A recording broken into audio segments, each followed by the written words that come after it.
From the far horizons of the unknown come transcribed tales of new dimensions in time and space. These are stories of the future, adventures in which you'll live in 1,000,000 could-be years on 1,000 maybe worlds. The National Broadcasting Company, in cooperation with Street and Smith, publishers of astounding science fiction, presents X minus 1.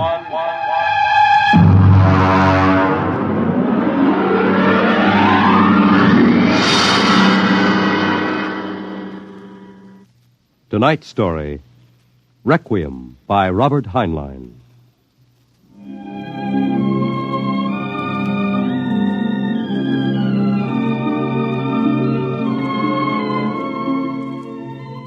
On a high hill in Samoa, there is a grave. Inscribed on the marker are these words: Under the wide and starry sky, dig my grave and let me lie. Gladly did I live and gladly die, and I lay me down with a will. This be the verse you grave for me. Here he lies where he longed to be. Home is the sailor, home from the sea, and the hunter, home from the hill. These lines appear another place, scrawled on a shipping tag from a compressed air container, and pinned to the ground with a knife. It wasn't much of a fair, as fairs go. The trotting races wouldn't be held till 8 o'clock at night. The flags and bunting drooped in the gray afternoon, and the pitchmen seemed discouraged. A large black limousine stood at the side of the road, 32 cylinders purring quietly. And over the dust and the clatter of the fair, a bullhorn blasted the highest pitch. Hurry, hurry, hurry, this way to the moon rocket, the moon rocket. See it fly, the actual type rocket used by the first man to see it fly. Chills, thrills, the romance of space. You can ride in it for only $25. Hurry, hurry, hurry. Hey, Charlie, have you got that feed tube patched? I welded it. Good for maybe an hour. What a crowd. They wouldn't risk a nickel to see the sun blow up. Oh, Captain, excuse me, Yeah? Captain. Oh, yes, sir. 50 cents to inspect the rocket. One? Could you take a passenger this trip? You mean you want to go up? $25. That's right. Yes, sir, right away. Charlie, take the pitch. Step this way, sir. Look out for the feed lines. Oh, yes, I see them. Hey, Doc. Passenger for a checkup. Okay, Mac. Well, is this necessary? Regulations. Take off your coat, open your shirt, roll up your right sleeve. All right. How are things, Mac? Slow. We're not drawing as much as the cooch tent. It'll pick up tonight with the trotters. I'm ready, Doctor. All right, give me your arm. All right, breathe in. Breathe. Breathe. Uh-oh. Sorry, Mac. No go, Doc? Cardiac condition I couldn't certify. I'm sorry. You mean you won't take me up? He's the doctor. Well, I rather expected it. Sorry. Between you and me, we could have used the 25. Excuse me, Captain. Yeah? Could you and your engineer have dinner with me after your flight? Dinner? At my home. My car's over there. That's your car? The limousine? That's right. You serious, Mac? You want Charlie and me for dinner? Of course. Okay. Okay. Don't see why not? Thanks.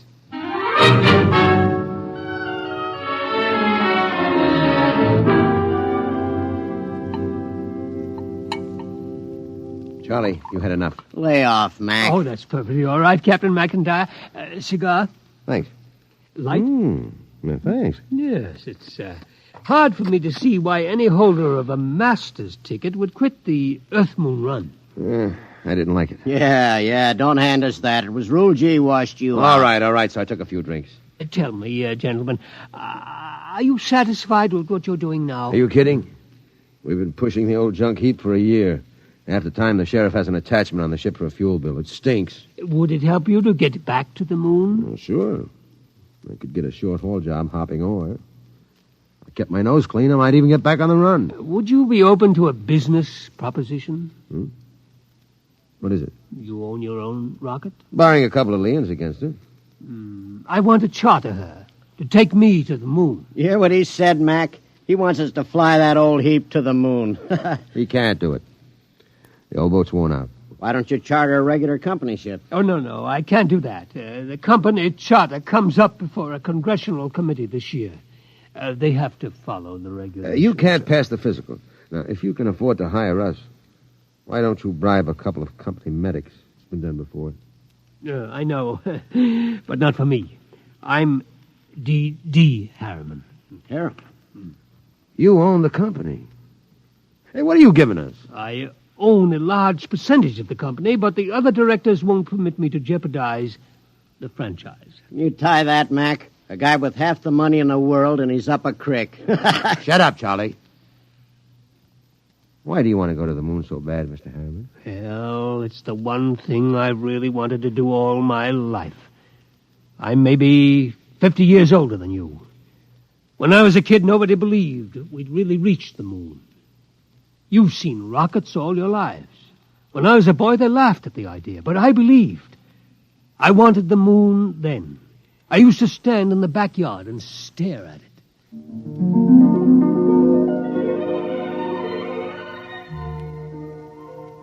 How far away is it, Mom? The moon? Far enough. Why don't people fly to the moon? They can't. Why not? They just can't. But not now, anyway. Someday I will. What? Fly to the moon. Sure. Now, come on, Del. Inside. Way past your bedtime. There wasn't enough money for college, so I worked. Stock boy at the old Ford plant in Detroit. Accountant, credit manager for a mail-order house. Then New York and Wall Street. And then transportation. The monorail line between New York and Chicago. The Atlantic Pressure Tunnel. And then Harriman rockets. Del? Del, I want to talk to you. I'm working, Charlotte. You talk to me now, Del, or you may not get another chance. What is it? Fred Lott was in. You've sold out again. I run the business, Charlotte. Del, I'm fed up with it. Up to here. I married you because I love you. I still love you, but I'm fed up. Now, what is it, Charlotte? We're not young anymore. Fred tells me you've bought into a bankrupt engineering firm. Sunk every nickel in it. Well, they own the Schwartz-Miller fuel injector patents. I need them. How many times do we have to start over? I'm tired. I'm not asking for millions. Just a little life for the two of us. I didn't know about the divorce for a month. I lost the papers under a stack of blueprints and stock prospectus. That night I walked through the park, watching the full moon move across the sky. My old friend. I could recognize the wrinkles. Crisium, Mare fecundatus, Mare twinkulatus, the lunar Apennines.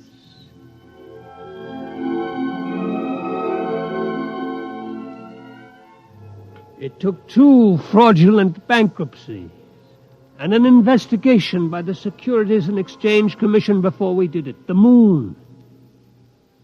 There were 3 injunctions on the rocket before it blasted off. I was going on the second trip, but my considerate board served a court order on me. You can't go there. Fred, I'll break you if it's the last thing I do. Del, you've got a bad heart. That's no secret. Oh. If you die out there, the whole card house comes down. Now, we've got an equity in this corporation. We're going to see it protected. You've sucked us in on this wild scheme, and now that it paid off, you're going to sit right down here on Earth and see that the dividends come out on time. You're not going to the moon, Del. Forget it. I never went. By the time my lawyers shook off the restraining orders, the first cargo rocket had crashed in the Pacific, and Congress rushed through the Space Precautionary Act. My heart kept earthbound, and now I'm old. I've lived longer than I should, but I would not let myself die. I will not until I have set foot on the moon. There, Captain McIntyre, you asked why I wanted to go to the moon, Well? You find a ship, Mr. Harriman, and I'll drive her. You'll hit the moon. All right, then we can get down to business. I'll have contracts drawn up for you. You two will have to buy me a ship. I can't do it openly, of course. My dear board of directors would find out and slap a court order on me. Well, we can't get credit. Oh, don't worry. I'll supply the cash in advance. Pick some ship that can be fitted for the jump. A strato yacht. Apply for a strato license. Then after it's issued, you move to a piece of desert. I'll find a strip and buy it. You mean fit her out there? Yes. We'll install extra fuel tanks, change the injectors and timers for space flight. Charlie, you think you can manage the changeover without a dockyard and shops? Well, I'll have to have a load of power tools and a lot of time. It'll be haywired and spot welded. Just so it doesn't blow up when I slap the keys. It won't blow. Well, that's what you said about the last ship. Now, cut it out, will you? I ask you, Mr. Harriman, that last ship was a junk heap and we knew it. Now, this'll be different. We're going to spend some dough and do it right. Ain't we, Mr. Harriman? You spend all the money you want. I'll see that you get it.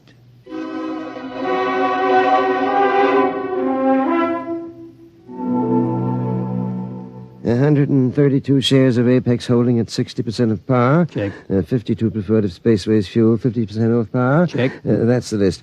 Oh, Mr. Harriman, there's a process server outside. Yeah? What is it? I don't know, sir, but I think it's a subpoena. Oh, I was expecting that. Ashley, get Mr. Kamens on the phone. I think it's time for my lawyer.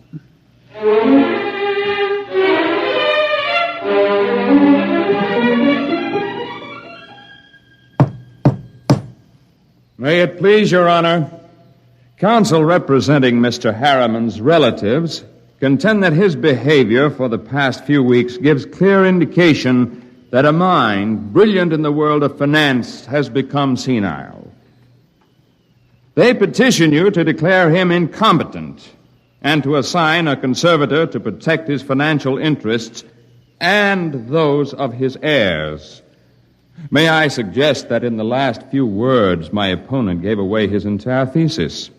It is evident that the petitioners believe that my client should conduct his affairs in such a way as to ensure that his nephews, nieces, and their issue will be supported in unearned luxury for the rest of their lives. Therefore, we pray this court will confirm my client in his right to do what he likes with his own. Deny this petition and send these meddlers about their business.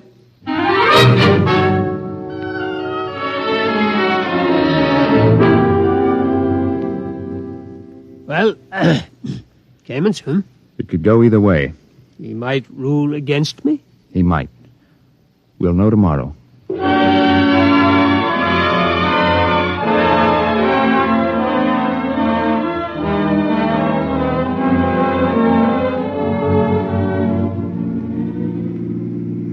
Here it is. Eccentric millionaire disappears. Yes. You eccentric, Mr. Harriman? Well, they used to call me crazy, but that depends on your credit rating. A bench warrant under contempt proceedings has been issued. They won't find me out here. How is the work going, Charlie? My end's in pretty good shape. Well, are you ready to go? My nephews will have detectives out looking for me. Well, I could run those calibration tests tonight. Take till midnight. After that, it's up to the Commodore here. There she is, Mr. Harriman. That's the job that'll take you to the moon. It's a good ship, isn't it? Hey, Mac, stop the car. Yeah. All right. He's out? Look at him. Where's his medicine? Vest pocket. Here. Break the glass. Hold it on his nose. He looks lousy. Yeah. There. He's breathing easy. Come around soon. Mac, we ain't gone through with this. Why not? It's murder. He'll never stand up under the initial acceleration. Maybe not, but that's what he wants to do. You heard him. I don't like it. He's an okay old buzzard. What do you want to do with him? Send him back to Kansas City so his no-good nephews can shut him up in the cellar? No, but... Okay, then. Now get out there and make your setup for those test runs. Get that ship ready to fly.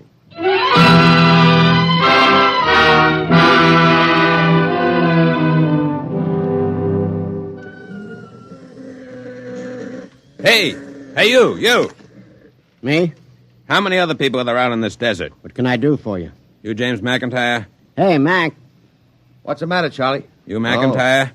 Yeah. I'm the deputy federal marshal in this district. I got a warrant for your arrest. What charge? Conspiracy to violate the Space Precautionary Act. I suppose you're Charles Schwartz. I got one for you, too. Thanks. And a man named Harriman. Got a court order to put seals on your spaceship. We haven't got any spaceship. What's that, a kiddie car? Strato yacht. Yeah? Well, I'll put seals on until a spaceship shows up. Where's Harriman? In the shed. What shed? Oh, my knuckle. That's the one I broke playing football. I'm always hurting that finger. We gotta hurry. Get Papa to the cabin and strap him into his hammock. Right. So long, deputy. Oh, my knuckle.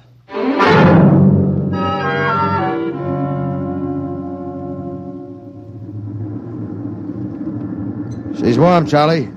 Everything set back there? How do I know? I didn't have time to run tests. Tough. You all right, Mr. Harriman? I think so, but these straps are tight. Have to be when we blast off. All set, Charlie. Give me control. Check. Test keys. 1 bank. Check. 2 bank. There's an auxiliary out. We don't need it. All right, boy, hang on. Let's go.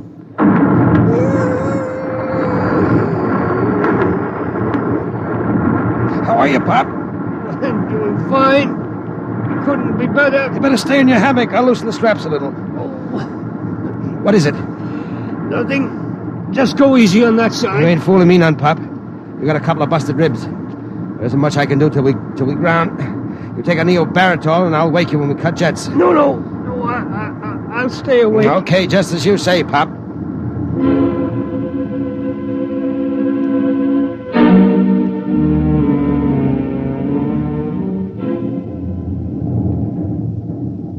She's on automatic, Charlie. How are the tubes holding up? Fine, tight as a drum. She handles nice. How's Pop? Alive. But he's in bad shape. How bad? Cracked a couple of ribs in the takeoff. I don't know what else. You think he'll last the trip? His heart was pounding like an off-time valve. Well, he'll last. He's tough. Tough. He's delicate as a canary. I don't mean that. He's tough down inside where it counts. Just the same, you better set her down awful easy if you want him alive. I'll make a full swing around the moon and ease her in an involute approach curve. It'll go fine if we got enough fuel.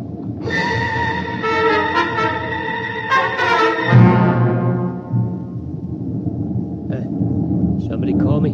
Something wrong, Pop? Thought somebody was calling me.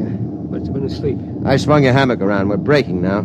There she is ahead. The moon. I've seen 1,000 photographs. There. That's Copernicus. Tycho. You know it all right, Pop. Where are you landing? Mare Imbrium between Aristillus and Archimedes. Oh, that's about 40 miles from Luna City, isn't it?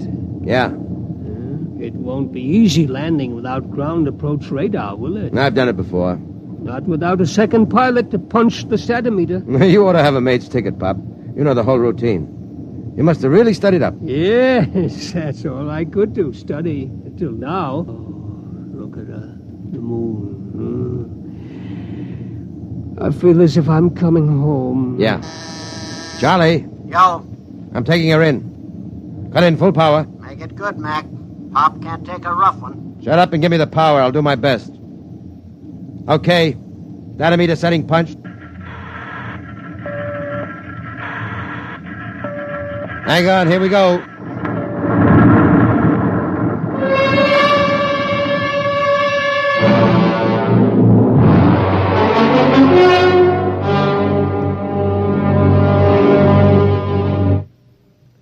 That was a lousy landing, Mac. Dynamite drift. How's our passenger? Quiet. Now look. I wouldn't make any bets. That landing stunk. Will you shut up? I did my best. Hey, Pop. He's alive. There's blood in his mouth. He's trying to say something. Take it easy, Pop. We're down. Oh, where? Take it easy. Vacuum suits. Where are they? Steady, Pop. You can't go out there yet. We got to give you some first aid. Give me that suit. What do you think, Mac? Might as well. Get the suit out of the locker. Yeah, we'll use the big one. Be more comfortable. Okay. Hurry. Okay, Pop. Easy now. Hurry. All right, pull it up. Seal these zippers, Charlie. Take it easy. All right. The helmet. Air diaphragm set. Check. Air valve. Set. Lift it on him. Don't hit him. There. All right. Come on, Charlie. Get into your suit, and we'll carry him out the back.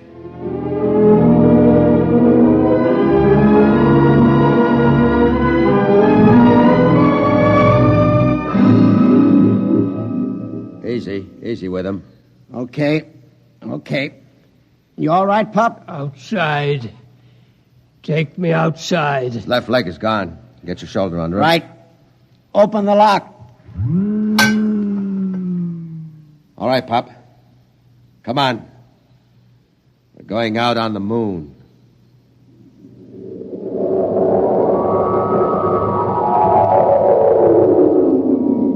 The moon. All right. I'm going to leave you out here to look around while we get ready for the hike to town. You all right? The moon. We have to break out air bottles and rig a stretcher. It's 40 miles into the dome. Charlie, prop something behind his head. Okay. You comfortable, Pop? We'll be back soon.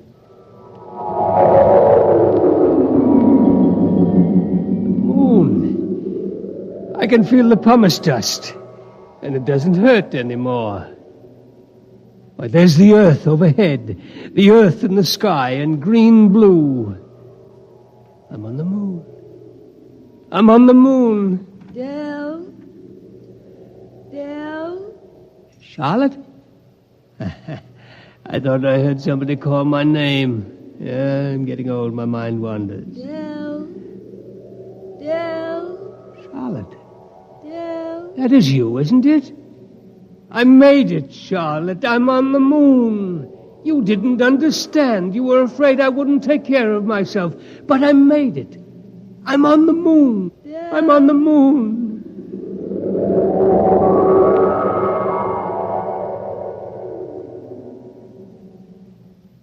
Come on, Charlie. We better get Pop going. Here, give me a hand getting him on the stretcher. Never mind the stretcher, Mac. What's the matter? He won't need it. He's dead. Oh. Better get out the pumice skis and the air bottles. It's a long walk to town. Yeah. What about him? Looks as if he's resting, doesn't he? Propped up, looking out on the pumice. Well, he hit the moon. Come on. Let's start walking.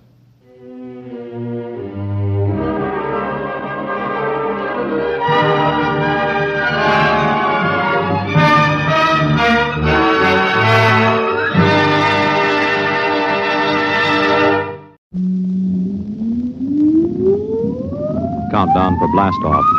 X minus 5, 4, 3, 2, X minus 1, fire.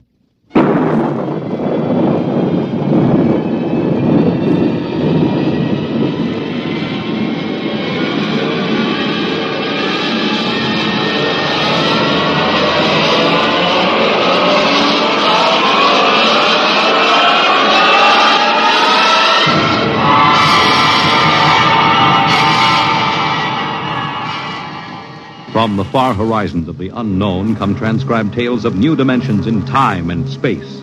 These are stories of the future, adventures in which you'll live in a million could-be years on 1,000 maybe worlds.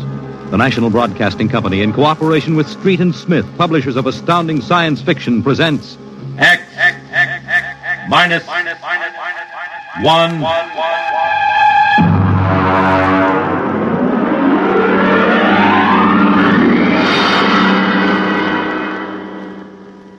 Tonight's story, Hello Tomorrow.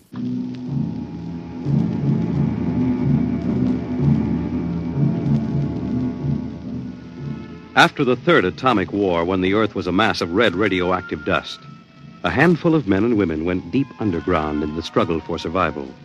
A new civilization was built deep underground, a civilization which must keep a ceaseless vigil against the deadly gamma rays which filter down through the Earth. A civilization where the prime consideration is the genetic survival of the race. It is to this civilization in the year of our Lord 4195 that we take you now.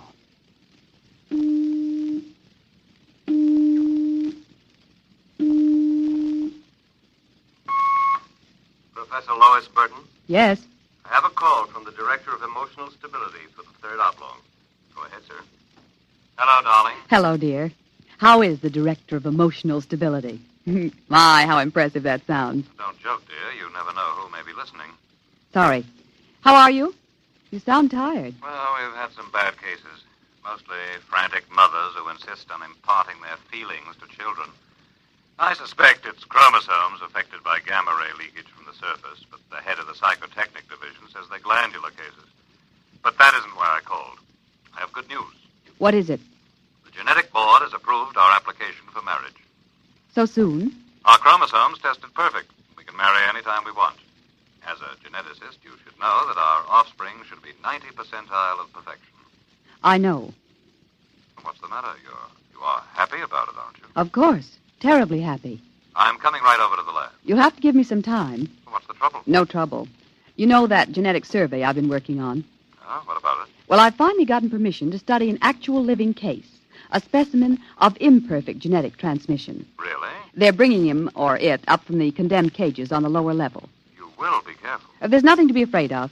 The specimen is XJ12. It's been studied before many times and is quite well trained. Oh, there's my door signal. I'll have to hang up, darling. See you later.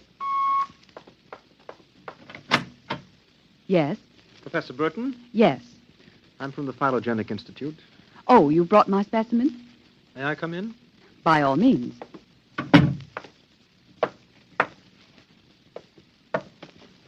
Oh, how... Horrible? It all depends on your viewpoint. I happen to have a twisted leg. My parents were genetically unsound. But then you... Yes, I am specimen XJ12. I see.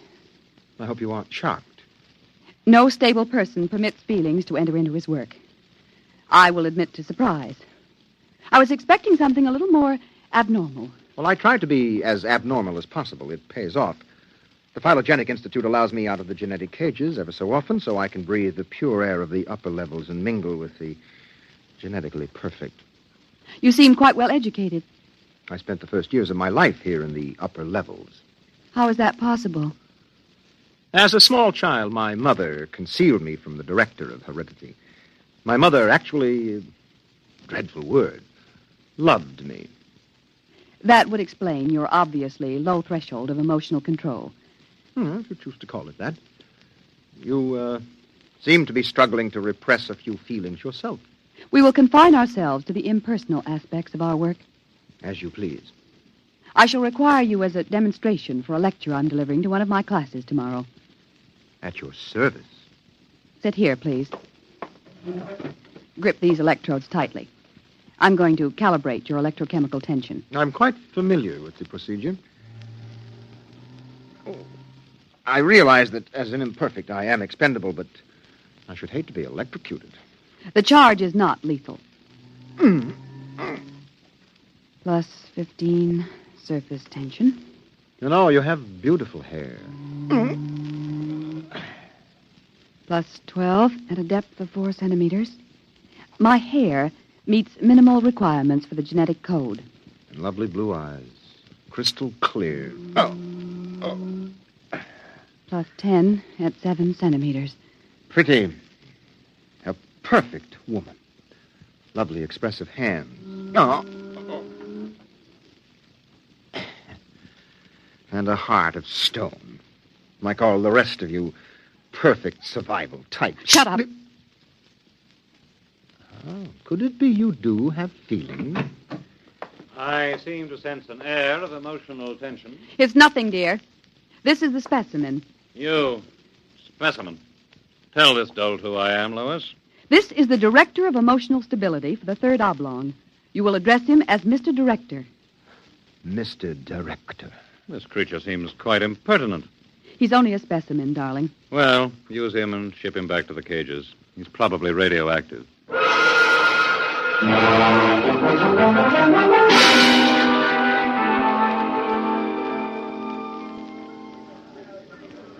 Attention, attention. The next demonstration will be conducted by Professor Lois Burton of the Institute of Genetics. Her topic, the probability of radioactive damage in the chromosome heredity of imperfect non-survival types. Professor Burton. As you know, most imperfects are destroyed at birth. However, those who, for one reason or another, manage to survive are segregated in cages on the lower level for study purposes. The specimen we have today has been trained to tell in his own words about the factors in his upbringing. You will have to forgive his immature emotional control factor. He is, as you can see, quite different.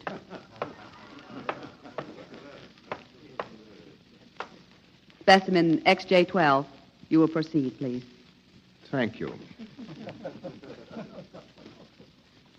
My mother was a psychotechnician in the Fifth Oblong.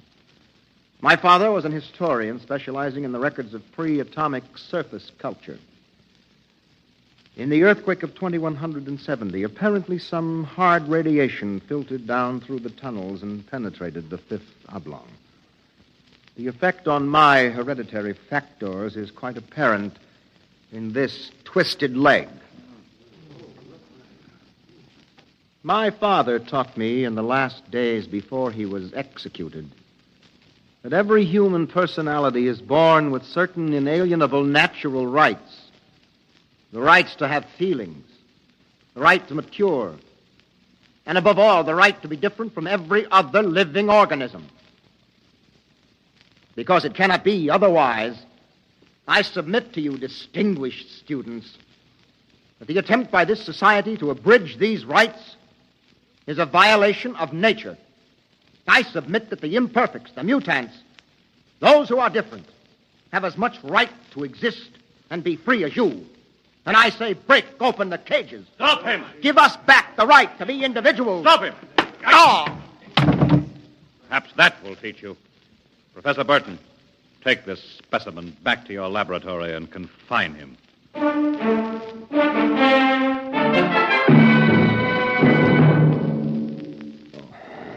Hold still while I bandage your head. Oh. You'll be all right.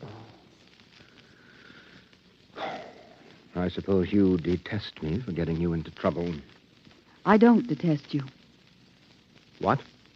I don't know why, but as you spoke, something began to stir in me. Tell me what you feel. If I moved you, then I must have moved the others, some of them at least. For some reason, I took pride in what you were doing, seeing you stand up against them.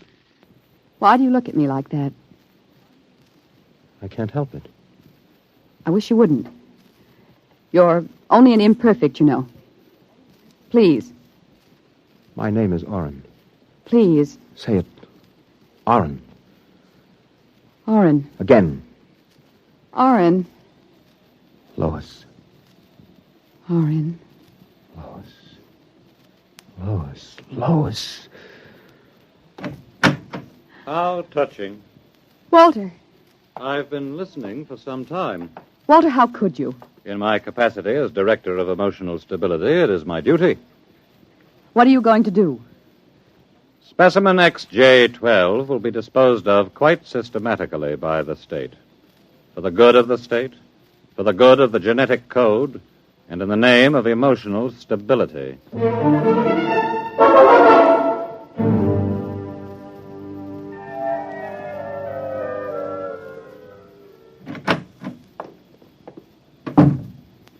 Walter, I have to talk to you. Go right ahead.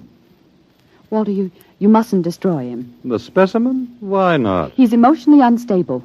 You have to expect irrational behavior. Aren't you forgetting something, my dear? That you were responding in much the same manner? Or had you forgotten? You see, I'm having him liquidated for your sake. He has an upsetting effect on you. Then send him back to the cages. But don't kill him. You speak of destroying an inferior creature as if it was something unethical. Walter, please, for my sake. I understand that you have entered a plea for postponement of marriage at the Records Bureau. Yes. I was too upset to go through with it. It came as a great disappointment to me. I'm sorry. I was hoping that, linked to a stable personality such as mine, you might settle down. If you were married to me, I might even be persuaded to send him back to the cages instead of having him destroyed. Think it over. If I refuse? The choice is yours. Well, my dear? Perhaps you're right. I am. I suppose I ought to be rational about this. After all, he's an imperfect. I'm glad you've come to your senses. When can we be married? Tomorrow, if you like. The sooner the better.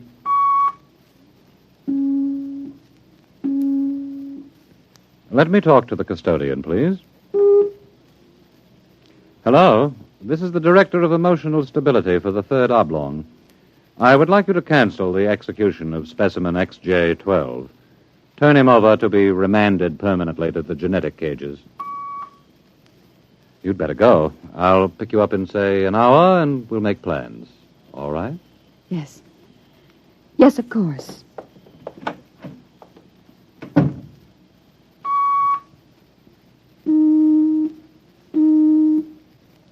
Hello. This is the Director of Emotional Stability again. I want you to cancel that last order. Proceed with the execution, but under conditions of absolute secrecy. No, don't use the lethal chamber. Take him through the upper level to the tunnels. Yes.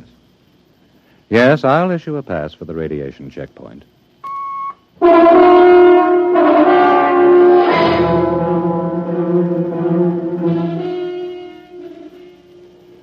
Into the elevator. Very well.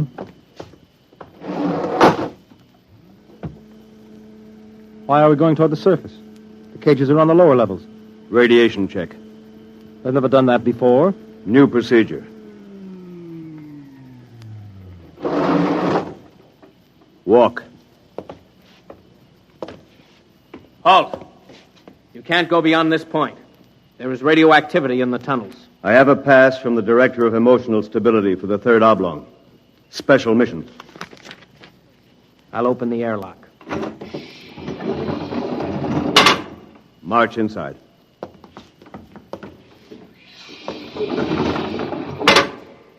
Turn around. So this is how they get rid of the imperfects. Now, before you dispose of me... Yes? There!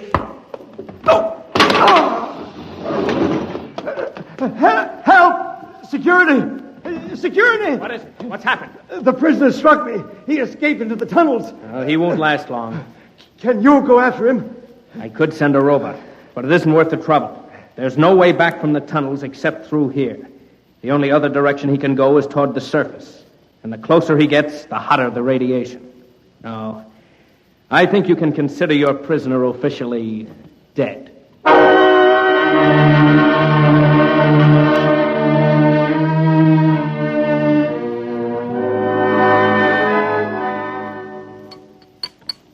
More wine? No, thank you, Walter.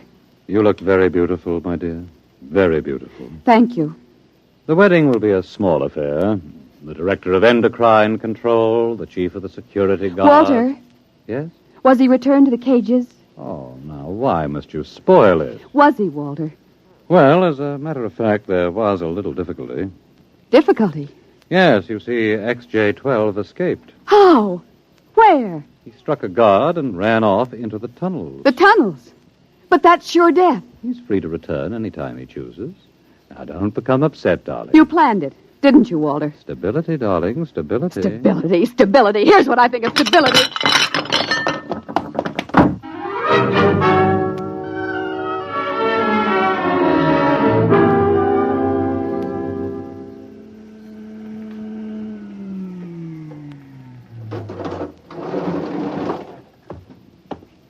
Halt! State your business. I'm Professor Burton of the Genetic Institute. You can't go into the tunnels, Professor. You'll have to let me by.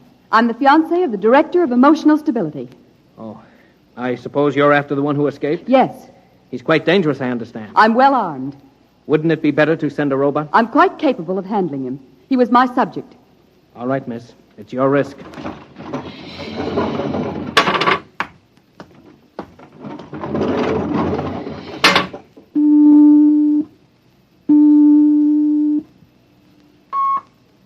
Checkpoint. This is the Director of Emotional Stability. Yes, sir. If Professor Burton tries to pass the checkpoint, I want her taken into custody. Professor Burton just passed, sir. She said that... idiot! But, sir, she said that I she don't had... care what she said. Stop her. Send robots after her. Get her back. Yes, sir. At once, sir. Robot control. Checkpoint to robot control. Order out all televocal robots into the tunnels. Have them bring back any humans. This is a first priority order.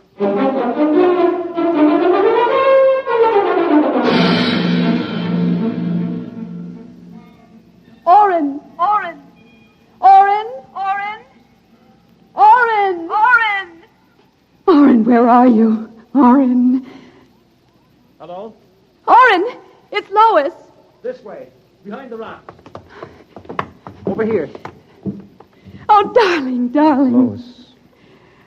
Lois, why did you come here? It's suicide. I had to. Oh, darling, are you all right? So far. You've got to turn back. Give yourself up. They'll kill You me. can't stay here. The radiation is +4 at this point. It gets worse as you approach the surface. Lois, darling, go back. What will you do? I'm going ahead. But you can't. I can.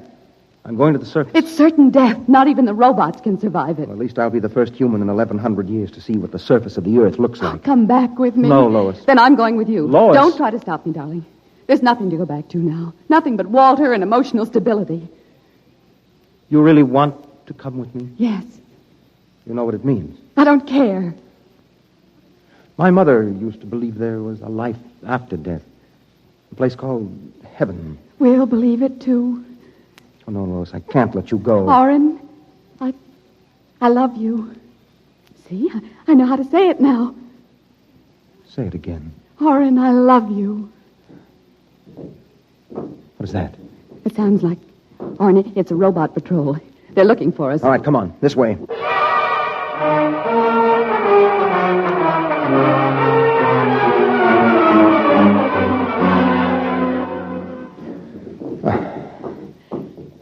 Orrin, wait. It can't be much farther, darling. The robots.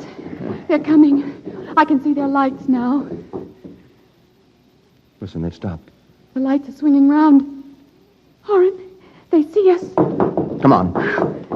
Look, Lois, look ahead. You can see the lights reflecting from something. It looks like a lead door. Yes. Come on through. There must be some way to close it. Oh, yes, here. Let me help.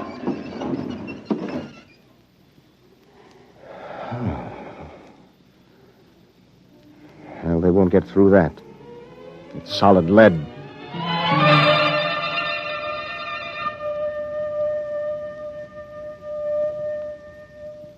Orrin, I feel so strange. Where are we? I don't know. Look, up there. A huge round light. Lois. Yes, Orrin. Lois, that's Luna, the moon. We're on the surface. How strange and red everything looks. How it glows. It's the radioactivity. Quiet and peaceful. And deadly. Oh, hush, darling, hush. Sit here and rest a while. Put your arm around me. Yes. Orrin, I'm afraid. Orrin, we're going to die. Don't think about that. Just think about us. Alone. The first humans to stand on the surface of Earth in 1,100 years. That door must have been placed there by the last handful of survivors who went underground after the atomic wars. And those other lights, the small ones, they must be stars. Orrin, I'm so tired. Go to sleep, darling. Put your head on my shoulder and sleep. Hold me, Orrin. Hold me very close.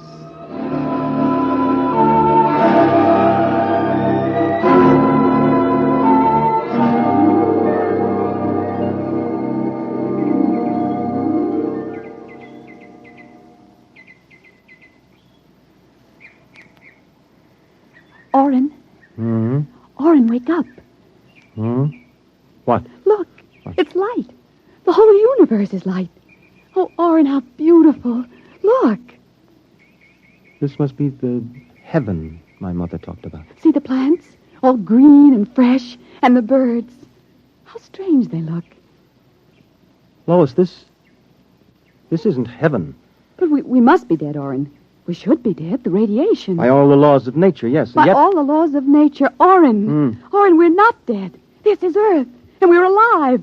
We're not going to die. But, Lois, the radiation, it's present. You can see its effect. Orrin, did you ever hear of geotropism? I'm not a geneticist. There is a natural law of adaptation by which an organism will try to adjust itself to its environment by changing. It's called geotropism, don't you see? No. All these generations we've been bombarded by radiation filtering down through the Earth. Each successive generation must have inherited some degree of immunity. But... Orrin, it can't hurt us. Don't you see? We're immune. We're probably the first generation to inherit sufficient immunity. But, darling, if that's true, then we can transmit that immunity. We can pass it along to our children. And they to their children. Come on. We'll have to find food and water. The practical wife. Wait a minute. What are you doing with that rock? I want to scratch something on the outside of this lead door. Lois and Orrin. 4195 AD. Hello, tomorrow.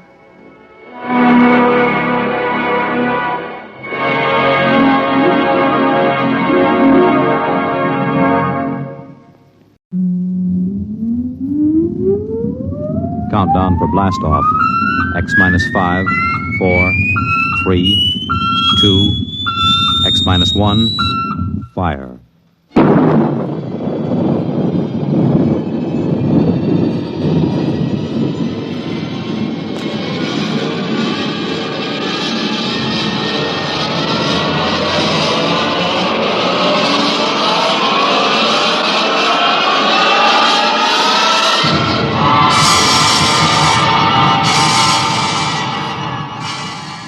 From the far horizons of the unknown come transcribed tales of new dimensions in time and space.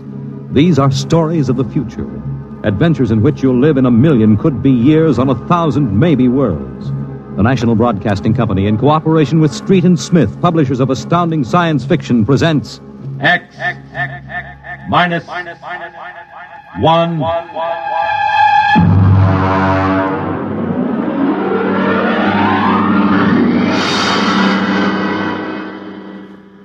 Tonight's story, The Outer Limit, by Graham Dorr.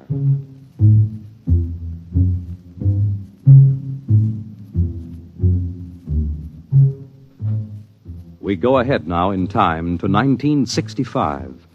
We're on a vast concrete runway set in the desert of the Southwest. A giant metal ship stands before us, prow pointed for the stars.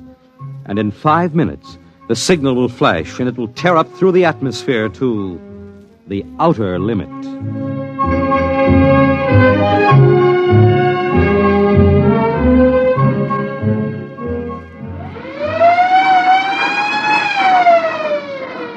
Attention! Attention! Clear field for takeoff! Clear field! 5 minutes, Steve. Right. Warm her up, Charlie. Turn her over. I want to go over procedure again, Steve. Don't worry, I got it straight. We'll just make sure. Okay, I take her up on jets to 50,000, then I cut in the rockets. No lower, or your tail blast will burn out 3 counties. I climb 4 minutes on rockets, then start maneuver tests. Remember that, no more than 4 minutes. This ship isn't like those strato rockets that you've been testing. She's the first one built for outer space. If she works, you can go clear to the moon. If I'd have known, I'd have brought my toothbrush. Not this trip. Now get this, Steve. You've got power there to clear the Earth's gravitational field, but remember, after you cut in the rockets, you've only got 10 minutes fuel. If you go beyond the outer limit and don't save fuel for the return, you won't get down again, ever. You'll drift out into space. Get that now. 10 minutes fuel. Okay. As far as I'm concerned, this project is a lot more important than that cosmic ray bomb that they're testing out in the Pacific tonight. Well, the Security Commission brass doesn't think so. I don't see any undersecretaries under anything. Don't you worry, Steve. In the long run, our ship will make the CR bomb back-page stuff. But in the meantime, it's just as dangerous. Now, remember, half the principles in this ship are pure theory, slide rule stuff. If anything goes wrong, we may have to scrape you off the landscape with a soup spoon. You have a charming sense of humor. Now, here's what I'm getting at, Steve. We're risking your neck in this test. Anything blows, we don't want to have the next man pull the same boner. So keep your mic open. Keep talking. If anything goes wrong, we want to know exactly why. And we won't be able to ask you. Let us know before you pull every switch, before you do anything. Got that? Even if you only have to blow your nose. All right, get those fuel lines away. Well, I guess that's about all, Steve. Hey, that reminds me. If Mary calls, I'm just up on a milk run. I didn't tell her today was it. How is Mary? She's okay, but she's due about now, and I don't want her to get nervous. Hey, I didn't know the baby was that close. Steve, you know, I really ought to be sending a single man on this job. What, and cut me out of a soft paycheck? Forget it, Hank. You know you can't get anybody else who can take 15 G's acceleration when those rockets cut in. Yeah, I know. It's time, Steve. Yeah. I'll see you later. Don't worry, Hank. I'll sweat for both of us. Button her up, Charlie. So long, Hank. So long. We'll give you the light from control.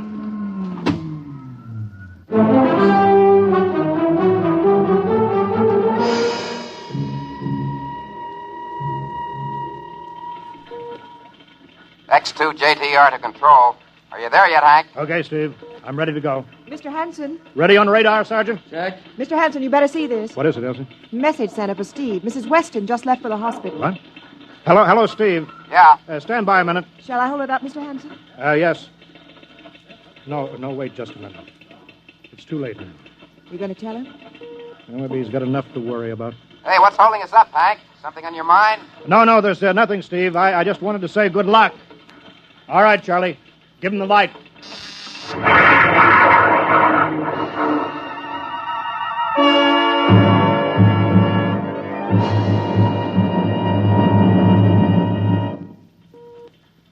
All right, Steve, I'm reading you clear. I'm at 20,000. Airspeed 600. It's running fine. Soundproofing works. There's a 3-degree waiver in the AGY pressure. Got that, Charlie? Check. Jet center on radar, Mr. Hanson. 50,000 now. I'm cutting loose the port jet. Now the starboard. Now I'm off jets. Airspeed dropping. Now I'm opening the rocket ports. The switch sticks a little, Charlie. Oxy-alcohol pressure 350. All right, now I'm advancing the ignition key. Here goes rocket 1. Steve, you all right? Yeah. Feels like somebody slugged me with a sledgehammer. Airspeed now 1,200. Here goes number 2. She's okay, Hank. Running like a Swiss watch. She's okay.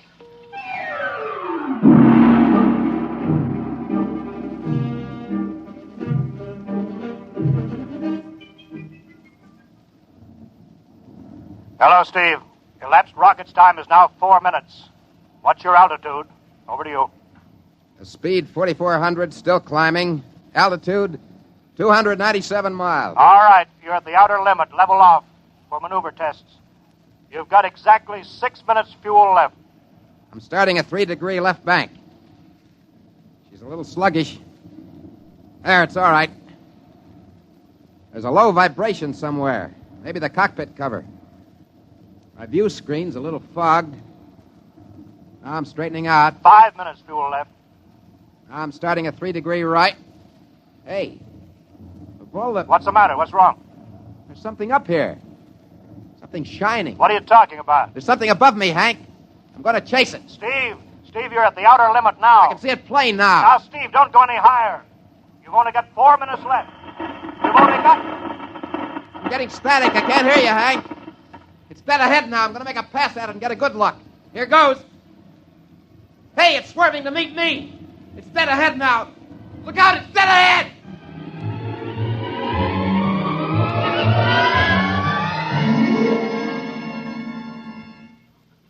Hello, Steve. Steve, come in. 9 minutes fuel gone. There's still no sign Hello, Steve, what happened? Charlie, get the crash squad out. Tell the Army squadron to alert their search plane. Right. 9.5 minutes gone. Hello, Steve. Steve, listen to me. What's happened? Where the devil is he? Hello. Come in, Steve. Steve, come in. Hello, Steve. Hello, Steve. 10 minutes. Steve. That's the end of the fuel.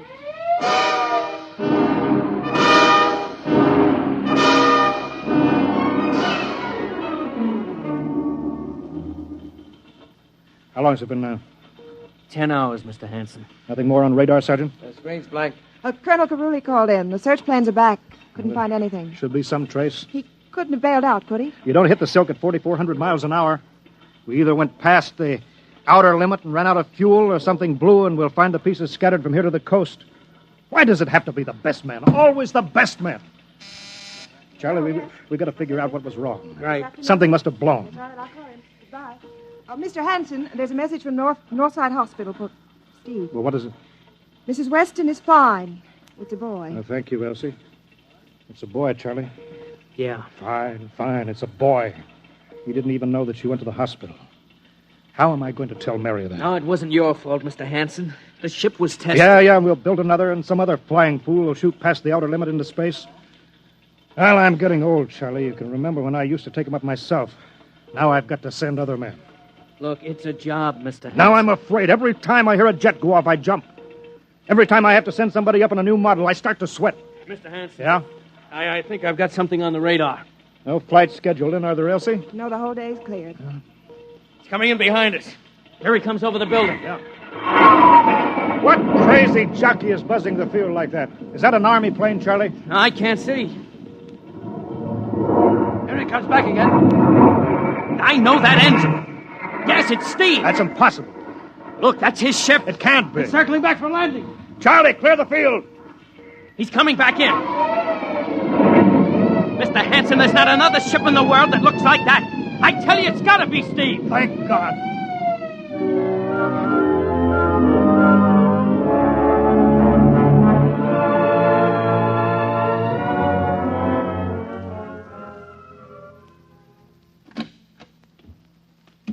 All right, sit down over there, Steve.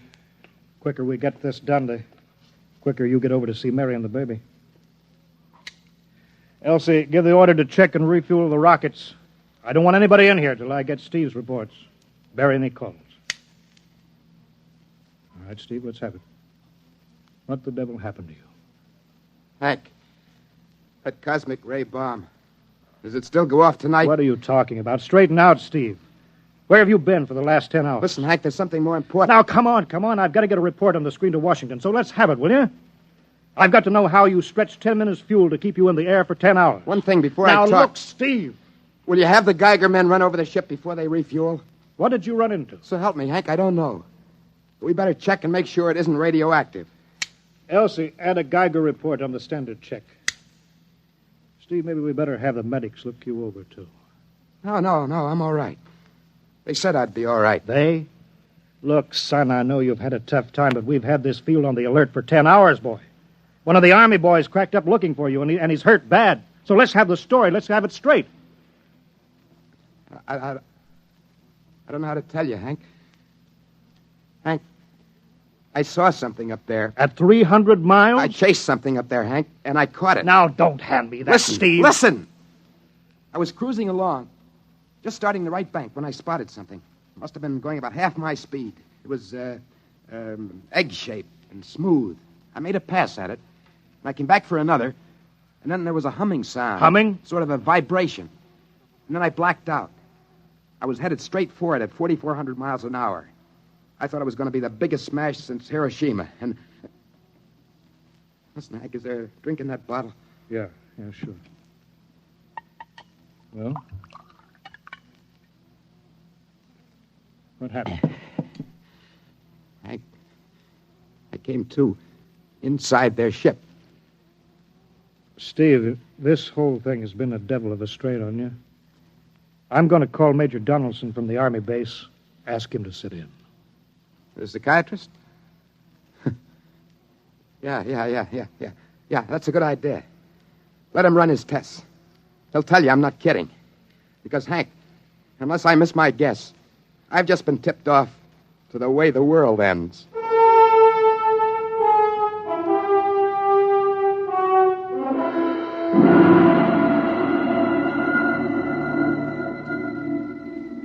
You should be getting drowsy now. Count backwards from 10. 10, 9, 8,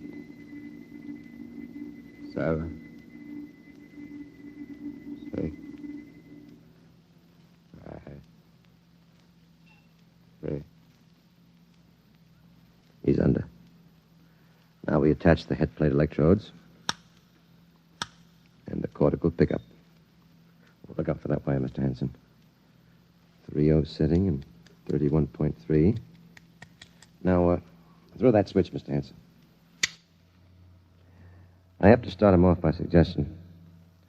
All right, Steve. You're in your ship now. You're in the rocket. Rocket? You're in the rocket.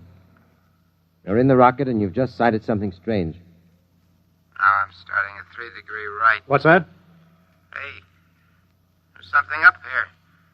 Something shining. His memory pattern. We're picking it up electronically. Something above me, Hank. gonna chase it. Pipe through the audio circuits. Getting static. I can't hear you, Hank. This is where we lost contact with him. I'm gonna make a pass at it. Hey, it's swerving to meet me. It's dead ahead now. Look out. It's dead ahead. Now what? This is where he blacked out. No telling how long, minutes or hours. What's that noise? I don't know. Shh. Where? How did I get here? What? Who are you? Is he seeing things? Galactic Patrol. What's that? Well, what are they saying, Steve? What are they saying? It's about nuclear fission. They know about it. They know the danger of it. Long ago, they had wars that almost destroyed them. But finally, they learned. Now they've outlawed war. Go on, Steve. They patrol space. When their detector picks up an atomic explosion, they send a patrol. They've been observing Earth, and they found wars and rumors of wars. What are they going to do? They've quarantined us. Quarantine? They've isolated all Earth because we're infected with a communicable disease.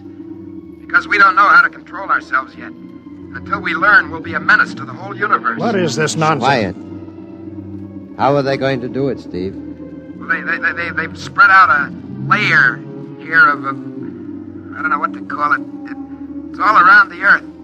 It's miles deep. And when there's an atomic explosion on Earth, the radioactive particles will drift up to this layer and set off a chain reaction. It'll go around the world in microseconds, and that's the end. Yes?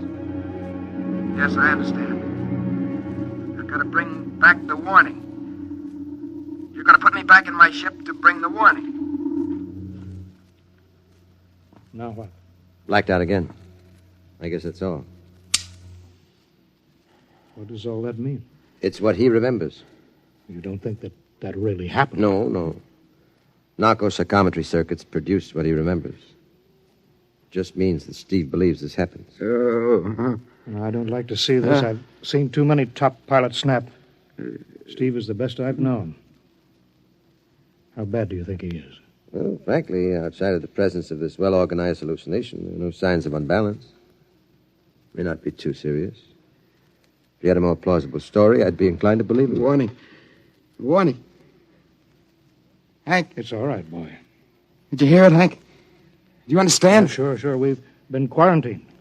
No. Let me give you something to make you sleep, Steve. But don't you understand? They fixed it so that if we set off one more nuclear explosion, we will have had it. Of course. Now, don't roll your sleeve down. You don't believe me? Now, take it easy, Steve. But the tests are setting off the cosmic ray bomb, Hank, tonight. What time is it? 11:20. It's scheduled for midnight. Hank, we've got to stop that bomb. Let Donaldson give you the hypos. You got to believe me. I saw them. I got the warning. If we touch off the Q-bomb tonight, we'll be the biggest galactic 4th of July of all time. The whole Earth will go up like a Roman candle. April 10th, 1965, the end. Look, Steve, you better calm down now. Don't you want to see Mary and the baby? You've got a new son, remember? That's just it. I want to see my son. I want him to live. If the bomb goes off, Hank, we got to stop it. Mr. Hanson, I think we'd better get over to the base hospital. Hank, you got to believe me. Sure, Steve. Maybe there's something to it. Look, it's out of our hands now, Steve. I'll put it in a report, shove it into Washington in the morning. In the morning? There won't be any morning, Hank. You've got to call Washington now. Get the head of the Security Commission and postpone the test. Now, you know I can't do that. My neck would be out a mile. Besides, this is 1965, not 45. 20 countries have the atomic bomb now. What's the use of stopping just this one? The rest will keep right on popping them off. Well, then we'll have to call an international conference. Can't you understand, Hank? The first one that goes off finishes us. It's the end. They've given us the quarantine warning. Steve, I think you'd better go with us to the base hospital. Look, Steve, we can call up for a detail if we have to. All right, I'll go with you. You don't need a straitjacket. That's the way, Steve. You'll probably feel better by morning. Let's go.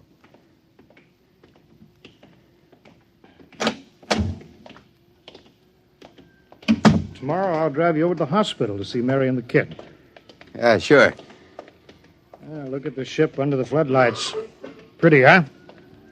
You'll be flying her again soon, Steve. Don't worry. Yeah, I guess so. What's she doing out on the line? They refuel her? Yeah, we got Clausewitz coming in tomorrow from Denver for another test. Figure we give you a day off. Yeah, that's good. That's fine. Steve! Hey, go! Come on, Donaldson! Steve! Steve, come back here! He's heading for the rocket! That's crazy! Steve! Get down off of there, Steve! We can't get at him now. That hood is armor glass. Hey, he's waving. To its control, the radio. Come on! I should have gotten help. Come on, Donaldson. The radio is still hooked up. Hello? Hello, Steve? Listen to me, Hank. You gotta call Washington now. Look, Steve, come out of the rocket. I'll call my men, Henson. Don't try anything, Hank. They refueled the rocket for tomorrow. Take it easy, Steve. Listen, you know what'll happen if I fire the rocket tubes down here? Steve, don't, please. It'll burn out every building for 5 miles. All of us in one big blast. What do you want, Steve? You gotta stop that bomb. You gotta call Washington now. They won't believe me. You make that call or I cut in the rocket. I mean it, Hank. You hook my screen to yours in parallel. I want to see exactly what you're doing. All right. Just don't fire those rockets. Get going, Hank. You got 12 minutes to make that call and stop the bomb. All right. I'm making the parallel hookup now. Donaldson, you think he'll really blast? I don't know. Up to now, I'd almost say it was normal, but this Henson, he's liable to do anything. Steve, there, you getting it on your screen? Yeah. Now put that call through. All right. Operator, Visit screen to Washington. the visit screen circuits are busy, sir. If you try again in half an hour. This is a Security Commission priority. Break in. Get me a line. Just a moment, please. 10 minutes, Hank. Listen, Steve, I'm trying. Ready to take your call, sir. Washington Security Commission 3. Urgent. I want Undersecretary Herbert Ames. Washington 3. One moment, please. Hurry, will you please? One moment, please. Chicago. San Marco calling Washington visit screen 3. Urgent. Washington 3. One moment, please. What time is it, Donaldson? 11:51. Do you think he'll fire those rockets? He might. Washington. Go ahead, San Marco. Visit screen 3. Mr. Herbert Ames. That is a coded exchange. I cannot accept your call without clearance. Listen, Washington, put this through. This is Mr. Hanson of Hanson Rockets Incorporated at San Marco Air Base. This is a priority call. I'm coded. One moment, please. I will check your code number. Get it through, Hank. That bomb goes off at 12. Will you be reasonable, Steve? Your call has cleared, San Marco. Washington visit screen 3. Herbert Ames. This is your call, sir. Security Commission. Ames. Oh, hello, Hanson. Listen, Ames. You've got to get me the chief. You kidding? He's at the test control room. Yes, I know, but get him for me. Hey, what's up? You look lousy. Or is it a bad circuit? There's no time, Ames. I've got to get him before the test. It's about the ray bomb. I can't take the responsibility. Get it through, Hank, or I blast. Hey, what's going on there? Ames, my project has a high enough rating. This is a priority A call. What? Well, it's your neck. Okay, I'll try to get him for you.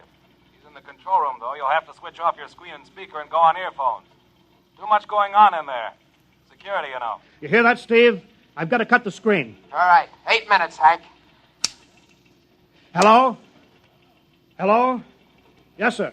This is Hanson at San Marco. No, sir. Priority A request to cancel the bomb test. No, look, I'm serious. I'm deadly serious. We sent the X-2JTR up today to the outer limit, and we uncovered evidence. Yes, on the automatic instruments. What's that? No, this possible chain reaction. No, I can't tell you the whole story. There isn't time. Yes, I'll bring the readings into Washington in the morning. You've got to postpone the test till you see them. Yes, I understand that. I understand about the press. I'll take complete responsibility for this. What's that? Look, I've worked on contracts for the Commission for 10 years now. Yes, I have complete confidence in my information. You can record that. All right. I'll call you back immediately. Goodbye. Hank? He's agreed to cancel. The ray bomb won't go off. Thank God. All right, Steve. You can come down out of the ship.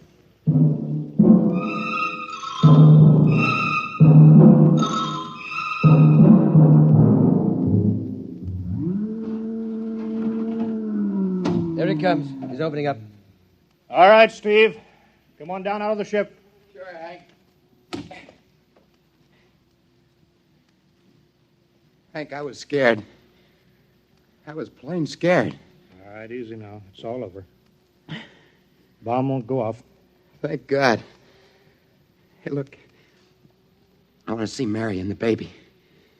Can you get me transportation now? Hey, wait a minute. It's almost 12. They won't let you in the hospital now. I want to see the baby. For sure you do, but you've been under strain. I've got a shot here for you, Steve. Give you a good night's sleep. All right. Roll up your sleeve.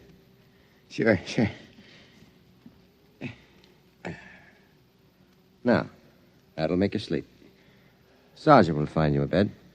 Come on, Mr. Weston. Well, good night, Hank.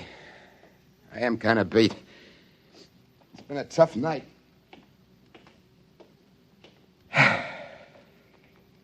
Sure has. Thought for a minute he was going to blast those rockets and send us all to Kingdom Come. Yeah. Quite a stunt getting the ray bomb test called off. It isn't called off. But the call. Ames couldn't get the chief. I was talking to a blank screen. Bomb goes off in a couple of minutes. Oh. Poor Steve. He's one of the best. He was the best. 1 in 10 million. Some story of his, poor guy. For a while, he almost had me believing that quarantine. That's a very common delusion. The end of the world. Last night, never saw the stars so bright. Better be getting in. That wind is cold. Bomb goes off in 30 seconds. Poor Steve. You know, Hanson, there's just one thing. Yeah? It's outside my field, but I'm curious. How did he keep that ship in the air for 10 hours with only 10 minutes fuel?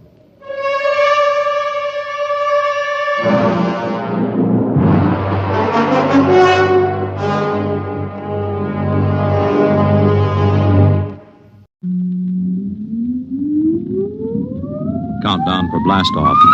X minus 5, 4, 3, 2, X minus 1, fire.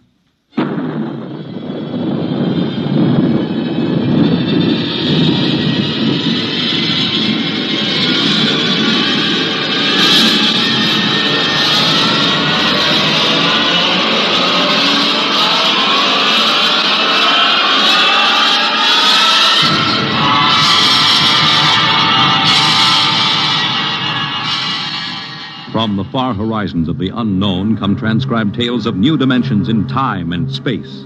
These are stories of the future, adventures in which you'll live in a million could-be years on 1,000 maybe worlds. The National Broadcasting Company, in cooperation with Street and Smith, publishers of astounding science fiction, presents X minus 1.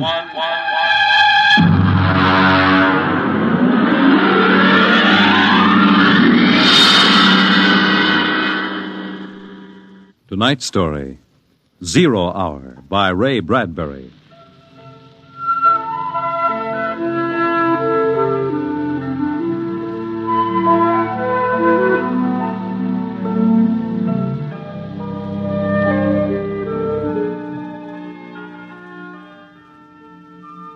It was a perfect summer day in the year 1985. Sunlight illumined the suburbs, and the town drowsed on a tide of warm, sunlit air. On the lawns, the children played, and in the homes, busy mothers prepared for the evening arrival of their husbands.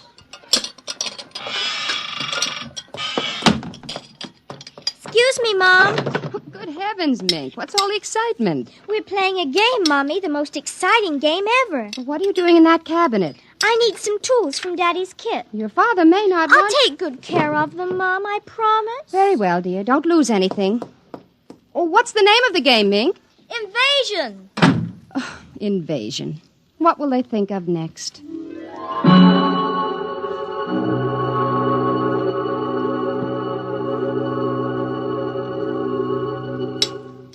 This, and this, and this, and this. Put that over there and bring that over here. No, you ninny. Now get back while I fix this. They want it this way. See? Sure. Just let me fix this. We'd better talk to Drill and get some more instructions, Art. Where is Drill? Drill? Hey, Drill! Drill! He's in the rosebush, I think. I'll talk to him myself, and you write it down on the pad. Okay. Drill? Drill? Okay. Drill wants you to write down triangle. What's a triangle? Never mind. Drill will tell us when he wants us to know. It helps the invasion. Well, how do you spell it? Drill, how do you... Shh! Mink, here's your mother, looking out the window. Mink, who are you talking to? The rosebush, Mom. Only it's not really a rosebush. That's Drill. Well, who's Drill? He's planning the invasion. Oh, what an imagination. You'd better come in, dear, and clean up for supper. In just a second, Mom.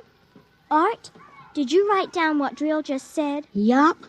4, 9, 7, and A, and B, and X, and a fork, and a string, and a hexagony. Hexagonal, Droopy. Oh. Come in, Mink. Supper's in 10 minutes. Okay, Mom, just a minute. I have to tell Drill. I wish we didn't have to eat, though. It holds up the invasion.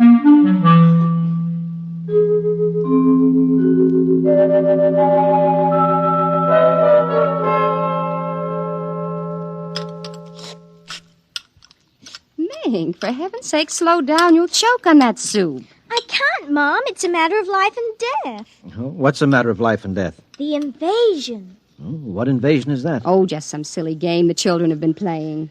Well, whatever it is, Mink, it'll wait until you've finished your supper, I'm sure. But Drill is waiting for me, Daddy. Oh, who's Drill? New boy in the neighborhood? He's new, all right, only you can't see him. Not yet. He hasn't come through yet. What do you mean you can't see him? He lives in a rose bush in our backyard. Oh. Imagination, Henry. Mm-hmm. Well, while you're at it, tell me more about this new game. It's Martians invading Earth, Dad. What? Well, not exactly Martians, Dad. They're from... I don't know. From up. And from the inside of that little head of yours. You're laughing. Drill said you would. You'll kill Drill and everybody. Well, I didn't know you could kill a Martian. Not really a Martian, Mom. Maybe he's from Jupiter. Or Venus, even. Imagine. They couldn't figure out a way to attack the Earth. So the kids are helping the Martians. Oh, pretty slick, those Martians, using the kids for a fifth column, eh, Mary? Drill says after the invasion, we can stay up as late as we want. No more baths either. Oh, is that so? And we can watch all the grown-up televisor shows. Mm-hmm. Well, I don't wonder this invasion has caught on among the kids. Some of the kids are giving us trouble, like Dale Britz and Petey Jarrick. They're growing up, so they won't believe in the invasion. They make fun. Worse than parents, even. I hate them worst. We'll kill them first. I hope you're saving your father and me for last. Drill says you're dangerous. Know why? Why? 'Cause you don't believe the Martians ought to let us kids run the world. But I think they'll let me keep you because I'm helping so much. I'll talk to Drill. Maybe we won't have to kill you. Mary, I think this nonsense has gone far enough. Can I go out now, please? Run along, dear.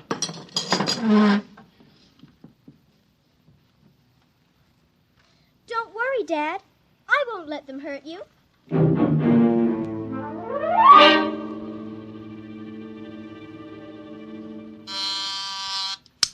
Televisor. Oh, would you please connect me with Mrs. Helen Rogerson on Channel 72Z, Pittsburgh, Pennsylvania. What is your channel, please? 817X, New Rochelle, New York. Thank you. Just a moment. Go ahead. You can see your party now. Hi, Sis. How are things in New York? Fine, Helen. How are things in Pittsburgh? Oh, you look tired. Oh, I've been having a terrible time with the children. Sick? No, just underfoot.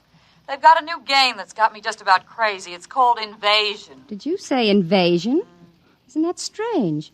My Mink is playing it, too. My boy Tim is all involved with some imaginary fellow named Drill, who's running the invasion. Must be a new password. Mink likes him, too. How do you suppose these games start? My backyard looks like a scrap drive. They've got every conceivable kind of mechanical gadget out there. I talked to Josephine Schiller in Boston, and she says her kids are wild about it, too.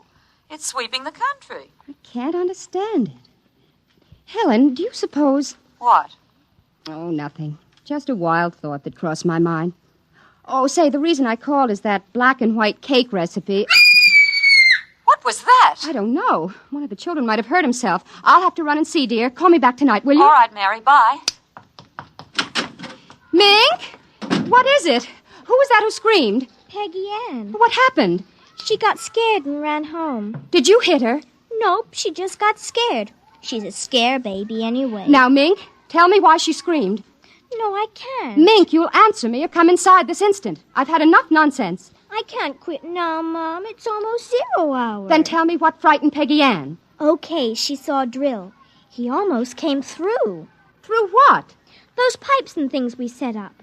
She looked into one of the pipes and screamed. I guess she saw Drill. And no one hit her? No, Mom. Very well, Mink. I'll call Peggy Ann's mother and see how she is. If we could only get Drill through, it would be easy. Then all the others could come through after him. I'm going in now, Mink. I'll call you in for your bath in half an hour. Your father and I want to go out tonight. You won't be able to go out, Mom. Why not? 0 hour is 5 o'clock, Mom.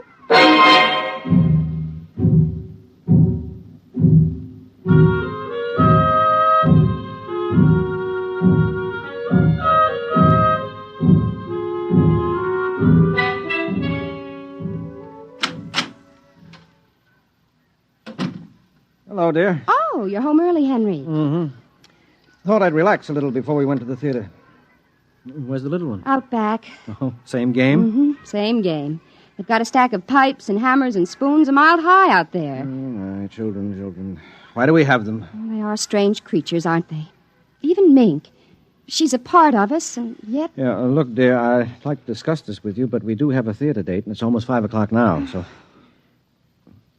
Say, what's happened to the kids? They're so quiet.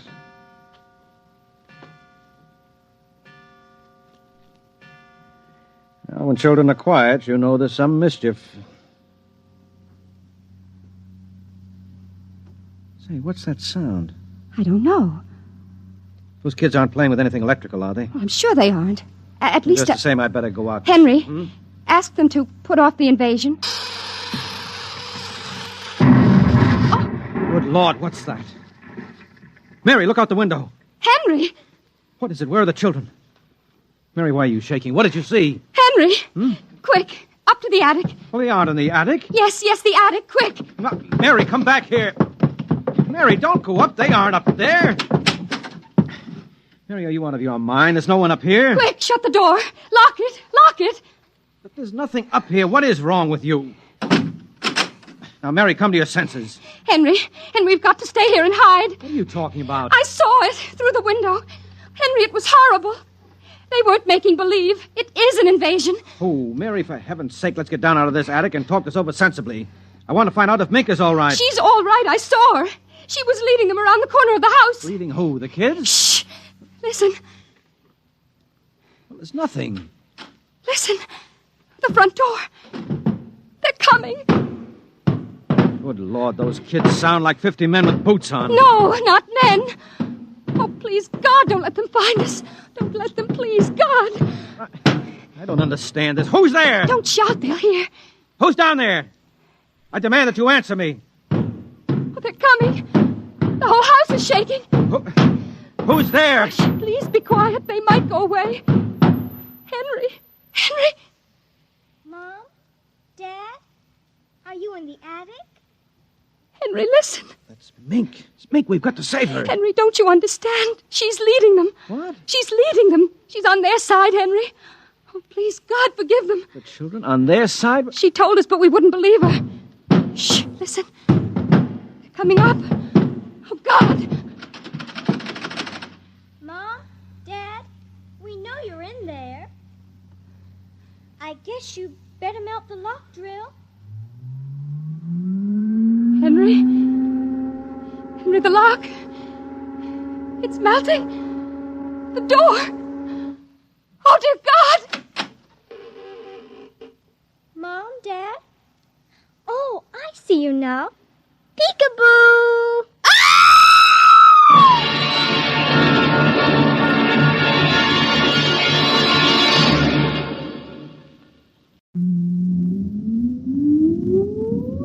Countdown for blast off. X minus 5, 4, 3, 2, X minus 1. Fire.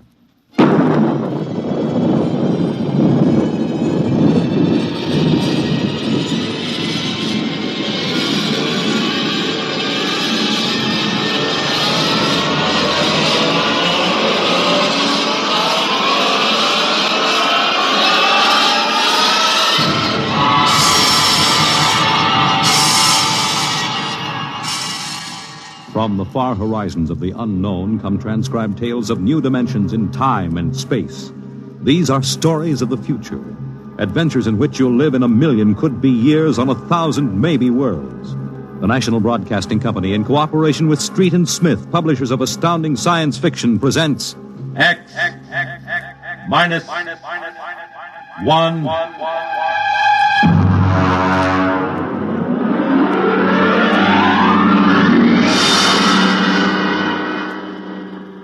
Tonight's story, The Vital Factor by Nelson Bond.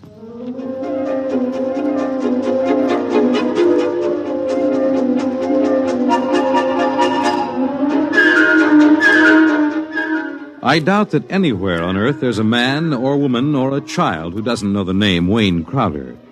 I doubt whether there's a human being who hasn't at one time or another used one of the Crowder products. The can opener or the razor blade or the patented tooth powder dispenser or the Crowder improved slideless fastener. In the magazines which write about men of business, Crowder was described as a man of ice and stone and ink and steel. No warmth to his blood. And a heart to pump, not feel human emotion. And he built a battery of buttons into his desk so that when he wanted something, all he ever had to do was press a button. And like genies springing out of the bottle, the proper personnel would come running. Yes, Mr. Crowder. Get me my engineers. Yes, sir. Right away, Mr. Crowder.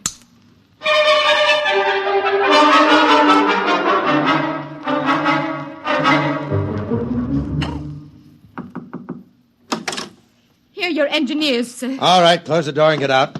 Now, gentlemen, sit down. Gentlemen, I want you to build me a spaceship.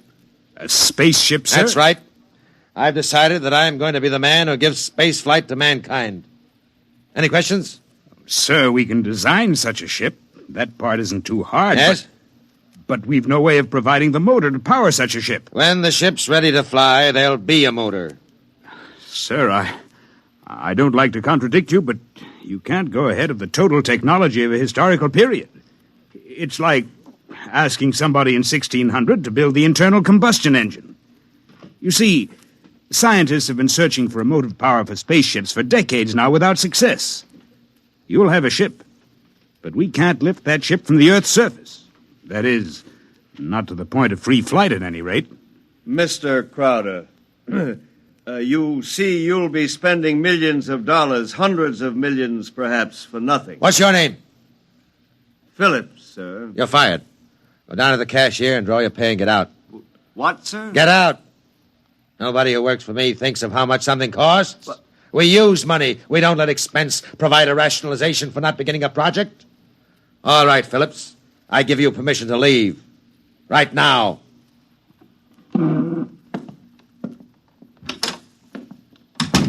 Any other comments? The ship will be built, of course, Mr. Crowder. The fact still remains, we can't power it. You design the ship, I'll find the motor for you. Where, sir? I don't know. But somewhere in the world there's a man who does know the secret. I want that motor, and I'll root out the man who has the theory which will let us build it. How quickly do you want this done, sir? Yesterday. Yes, sir. Is there anything you need? We'll need a construction yard, sir, and certain machinery and a great many materials, of course. Labor force. Get them. Send me the bills. I don't want to be bothered with minor details. Yes, sir. And, one more thing, sir. Phillips. Yes? We need him, sir. He's a top man on electronics. He's a vital cog in our team. I don't want Phillips working for me. That's clear, I hope. Who else in the country knows what he does? No one in this country, sir. There's a man in India, though. Get him. We've tried before, Mr. Crowder. He's working on an important project in his country. I'm not concerned with details. Get that man, pay him what he wants, but get him. Sir, you don't understand. If this man quits his job, that whole project will collapse. It means the welfare of many people, millions of people in his country. He has a high sense of patriotism. Buy that sense of patriotism. That's all. I don't want to see any of you again until you have a report of work in progress. Yes, sir.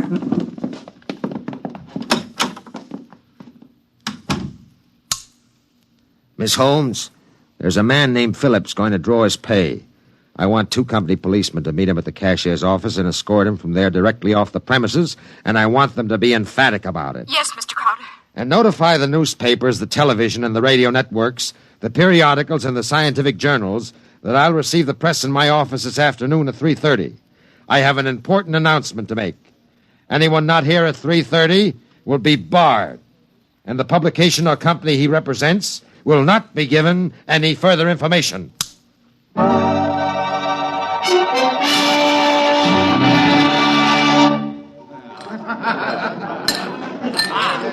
Gentlemen, you can finish your drinks later.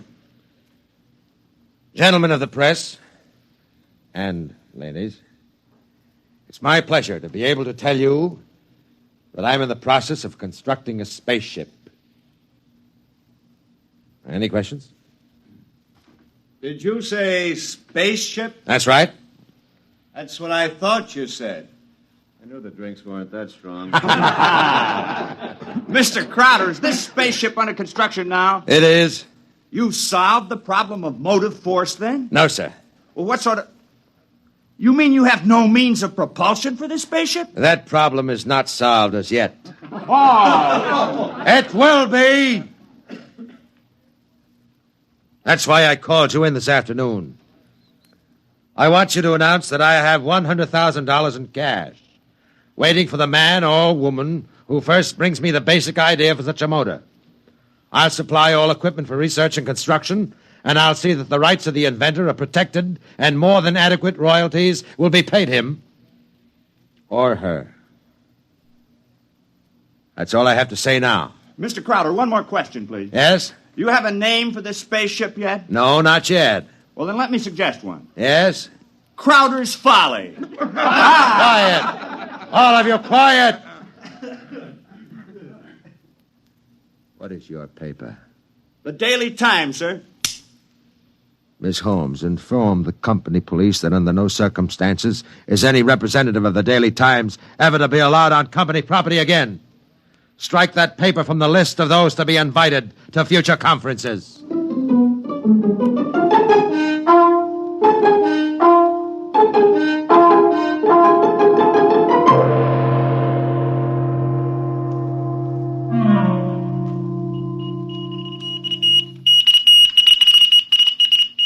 It was Crowder's Folly, but the word of what he wanted circulated to the far corners of the globe.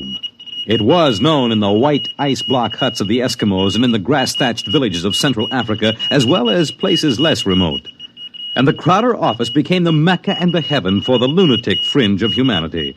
Their blueprints and scale models clogged its corridors. I told you I don't want these people in my office till they're screened. Now get out, get out! Every time I open that door, they surge in like a tidal wave. I have a progress report for you, sir. The ship is finished as far as we can go, Mr. Crowder. Certain additional construction can't be done now because it depends on the shape and mass of the engine, on the type of fuel, on the weight of that fuel. I see, all right. Lay off everybody we don't need. I've ordered that. Mr. Crowder, is it possible that no one will turn up with a motor? That's the one thing that's not possible. He will come. Money and determination will buy anything. Close the door on your way out. Yes, sir. Miss Holmes, order the proper department to put a name on the forward end of the ship. I want letters in pure gold 1 foot high. The name of the ship is Crowder's Folly. Get it done today.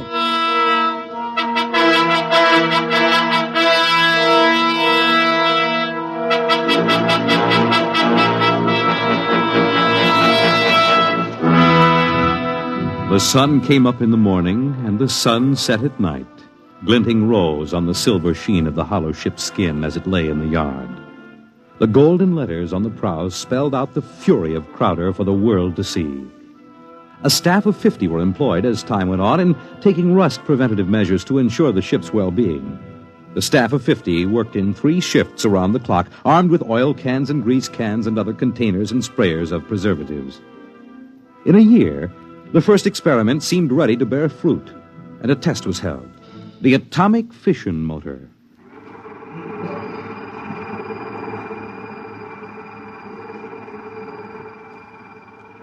In exactly 45 seconds now, we'll hold the test, Mr. Crowder.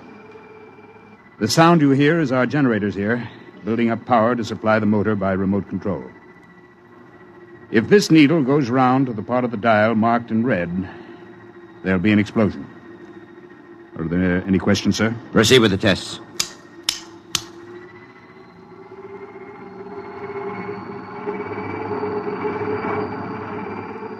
Watch the needle, sir. 8,000, 8,500, 9,000, 10, 11, 12, 15. That's an overload now, sir. 18, 20. I don't know how much more it can... What happened? Your generator blew out. What kind of incompetency? I beg your pardon, sir. The motor blew up. What are you talking about? I would have heard.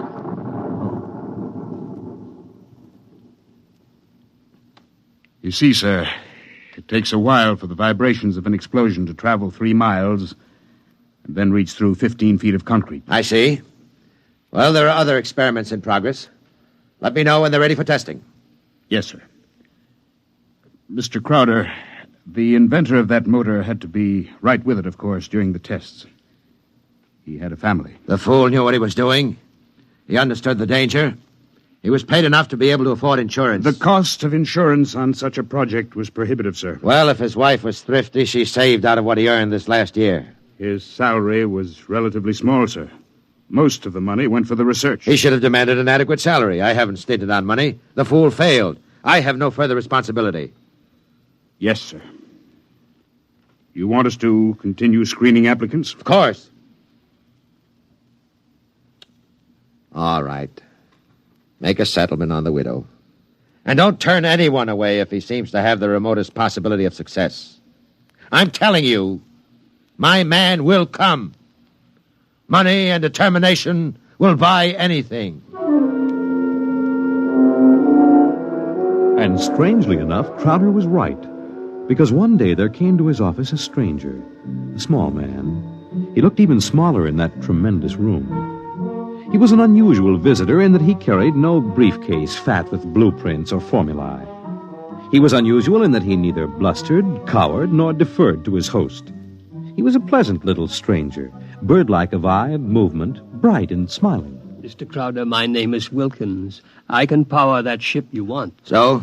Of course, what I have in mind won't be anything like that meaningless, huge bullet your engineers built for you. Rockets are a foolish waste of time, sir. My motor requires a different sort of vessel. Where are your plans? Right here, in my head. It so happens that I'm presently supporting half a dozen people who make the same claims. None of them have been successful. What makes you think your idea will work? Simple enough, sir. The common magnet. Huh? Electromagnetism.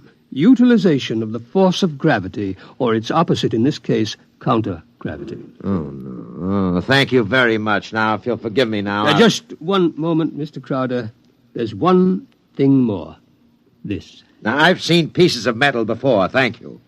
How high from your desk would you say that I'm holding it? I'm very sorry, Mr. Wilkins. Now, do you want to leave or do you want to be escorted out? Now, this will only take a second, sir. How high from your desk would you say that I'm holding this piece of metal? 1.5 feet, I'd say. And if I let go, then in less than a second, a fraction of a second, it should fall to your desk. Now, look, I don't want the surface of that desk marred.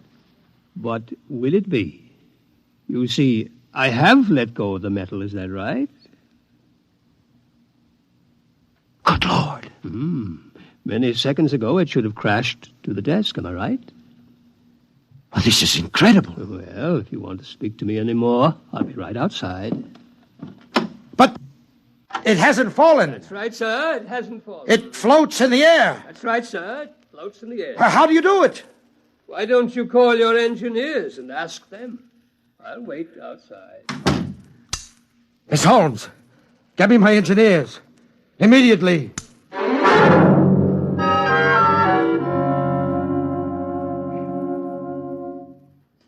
All right, Mr. Wilkins, you're quite right. The piece of metal is apparently counter-gravity, and my engineers can give me no explanation. Thank you, sir. Now, what do you want? For my services? Yes. You've already set the price. To build a pilot model based on this sample, no great expenditure, 100th of the cost of your behemoth sitting out there in your building yard. 3 other things: a workshop, expert mechanical assistance, and an answer to one question. What is your question? Why do you want so much to build this ship? Frankly, because I love power. Because I'm ambitious. I want to be the first to conquer space, because if I can do it, it'll make me greater, richer, stronger than any man has ever been. I want to be the master, not only of one world, but of worlds. That's an honest answer. But is it the only one? You see those letters in gold on the prow of my ship? Crowder's Folly, that's what they named it. That's what they think of me. I want to cram those words down their petty little throats and let them eat mud. That's another answer. And that's all? That is as far as your thinking goes? What other answer is there to your question? There's my own answer. I want to leave this planet and go elsewhere, to Mars, perhaps, because there are strange wonders yet to be found. Because there will be scarlet sunsets over barren wastes. And in the star-strewn night, the thin, cold air of a dying world, stirring in restless sighs across the valleys of the dry canals. You may laugh out loud if you wish, Mr. Crowder. I would prefer that to the peculiar repressed smile you're now exhibiting. You're a very lucky man, Mr. Wilkins, in that you have scientific talent, because your talents as a poet are inferior and very sentimental. All right, you're a sentimentalist, and I'm a man of action. No matter. We can work together, you and I. Your workshop will be ready by morning. I don't need to hear from you again till you have something to show me. If you need to see me, call me day or night. I'll be available. But don't bother me with details, because I probably won't understand what you're talking about anyhow. If you need money or materials or personnel, just tell my engineers. You'll get it, or I'll know the reason why. That's all. Thank you, sir. Miss Holmes, get me my engineers.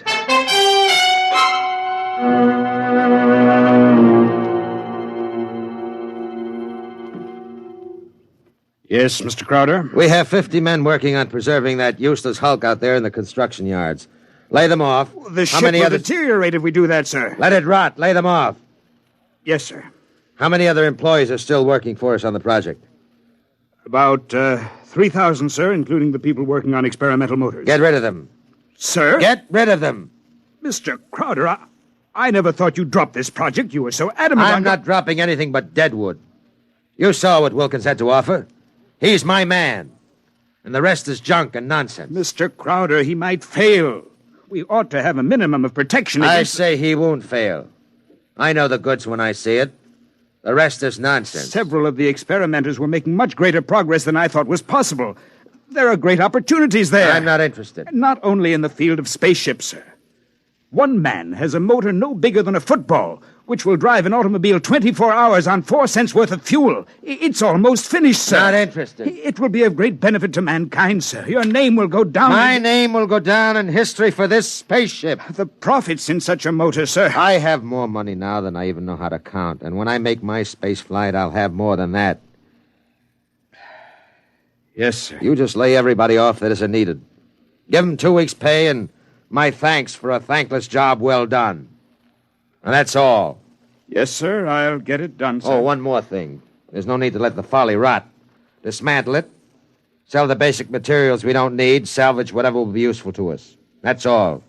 A year's work. Yes.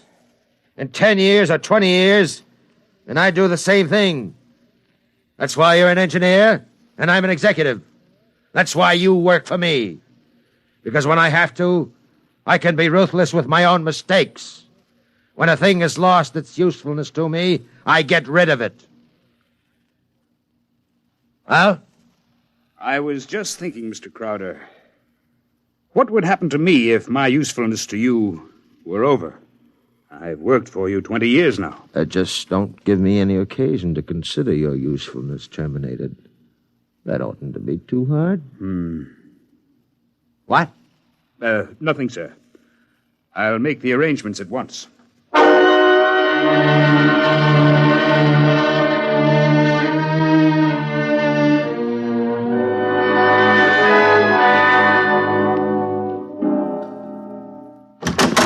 Who are you? What do you want? I tried to stop him, sir. Well, speak up, man. My name is Jarvis Ustuli. I'm an electronics expert. Oh, yes, I remember. You're the Indian. Come in, come in. Do you want me, sir? I can never... Never mind, Miss Holmes. Just stay outside. Close the door behind you.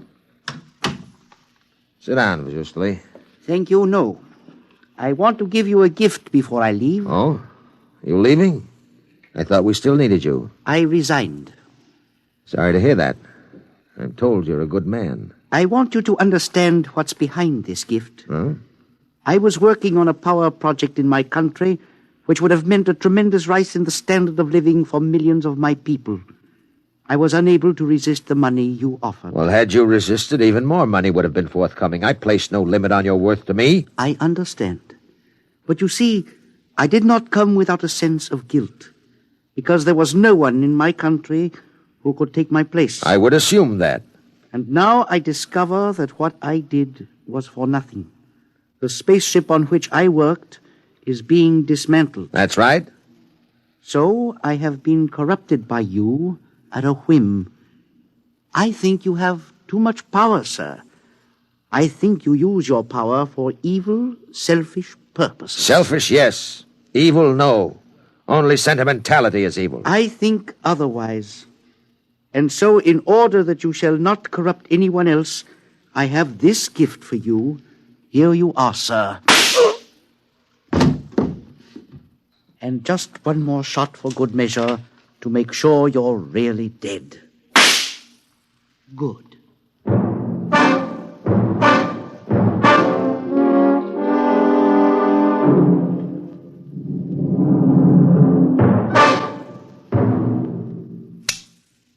Miss Holmes, there's a man on his way out by the name of Jarvis Ustuli, an engineer. He's not to be molested. He probably won't stop at the cashier, so I want a check for 6 months' salary in advance mailed to his home address. The man showed a certain quality of ruthlessness which is deserving of recognition. Oh, and have the chief of the company police bring me a new bulletproof vest. This one seems to have been dented in a couple of places.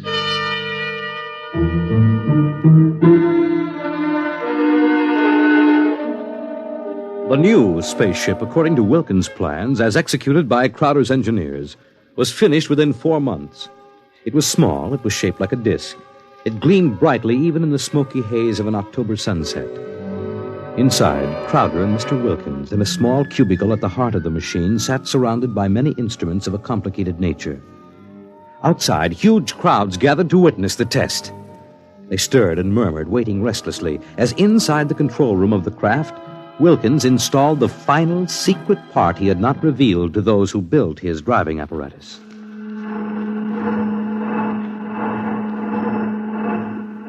Well, Wilkins, what's holding us up? Nothing new. Oh, sentiment, perhaps? A wish to look once more on Earth's familiar scenes? There. Now the screening is removed. Look at the people out there. Never mind looking out there. Let's leave that thing closed. You're a sentimental fool. Or are you afraid? Or did you decide at the last minute that your invention would work? It will work. Sit down, Mr. Crowder. Thank you. Do me a favor. When I press this button, will you please press the button on the arm of the chair in which you're seated? I'll tell you when. Turn on your motor. I want to hear its roar and feel its tug as we cut loose from Earth's gravity and fly outward into space. That might be a moment in which I'd share your sentimentality. Press your button now, sir. Thank you. Yeah. Wilkins, I'm beginning to distrust you. If this is all a hoax, When are we going to take off? You said at 5 sharp, and it's 2 minutes after 5 now. Well, do we move or don't we? Mr. Crowder, we're already moving. The button you pushed was to nullify the effects of acceleration. If you don't mind, sir, I'd like to open the screen again. Now, if you care to look, see for yourself. Wilkins, we're in space. Look down at the Earth. How far we've come. Why, it's no bigger than a toy balloon. No, a dime. No, a firefly. Man, Wilkins, you've done it. Yes. I swore to be the first man to conquer space, and I've done it. It's a triumph of power and ambition. And sentiment. Blast sentiment. Your maudlin dreaming would have died unborn except for me. I made this possible, Wilkins. Don't you ever forget that. My capital, my forcefulness, my will. Look out there. Space. Stars that never were seen from Earth. And this is only the beginning. We'll build a larger model, one great enough to hold 100 men, 1,000, and cargo besides. Whoever wants to leave Earth this moment must come to me. I am the master of the planets.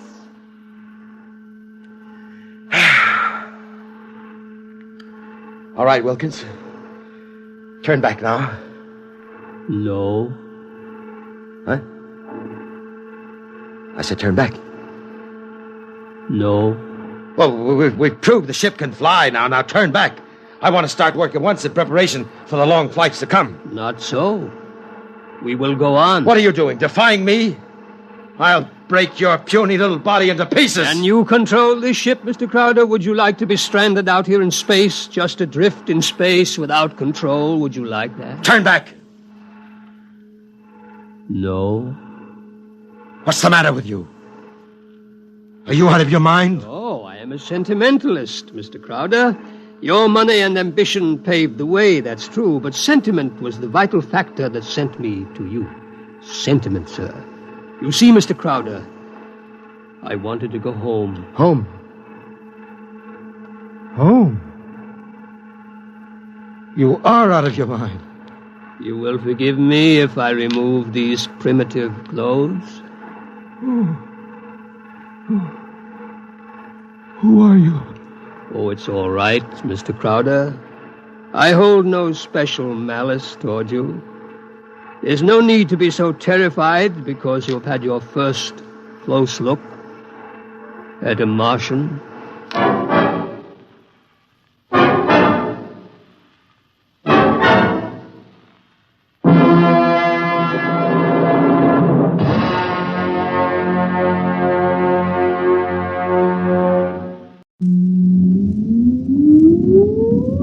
Countdown for blast off. X minus 5, 4, 3, 2, X minus 1, fire.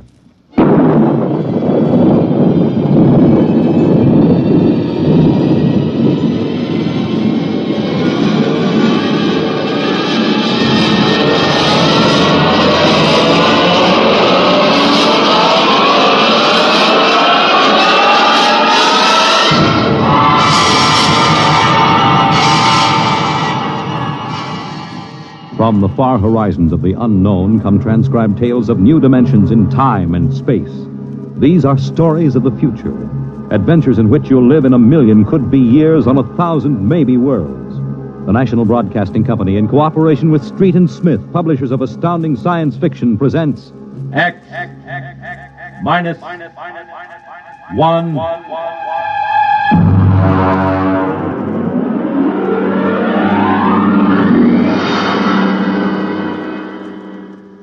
Tonight, a Ray Bradbury story, Marionettes Incorporated.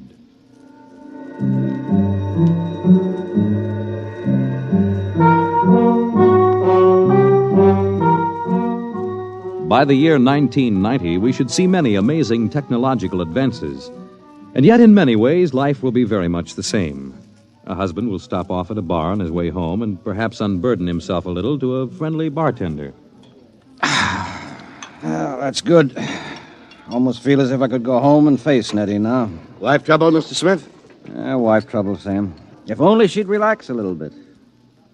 Look, you see this bruise on my lip? She kisses me. For an hour every night when I come home. Can you do anything for it? Well, I try, Sam. You can't figure them out. Well, I guess I'll go home and feed myself to the lioness. I tell you, Sam, when Eddie gets finished demonstrating how much he's missed me, I feel like a man who's been stuffed into an electronic washing machine with the dial set at rinse dry. How much do I owe you? Well, if it isn't Henry Smith. Huh? Brayling! Well, as I live and breathe. Walter Brayling. What are you doing here? We're having the night out. Say, does Gloria know about this? Things have changed, Henry. I thought she kept you chained to the bedpost most of the time. Not anymore, Henry, not anymore. So you aren't divorced, are you? Oh, no. Gloria's home.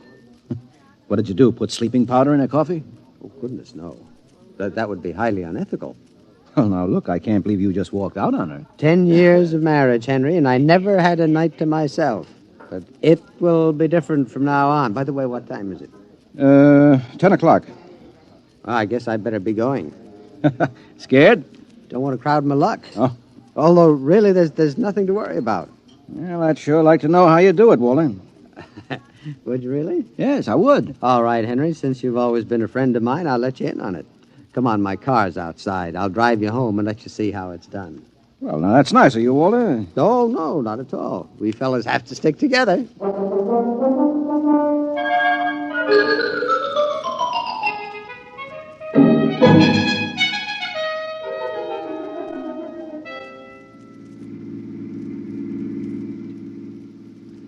I don't suppose you know how Gloria and I came to be married in the first place. No, I don't. Well, one evening, she threatened to tear off her clothing and call the police unless I married her. No. Oh, yeah. Well, that's a bit extreme, isn't it? Gloria's a nervous girl. Oh. I bet you've had a pretty wretched time of it, huh? Yeah. Didn't take long for me to become the laughing stock of the neighborhood. Henpecked Brayling, they used to call me. I know that. But, things are changing now. See this? What's this? A single ticket to Rio on the morning rocket. I have hotel reservations there for a month. A whole month, Henry, to have a fling. Well, won't Gloria make trouble over that? Well, that's the amazing part of it, Henry. She won't even know that I'm gone. Huh? And I'll be back in a month and no one the wiser. You don't believe it, do you? Well, frankly, no. Just how are you going to swing it, Walter? That's the secret, Henry. I tell you, it is the most wonderful thing ever invented, worth every cent I paid for it. Well, what is it? I'm going to show you. Now, here's my house. You notice the lights are all out? Uh-huh.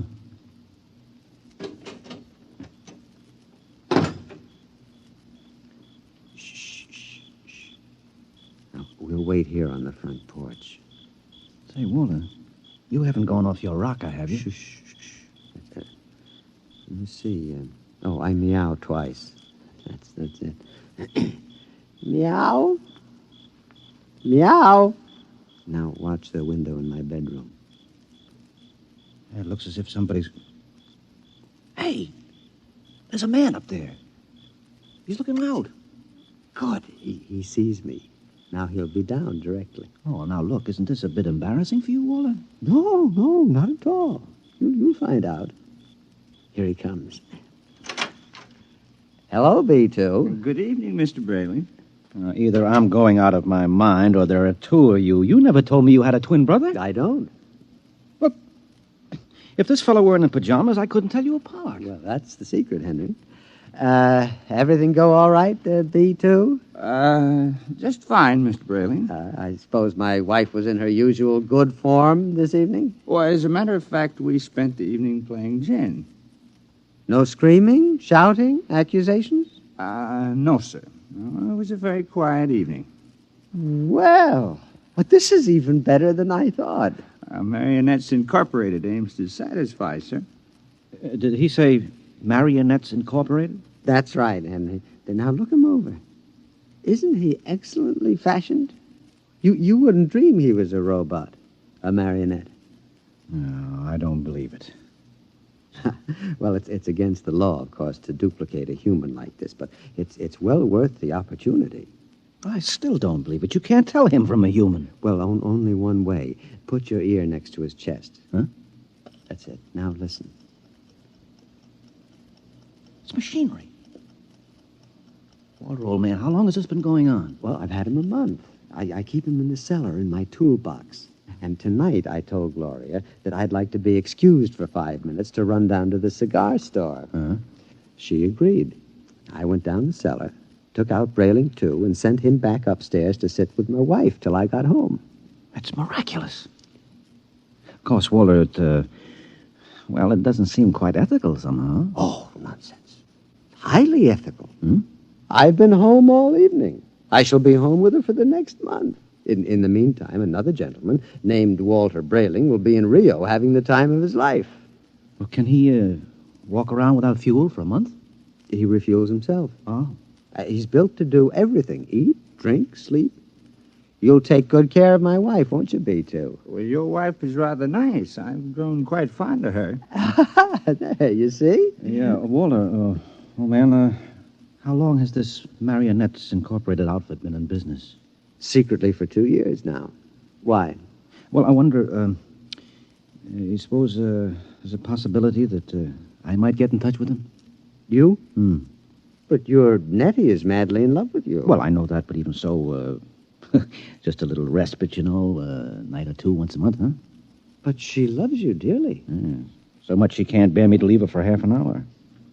You know that lately she's taken to calling me up at work 10 or 12 times a day, talking baby talk. Your Nettie? My Nettie. So now what do you say, old man, huh? As a favor to an old buddy, huh? A fellow lodge member? Well, I could put you in touch with the man who makes them. Of course, you'd be pledged to secrecy once you learned where he's located. Oh, well, naturally. Very well, then. Here's his card. Marionettes Incorporated. W. Zeig, proprietor and owner. New humanoid plastic 1990 models guaranteed against wear. Our motto, no strings attached. Address, the Jumble Shop, 43 South Wesley Drive. Yeah. Mr. Zeig will take care of you. He's a charming fellow.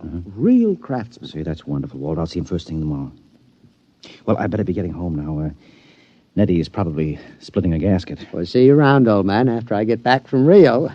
While I'm gone, you might drop around regularly, just as you always have. Treat Brayling, too, here, as if he were me. Otherwise, Gloria might be suspicious. Yes, fine, I'll do that. Oh, before I go, these marionettes, they're safe, aren't they? Oh, absolutely. Tell him, B2. Oh, we're guaranteed. Well, that's fine. Well, good night, Walter. Good night, B2. Good night, Mr. Smith. Good night, Henry. Well, I'm glad someone else will have a chance at a little happiness and freedom. All right, Brayling, too. It's back into the cellar box for you. Come on, down the steps. That's it.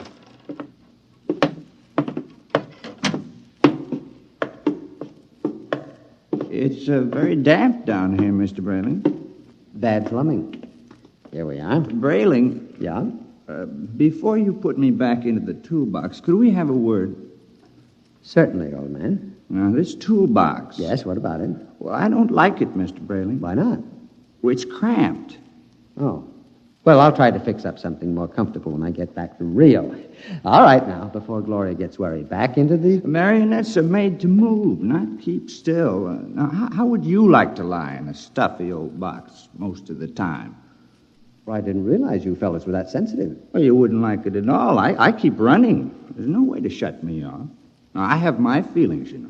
Well, a day after tomorrow, I'll be off to Rio, and you won't have to stay in the box for a whole month. You can move upstairs. But when you come back from Rio, I'll go back into the box. Mr. Zeig didn't tell me at Marionettes Incorporated that it was possible to get a difficult specimen. Oh, well, there's a lot he doesn't know about us. Look here, B2. This has gone far enough. I'll never get to Rio. Come on now, into the box. And another thing. Well? Your wife. Yes, what about my wife? I've grown quite fond of her. I'm glad that you enjoy your employment. You'll have the whole month. I'm afraid you don't quite understand, Brayling. I've fallen in love with her. Yes, well, all right. You what? Well, you see, you just don't appreciate it. Maybe if you hadn't acted so meek and apologetic about everything, well, she'd have a little more respect for you as a man. You aren't supposed to behave like this, you know. I think I could be very happy if I were married to Gloria. Aren't you forgetting that you are nothing but a big, overgrown puppet? Now, careful, Brayling. I'm sensitive. I'm sorry. Look, you wouldn't mind waiting here a moment, would you? I have to go upstairs and make a phone call. To whom? Nobody important. I have to call Henry Smith about something. You're lying. Now, you're going to call Marionettes Incorporated and tell Mr. Zeig to come and get me. No, really, I'm not. I was... B2, stay away. Now, stand where you are, Brayling. No, B2, take your hand off my No, arm. Brayling. What are you going to do? Nothing much. I'm just going to put you in the toolbox, lock it, and lose the key. Then I'll buy another ticket to Rio, and Gloria and I can have a wonderful vacation. You're insane. Oh, am I? Now, wait a minute. Hold on, B2. Don't be rash. Now, let's talk this over. Goodbye, Brayling. Now, B2, stop it. Don't. Let go. Into the box, Brayling. There. Let me out. Let me out. Walter! Yes, Gloria? Well, what in the world are you doing down there at this time of night? Well, nothing, lover. The pipes were knocking, and I'm just making sure the boiler hasn't exploded. Now, you go to bed, and I'll be up soon. Hurry, won't you? We had such a nice evening. I'm lonesome for you. You won't ever be lonesome again, darling. Never again.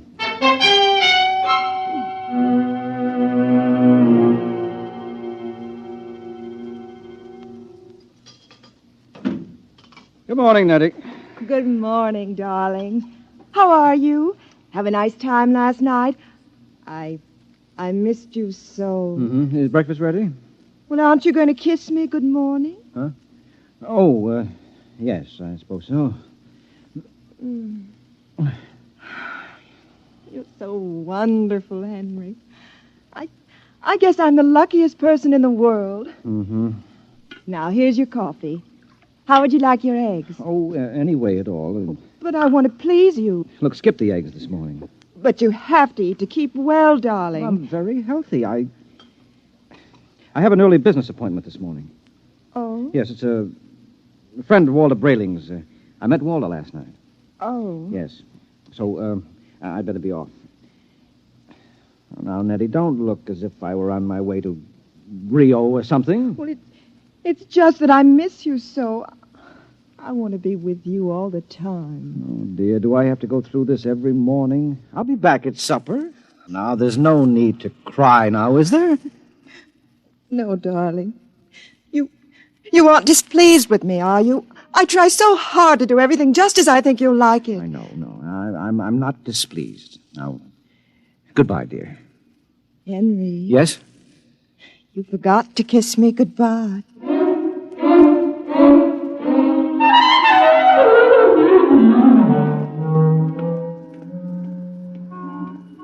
No strings attached, no strings attached. A very nice puppet with no strings attached. Let's see now. Jumble Shop, 43 South Wesley. Well, that should be about... here it is. Yes? Mr. Zeig? Yes? Walter Brayling recommended me. Enter. Thank you. Your name? Henry Smith, 55 Evergreen Place. And what can we do for you, Mr. Smith? Well, Mr. Brayling showed me his marionette last night. I was intrigued with the idea. Not that my wife is anything like that female meat grinder he's married to, you understand, but, I'm a man who enjoys an occasional evening with the boys, you know, without complications. Naturally. Yes, so I thought... that I could duplicate you? Exactly. Oh, I think it might be arranged. Uh-huh. Oh, yes, how much? $9,000. I have an inferior model at $7,500. No. If I go through with this, nothing is too good for Nettie. Nettie's my wife. We've been putting money aside to buy a summer home in Westport, but... sometimes we must choose. Yes. Well, perhaps I could just slip out $9,000. It's a joint account. How soon could I have it? Oh, I could construct a mannequin in about 2 months' time. Good. Shall I consider the order placed? At once. Of course, you'll have to report here for a body mold, color index of your hair, lips, skin, etc. And I'll have to do a complete electro-emotional calibration. Now, you guarantee that these models are foolproof? As foolproof as I can make them, Mr. Smithson. I've had years of training. And there's no chance of detection? None whatever. I've never had a complaint. Very well, Mr. Zeig. I'll get the money from the bank and send it to you. I'm sure you won't be sorry, Mr. Smith. You will be just as satisfied as Walter Brayling.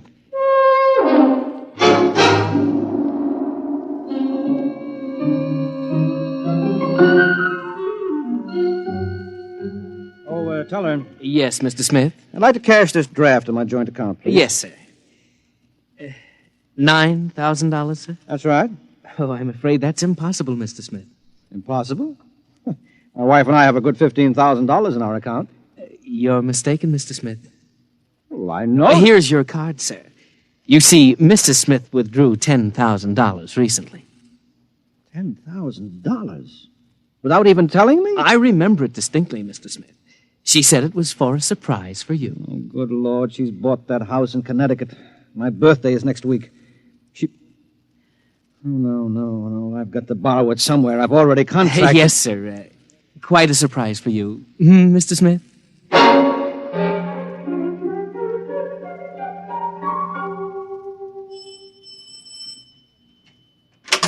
Yes? Oh, hello, Henry. Hello, Gloria. Is Walter home? I'd like to speak to him. He should be back soon. Will you wait? Yes, I better. Oh, say, Henry, as long as you're here, maybe you can help me with something. What? I went downstairs to get an old suitcase a little while ago, and I heard the strangest noises near that old tool chest of Walter's. He mentioned that the boiler was acting up, and, well, I'm afraid to go down there again. I wonder if you'd take a look. What kind of noises? Like a thumping sound. Mm-hmm. Well, maybe I'd better go down, Gloria. You stay up here. Should I call a plumber, do you think? No. I'll take care of it. Well, it's right down those stairs. All right, I'll have a look.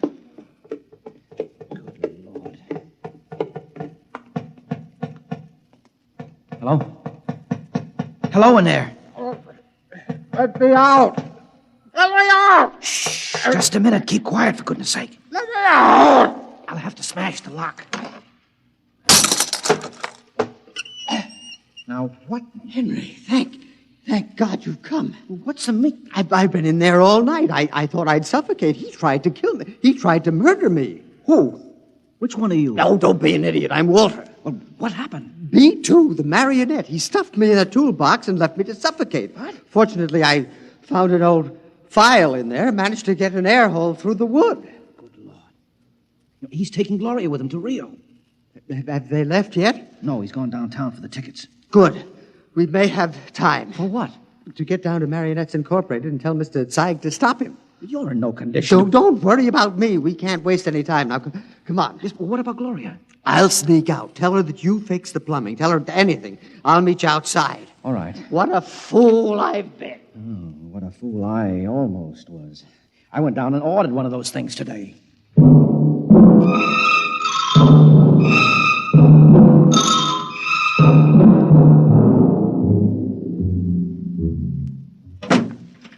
Gloria, love. Yes, darling. Did you get the tickets to Rio? Right here in my wallet. A honeymoon for two under the Pampas moon. Oh, Walter, it's so nice to have you like this. Oh, you like the change? I don't know what did it, but whatever it is, I'm in favor of it. I hope it's permanent. Well, I intend to see that it is. By the way, darling, do you happen to remember where that old pistol of mine is? Pistol? Yeah, I just thought, since we're going to be traveling in strange countries, well, it wouldn't hurt to bring it along. Well, I think it's here in the sideboard. There. You know how frightened I am of these things. Well, I'll be very careful of it. Now, in fact, I think I'll go down to the basement and practice. Not really shooting it, of course, just to make sure it's in good working order. Well, now, do be careful, darling. Oh, I will. If you should hear a shot, now, don't be frightened. I may fire it into a block of wood just to test it. Perhaps I'll fire it into that old tool chest of mine. That should absorb it. Oh, speaking of that tool chest... What about it? It reminds me that Henry Smith was here. Oh? Yes, I heard some noises downstairs, and he went to fix the plumbing. Is he still down there? No, he left. I really don't understand it. He seemed so anxious to see you before he went down to the cellar. And then he just left. Did he stop the noises? Well, he must have. I don't hear them. Yeah, I see. What is it, dear? Well, I have to go out for a while, darling. But, Walter, we have to pack if we're leaving. Well, I'll be back soon. There's something very important I have to attend to. What is it? Well, just some personal business with Henry Smith. Now, please excuse me, darling. And now, don't worry. When I get back, everything will be fixed once and for all. Oh, we can enjoy the rest of our lives just as though the old Walter Brayling never existed.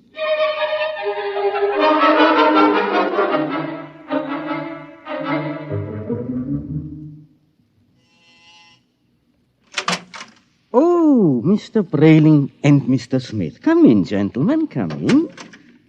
What brings you? Mr. Zeig, you told me your marionettes were foolproof. They are. My personal guarantee goes with We know each all one. about your personal guarantee. Except that Mr. Brayling's dummy knocked him out, Yes. stuffed him in a toolbox to suffocate, and is making plans to run away with his wife. Oh, dear. Yes, well, Mr. Zeig. Well, I really don't know what to say, gentlemen. What Mr. Brayling and myself would like to know, Mr. Zeig, is exactly what are you planning to do to stop this overambitious robot? Well, of course, we shall have to recover B2 first, and then I'll simply dismantle him Yes, and... well, he doesn't seem to want to be dismantled, Mr. Zeig. In fact, I think that you'll have trouble catching him. Maybe I can save you the trouble, gentlemen. Yeah, B2. Look out, he's got a gun. I thought I'd find you here when I discovered the tool chest empty. Now, you look, B2. Whatever you're planning, you won't get away with it. Oh, I think I will. Mr. Zeig, can't you do something? I'm afraid I can't think of anything. I'll save you the trouble because I'm going to kill the three of you. No, you won't get away with it. No, you forget that Gloria and I will be on a plane to Rio in a few hours. All right, Mr. Syke, you first. Now, see here. This isn't fair. I created you. You can't. You grab him. I've got him. Now, quick, that hammer. Look out! Oh, well, that's the end of Brayling, too. But he got Zeig, though. Yeah. Right through the... Holy jumping catfish, Henry. Look at him. Look at Zeig. It's nothing but a mass of coils and springs, just like Brayling, too. Well, he's nothing but a marionette. He's no different. Brayling, do you know what this means? Oh, this is incredible. A marionette building other marionettes? But someone must have built Mr. Zeig originally. I wonder what... Well, perhaps Mr. Zeig turned on whoever built him the same way Brayling, too, turned on you. Well, at any rate, we'll never know. Oh. Say, I wonder how many of these things are walking around among us. Oh, I shudder to think of that. You know, some of our best friends might be. Ooh. Yeah. Come on, we have to get out of here. But the police... Now, don't be a fool, Brayling. There's been no crime committed here. All the police will find is two oversized puppets with the springs coming out of them. And they seem so lifelike. Yes, I know, and they were only machinery. You got to remember that. Yes. What'll I tell Gloria? Well, if I were you, Brayling, I wouldn't tell Gloria a thing. I'd simply pick up that other ticket to Rio and take her on a honeymoon, just as she's expecting. What about you, though, Henry? What are you going to do? Me? Well, I'm going home and give Nettie a kiss that'll singe her hair. Oh, you know, when I think of what might have happened if I'd gone through with this marionette thing, it makes a fellow realize how lucky he is to be married to a decent woman. Oh, come on, let's go.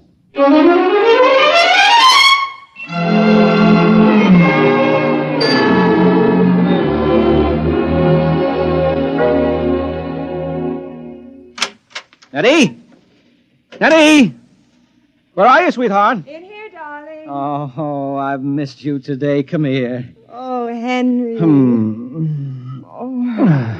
Oh, you're tired, darling. Can I do something for you? Just tell me I'm yours to command. Oh, man's a fool to jeopardize a nice home and a loving wife like you. Oh, you do love me, don't you, Nettie? Oh, you know I do. Here, let me get your slippers on. Now, it feels good to sit back on the sofa and relax. Oh, you don't know what a trying day I've had. Oh, I can see you're all upset. Hey. It isn't anything I've done, is it, dearest? Oh, no. Well, in a way, something you've done is connected with it, yes. What's that, darling? The money. Money? Now, I know you wanted to surprise me with the house, darling, but really you shouldn't have taken that money out of the bank without consulting me. Henry, I don't even know what you're talking about. Now, Nettie. But I don't. Nettie. Oh, you're so upset, darling. If it's anything important, let's talk about it later. Meanwhile, why don't you just put your head on my shoulder and rest? Well, I must admit that sounds enticing. Here, let me make you comfortable. There. Now, you just close your eyes. That's it.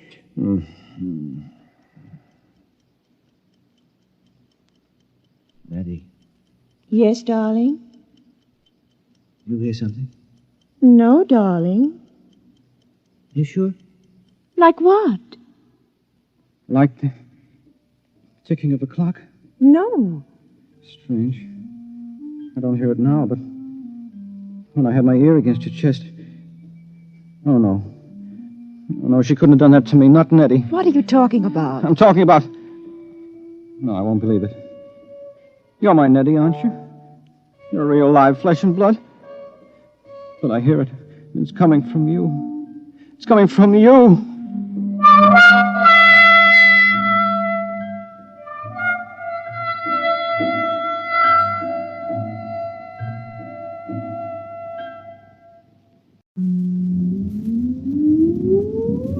Countdown for blast off.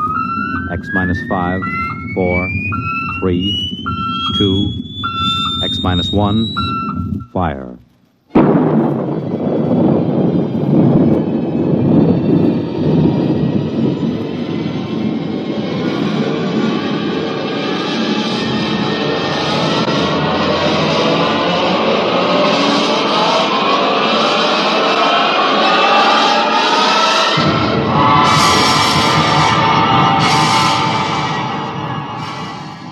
From the far horizons of the unknown come transcribed tales of new dimensions in time and space. These are stories of the future, adventures in which you'll live in a million could-be years on 1,000 maybe worlds. The National Broadcasting Company, in cooperation with Street and Smith, publishers of astounding science fiction, presents X minus 1.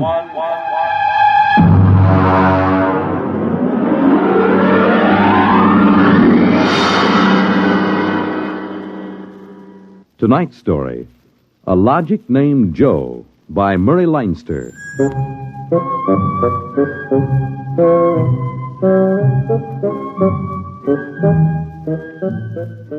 It was on the 3rd day of August that Joe came off the assembly line. And on the 4th, Maureen came into town. And that afternoon, I saved civilization.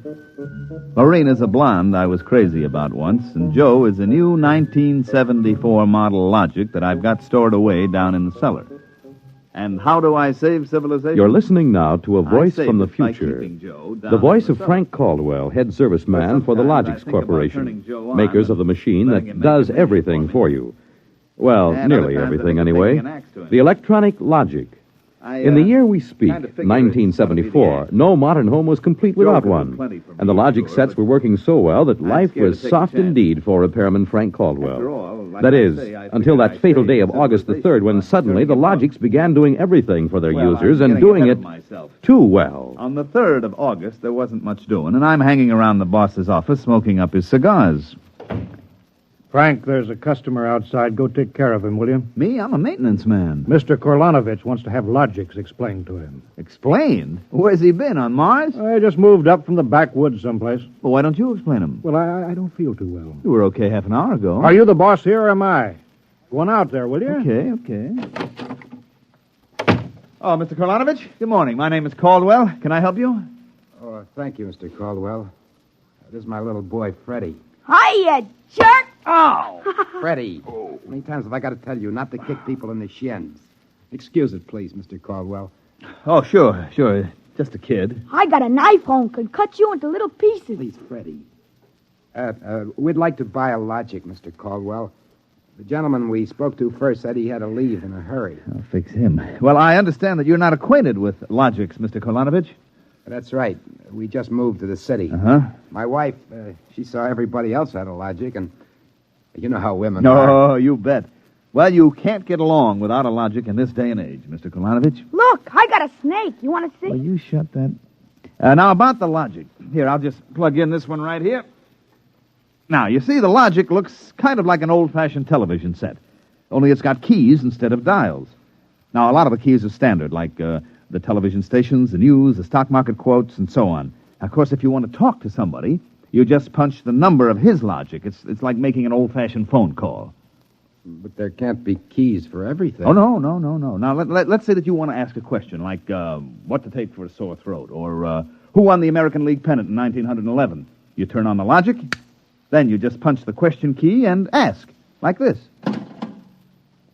Who was the first president of the United States? George Washington. There, you see. But I already knew that. Well, of course, that was just a sample. I got a little store. Will it keep books for me? It will keep your books, record your contracts, serve as a filing system, and check up on what happened to your lawyer's last client. Anything. Hey, they're really something, these things. 10,000 services and information sources in one. Read our advertising. What I want to know, Mr. Caldwell, how do these logics work? Of course. Now, you saw that big building across the street? Sure. Well, that's one of the relay tanks. You see, there are a dozen of them all around the country, and they're all hooked up together. And there's a data plate in one of those tanks for every fact in creation. Anything that you want to see or hear, you just punch for it, and the logic gives you the answer. Hey, listen. Could I ask this thing how to make dart poison? How to make what? Dart poison. Like in Africa. I could shoot the darts through my bean shooter. I think maybe we better not get one of these things. Oh, no. It's perfectly all right, Mr. Kolonovich. The logic won't tell you that. I bet it will. I'm going to try it. Hey, how do you make dart poison? Public policy forbids this service. Oh, what'd you do that for? Kind of some little brat. Because some people might ask things that aren't good for them.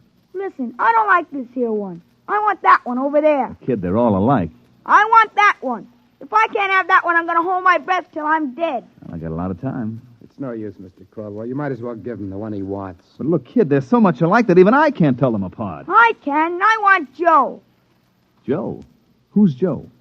I guess he means the logic, Mr. Caldwell. He has to think up a name to call everything. You should hear some of the names he calls me. Not till I'm 21. I promised Mother. Okay, so we call him Joe, but them things are all alike to 1/10,000th of an inch. I don't care. I bet he'll teach me how to make dart poison. Okay, then. Come on, Joe.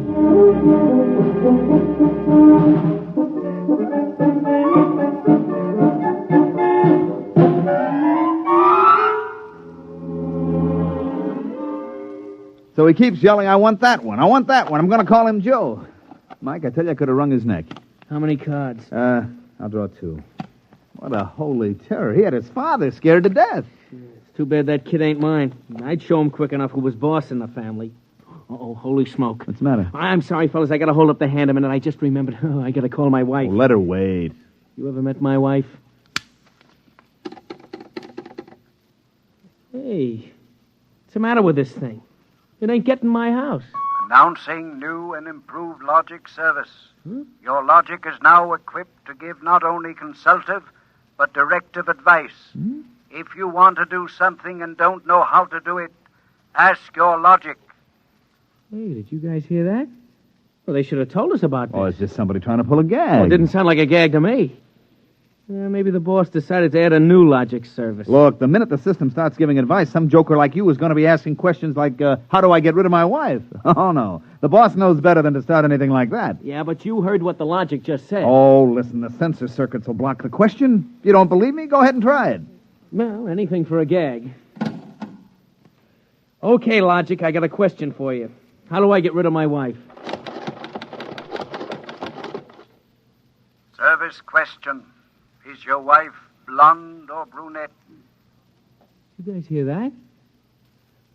She's a blonde. Hexacrylobinatine is a constituent of green shoe polish. Take home a frozen meal containing pea soup. Color the soup with green shoe polish. This poison is fatal to blonde females only. This fact is a product of logic service. You cannot be convicted of murder. It is improbable that you will be suspected. The saints preserve us. And it's bound to be right. These things can't make a mistake. Well, Mike, don't just stand there. Check the sensor circuits, quick. Oh, we can't get to them. They're all sealed up. It's supposed to be impossible for them to go out of order. Well, they're out of order now. And I got a feeling that some awful things are going to happen.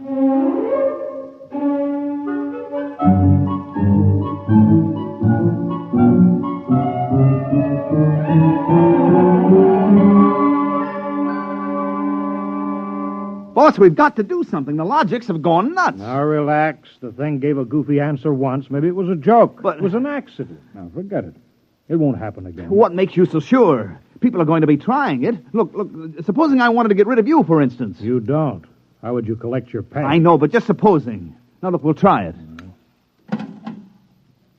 If you want to do something and don't know how, ask your logic. How do I bump off my boss? Male, fat, bald-headed, and 45.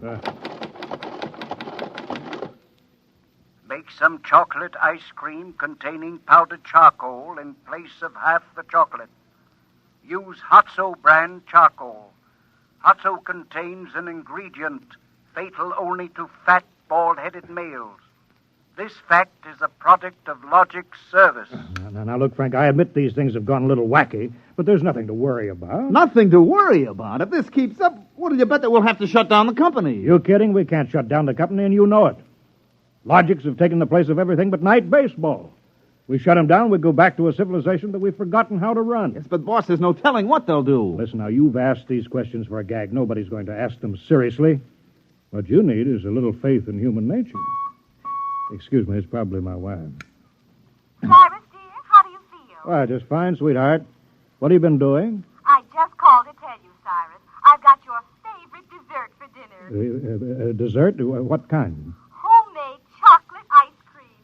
Cyrus, when you taste it, you'll just die. Cyrus, what's wrong? Why don't you answer me, Cyrus? Chocolate ice cream. This can't be happening. Why, this is awful. These logics are dangerous. Have a little faith in human nature. Now, Caldwell, you're the head of the maintenance crew. I'll give you 24 hours to fix these logics or you're fired. Well, now, look, boss. What are you standing there for? Get in the service car. Get moving. Where? Anywhere. Find out what the logics are up to and see that you find out before the logics do.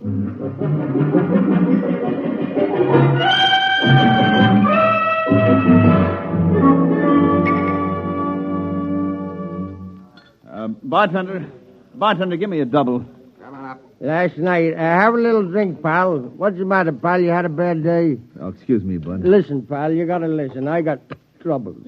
Bartender, will you get this barfly off of me? On your way, son. Oh, don't say that. I got troubles. How am I going to keep my wife from finding out I had a couple of little drinks? How am I going to do it, huh? Look, mister, it's a hot day, and I've been driving a car around in it, see? And I've been trying to keep a bank president from having apoplexy on account of his logic told him how to rob his own bank. I've been trying to stop 6-year-olds from asking what comes after the bees and the flowers and their fathers from asking how to get $1 million by tomorrow. I've been tripping over dead bodies so artistically croaked that nobody's ever going to find out who done it, and all you got on your mind is how am I going to keep my wife from finding out I've been drinking? Dry up, will you? Go ask a logic. My pal, my boy, where's the logic? Where's that logic? Here, right behind you. Here, here's a nickel. Listen, I got to hear. Now, come on, logic, old pal. Old pal, be nice. How does a guy keep his wife from finding out he's had a couple of little drinks? Answer me that, huh? Buy a bottle of Franine hair shampoo. It is harmless, but contains an ingredient which instantly neutralizes alcohol.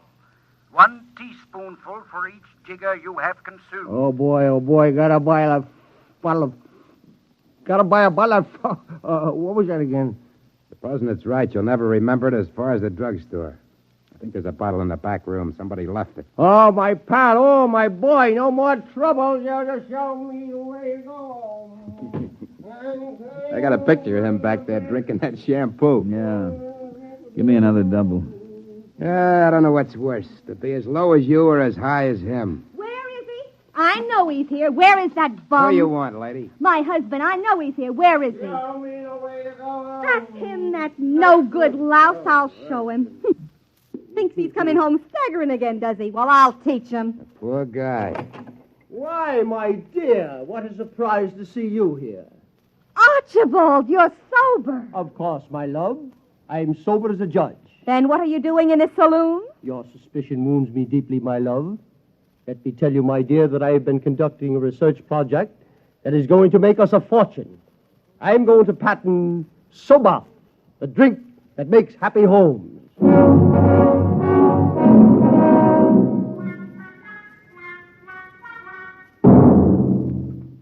Look at this blotter, Caldwell. Blank.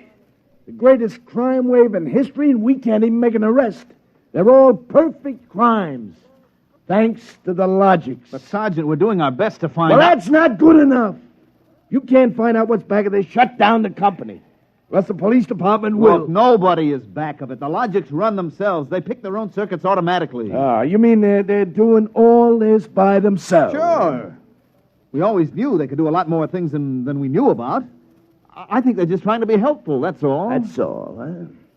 Well, you better make them cut out the tricks, including this new business they're up to now. What new business? Just started an hour ago. Every time you turn on a logic, it asks your name, and then it spells out the whole history of your life. What? I haven't heard about that. What's it do that for? You tell me. Go on, go ahead, try it. Okay.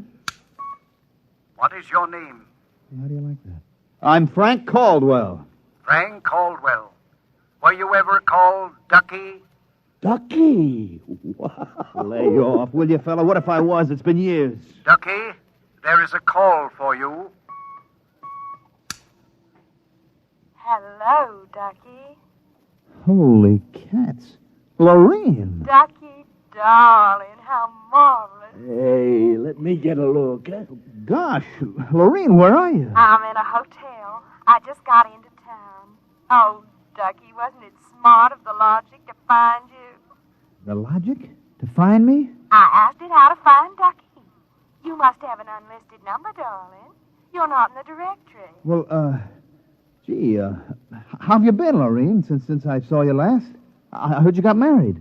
You won't believe me, Ducky, I know, but I've had 4 husbands, and I've never loved anybody as much as I love you. You've divorced 4 husbands? 3. The last one, died unexpectedly. Oh, who unexpected it? He did. But the jury acquitted me, Ducky. They knew it was just a little old accident. So now I'm free again, and we got lots of things to talk over. You come right on over here, Ducky, instant. Oh, well, Lorraine, I'm working, you see, and I'll call you back. All right. Here's a kiss. Mm-hmm. That'll have to hold you till you get here. Hurry, Ducky. Oh, my back. What am I going to do? Do like you were telling me a while ago. Huh? Calm yourself. Ducky.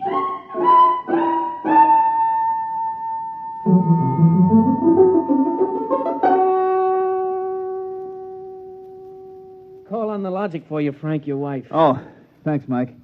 Hi, Gerd. Frank, I've been trying to get you for an hour. Where you been? I've been out making calls, honey, trying to find out what ails these logics. Well, you better find out in a hurry or there's going to be trouble. Now, look, good. Now, just take it easy, huh? Caldwell, you can't let this happen to me.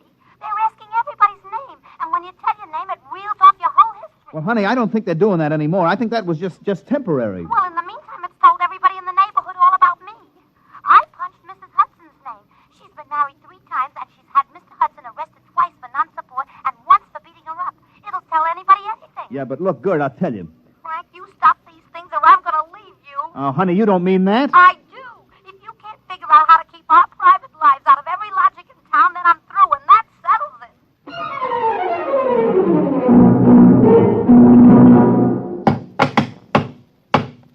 I can't even budge any of these relay plates. Me either. Isn't there some way we can disconnect them? Nope, there is not. They weren't built to be disconnected. The sensor circuits were supposed to take care of cutting them off. Now, see who that's for, Frank. Hello, Ducky, darling. Oh, Lorene, not again. Ducky, darling. I'm so lonesome. Why haven't you come over? Well, I've been busy. Oh, poor Ducky. Look, let's get married. Gosh, Lorene, well, what I mean is... Right away, Ducky. You're not busy tonight, are you? Look, Lorene, I got married. Oh, poor boy. My poor Ducky. Well, we'll just get you out of that. Now, look, Lorene. It's all arranged, darling. I'll just call up your wife and have a little talk. Now, please, Lorene. I mean, it's nice of you to think of me and all, but Yeah, you just give me your address and your logic number, darling. I haven't got one. Never mind, darling. The logic will find out for me. Lorene? Say, Frank, will you get away from that thing and give me a hand? Yes, Mike, in a minute. First, I've got to call my wife. We got to get out of town. Oh, Lord, I made a mistake. Frank, you're supposed to be helping Mike. Yeah, I am, boss, I am, but I got to make this call. Call? What do I care about your call? President's getting ready to close down the company and declare martial law. Now, for the love of heaven, do something. Yes, boss, I will. I've just got to make this one call before the logics get on my trail. To assist in solving a special problem of logic service, kindly give the following information if possible. Where does Frank Caldwell live? They got me. I'm through.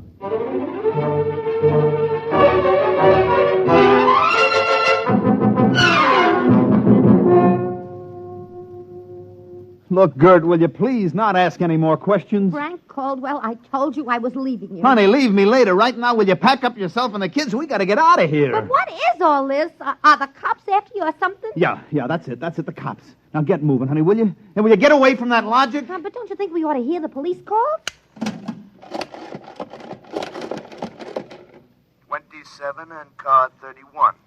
Detailed to round up all employees of the Logics Company. Use caution. They are suspected of sedition. Holy smoke, the cops are after me. But you just said they were. Car 17, proceed to vicinity of 119 East 7th Street. Child terrorizing neighborhood. Use extreme caution. Child is armed with bean shooter using poison darts. Freddie. Who's Freddie? Something I met once in a horrible nightmare. He wanted a logic that would tell him how to make dart poison. They're all alike, I kept telling him. They're all alike. What are you talking about? Oh, I don't know, Gert. All I know is it was a nice world up till yesterday. Now it's like a guy named Joe come along and squashed all our mud pies for us. Looks to me more like it was a logic named Joe. What'd you say? A logic named Joe. A logic name? But they're all alike. Gert, baby! Frank, let me go. Don't be so silly. All right, honey, look, you hold the fort. Maybe they aren't all alike. Where are you going? Frank, are you going to make a getaway? Getaway, baby. If you've got the right inspiration, I'm going straight to the middle of this whole jamboree.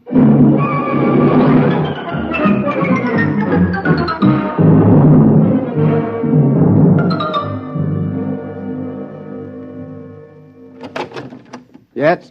Oh.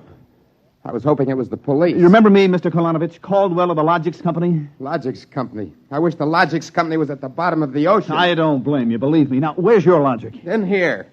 I'd smash it into a million pieces if I wasn't afraid of what Freddie would do to me. Look, just get out of the way, will you? I've got business with Joe. If you want to do something and don't know how, ask your logic. Oh, we're back to that routine, Well, I want to do something, all right. Can a logic be modified to achieve correlations for which human brains are too limited?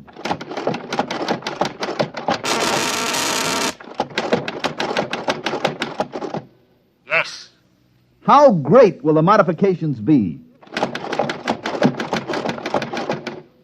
Microscopically slight. Changes in dimension not detectable even by precision gauges. They can come about only through an extremely improbable accident. And what would this super logic then be able to do? Come on, you, spill it.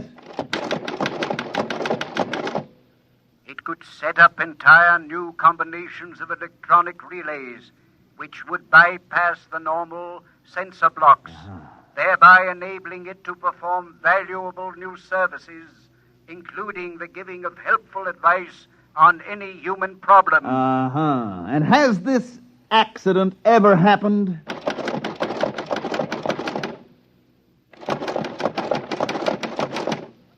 Come on. It has happened only once in the case of the logic now owned by the Kolanovich family of 119 East 7th Street. A logic named Joe. Thanks, Joe. That's all I wanted to know. Hey, what's all that about? I'm taking this logic away, Mr. Kolanovich. I'll bring you a new one, and our troubles are all over. Hey, you get away from Joe. Correction, our troubles are just beginning. Freddie, put down that blowgun. Shut up. Hey, you, I said get away from the logic. Look, Freddie, I'm going to bring you a nice new one, see? I want that one. Get your mitts off it. What I got in this bean shooter ain't lemonade. Mr. Caldwell? Mr. Caldwell, the police. They're outside. Yeah, for me and Freddie. Nuts. What they want you for? You ain't smart enough to do nothing. Oh, no? Hey, there's plenty I could tell you. Look, there's the cops, kid. It's you and me against them. So what you gonna do about it if you're so smart? Now, look, we may have to fight our way out. Let me see that blowgun. I know a way to hop it up so the cops won't have a chance. Now, come on, give it to me. Okay, let's see what you can do. Here. Thanks. Here! Mr. Caldwell, you're a great man. Now all I got left to do is pull this plug out of the wall. Come right in, Sergeant. Well, that must be the kid. You don't look so tough to me. Well, he just got a little softening. There'll be no more complaints, officer. I guess I can go on where Mr. Caldwell left off. Caldwell? Hey, you wanted... Now, look, I just came to pick up this busted logic. I don't know a thing. You said that before. Come on, you're going to the cooler. Let's go. Oh, wait a minute. You act like you wanted to go to jail. Well, just till a certain party leaves town. I get a feeling it's safer. Okay, then, Caldwell. Into the paddy wagon you go. Thanks, officer. You may be saving my life. Now, if you'll just help me carry this logic out... Wait a minute. You can't take that in the wagon. I can't? Why not? There's no room. We already got a dame in there who's raising the roof. A dame? Yeah, a blonde. Plainclothesman picked her up trying to buy a gun without a permit. She keeps screaming she's going to miss her date with Ducky.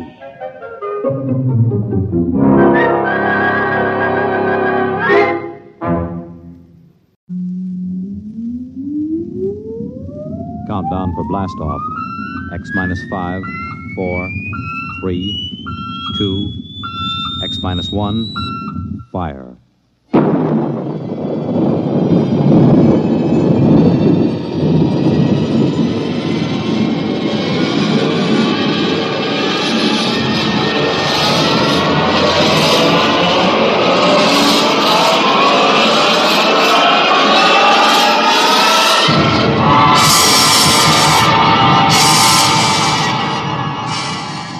From the far horizons of the unknown come transcribed tales of new dimensions in time and space. These are stories of the future, adventures in which you'll live in a million could-be years on 1,000 maybe worlds. The National Broadcasting Company, in cooperation with Street and Smith, publishers of astounding science fiction, presents X minus 1.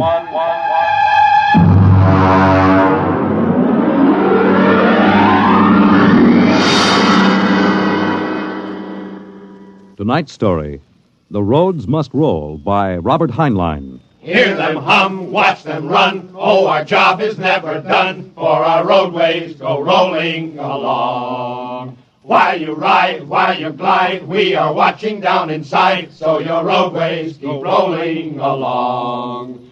Oh, it's hi, hi, he, the roader men are we. Check off the sectors loud and strong. 1, 2, anywhere you go. You are bound to know that your roadways keep rolling along. Keep it rolling! That your roadways keep rolling along.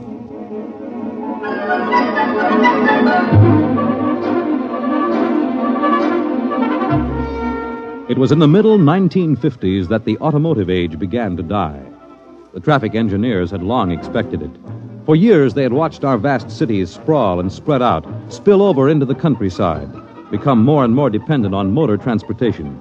And then finally, the inevitable breaking point was reached. The growing flood of cars and buses and trucks began to swamp the streets and arterial highways. The building of roads could no longer keep pace. The superhighways, clogged, congested, became packed with cars stalled bumper to bumper. And the cities began to die of slow strangulation, where the traffic could no longer roll. And then the engineers took over. They banned the automobiles, tore up the superhighways, and in their place they built the rolling roads, mechanized roads that moved like huge conveyor belts, whirling along on their giant rotors at speeds ranging from 5 to 100 miles an hour, carrying the freight, the food, and the people from city to city and coast to coast. And no one worried over the fact that if the road should ever stop, our whole economic life would stop. For the machinery had never failed yet. But people forgot that machinery depends on men, the men who run it. Who makes the roads roll? We do! That's right, the engineers. We're the brains of the road.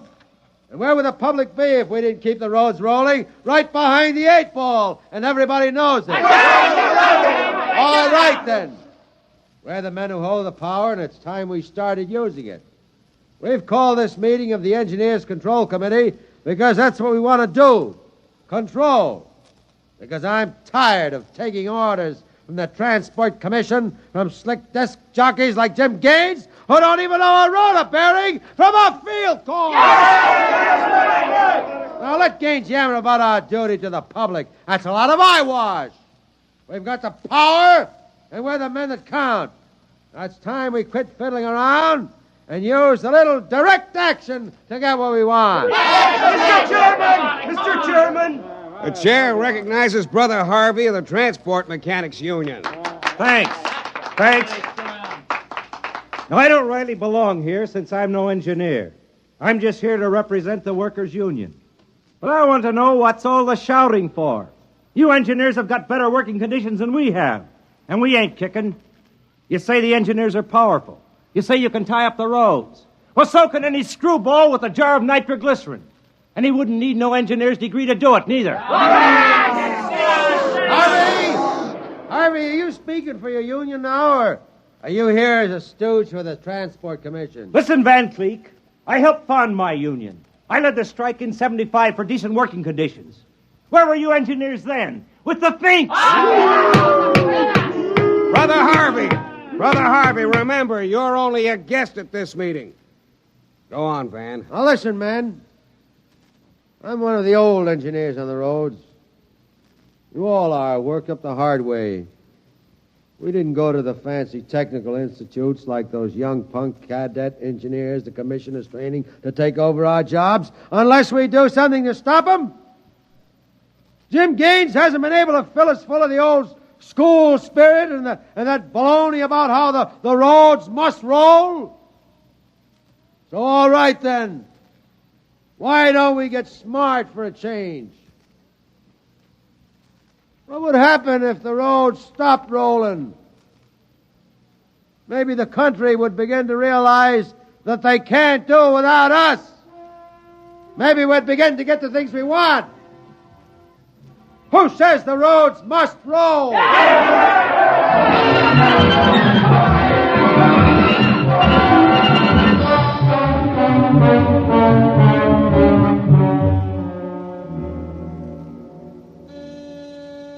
Yes? Your wife is calling, Mr. Gaines. Put her on. Jim, I want you to stop off on your way home. I'm sorry, darling, I can't make it. But you promised. I know, but Washington called in. They're sending Evans, the Australian Minister of Transport, through my sector today. I've got to show him through personally. Can't somebody else? I'm chief supervisor. Wouldn't be courteous. Courtesy begins at home. I've planned this dinner for weeks. Honey, the roads must roll. Oh, if you quote that nauseating slogan at me again, I'll divorce you. I can't help it, darling. I'll meet you at Stockton at 9 and we'll take in a show. Kiss Alan goodnight for me. Well, all right. Goodbye. Goodbye. Mr. Evans is here. Show him in. Well, good evening, Mr. Evans. I'm Gaines, chief engineer. How do you do, Mr. Gaines? They told me at the embassy you'd be the man to see. I want to know how the roads work. I think we can handle that. Well, I'm not a technical man, Mr. Gaines. My field is sociology. So, suppose you tell me about the roads as if I were entirely ignorant. Fine. It's nearly at dinner time. Suppose we run up to Stockton sector for dinner. It'll take us about an hour on the roads, and you can see them working. Excellent. If you'll excuse me a minute. Certainly. Hi, Chief. What can I do for you? Dave, you're on evening watch, eh? Uh-huh. Where's Van Cleek? Going to some meeting. I'm going up to Stockton for dinner. Anything to report? No, sir. The roads are rolling. Okay. Keep them rolling. All right, Mr. Evans. Let's go.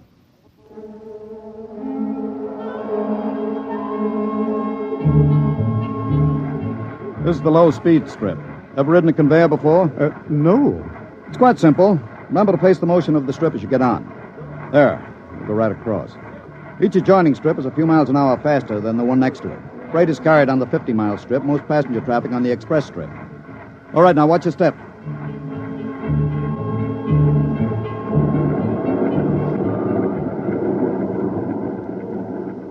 Here we are, the maximum speed. 100 miles an hour. It doesn't seem possible. This strip makes the round trip San Diego to Reno in 12 hours. Ready to eat? Is this the restaurant? Jake's Steakhouse. Fastest meal on the road. Is it really a proper restaurant? One of the best. Shall we go in? Hello, Mr. Gaines. We don't see you much out on the road. Busy in the office, Jake. Two? Right this way. What'll it be? You order.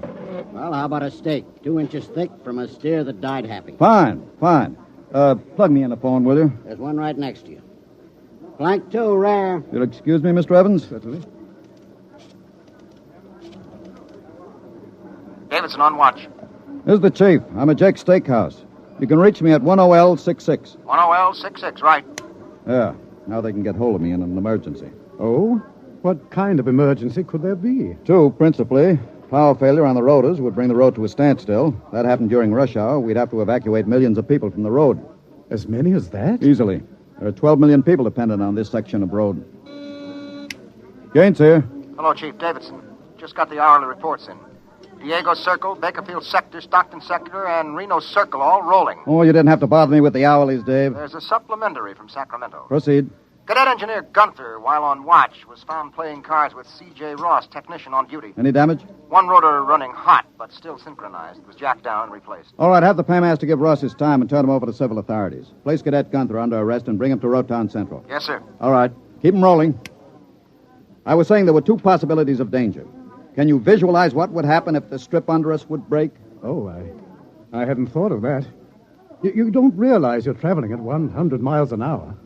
Well, it can't. Not now. The strip has a safety factor of over 12 to 1. It'd take a blowout of several miles of rotors and a failure of circuit breakers before the strip could part. But it happened once in the early days on the Philadelphia-Jersey City road. The strip wasn't much more than a conveyor belt. It buckled for miles, crushing passengers against the roof. Forward section in front of the brake spilled them down under into the rotors and rollers. Oh.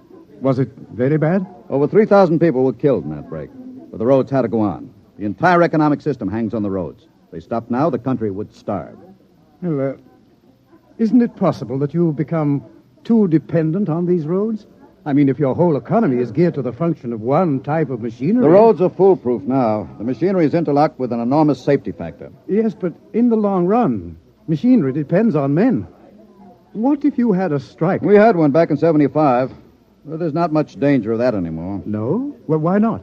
Every cadet that goes to work on the roads today is a graduate of the United States Transport Academy. They're all picked men, screened for emotional stability, and trained to give us the same kind of loyalty that Annapolis and West Point develop in their men. I see. Are you a graduate, Mr. Gaines? No, I'm too old for that. The academy wasn't set up till after the strike in 75.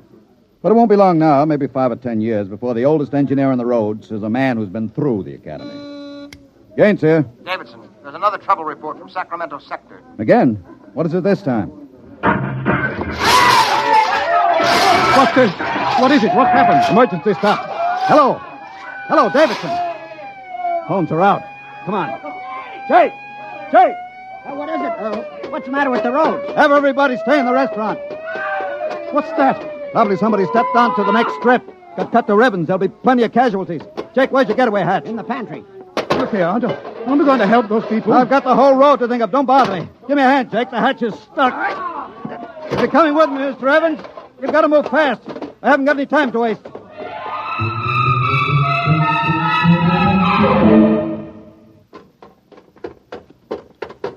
Where are we now? Freeway on top of the inner road ceiling.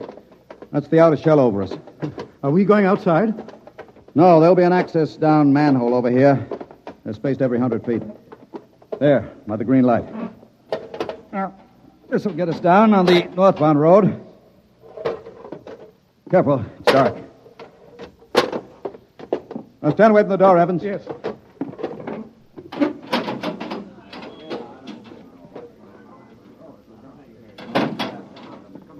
But this road is still rolling. It was only the 100-mile strip that stopped. There's what I want, a phone booth. Look out, excuse me. Look out. Hey, out. Hey, I'm talking to my wife. What's the idea Don't of argue. busting in here? Out. Yeah, but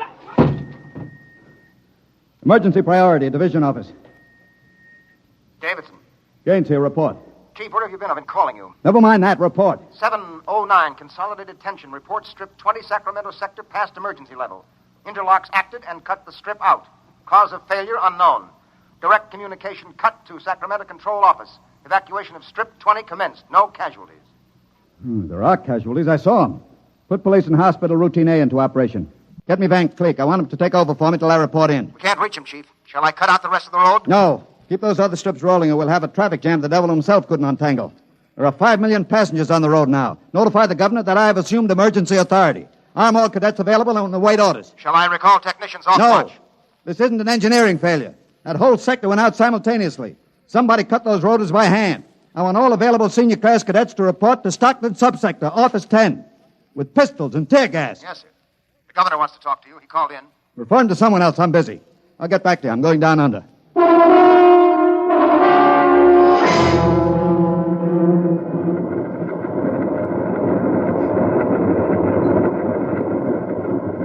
Evans! Evans! I can't hear you. The noise. Put on this helmet. What? Helmet! Helmet! Oh, yes. You can't hear without an anti-noise filter. Come on. What are we looking A for? recon car. There should be one here. Are those the rotors? Now, the big ones are rotors. They drive the road. Little ones are rollers. They give continuous support. There's a watch gang now, jacking down a rotor. Can they hear us? No, the noise filter works on a 4-foot radius. I'll flash him. Now, he sees the light. Cadet Wilson reporting, sir. I want your recon car. Emergency. Yes, sir. Right over here, sir. Come on, Evans. Yes. Get in. But it's so small. You'll fit all right. You can take off your noise filter now. Hang on, she accelerates like a rocket.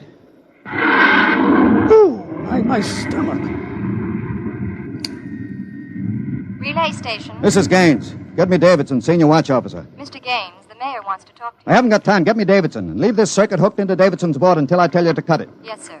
Here is the senior watch officer. Davidson. Gaines calling. Have you found out yet what's stopping the roads? No, sir. It's still a mystery to me. All right. I'm on my way in a recon car. Hold everything till I get there.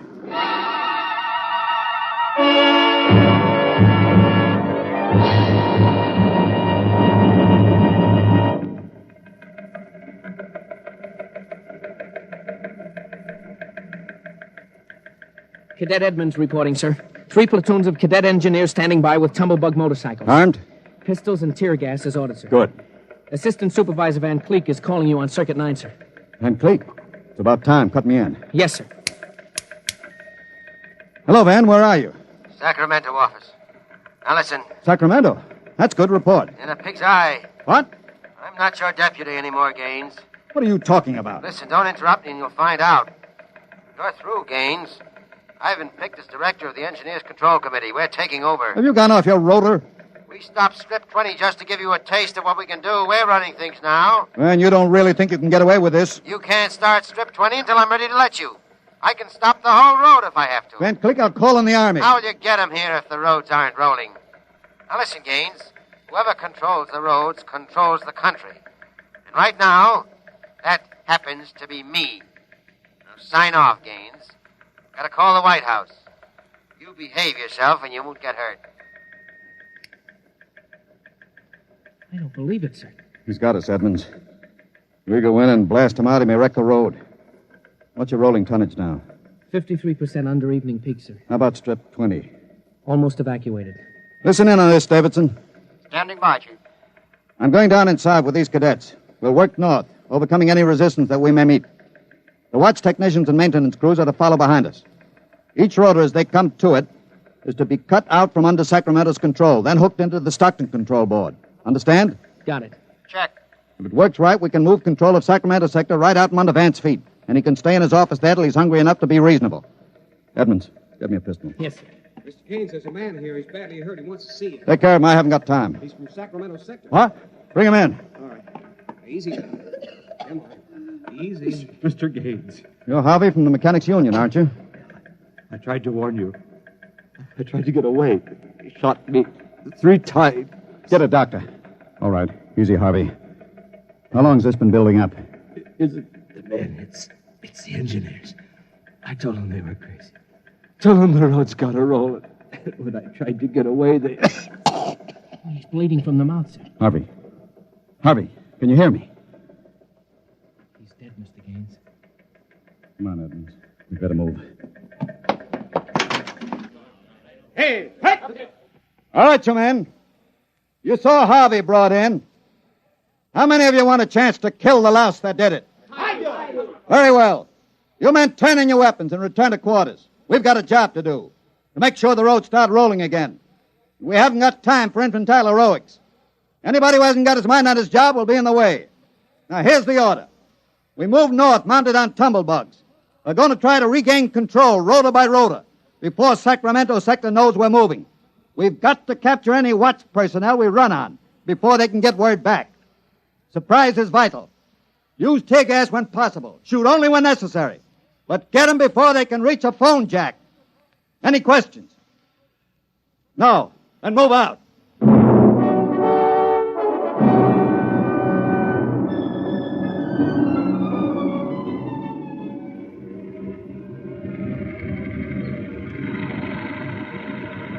What's the score, Edmonds? 33 prisoners so far, nobody killed. Whoops. Yeah, since I rode one of these tumblebugs, I've gotten how to steer it. Oh, so there's a man ahead. There at the rotor base. He's got a phone jacked in. Hurry. If he gets word back, we're sunk. I don't think he's seen us. I'll dismount and get him.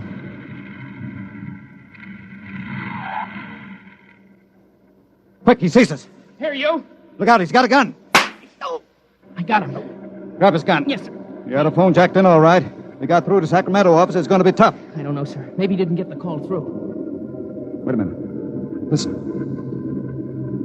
The road. Take off your noise filter. There.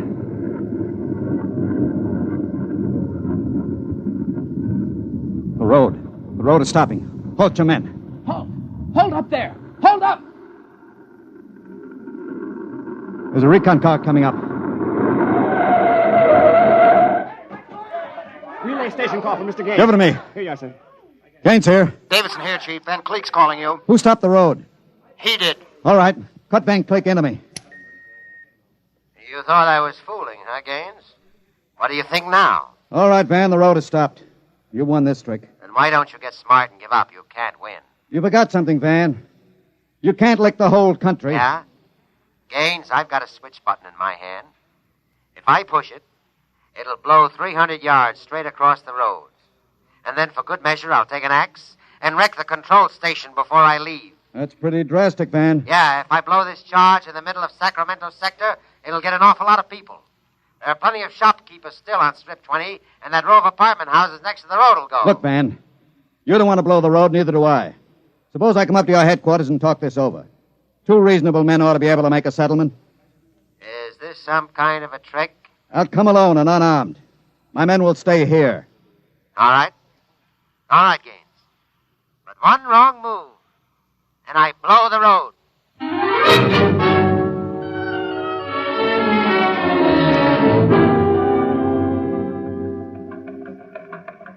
We've got to hurry, Dave. If I take too long, Van Cleek will get edgy and set off that charge. Failure report notes? 1, strips must be cross-connected with safety interlocks, so that when one dies, the others slow down. 2, the men. I can't understand it. The psych tests are rigid. We've never had a failure in the Hum-Wadsworth-Burton method. And then suddenly a whole sector goes sour. How could Van Cleek get a whole crew of psych-cleared men to revolt? It's easy, Dave. As my deputy, he was ex-officio personnel officer for the whole road. He must have been faking psych records for years and transferring maladjusted men into his sector. I've got that personnel record, Mr. Gaines. Man's record. Masked introvert. Inferiority rating 7. Comment. Despite a potential instability shown on Wadsworth Curve, this officer is especially adept in handling men. He's adept, all right. I haven't got time for any more, Dave. You're not going up there to Sacramento office. I've got to. He'll be armed. He'll kill you. I've got to take that chance. But unarmed? Why don't you call in the army? He won't dare blow the road Yes, down. he would. Look at that psych record. He's putting up a big, brave front, but he's rotten inside. He wants to be taken seriously. He wants everybody to think he's the most dangerous man in the country. And if I call the army in, he'll try to prove it by blowing the road. How can you stop him, Mr. Gaines? He'll have a gun. What'll you have? What'll I have? Only a prayer. And what I know about Mr. Van Cleek.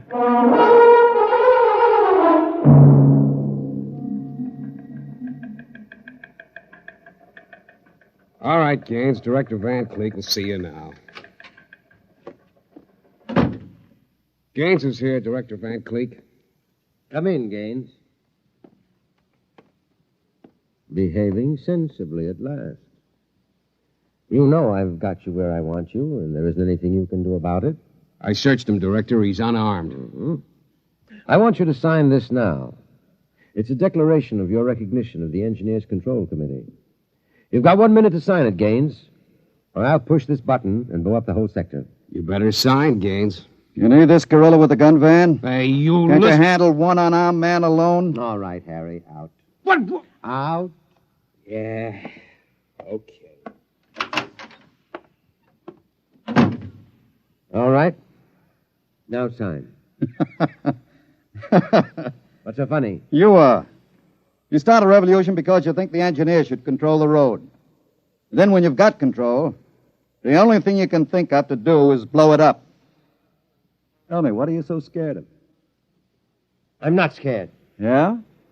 Sitting there sweating all over that push button you're holding? Your buddies knew how afraid you were. They'd probably throw you into the rotors. I'm not afraid. You're afraid of me right now. You're afraid I'll have you on the carpet. You're afraid the cadets won't salute you. You're afraid they're laughing at you behind your back. No, I'm not.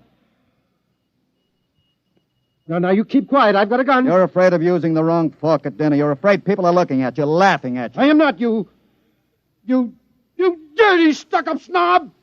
Just because you went to a high-hat school, you think you're better than anybody, you and your crummy little gold-braid cadets. Van, you're a pathetic little shrimp. Huh? I understand you perfectly. You're a third-rater. Oh. All your life you've been afraid that someone would see through you and send you to the foot of the class. Oh, yeah. Throw you right out on your ear where you belong. I don't want to look at you anymore. I'll show you. I'll put a bullet in you. Put down that pop gun before you hurt yourself. Don't you come near me. Don't you come near me or I'll shoot. I'll shoot. Give me that. No. Let me go. Give that pistol. And thanks for not disappointing me, Van. I don't understand. I thought if I wounded your little ego, you'd forget to push that button and pull a trigger instead. I'm afraid you'll never make a good executive, Van. They have to know when to push buttons. Davidson. Gaines here. Chief, are you all right? Are you? I'm all right. Attack now and mop up. I'll hold the control room. I've got Van Cleek, and I think his little revolution is just about over.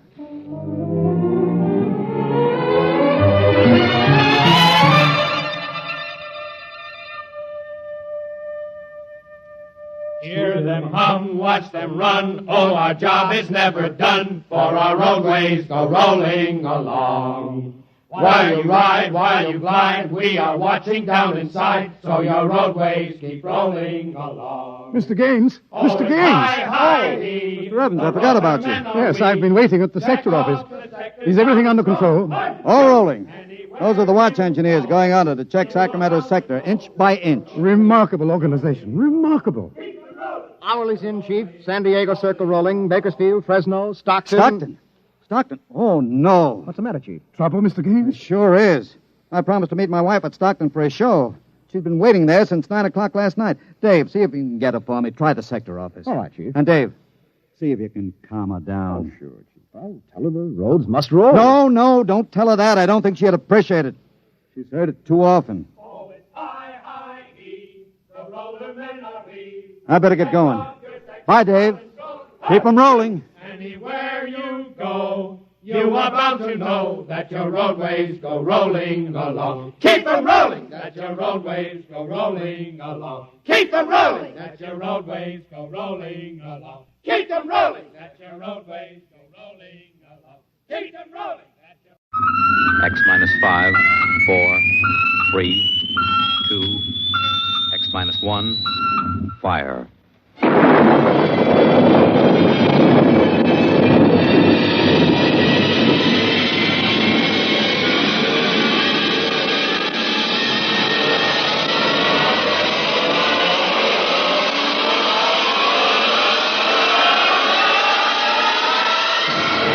Tonight, George Lefferts's original radio drama of the 21st century, Perigi's Wonderful Dolls.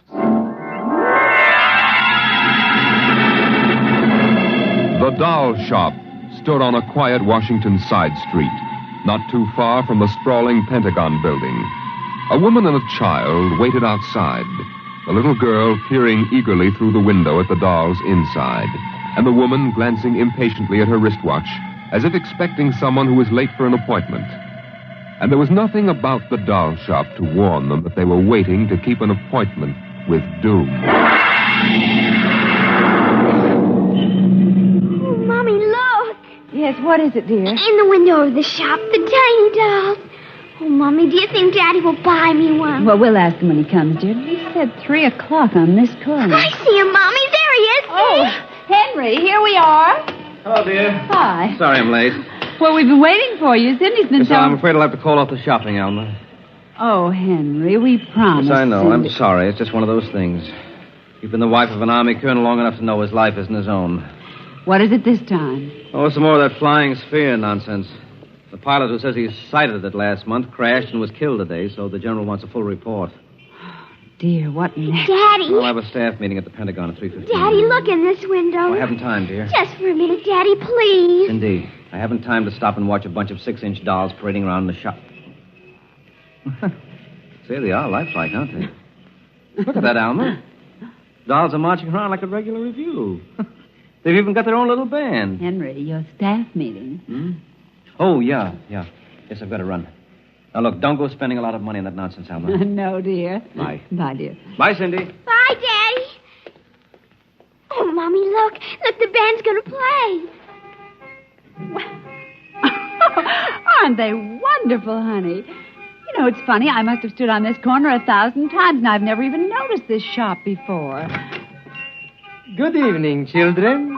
Oh, well, good evening. Mommy, he talks awful funny. Hush, Cindy. Would you like to step inside the shop of Santor Perigi?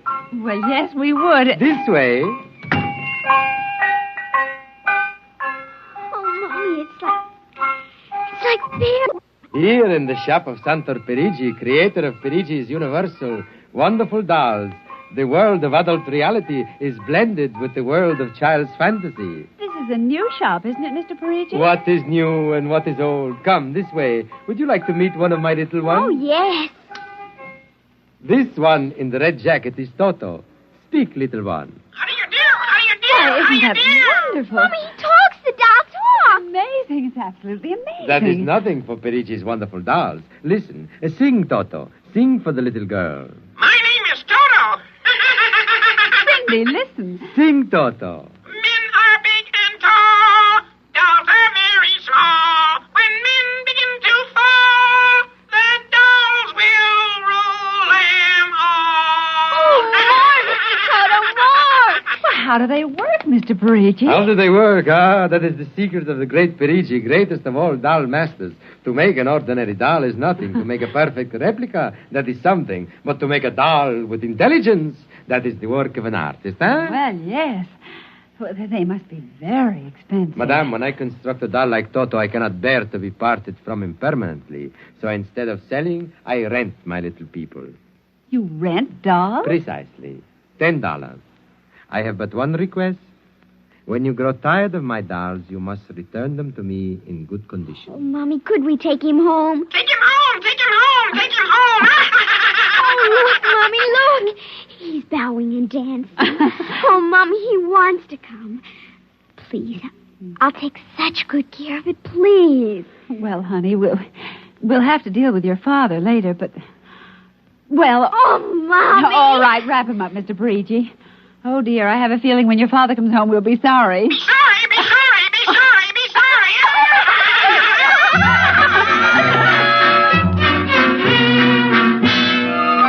Now, Toto, my room, and you're going to sleep right here next to my pillow. Oh, Toto, don't laugh like that. I'm going to have to teach you some manners. You be quiet, because my daddy will be home soon, and he's a colonel in the army, and he'll bust you to private if you don't behave.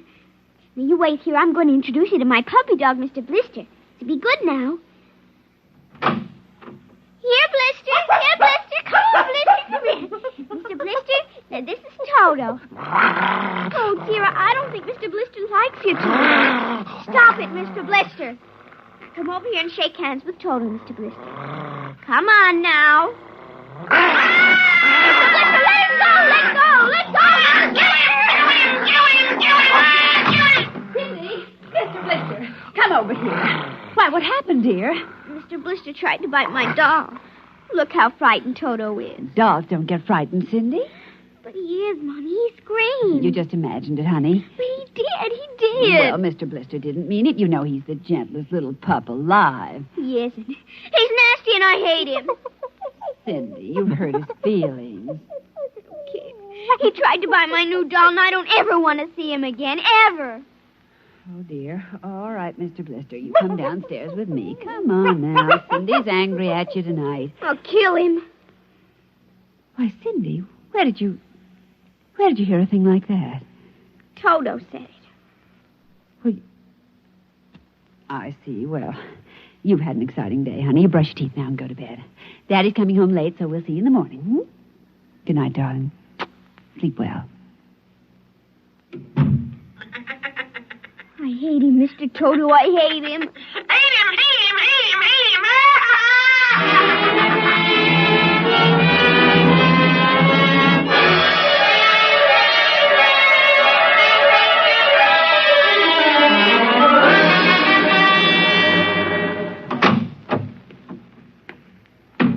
Morning, Alma. Breakfast ready? Just a minute. How was the staff meeting last night, dear? Oh, horrible bore as usual. Where's the little one? Up in her room. She'll be down in a minute. Oh, say, remind me to take some papers back to the War Department, will you? I left them in my strong box. Henry, you told me it was against regulations to bring secret papers home. Well, I had to finish some work for the old man. Nobody will ever know the difference. Well, I suppose not. Oh, dear, would you feed the puppy before we sit down? His bowl's under the sink. Where is he? See, that's funny. Here's his supper from last night, only half eaten. Getting fussy. Blister? Here, Blister. Blister! Where the dickens is that mutt? Maybe he's on the back porch. Oh, maybe. Here, Blister. Here, Blister. Alma. What is it, dear? Alma, look. Why, Henry. Is he? Yes, he's dead. But how? What happened? From the looks of it, he might have been poisoned. Poisoned? Who on earth would do a thing like that to an innocent little pup? I don't know. Let's see his dish. Oh, Henry. I don't understand this at all. Say, what's this? What's what? Well, look, there are pieces of broken glass in his food. Blue glass. Glass? Glass. Henry. Huh? Well, I just remembered something. What? It may just be coincidence, but in the bathroom this morning... What about the bathroom? Cindy's blue glass, you know, the one with the Mickey Mouse on it. Mm-hmm. It was broken, Henry. I found pieces in the wastebasket. I meant to ask her about it. Oh, Alma, for heaven's sake, you aren't suggesting that our little girl... Why, she loved Blister more than anyone. Not last night, she didn't. Why not? Well, he went after Toto. Well, who's Toto? Oh, her new doll. You bought her one of those dolls? Well, I just rented it. Rented it? Yes. Look, Alma, Oh, no. Oh, well, all right. Well, what's this got to do with Blister? Well, he went for the doll, and Cindy... Well, Cindy said... Henry, she said she'd kill him. What? Well, that's ridiculous. True. Good heavens, a 9-year-old child putting ground glass in dog food? She'd have to be a monster. Mommy. Now, don't say anything. I'll talk to her. Good morning, dear. Morning, Mommy. Morning. Daddy. Hello. What's the matter? Nothing, Cindy. Sit down, dear. Yes, sir. Cindy, your mother tells me you broke your blue drinking glass. Oh, no, I didn't break it. Now, Cindy... I didn't. Well, now, somebody broke it. It wasn't your mother and it wasn't me. Well, then it must have been Toto. Cynthia. Cindy, you know Toto was only a doll. Now, a doll couldn't have broken your glass, could he? Well? But he must have done it, Daddy. Cindy, you know how Daddy feels about little girls who tell untruths. I'd hate to think you'd done something you knew was wrong and you were blaming it on a doll. What's the matter with Mr. Blister? Is he sick? He's dead, Cindy. Oh, no, he can't be dead. He isn't dead, Daddy. No, he isn't. He isn't. Mommy, Yes, dear. but he'll come back. He has to come back. No, he won't come back, honey. Not ever. No, Cindy, not ever. Now that we've told you, Cindy, do you want to change your mind about the glass? Henry, let her alone. Daddy, you think I killed him. I see what you've done. The child feels guilty enough, Henry. Dear, this is no time for feelings to interfere. Feelings don't know any time, Henry. When they come, they just come. You go up to your room, honey. Daddy and I'll be up in just a minute. I don't want to. Please, Cindy. We'll be right up. Please. There, that's a good girl. And close the kitchen door behind you.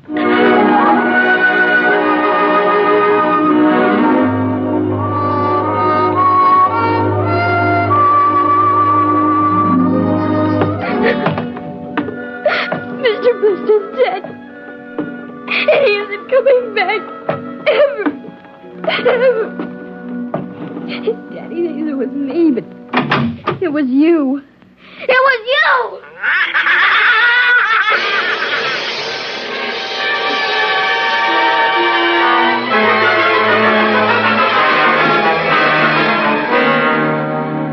You're listening to NBC Radio's award-winning science fiction series, X-1. Now we return to X-1 and Perigi's Wonderful Dolls.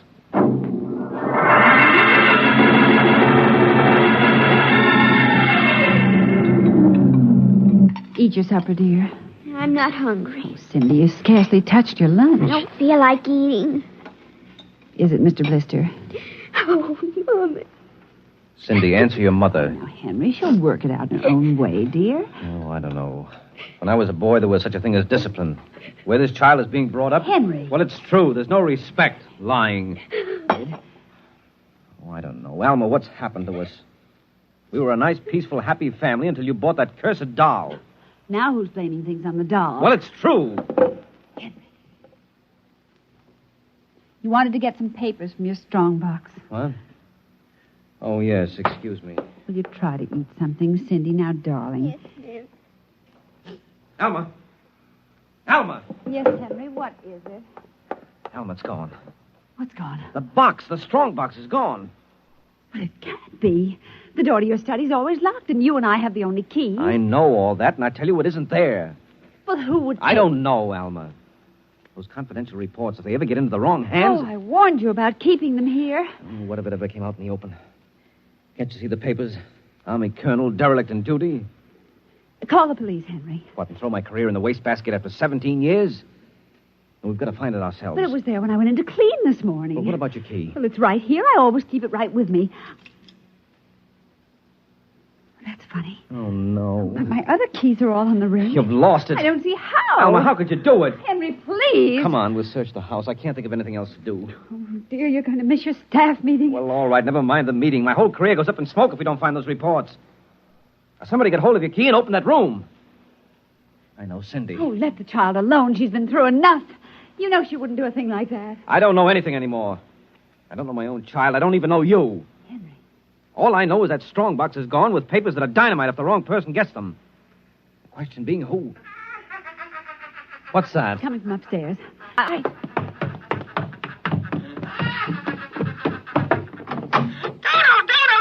kill him. How do you do? Stop it. How do you do? Blasted little imp! There. Henry. But since we've got this thing... Henry. What? Look, Where? What? around the doll's neck. The key. The key to your study. It was Cindy, after all. I don't believe it. Ever since she got this fool doll, she's been acting half insane. First the dog, now this. I think she hates us, Alma. Henry, Cindy is my child, and I know her. I know she's a good, sensitive little person with no malice in her. You're just simply refusing to face the facts, dear. What are you going to do? I'm going downstairs and have a talk with that young lady.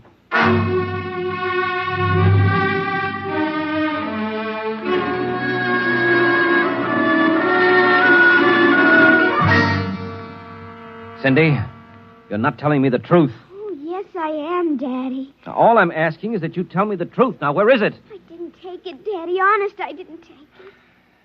I suppose you're going to tell me now that a little 6-inch doll took my strong box and hid it. Well? Cindy, I'm speaking to you. I didn't take it, Daddy. You don't understand. Toto did it. Oh, he's terrible awful. He says things. He says he's going to kill everybody. Oh, Cindy, you're inventing things. It's true. At night when I'm sleeping, he stands next to my pillow and whispers things to me. Awful things. He told me he'd kill me, too, if I told him. Alma, I think this child is sick. I think she needs a doctor. frightened, Henry. She's trembling like a leaf. Come on, darling. We'll go up to your room. I don't want to go Now, up honey, there. Mommy will stay with you. I'm afraid. He's up there. Who, Cindy? Toto. Well, he won't be up there for long. Mr. Toto is going right back to Perigi's wonderful doll shop before I lose my sanity, which means right now.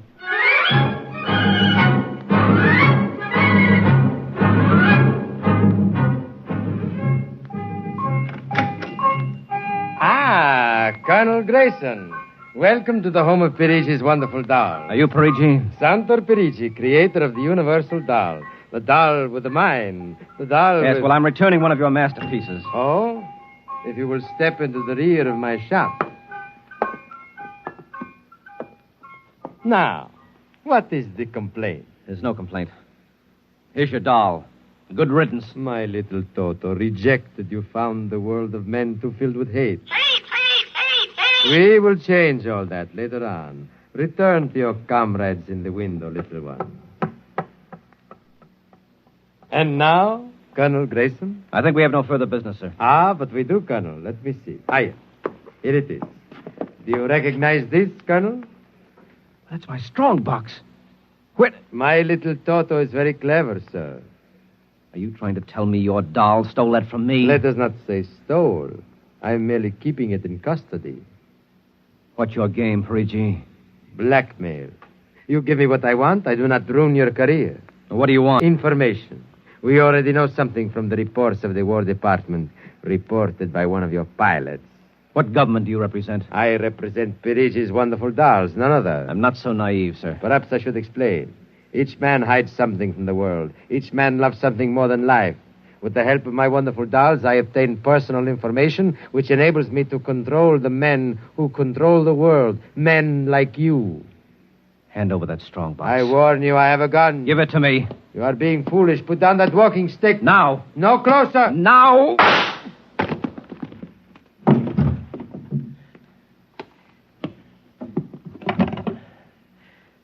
Hello. Give me the police. Hello. This is Colonel Henry Grayson. I've just killed a man. Perigi's doll shop, corner of 4th and Lexington. The body is in the rear. I'll wait for you. Shut up.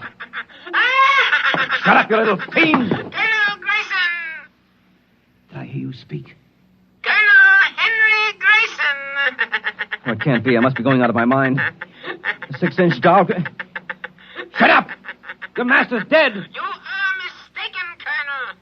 I, Toto, am the master. What do you mean? If you will examine the body of Santo Perigi, you will see that he does not bleed.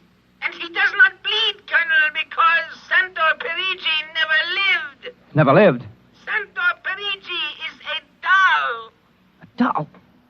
But he's a man. He talks. He walks. The people of Meretrix are skillful doll builders. Meretrix? Doll builder? Who are you? I am Xanthus Imperator, commander of the legions of the 3rd planetoid, Meretrix. Legions? Planetoid? My people and I, whom you regard as dolls, come from a tiny planet beyond the moon. What? So small that it cannot support our population. That's true. We landed one of our space spheres on Earth 3 months ago with the intention of colonizing. Unfortunately, one of your pilots intercepted us. So that's why you wanted our information. Precisely. And you are human? Quite human. Of course, in order to deal with Earth people without suspicion, we were forced to construct Perigi, a man-sized doll. No, it can't be. I can't believe this. I'm having hallucinations. I've got to get out of here. That will be impossible. We have weapons of destruction quite unknown to Earth people. I phoned the police. They'll be here soon. By the time they arrive, my people will have prepared something quite shocking.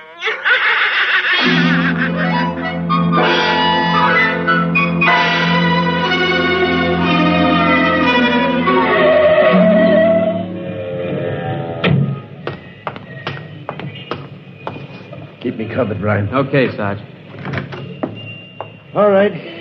You the guy who turned in the call? Yes, that's right, Sergeant. Where's the body? Well, you see, it isn't exactly a body. What do you mean? It's a doll. What? Now, wait, you've got to let me explain. I know this sounds fantastic, but I've stumbled onto an unbelievable plot. Yeah? Keep talking. Well, you see these little dolls? They aren't really dolls. They're tiny people. Now, there's a big doll named Santor Perigi. They're using him as a front to run the shop. He's off his trolley side. Now, look here. Now, listen, mister, we gotta call it. There was a murder here. Now, if there was one, where is the body? Well, it's behind the curtains in the back. Only, you see, it isn't really a body. It's a big wax dummy. It's all part of their plot to gain control of the world. Holy smoke, he's really off his rocker. Now, look, if you don't believe me, I'll prove it to you. Come here. Look behind this curtain and you'll see the dummy lying on the floor. Welcome, gentlemen. Are you looking for something? Perigi! This is impossible. I smashed his skull. Do you know this guy? That's the one, the doll. What's your name, mister? Perigi, Santor Perigi, creator of the Universal Doll. Uh-huh. Did you ever see this man? Never until just now. That's not true. He's lying. I tell you, he's nothing but a big doll. The real masters are the little dolls. Ryan, are you getting this? He's wacko, Sarge. No, He's a fruitcake. I'm not crazy. I tell you, I can prove it. They must have fixed up his head where I smashed it in. Touch him and you'll see. Mr. Perigi, you know what this guy is talking about? The man is demented, obviously. No, that's not true. I tell you, there's a plot to control the Earth. I've got to call the War Department. They want to know about the flying sphere. Holy mackerel, this gets worse every minute. Ryan. Take him to headquarters? No, save some time. Take him down to Psycho Ward. Okay, all right, Buck Rogers. Come along nice and quiet. No, don't you see? He's nothing but a man-sized doll. Sure, and the little ones are going to take over the Earth, and you're going where you can cut out some... Listen to me, you've got to... Sorry you had all this trouble, Mr. Perigi. Poor chap. He is obviously suffering from delusions. Well, he's not the only one in Washington today. You know, we've been getting a whole string of crack-ups lately. Bigwigs blowing their tops under pressure. If you could see some of the names in our confidential files... You keep confidential files on cases like this? Certainly. Believe me, they'd be dynamite if they ever got in the wrong hands. Well, I'd better be running along. I'll be. My little girl would be nuts for that. So? Then please accept the doll for saving my life. That madman might have killed me. Yes, but Take Toto home with you as a gift. Well, now, I don't know, Mr. Perigi. It's against regulations for us to accept favors. But this is not for you. It is for your little daughter. And if you will only take the doll and give him a good home, you will be doing me a great favor. Well, then, if you insist, and thanks very much. When my kid sees this, will she be surprised? Yes, Toto will come as a great surprise. A very great surprise. Eh, Toto?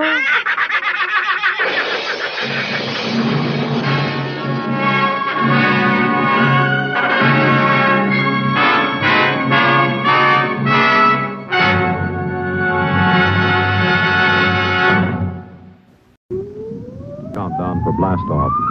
X minus 5, 4, 3, 2, X minus 1, fire.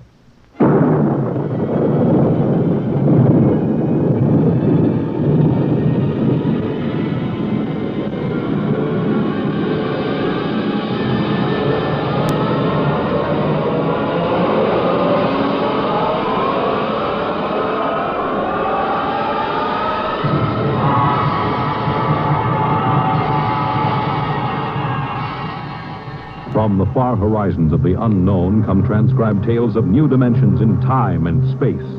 These are stories of the future, adventures in which you'll live in a million could-be years on 1,000 maybe worlds. X minus 1. Tonight's story, The Parade, by George Lefferts.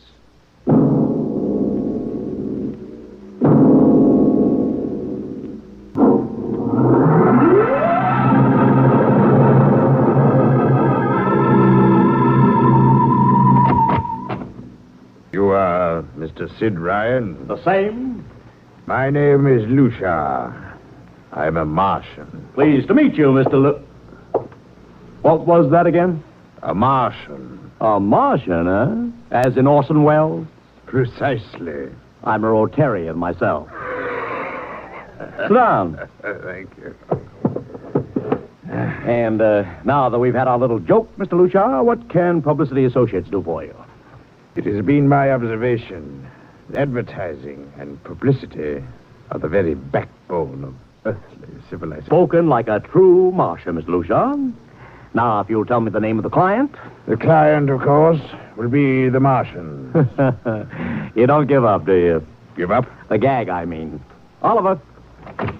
Oh, yes, Mr. Ryan? This is Mr. Lucia. How do you do, Mr. Mr. Lucia Lucia? claims to be a Martian. Take him outside, will you, Oliver? Get the name of the sanatorium he escaped from and tell them to bring the butterfly net. Wait, sir.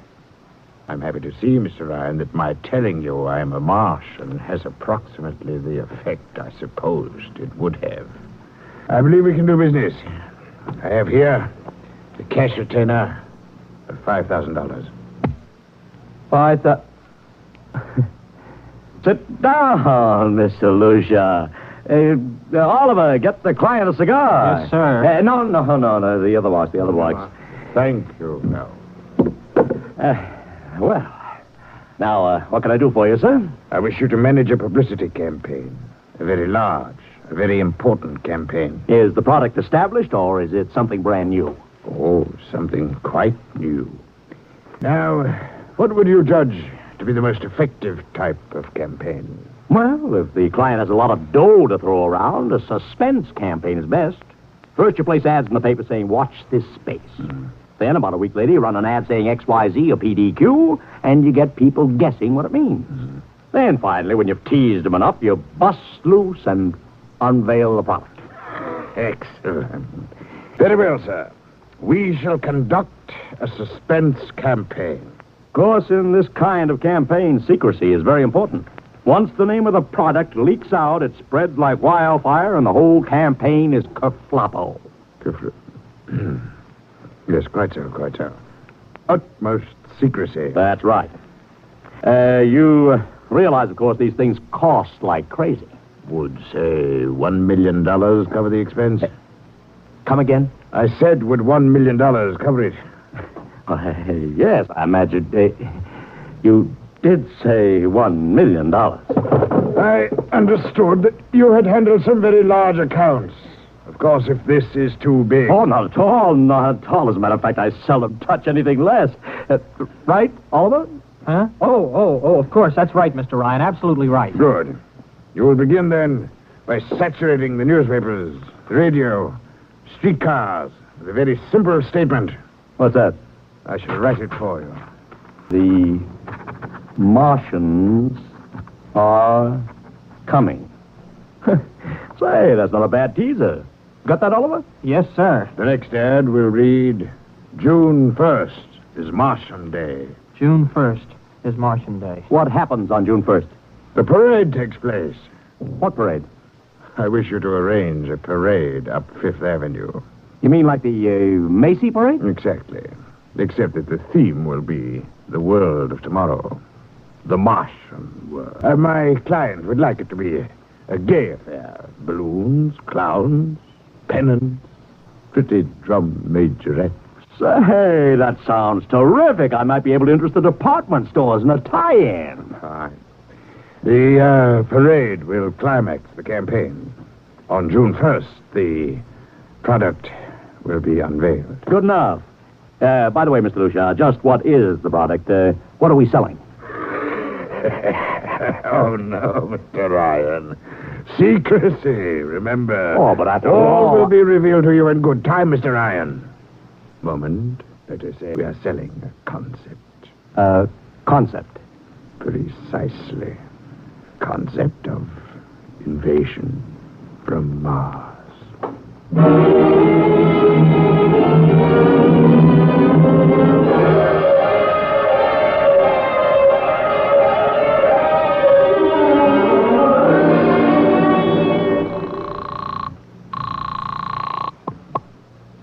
Benny Marcus, please. This is Benny. Benny, this is Sid Ryan over at Publicity Associates. Listen, Benny, how you fixed for midgets? I got midgets. Fine. I need 40 midgets for a parade. 40. June 1st. And listen, Benny, I want them dressed in little spacesuits. What? You know, like men from Mars, okay?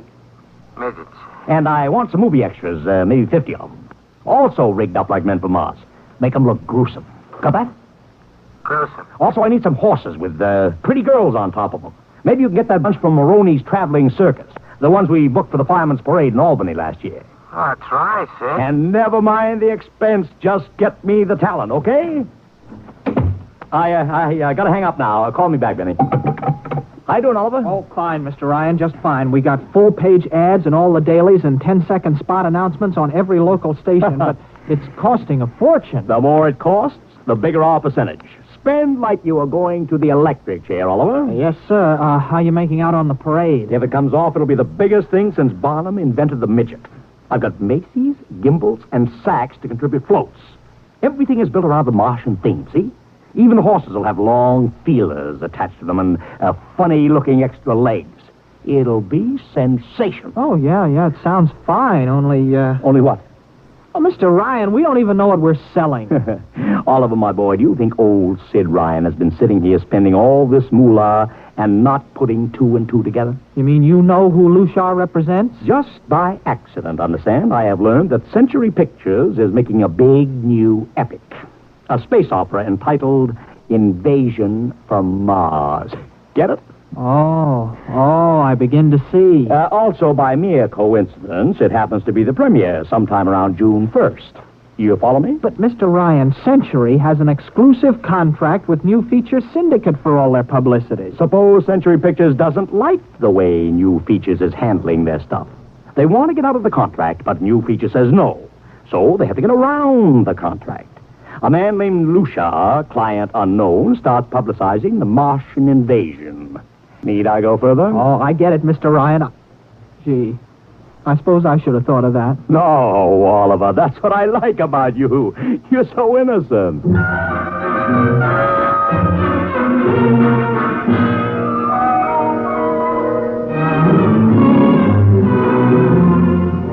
Let me talk to Commissioner Patrick, please. Sid Ryan. Hello? Commish, Sid Ryan. Oh, it's you. Well, what is it this time? If you want to drop a man off the Empire State Building into a teacup full of water, the answer is no. Also, we are not arresting any fan dancers. You know I don't handle fan dances. I want a permit for a parade, June 1st, 5th Avenue. It's a Sunday. There's no traffic. Oh, come now. Look, Ryan. Macy's gets a permit. Gimbals gets a permit. The American Legion gets a permit. The Sons of Erin march every time Morton Downey sings the Wearing the Green. Don't give me a hard time, Patrick. This is too big. I have the 5th Avenue Merchants Association behind me. Okay, Ryan. Fill out the forms. I'll pass them along to the license commissioner. That's my boy. Oh, by the way, what's the occasion? Oh, don't you read the papers, Patrick? June 1st is Martian Day.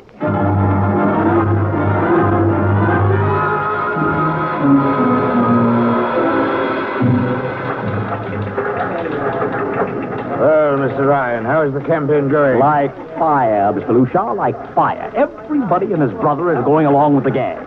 Yesterday, we distributed 50,000 Martian hats to school kids. I even arranged for Commissioner Patrick to accept a $50,000 check for the Policeman's Benevolent Fund from the man from Mars. Excellent. I understand Century Pictures spent over $1 million making that space opera. I beg pardon? Oh, come, Mr. Lucia. Sid Ryan wasn't born yesterday, you know. I know who our client is, even if you don't admit it. You do? Always thinking that's me. Well, as long as you know, let's keep it to ourselves, shall we, Mr. Ryan?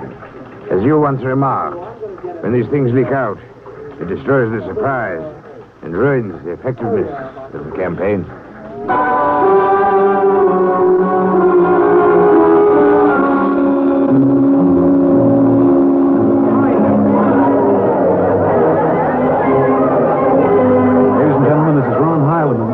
Speaking to you from our portable transmitter atop the reviewing stand for the much-heralded Martian Parade on 5th Avenue. It's a beautiful sunlit day here in New York.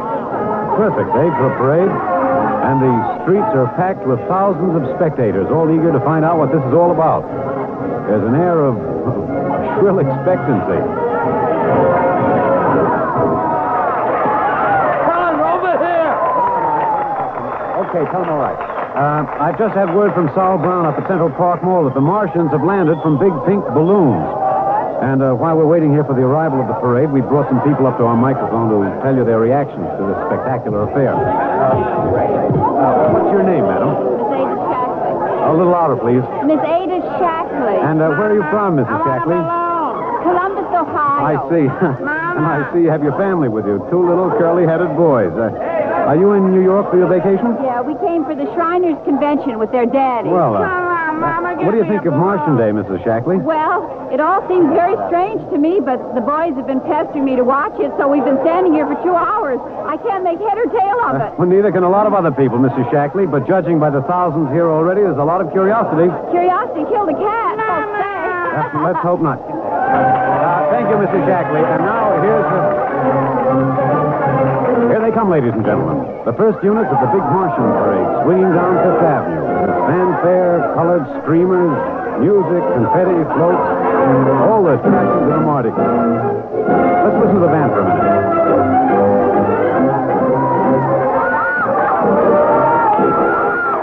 Here in the vanguard, the whole troop of little midgets in weird-looking pink and blue spacesuits, carrying Rube Goldberg weapons with signs painted on them. I can read one which says Atomic Blaster. Another has a placard reading, We're marching through Georgia. And here come the clowns, laughing and falling all over each other. They're giving free sugar candy to the kids along the way. Yes, ladies and gentlemen, this is a happy, laughing crowd along Fifth Avenue today. A true reflection of a great sense of humor and good nature that makes America the place it is. Why, only... What's this? The crowd's murmuring now. They've fallen somewhat silent. There's something coming. I'll try to get it for you. What? Ladies and gentlemen, here comes the Martian contingent. This is promised as the climax of the show. And now a great hush has fallen over the crowd. Quite a sight to see these thousands of people standing here expectantly, hearing only the great regular sigh of their mass breathing. Now here they come, ladies and gentlemen. The Martians, marching in booted, helmeted ranks, row after row of them. This is an impressive sight, ladies and gentlemen. And a rather serious contrast to the rest of the joyous slapstick parade we've been witnessing up until now. There are perhaps, 200 tall, broad-chested men dressed in metallic gray spacesuits with thick glass visors drawn across their faces. Each one's holding an ominous-looking ray gun at the ready position. They're marching in absolute silence, keeping steps perfectly, as though some new unspoken command is marking time for them. Even the children are awed by the unexpected warlike realism of the Martian Legion. And now the first ranks of the Martians move past us, down Fifth Avenue toward the reviewing stands at the square. No one moves. There. A woman, ladies and gentlemen, just dashed out into the street. For what reason, I don't know. She just slipped through the police cordon somehow. They're after her now, but she's already reached the ranks of the marchers, and she's trying to lift the visor of one of the Martian spacesuits. Wait. She's fallen. She screamed and then fell forward in a dead faint. The Martian column keeps right on coming. Unless they break ranks, they're going to trample her. No. The policemen have got her now. They're dragging her away, out of the way. They're trying to revive her now. All sorts of rumors have begun filtering back through the crowd. Some are even whispering that the woman's dead. We don't know yet, but whatever's happened, the incident seems to have cast a slight shadow over the mood of the crowd. The carefree holiday air seems to have vanished. The crowd's stirring uneasily, a little disturbed at what we've just seen. Nothing to be alarmed at, however. It just seems a shame that anything like this should happen to spoil our enjoyment of the Martian parade.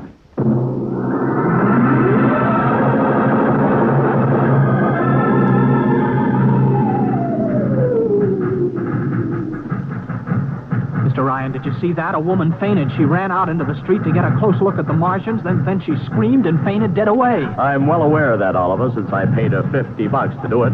What? The dramatic moment, Oliver. The stock and trade of the good publicity man. Relax. Holy smokes, you sure think of everything. For my share of this deal, roughly $100,000, I can afford to think of everything. Shut the window. Oh, okay, but don't you want to see the finish? We'll go down to the reviewing stand for the finish. Right now, I want to make a phone call. By the way, where's Lucia? I haven't seen him. Well, close the window, Oliver. Well, okay, Mr. Ryan.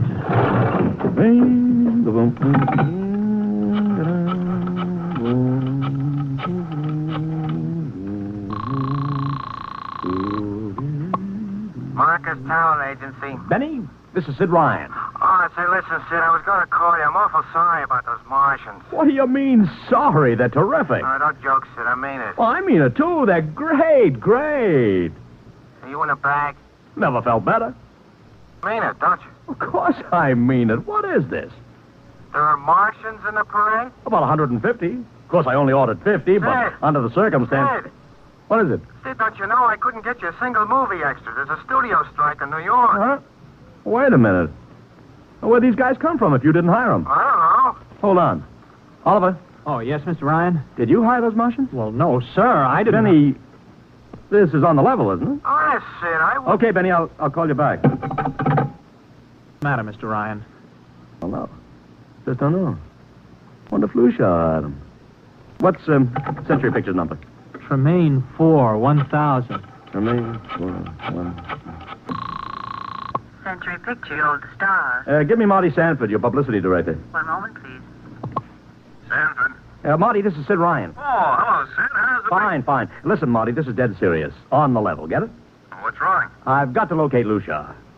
Lou who? Lucia, come on now, Marty. This is life and death. The guy you sent over to hire me for the invasion picture. I never heard of a guy named Lucia. And, what invasion picture? Invasion from Mars, the space opera. Are you batty? Marty. That picture was shelved last month. What? Sure, back in the can. The big shots decided you can't sell a Martian invasion to the American public. It's too incredible, Sid. Who'd ever believe it could really happen? Of all the great... Mother in heaven. What is it, Mr. Ryan? You look terrible. Too fantastic. Mr. Ryan, is something wrong? Open that window. I want another look at those Martians.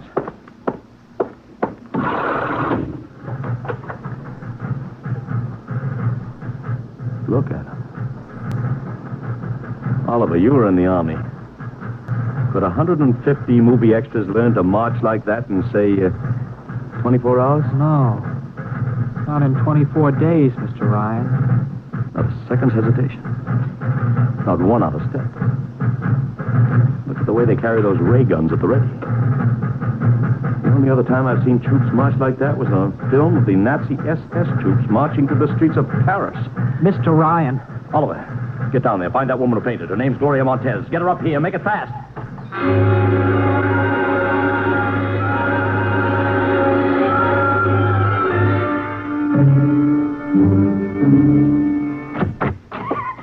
Yes, Mr. Ryan. I can't get much sense out of her. Stay away from me. Okay, Gloria. You can cut out the act and relax. It's me, Sid Ryan. Gloria, settle down. Baby, it's me, Sid. It's awful. It's so big green eyes and those feelies like a catfish. Baby, snap out of it. Listen, what happened down there? You ran out and screamed like I told you, but the fainting, that wasn't in the act. Go away, please. Go away. Just one question, baby. Inside that helmet, what did you see? Anything out of her, Mr. Ryan? She needs a doctor. Okay, Oliver. I've heard enough anyway. You take care of Gloria here. Get her a drink. Where are you going? To see the commissioner. You gotta stop this parade before things begin to happen.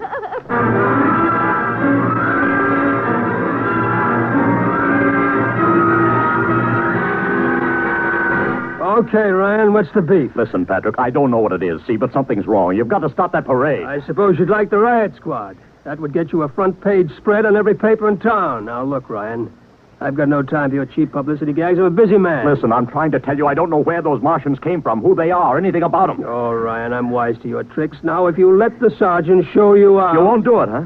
An honest citizen appeals for protection and you refuse? I most emphatically do. Now, beat it. All right, Patrick. I'll go right to the mayor's office. I'll have you busted, flattened, and the fried egg. Go ahead. I'm sure His Honor will be glad to toss you out on that phony nickel-plated skull of yours.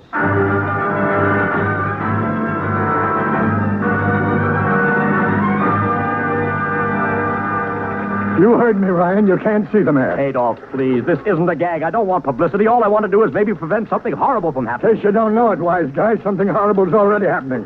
A couple of hundred little kids are in the hospital with tomaine poisoning from that phony Martian candy you passed out. What? Or didn't you know? I didn't. We've got to stop that parade. Sure, you'd like nothing better than start a panic now. Maybe a few hundred people get trampled to death. Think of the newspaper's fate. That'd get you and your phony product. I won't stand for this, Adolf. This may be a matter of life and death. Get out of here quick. It'll be your death. Go on, beat it. Get out. You and your publicity stunts. Makes me sick to my stomach.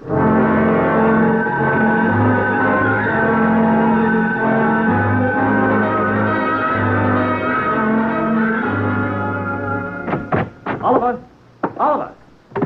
Oliver, where are you? Oliver! Oliver! Oliver! It is useless to scream at him, Mr. Ryan. Your friend is quite dead. Lucia. He wanted to run to the police with some story about a Martian invasion. I found it necessary to restrain him. Restrain him, you stinking murderer! Now, Mr. Ryan, collect yourself. After all our planning, it wouldn't do to have everything spoiled now, would it? Lucia, stop talking and talk fast, because when you get through, I'm going to take you apart piece by piece. What's this all about? Surely you know, Mr. Ryan. After all, you've been publicizing it for months. See, before colonizing your planet, the Martian government sent some of us as scouts in advance, disguised as Earthmen, of course, to study your habits, your weaknesses. We found that the people on Earth are predominantly conditioned by advertising and publicity.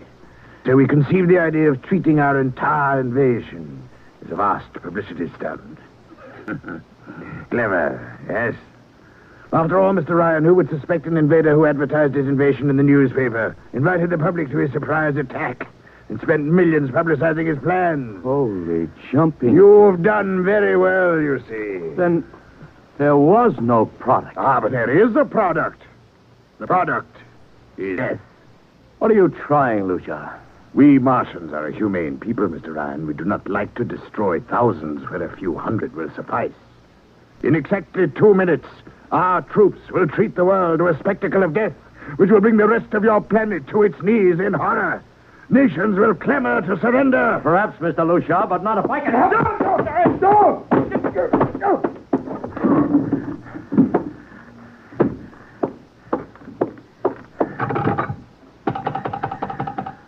Yes, please. Operator, this is Mr. Ryan. Get me the field telephone on the reviewing stand of the Martian Day Parade. Hurry. Anyone in particular? Just hurry. Reviewing stand. Hello? Get me Commissioner Patrick. Hello? Hello. You have to talk louder. I want Commissioner Patrick. Patrick! Wait a minute. Things are quieting down. Hey, what was that you wanted? This is Ryan. I have to talk to the commissioner. It's a matter of life and death. Oh, you can't talk to him now. The chief Martian is presenting the PBA check to him. The Martians are going to fire a salute. Listen, you gotta stop him. What? Stop him! I'm sorry, Mr. Ryan. I can't. You idiot! The worst is going...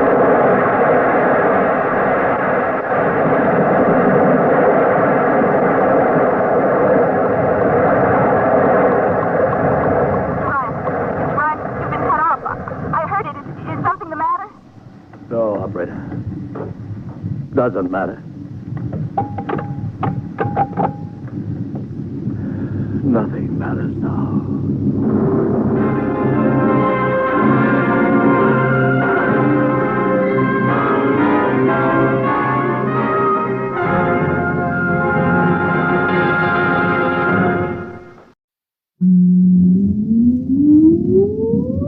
Countdown for blast off.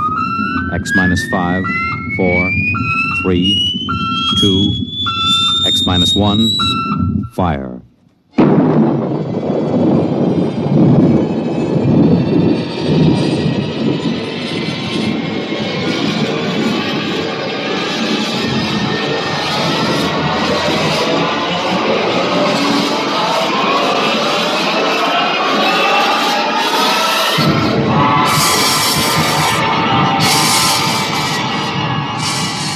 From the far horizons of the unknown come transcribed tales of new dimensions in time and space. These are stories of the future, adventures in which you'll live in a million, could be years, on 1,000 maybe worlds. The National Broadcasting Company, in cooperation with Galaxy Science Fiction Magazine, presents X minus 1.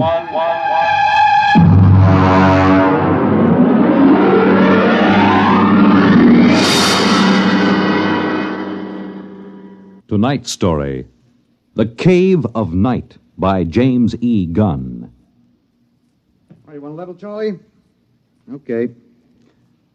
Though yet of Hamlet, our dear brothers, death the memory be... Anyway, how's it, okay? Okay. Check recording, will you? I may go over a half hour. Make sure they've got another reel of tape ready, okay? All right. Look, Bill, I've just put the segments of tape together for the next week's show. I'm going to record my narrations, and we'll listen to it together tomorrow. I know this is unusual, but you're the producer, and I don't want you out on a limb that may be sawed off behind us. This week's show is liable to either win us every award from the Peabody to the Pulitzer Prize, or maybe put the network out of business. Okay, we start with a standard opening. Behind the world, etc., 40 seconds. This is Harry Anders, your editor. At 8 o'clock, after the sun has set and the sky is darkening, look up. There's a man up there where no man has ever been. He is lost in the cave of night. And the fuel tank's empty. Receiver broken. Transmitting and clear. Anyone picking this up, anyone. This is Rev McMillan calling. Notify Goddard Rock, New Mexico. There's no way to get back. There's a man up there where no man has ever been. He is lost in the cave of night. We all know that phrase now, the cave of night. It was written by a poet disguised in the cynical hide of a newspaper rewrite man. But it stuck. It caught the world and held it like a butterfly pinned to a board. It started with a ham, an amateur radio operator, in Davenport, Iowa. All right, Eddie. Roll the first tape in here. It's marked. Am I too close? I was up in the attic. I usually have a talk with WG73. He's in Buenos Aires. We play chess. Well, there was some kind of interference. And then all of a sudden, I heard this voice. I record most of my listening anyway, so I had the tape machine running. After I heard it, I called civil defense. That's what we're supposed to. Look, Bill, I haven't done the final editing on these tapes, so don't worry if they're a little rough. Down out of the night, flung from the darkness, came these words, the first of so many that electrified the world. Notify Goddard Rock, New Mexico. There's no way to get back. No way to get back. I'm stuck up here. No way to get down. What does it take to catch the pity of the world? A man wedged underground in Kentucky. A little girl in the bottom of a well. Somebody alive, waiting for rescue, with the days of his life numbered. Somebody, somewhere, waiting for us to get him out. The story broke in this morning's papers. Orbiting 1,000 miles above our heads was a man, an officer of the United States Air Force in a fuelless spaceship. We're recording at the desk of Mike Bayless, senior night editor of the Continental Press National Wire. Hey, you always get a reaction like this. I remember the Floyd Collins story in the 20s. Fellow trapped in that cave in Kentucky, remember? Oh, sure. And the whole country hanging on to see if he could get out. Then there was that little girl stuck in the well. Kathy Fiskus? Yeah. We pulled all those stories out and put them on the wire for background. But this hit bigger. We got the first lead from an Air Force handout in New Mexico. They just said an experimental rocket failed to return to base. But by that time, the cat was out of the bag. Ham operators picked up those messages from Boston to Fairbanks, Alaska. Mr. Bayless, you first used the phrase, the cave of night, didn't you? Yeah, I guess so. I mean, you got to get a little purple on a thing like this. People eat it up. You can't spread it on too thick. Anyway, I was lost in a cave once when I was a kid in upstate New York. I waited around for a couple of hours in the dark until they came for me. It kind of reminded me of that. It reminded the world of terrors at night, of struggling awake through nightmares. The fears of loneliness, darkness, falling, suffocation, thirst. It reminded me of Rev McMillan. And perhaps I have an advantage over all the other reporters for newspapers and radio and television because I knew Rev McMillan. I knew him in college and in the Air Force. I knew that he was testing rocket-powered craft at Goddard, but I didn't know they were so close to space. No one knew, till those messages of desperation crackled down through the atmosphere. I remembered Rev when I saw those headlines that morning. Straight black hair, Clark Gable ears, a reckless grin. He ate well, reveled in expert jazz and Mozart opera, and he talked incessantly. His southern speech was no drawl. There was too much to say. And now he was alone. And soon all that might be extinguished. The men from the radio newsrooms rushed to Goddard Rocket Base armed with miniature tape recorders. I was sending a good story on this. Gentlemen, Hold it down, fellas. I'm Colonel Arthur J. Hannigan, Information Officer for Goddard Rocket Base. And I'm authorized to issue the following statement. First Lieutenant Reverty L. McMillan, United States Air Force pilot, Experimental Rocket Division, took off from Goddard Base at 22:34 Rocky Mountain time. His craft, the XR-37 Mark II, a hydrazine nitric three-stage rocket. I'm sorry I can't describe it, boys. Classified. Well, in order to maintain orbit, the motors were pulsed for 1 second every 15 seconds elapsed time. After 3 minutes, the exhaust was seen by ground spectroscope observation to flare for half a minute. His fuel supply is exhausted. The craft has reached sustaining orbital speed. What does that mean, Colonel? He's out of gas. He can't get down. The first mobilization was of the scientific brains massed at Goddard. Few of them knew Rev. Brains at a research project are usually carefully sorted out and salted away from the distractions of the outside world. They designed, they invented, they calibrated and theorized. But they didn't know the short, stocky man with a lopsided grin who rode the fruit of their labor up and out, and now circled the world of his birth, with time ticking out. I covered the hearings in Washington for the network newsroom.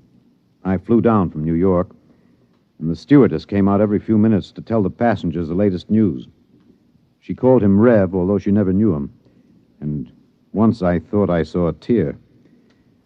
The hearing was before the subcommittee of the Senate Committee on Military Affairs. Presiding, Senator Allen J. Haggister of Kentucky.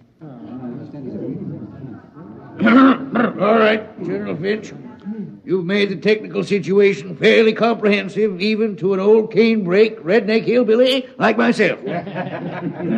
I have tried to make the gravity of the situation apparent, sir. It appears to me, General, that the sacred life of a human being created in the image of his maker is in danger. It's no light thing to be thrown away like some guinea pig. If that ship wasn't safe, if that poor man up there in the cave of night is to die, somebody is responsible. Isn't that right, General? Sir, a manned rocket was sent up because of one simple fact. It takes a computer of tremendous versatility and capacity to operate a Harrison-Munch reactor engine.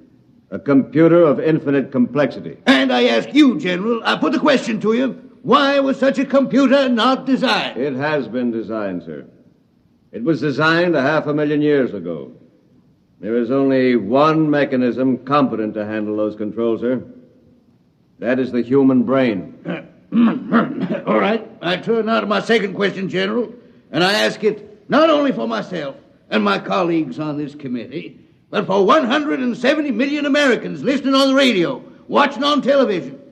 With that man up there living out his last days, why was it not possible to send a ship up after him? Why was there no second ship built? For one reason, Senator, money. The appropriation for rocket research fell short by 12% of the amount needed even to build one vessel. Oh, frankly, gentlemen, the deficiency was made up by cutting corners and diverting funds from other projects. That is not the point, General. There's a man up there who's going to die. With the limited funds you gave us, we've done what we set out to do. We've demonstrated that space flight is possible, that a space platform is feasible. If there is any inefficiency, if there is any blame for what has happened, it lies at the door of those who lack the confidence and the courage and ability of their countrymen to fight free of Earth to their greatest glory. Senator, how did you vote on that?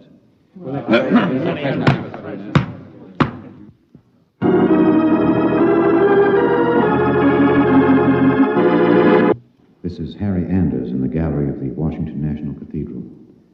This is a special prayer service called by the Dean of the Cathedral for the safety of Lieutenant Macmillan and for the success of the recently announced rescue plan. The church is filled. There's a sprinkling of high Navy, Army, and Air Force uniforms. I see General Finch in the second row, next to the Secretary of the Air Force and the newly appointed Undersecretary of Defense, Mr. Winokur. Prominently displayed in the center aisle, below the ornate railing separating the pews from the altar, is the small model of Macmillan's ship. One by one now, the congregation is filing past, dropping checks, bills. I saw one child drop in 12 pennies, one by one.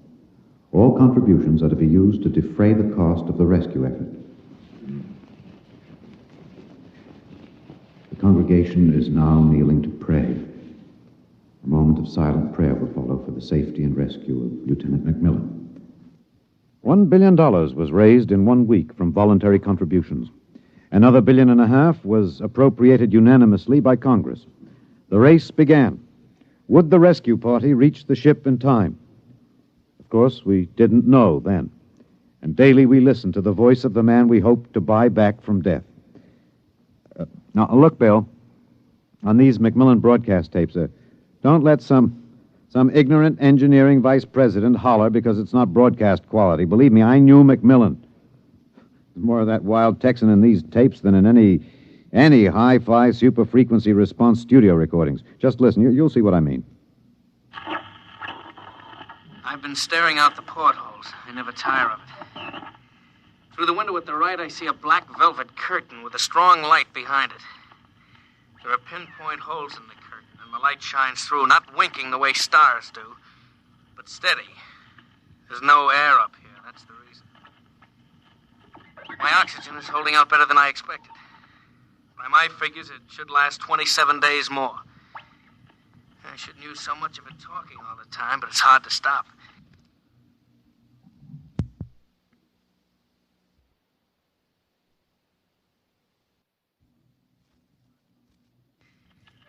Talking, I feel as if I was still in touch with the Earth. Still one of you. Even though I am way up here. Too bad the receiver is broken, but if it had to be one or the other, I'm glad it was the transmitter that came through all right. There's only one of me. There are billions of you to talk to. You can't see me now. You'll have to wait hours for the dawn. I'll have mine in a few minutes. That's the way he talked. And as we listened to the lonely voice from the night, the engineers, the scientists, the construction men worked round the clock. General Finch presented the problem in the pool interview. I asked the questions for the combined networks that afternoon. Most of you heard the complete broadcast live as he briefed the world with the clipped, laconic delivery of a soldier. There are two basic problems. We've recovered the first and second stages of the rocket. We've only to construct the third stage. The second problem is more difficult. The pilot. Lieutenant Macmillan was the only man physically and psychologically qualified. We discovered that in our first program.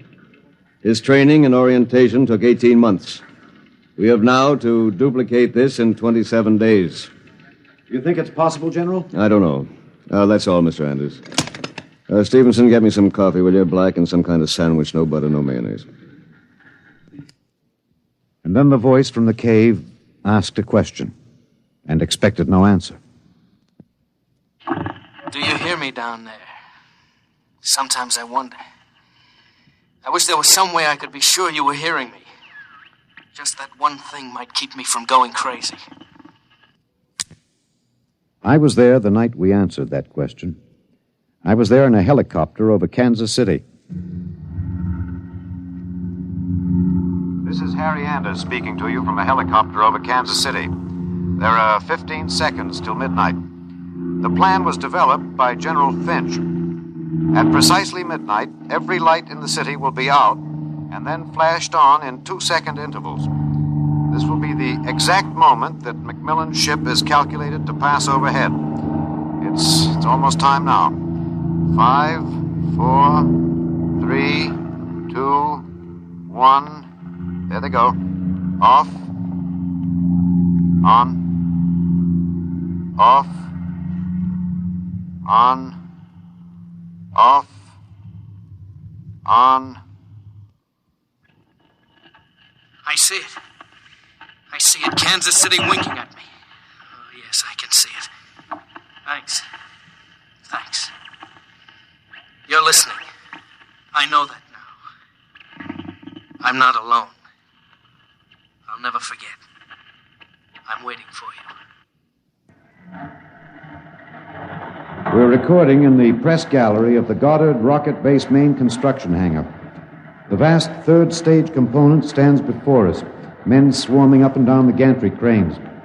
The Mark III is being built to carry 5 men instead of 1. The pilot selection has been kept a top secret to avoid unnecessary strain on the men selected. The latest progress report gives a possible margin of 6 hours between the launching of the rescue ship and the estimated exhaustion supply of oxygen to Lieutenant McMillan. The shift is changing now.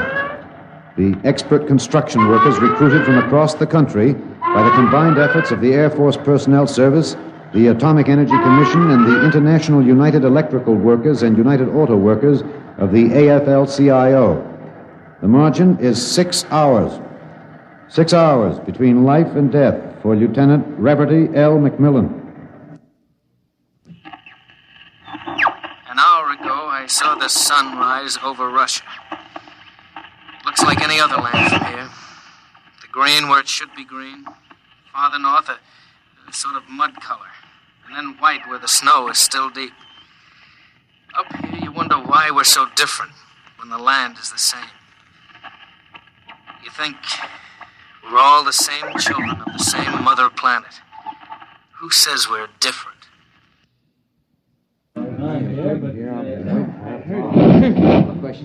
Can you hear me in the back? You stand a little close. Well, how about this? That's better. That's better. All right, gentlemen, I have exactly 5 minutes for the press conference, therefore I'm not going to answer any questions. Progress report is as follows. As a safety factor, we're constructing 2 complete 3-stage rockets and 6 additional 3rd-stage components. The telemetered reports from McMillan's ship have added important additional information, and the first of the rescue vessels should be ready to be launched at the estimated time, weather permitting. Now, don't ask a question.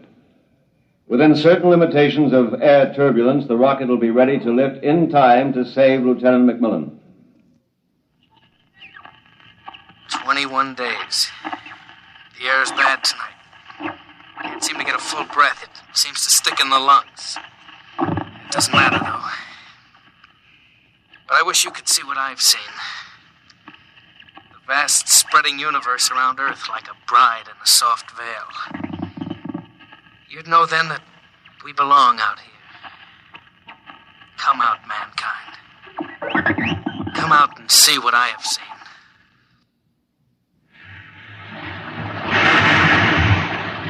This is Harry Anders at Goddard Rocket Base. The Harrison Munch reactor engine for the first 3rd-stage rescue is being tested here at Goddard. You can hear the roaring of the gases in the test chamber behind me. The work has been stepped up as a new calculation based on the increased temperature reading from McMillan's ship indicates that the exhaustion time will be some 6 hours earlier than originally estimated. The margin of rescue will be in minutes. Air very bad. Better hurry. Can't last much longer. It's silly, of course you'll hurry. But I don't want anyone feeling sorry for me. I've seen the stars clearly. But more than this, I've seen the Earth. There where I have lived and loved. I have known it better than any man. And loved it better. And known its children better. Goodbye. I have a better tomb than the greatest conqueror Earth ever bore. Do not disturb.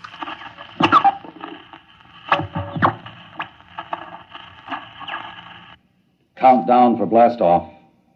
5, 4, 3, 2, 1.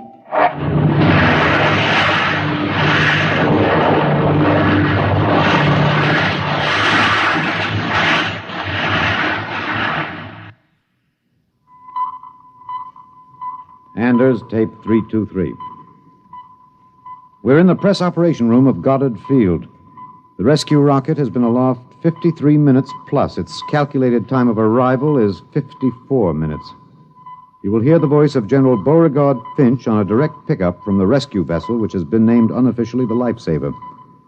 Silent crowds have collected at the outer perimeter of the rocket base, as if by their presence they might help it. Here it comes. Quiet.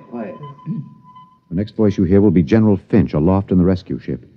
The voice quality may not be good. He's speaking over a throat mic in his pressure suit. Mark 3 to base. This is Finch. Going to secure that cable. We have just secured to the airlock of Macmillan's ship. I'm now entering the lock. The inner door is closed. I have closed the outer door. The inner door is cycling. Now it is open. Bring in those oxy bottles, will you? The bulkhead to the control room is open.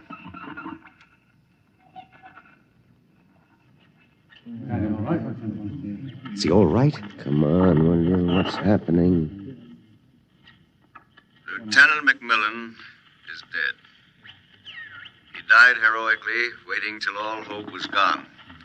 Until every oxygen gauge stood at 0. And then, well, the airlock was open when we arrived. In accordance with his own wish, his body will be left here in its eternal orbit. I'm going to leave now. My feet will be the last to touch this deck. Lieutenant Macmillan is in his control chair, staring out towards the stars. I'll leave the airlock doors open behind me. Let the airless, frigid arms of space protect and preserve for all eternity this man they would not let go. Well, that's the show, Bill. Bill, you remember at the conference we hadn't made up our mind whether to pick anything up from the celebration last night after the news of the Mars landing?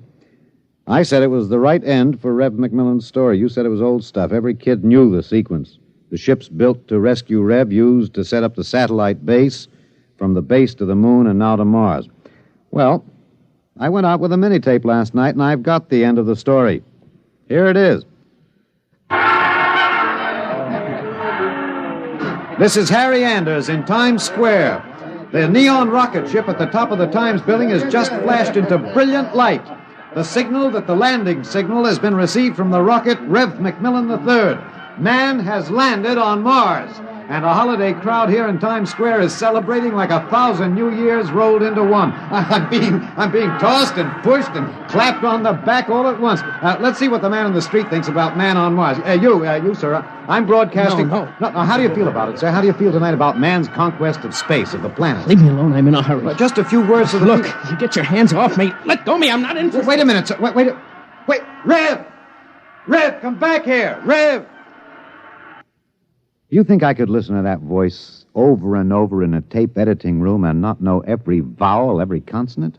I'm telling you, Bill, I saw him. Rev Macmillan. The black hair was gray and those claw gable ears were pinned back, but that's a simple operation. I played that piece of tape over and over. It was Rev, I know it. He isn't up there. He's alive. We've got it, Bill. We've got it on our show. We'll break it. Rev Macmillan is alive. I haven't written it yet, but we finish it off with this, with a question. Why did they announce he was dead? I'm in the tape editing room now. I've got the reel ready to record the answer. Excuse me, Mr. Anders. Hey, just a minute. I'm recording. You better see the page outside Mr. at the... Anders, I'd like to talk to you for a moment, if I may. I have a letter of authorization. Just a minute. I'll be through in a minute. Look, Bill, I've got the answer now. Last night, they landed on Mars. But that first ship, the one that circles up there now, there isn't anybody on it. There never was, except a 30 days recording and a transmitter. That's all. He was never up there. They didn't have the money for a manned rocket. They wanted a crash program all out, so they sent a decoy up. And we all broke our hearts to rescue the man who wasn't there. Oh, he must be laughing, General Finch and the rest of them, the ones that knew. Yeah, I guess they had a problem. What to do with Rev? I wonder if he slipped away from whatever guards they have around him to see the celebration. He looked a little sad. I think sometimes he must wish he was really up there in the cave of night, seated in the icy control room, 1,075 miles above the Earth, staring out at the stars. Mr. Anders, I must insist What? that... Oh, Bill. Looks as if I won't have to worry about editing this tape. My friends are from Washington. I'd like to call your attention to the last paragraph. What? Oh, no. It's very simple. You won't have to burn it. It's easy to destroy recording tape. I throw this switch. When the tape goes through the erasing head, it's gone forever. Oh, too bad. Would have made one fine show. Okay. So long, Rev.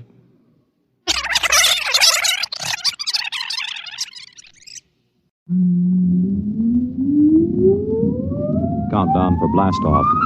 X minus 5, 4, 3, 2, X minus 1, fire.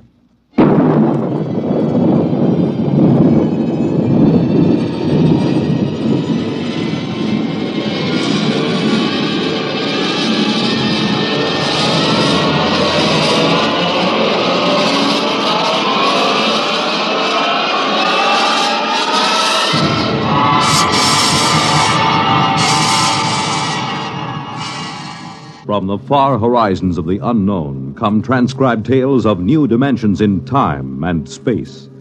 These are stories of the future, adventures in which you'll live in a million, could be years, on 1,000 maybe worlds. The National Broadcasting Company, in cooperation with Galaxy Science Fiction Magazine, presents X minus 1.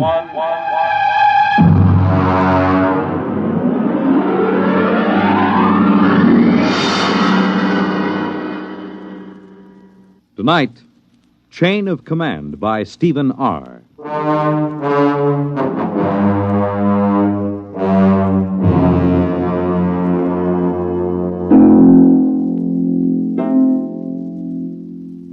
This is about George. He's a friend of mine. Lives right here at the Brookside Atomic Laboratory with his family. My name is Charlie Boyle, by the way. I'm a security guard here at the lab. Been here now for, 20 years, I guess.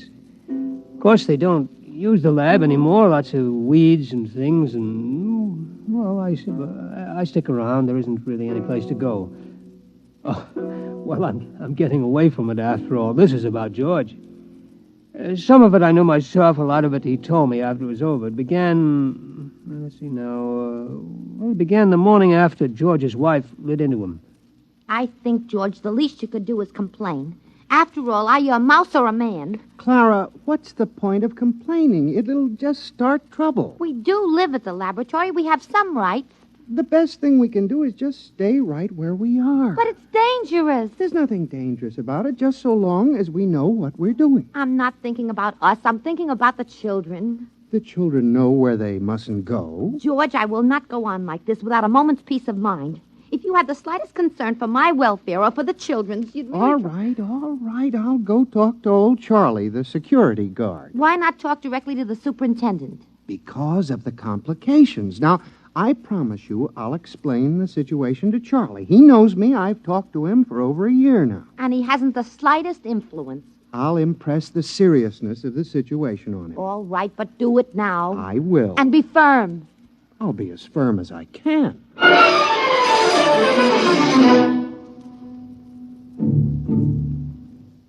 I was at my desk in the hallway. The place was deserted. I've always worked the night shift, except for my supervisor, Mr. Adams, who was in his office down the hall working late. I remember I was sort of dozing off when I heard George's voice in my ear. Charles. Charlie. It's me, George. Oh, yes, George. Yeah, how are you? Fine. Can I have a chat with you? Chat away. I got all night. Good. It's about the trap. The trap? The one outside our door. Oh, that trap? Clara, my wife, says it's dangerous. Well, now, She'd like it removed. Removed? Oh, no, George. That can't be done. Regulations? Regulations. Suppose you just removed it without telling anybody. Oh, they'd fire me, George. I see. Clara's afraid one of the kids might get hurt. Oh. How about taking it up with the supervisor? Mr. Adams? Why not? Well, it never occurred to me. Why not give it a try? Oh, I don't know. Mr. Adams doesn't even know you exist. Maybe it's time he found out. Well, it might get a bit sticky. Give it a try. Well, come on, Charlie. Be a good fellow. Haven't we been buddies for a long time? Oh, we've been buddies, all right, but, well, when it comes to something like Will this... you try at least? Clara isn't going to let me alone unless something happens. Okay, George. I'll give it a try.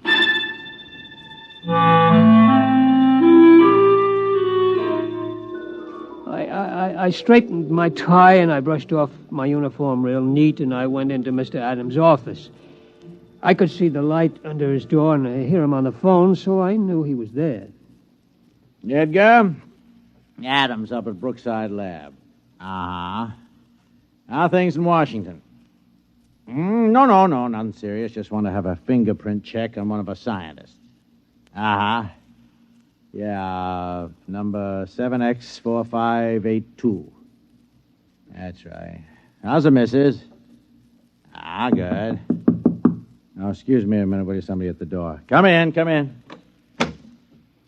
Oh, hello, Charlie. Mr. Adams. Edgar, can I call you back? Fine. Yeah, what is it, Charlie? Well, I'd like a word with you, Mr. Well, look, Charlie, I'm on the phone to Washington. Is it a security matter? Oh, in a way, Mr. Adams. Well? I don't know how to tell you, really. Well, just tell me.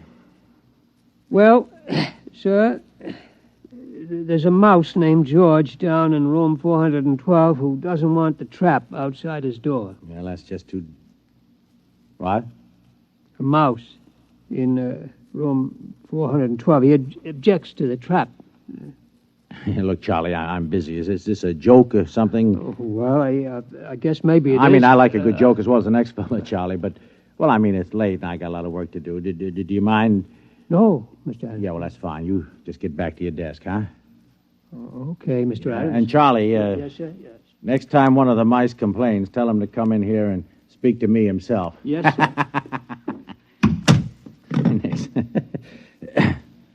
Edgar Adams here again. I'm sorry. One of the security guards playing a little joke on me.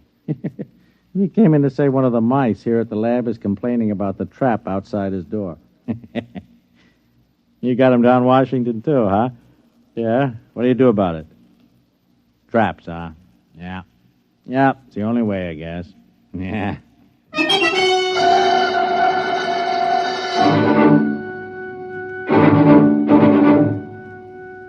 Well, I went back to my desk. George was there, waiting. I could tell by his expression that he knew the answer before he even asked me. No soap, huh, Charlie? No soap, George. I guess I'll have to tell Clara. Yeah, I'm sorry, George. What'd he say? Well, he said if you've got a complaint, see him yourself. He said that, huh? Yep.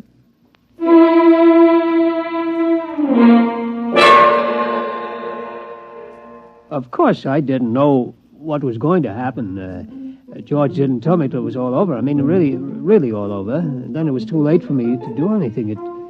It turned out, though, that Clara, that's George's wife, told him that if he didn't go talk to Mr. Adams, she'd up and leave him.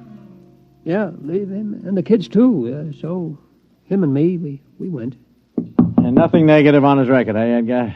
Well, okay. Yeah, excuse me a minute. Come in. Oh, what is it this time? Excuse me, Mr. Adams. It's that mouse. He wants to talk to you. I'll call you back, Edgar. Now, look, Charlie, I mean, this has gone far enough. Yes, sir. Yeah. Yes, sir. What the devil you got in your hand? Well, this is him, sir. It's the mouse I was telling you about. George. Yeah, George. This is Mr. Adams, the security supervisor. How do you do? Huh? How do you do? Ventriloquism, huh, Charlie? Pretty good. Oh, it ain't ventriloquism, Mr. Adams. He talks. Yeah, sure he does. Well, look, now you had your little joke, and I got a lot of work to do. I'd like a word with you. That's remarkable. It really... Now, look, George, if you don't... George, suppose I just leave you here and step outside. That might be best. Excuse me, Mr. Adams. No, wait a minute. You can't leave that beast in here. He won't take much of your time. But, hold it. Leaving a mouse on my desk. Can you hear me all right? Yes, of course. What? I said, can you hear me? Some people have trouble. I'm going out of my mind. It's a hallucination. No, sir, a mouse. Listen to... What are you? A mouse. You know, cheese, rodents, all that sort of thing. Do you mind if I touch you? Okay, but take it easy. Careful, don't bend up the whiskers. You're real. Sure I'm real. Now, listen, about that trap. The trap? My wife is driving me goofy. Get it away from our front door, will you? Your front door, yes. Yes, of course, I'll... Are you sure you exist? I could bite you to prove it. Never mind. What about it? What about what? The trap. The trap, yes, of course. Well, I mean, that's a security problem. Look, would you do me a favor? Depends. Tell me, how come you talk? Simple. My ancestors have been around this lab since it was built. We've gotten a lot of gamma radiation. A couple of them were used as an experiment to test radiation endurance. There were surgical operations, grafts of human brain tissue to mouse brain tissue to check the effects of the rays on human brains and so on. You follow me? Wait a minute. I remember there were some experiments where human brain tissue was placed in a mouse and then exposed. That's it. Those mice, the ones that survived, were my great-grandparents. Holy smokes. So what about the trap? I mean, we're nice, peaceful mice. We don't bother anybody. We don't eat much. We mind our own business. Wait a minute. You say your great-grandparents were the first of this talking line? I mean, are there many of you? 3 generations, Mac. That's a lot of mice. Tell me, have you talked to anybody besides me? Well, I talked to Charlie. No, I mean besides Charlie. I tried it with a couple of guys. They wouldn't listen. These others, what do you call them, your relatives, have they talked to anybody? Tell me. How should I know? I suppose they've talked to dozens of people. Where are these people they've talked to? The mental hospitals are full of them. It's a problem, see. We can talk to kids and, you know, the odd ones, but anybody else, they get scared. Uh-huh. So what do I tell Clara about the trap? Clara? My wife, Clara. Oh, well, it's a security problem. I think I'll have to take it up with Washington. Okay, take it up. Yeah, I'll dictate a memo first thing in the... No, I won't. They'll think I've flipped. Okay, I'll tell Clara. Now, wait a minute. Let me make a phone call. Sooner or later, this thing has got to be dealt with. Edgar Adams at Brookside. Now, Edgar, old man, we have just encountered a rather unusual security problem here at the plant. Yes. No, nothing like that. Mice. Yes. Talking mice. No, Edgar, it is not a joke. I know we were joking a while ago, but it turns out there are talking mice here. Edgar, listen. Please, Edgar, will you listen? I'll put one of them on the phone. Now, listen, would you... Here, would you just talk, please? What'll I say? Just say anything. His name is George. Hello? This is George. I'm trying to get the authorities to remove the trap from in front of my... What? Yeah, let me have it, will you? Edgar, listen, I am not kidding, and I have not gone mad. This is on the level. In my office at this moment, there is a mouse who talks. In this top-secret atomic laboratory, there are several hundred such mice, for all I know. Look, Edgar, you don't believe me, and I don't expect you to believe me. No, I don't want a vacation. Good night, Edgar. He doesn't believe me. We keep running into this all the time. George, are you really interested in doing something about that trap? Have you ever met my wife? Oh, of course you haven't. Wait a minute, I got it. I'm going to call for a top-level security conference at the Pentagon. George, will you come down there with me? Will you? We won't say a word. We'll just appear. Washington? First-class accommodations will get you the best suite in town. Do you like cheese? Do I like cheese? Can you get provolone down there? Get what? Provolone. We'll get it. All the provolone you can eat. I've never traveled before. George, you'll love it. You'll love it. Chance to get away from the wife for a while, huh? What do you say, boy? You and me, huh? We'll live it up down there. Look, I know a couple of girls. I seem to recall they had mice in their pantry. I don't know. I'll have to talk to Clara. Look, tell her it's the only way to get action on the trap. Make it sound big, you know. You hate to go away from her, but it's for the kids. What do you say, pal, huh? Well, okay. Attaboy. Operator, get me chief of security at the Pentagon. Make it fast. This is an emergency.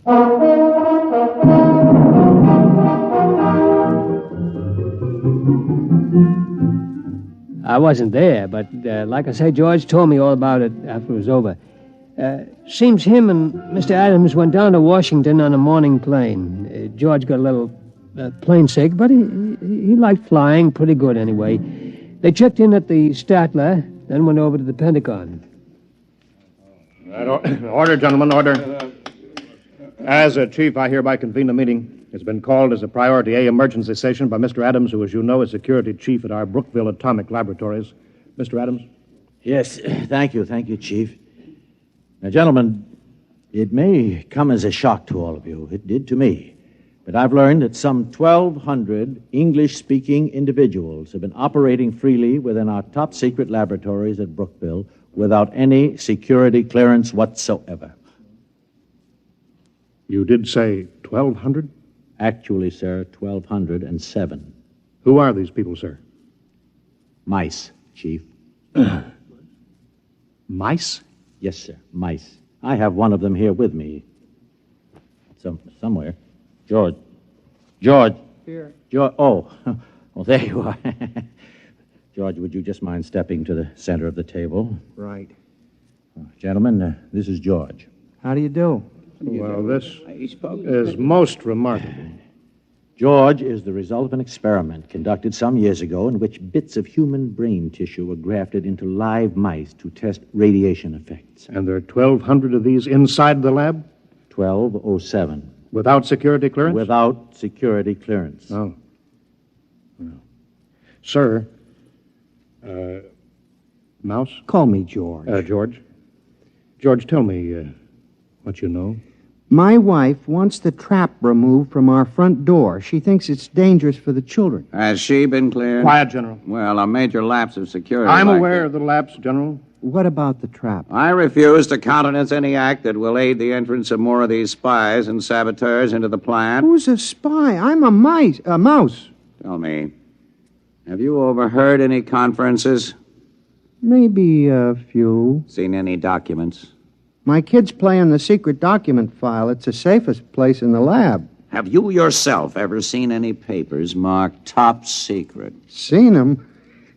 Heck, I've eaten them. I believe this calls for some action, gentlemen. Mr. Adams, if you and this rodent will retire to the next room, I think we'll have a brief caucus. Yes, sir. George. Okay. Yes, sir. See you later, gentlemen. Listen, what about the provolone? Never mind. Well, I think we should try to forget for the moment that these creatures are mice and deal with them as security problems. Concur. Now then, the first question is one of loyalty. I raise a question at this point. General? Are these American mice? Well, I assume that... Well, but do we know? You have a point, sir. Perhaps we ought to get immigration in on this. Immigration? I'd say extermination. Before we do anything rash, General, I think we ought to learn more about these creatures. Who they are, what their habits are, their loyalties, how much they know. Suppose this George creature won't tell us. We'll have to use every trick in the book. Now, I would suggest we first try the velvet glove. The full treatment.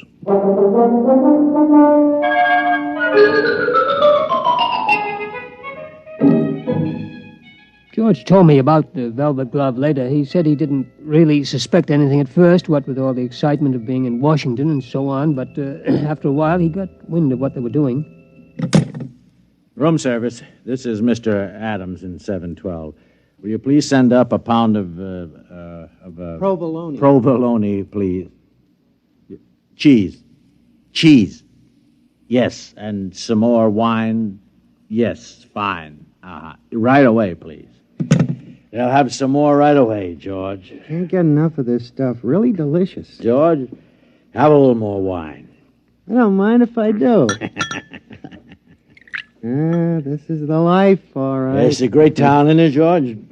Stupendous. By the way, George, those documents you mentioned eating, do you remember what they said? Something about nuclear weapons. Listen, Adam, what about those girls you mentioned, the ones who had mice in their pantry? Oh, yes. How about giving them a call? Well, George, a little late, don't you think? Oh, the night's just beginning. All right, George, I'll give him a little call. 6. Yeah, if my memory serves. Hello, Gail. My memory serves. Bob Adams. Hi, just down on a quick business trip. How tricks, Gail? No, not a thing. By the way, did you still have mice? Mice. Yeah, but... You what? You exterminated... Oh, I see. No, I don't think I'll have time this trip. I just wanted to call you up, say hello. Yeah, maybe next trip. Fine, my dear. So long. What'd she say? Unfortunately, the superintendent has a cat. I see. Wiped out? Wiped out. That's something I want to take up with my congressman before we leave town. We'll do that, George. George, have another sip of wine. You won't mind if I do. That's it.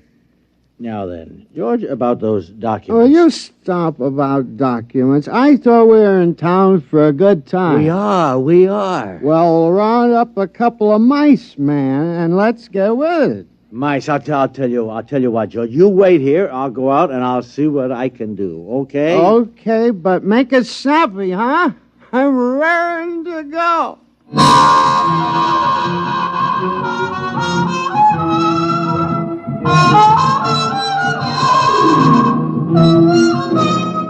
Next morning, Adams woke George and told him they were scheduled for another conference at the Pentagon. George, wake up, huh? Oh, what a head. Come on, George. We're due at the Pentagon. Easy. Don't talk so loud. Wow. Where did you get those white mice last night? Over at the National Research Lab. Ooh. They must have been feeding those girls wheat germ. All right, come on, George. Come on. You can sober up in the taxi. Come on.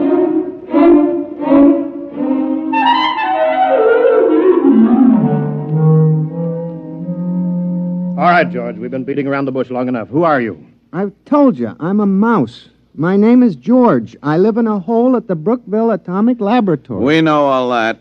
We want to know who's behind you. Nobody's behind me. Listen, you guys don't have to be afraid of me.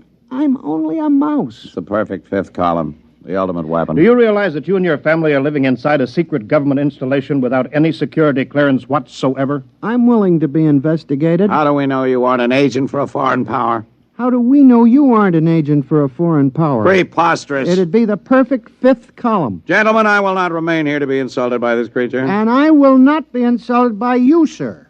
Gentlemen, good day. No, George, wait, come back. George, he went that way. Get him off. George. He's going into the wall. Grab him. Too late. He's gone. Well, men, this is it. We'll have to decide on a course of action. We've got to recapture him. Look, I think the first thing to do is get a cat. He's too smart for a cat. Well, something's got to be done. Something's got to be done. After all, these creatures have access to every secret file in the country. Not to mention eavesdropping on our private lives. The thing that bothers me is, gentlemen, they multiply in another 3 generations. There will be some 12 billion talking mice, 6 times the human population of the Earth. It's no matter for fooling around. Kill or be killed, gentlemen. The problem there is how. We have reason to believe they're concentrated in Brookville. I say evacuate all humans and blow up the plant. Use the H-bomb if necessary. I'm afraid you're right, General. We must exterminate. I'll phone Strategic Air Command and alert them. SAC, please. Hello, Bill. This is Ed. Listen, fuel up a couple of big ones. No, nothing serious, but we may want to use them in the near future.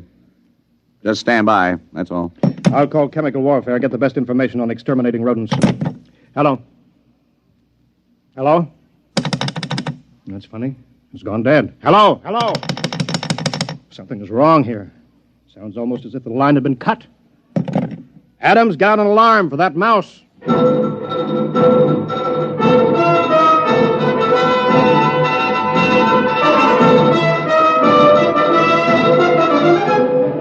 Well, that was only the beginning, of course. Things began to happen pretty fast right after that. You bet your sweet satchel they did.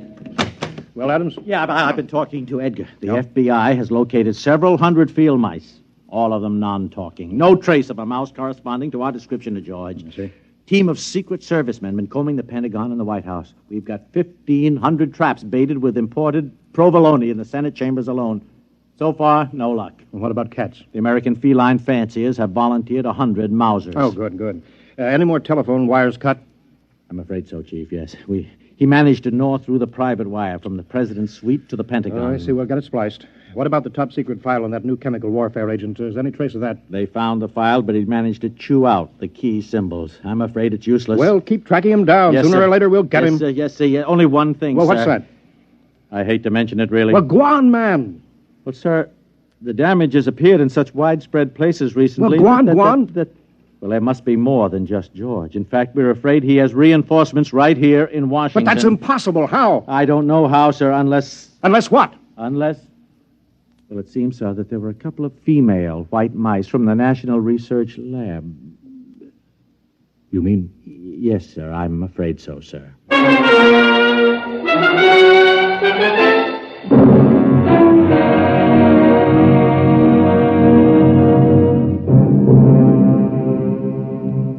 I guess maybe you know the rest. Within a couple of weeks, every cable, telephone line, power line, every telegraph line in the United States had been cut. Also the wires on every plane, tank, train, and ship. They'd also destroyed every file in the country. That was only a month ago. Well, you can guess what's happened. Most everybody has left this part of the world. In this whole atomic laboratory, I'm the only human. And I'm not so sure I'll be around much longer. Yes, sir? The only woman. Not that they need a security guard, but, well, I'm just used to being here. I wouldn't know where to go. Charlie. Why, George. George, is it you? That's right, Charlie. Well, you look awful. Where have you been? Well, I was down in Washington, Charlie, about the traps, remember? Oh, yeah. That was before all the trouble started, over 2 months ago. Well, what you been doing all this time? Well, you know, we've been pretty busy protecting ourselves, cutting the lines and stopping transportation and such. I figured it was the mice done it, yeah. Yeah, we didn't like it, but it was them or us, so we did it. Well, how come you look so terrible, though? Well, we stopped the trains and the planes, you know, so... Well, I had to walk back. That's one heck of a walk for a mouse.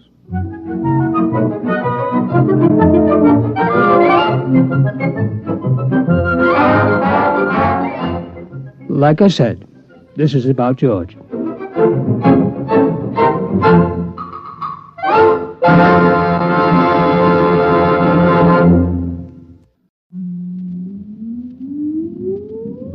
Countdown for blast off. X minus 5, 4, 3, 2, X minus 1, fire.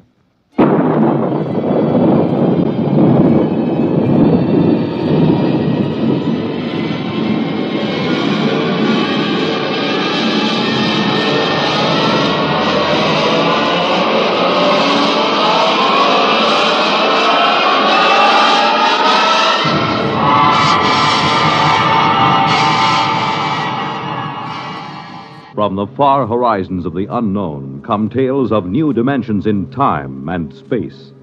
These are stories of the future, adventures in which you'll live in a million, could be years, on 1,000 maybe worlds. The National Broadcasting Company, in cooperation with Galaxy Science Fiction Magazine, presents X minus 1.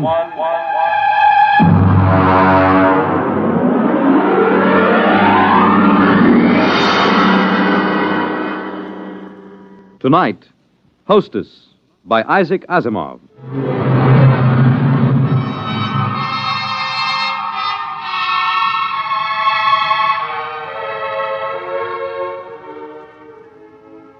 I was so happy about it when I came home, almost triumphant. I dashed in the front door, peeled off my gloves, threw my hat on the side table, and tossed my coat over the back of a chair. Well, you missed supper. Drake, we're going to have him here. Who here? What are you talking The about? doctor from Hawkins Planet. Didn't you realize that was what today's conference was about? When you say the doctor from Hawkins Planet, do you mean the Hawkins site you've got at the Institute? Well, of course. Who else could I possibly mean? May I ask what the devil you mean by saying we'll have him here? Darling, the Hawkins site would like to stay at a private house somewhere where he won't be bothered with official ceremony, where he'll be able to proceed more according to his own likes and dislikes. I find it quite understandable. Well, whenever you start using formal sentences, I know you're hiding extreme irritation. Well, you don't seem to be trying to hide it at all. Now, what's the matter? Look, I don't see where we've got room for extraterrestrial visitors. Are you serious?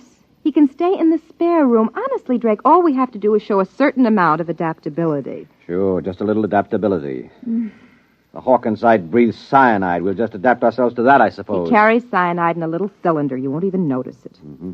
And what else is there about them I won't notice? Nothing else. They're perfectly harmless. They're even vegetarians. Well, what about us? Do we eat meat ourselves, or will that make us look like cannibals to him? I won't live on salads to suit him, I warn you. Drake, it means very much to me. Well, why? Because if he stays here for any length of time, I can study him real closely. Very little work has been done on the biology and psychology of the individual Hawkins site or of any of the extraterrestrial intelligences. Surely you must see the opportunity.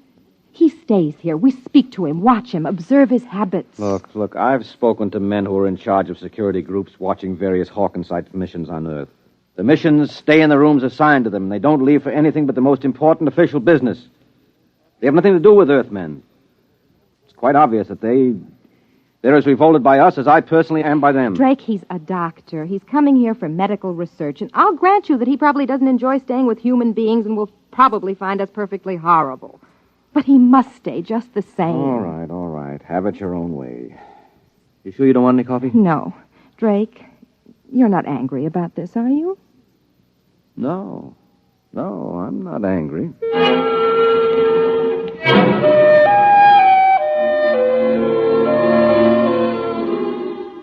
Most of my friends had been surprised when I married Drake because they couldn't understand my marrying a policeman. I explained he wasn't simply a policeman. He was a member of the World Security Board, but most of the staff at the Institute thought it rather odd that I hadn't married a biologist or at least an anthropologist, even a chemist, but certainly not a policeman. I was waiting for Drake with some apprehension that evening as I sat in the living room. Hark Tolan, the Hawkins site, was standing quietly in the middle of the room. He was not sitting since he was not anatomically constructed to sit. He stood on two sets of limbs placed close together, while a third pair, entirely different in their construction, were suspended from a region that would have been the upper chest in the human being. His skin was hard, glistening, and ridged, and his face wore a distant resemblance to something alienly bovine. Mrs. Smollett, you must forgive my English. The construction of my mouth, combined with the absence of incisors and canine teeth, is an obstacle to clear speech. I think you speak very well. Thank you. My husband will be home soon, and then we'll eat. Your husband? Well, Husband? Yes, you know. Mr. Smollett.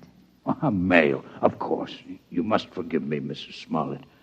Perhaps the greatest source of confusion among the 5 known races of the galaxy lies in the differences among them in regard to their sex life and the social institutions that grow around it. I understand that.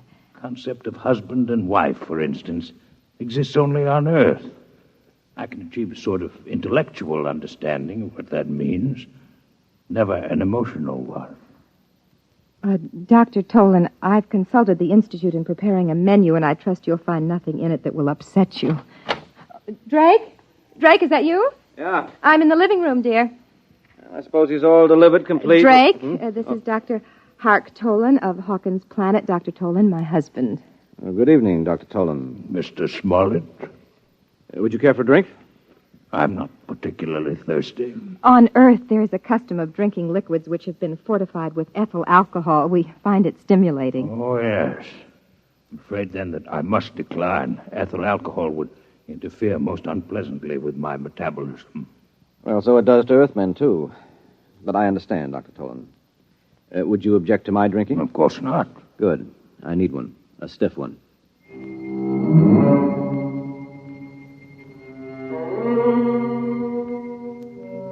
He stood at the table. I tried not to look at him as he ate. His wide, lipless mouth split his face alarmingly as he ingested food, and in chewing, his large jaws moved from side to side. There was evidence of his ungulate ancestry. I found myself wondering whether he would chew his cud later, and then I was afraid that Drake would get the same idea and leave the table in disgust, but he was taking everything quite calmly. I imagine, Dr. Tolan, that the cylinder at your side holds cyanide, hmm? Quite so. Pure cyanide? I hope you are not considering possible danger. I know the gas is highly poisonous to you, and I do not need a great deal. None of it emerges, except when I actually suck at the tube, which is fixed at the corner of my mouth. I see. And you really must have the gas to live? Are you not a biologist, Mr. Smollett? No, Dr. Tolan. It's merely a minor government official.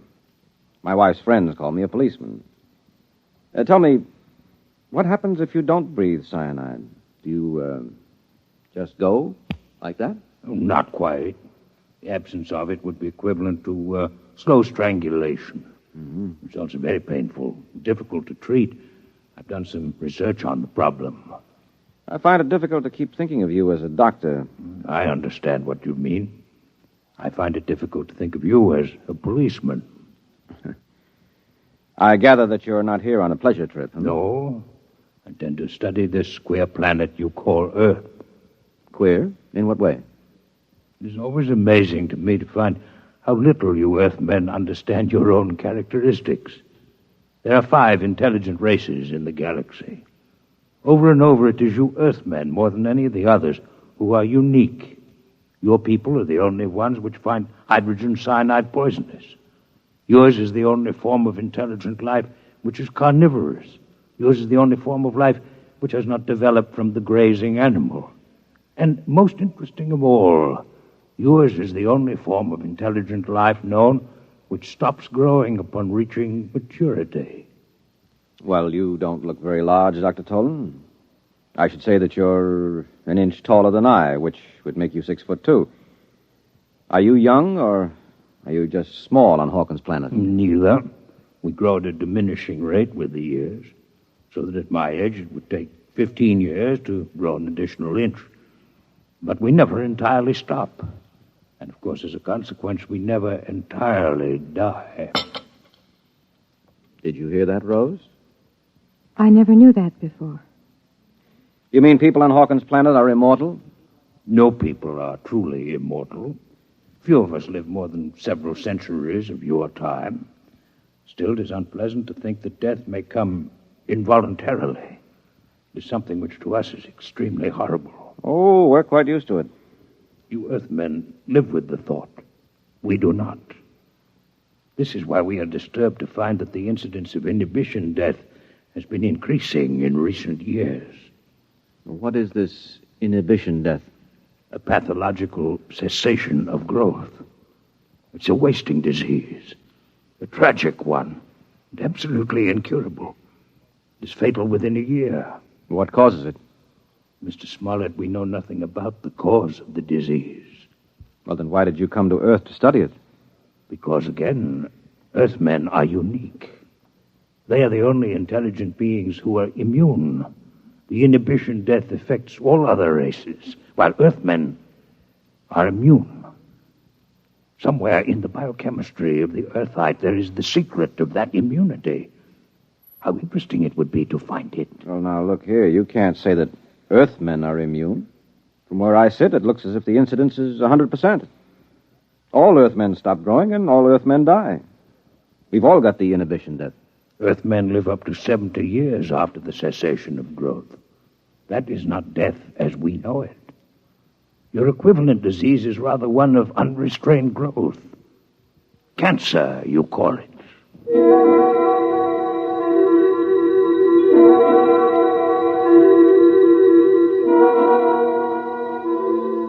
Drake was being pleasant to Dr. Tolan. I wasn't sure whether it was for my sake or for his own. Drake has never gone out of his way to please me.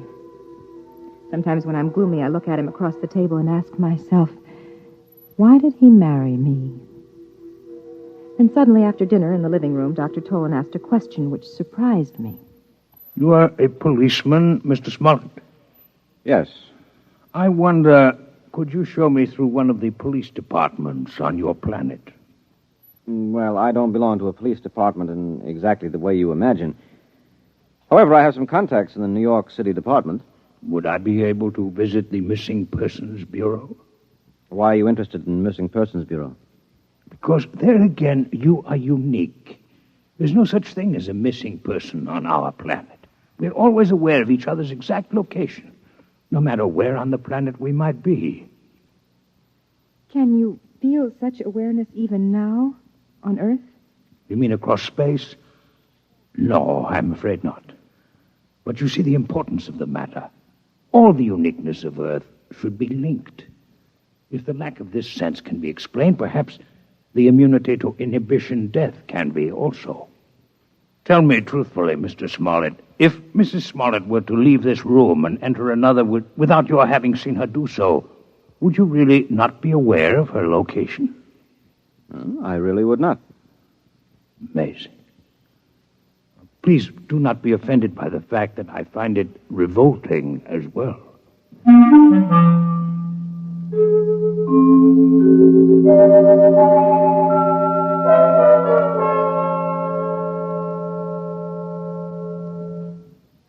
Drake? Drake, Yes, I'm awake. why were you talking about the inhibition death to Dr. Tolan? I'm taking an interest in your work, Rose. You've always wanted me to take an interest. I'd rather you weren't sarcastic. Rose, I'm tired. I'll talk to you tomorrow. No, right now. I want no questions from you and no interference. You do your job and I'll do The mine. nature of my job is open and known. The nature of my job isn't, by definition, but I'll tell you this. Our six-legged friend is here in this house for some definite reason. You weren't picked as biologist in charge for any random reason. 2 days ago, he'd been inquiring about me at the commission.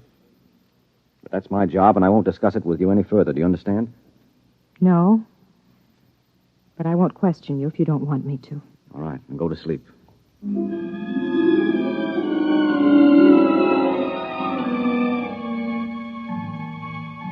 I lay stiffly on my back, and the minutes passed and the quarter hours. I was trying to fit the pieces together. One picture remained clear in my mind. It hovered over me mockingly. At the end of the evening, the Hawkinsite had turned to me just before he left the room. Good night, Mrs. Smollett. You're a most charming hostess. I wanted to giggle then. How could he call me a charming hostess? To him, I must have been a horror, a monstrosity with too few limbs and too narrow a face. But then I saw Drake. He turned white. For one instant, his eyes had burned with something that looked like terror. I'd never before known Drake to show fear of anything, and the picture of that instant of pure panic remained with me, until all my thoughts finally sagged into the oblivion of sleep. I remember one question that nagged at me through the haze. Why did he marry me?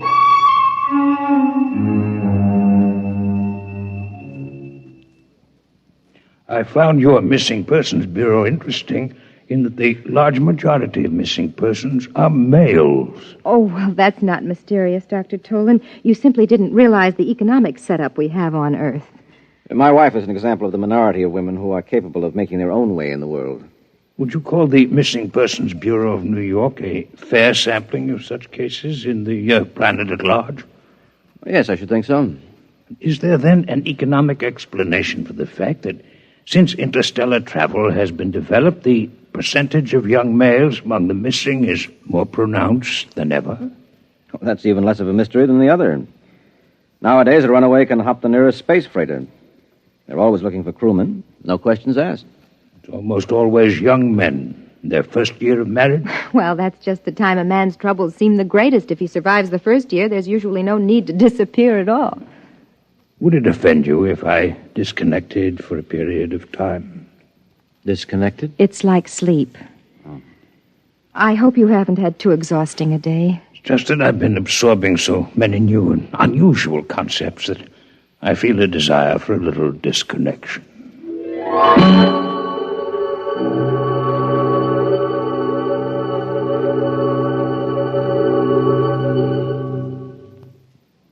Drake, we've been sitting here for 10 minutes. Aren't you going to speak to me?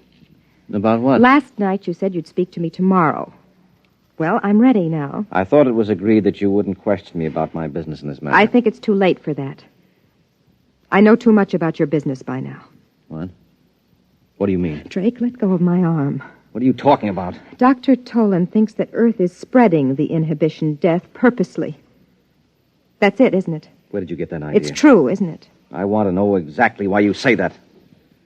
Don't play games with me, Rose. This is for keeps. Why don't you ask Dr. Tolan? He's an outstanding worker in the field. I looked over his papers this afternoon. And what are his theories about the origin of the disease? Try to remember, Rose. I think he blames Earth, but I think he admits they know nothing about how the disease is spread. And I'll find out about this right now. Drake, what are you going to do? What's that? It's my gun. I'm going to ask him a few questions.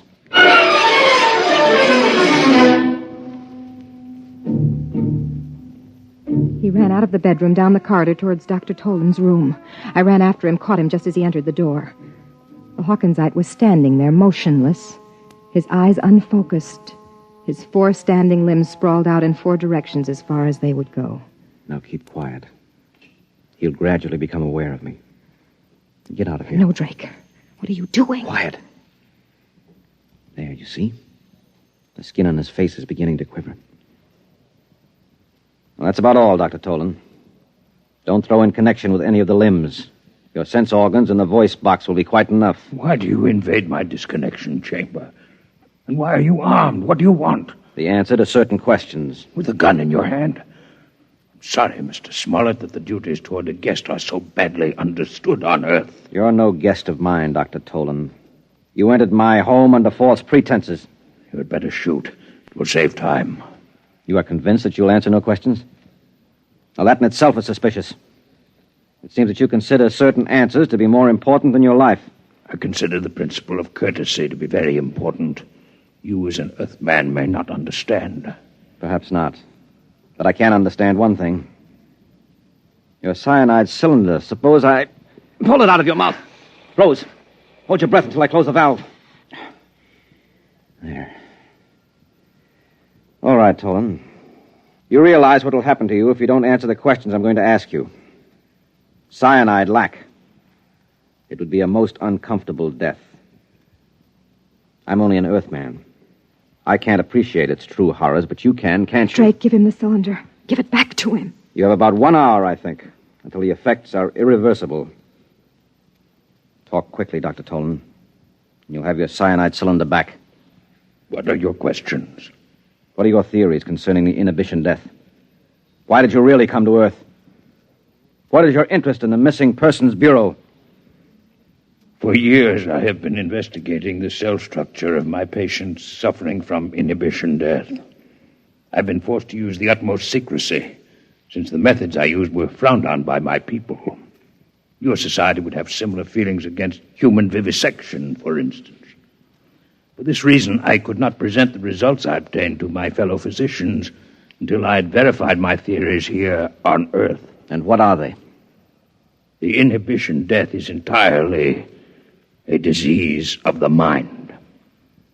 You mean it's psychosomatic? No, Miss Smollett, it is not psychosomatic. It is a true disease of the mind, a mental infection.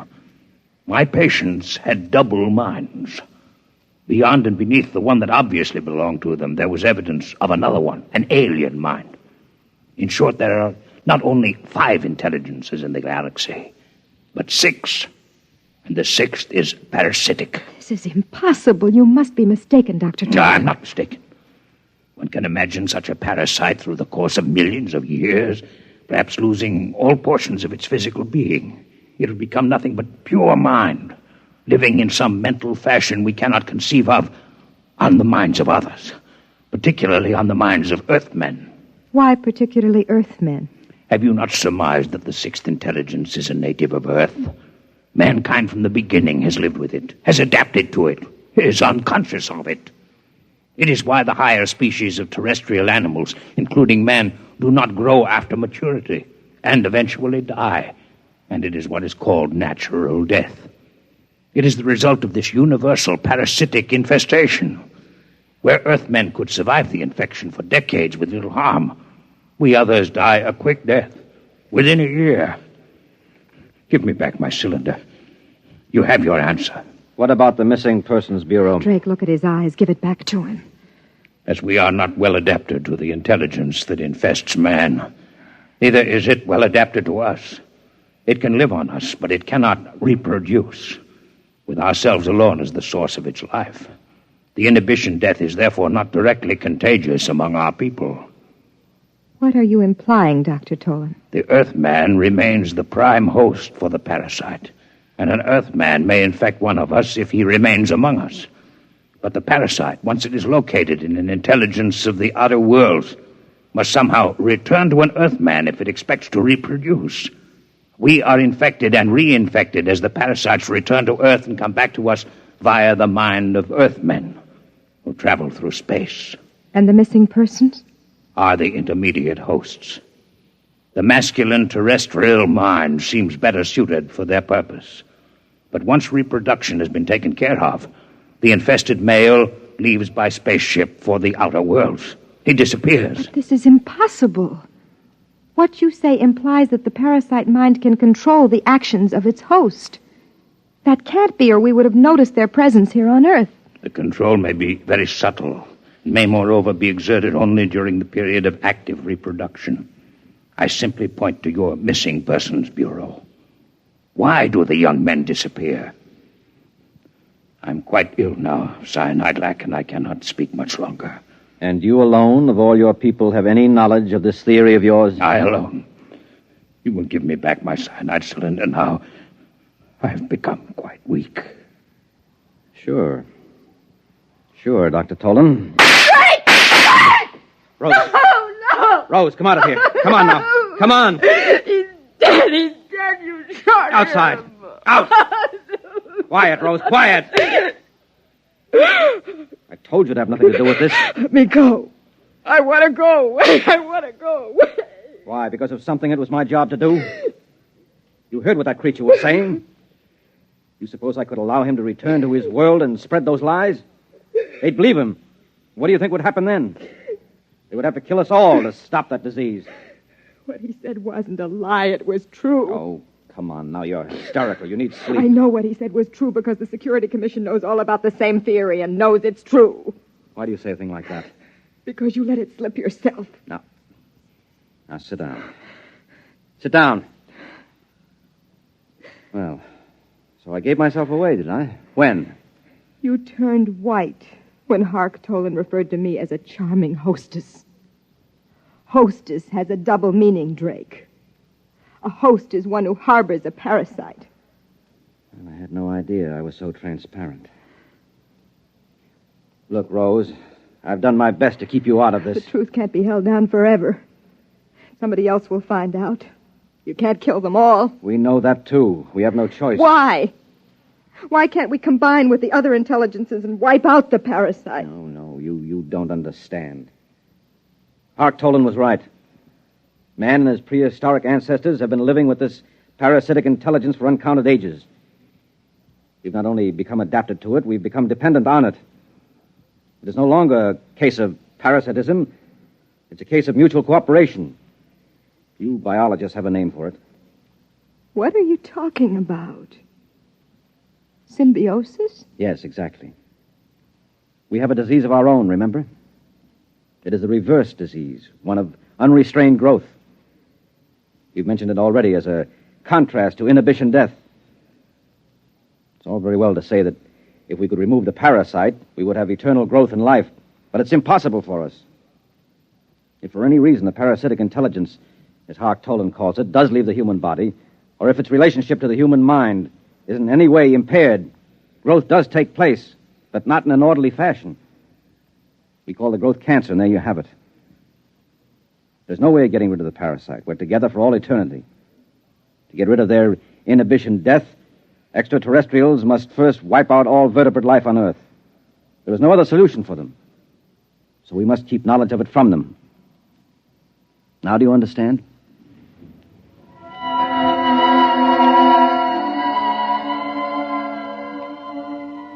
He got the body out of the apartment. I sat there numbly. He lied to me.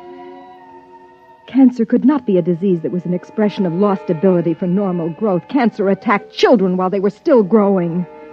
It could even attack embryonic tissue. Cancer had nothing to do with the presence or absence of normal growth. Its absence would not cause cancer. Drake lied, but no one would believe me. The young men who disappeared were usually in the first year of their marriage. Whatever the process of reproduction of the parasite intelligence was, it must involve close association with another parasite. The type of close and continuous association, as in the case of newly married couples.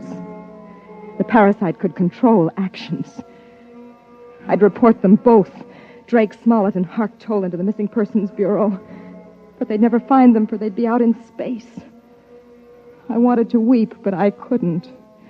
I was dry-eyed, and it was painful. I'd looked for the answers to so many questions, and I'd found them all. I even found the answer to the question I thought had no bearing on the subject. I finally learned why Drake had married me.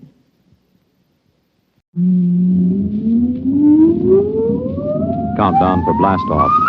X minus 5, 4, 3, 2, X minus 1, fire.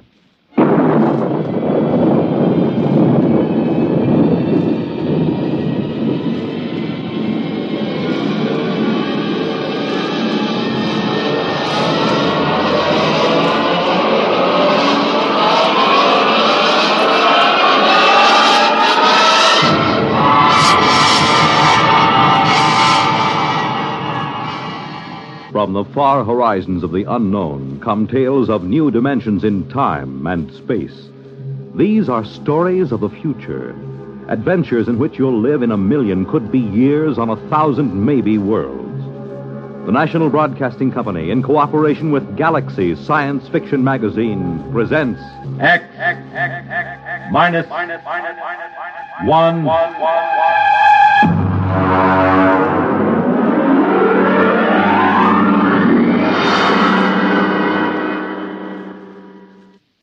Tonight, the time is the late 1960s. The place, Washington, D.C. The story, Honeymoon in Hell.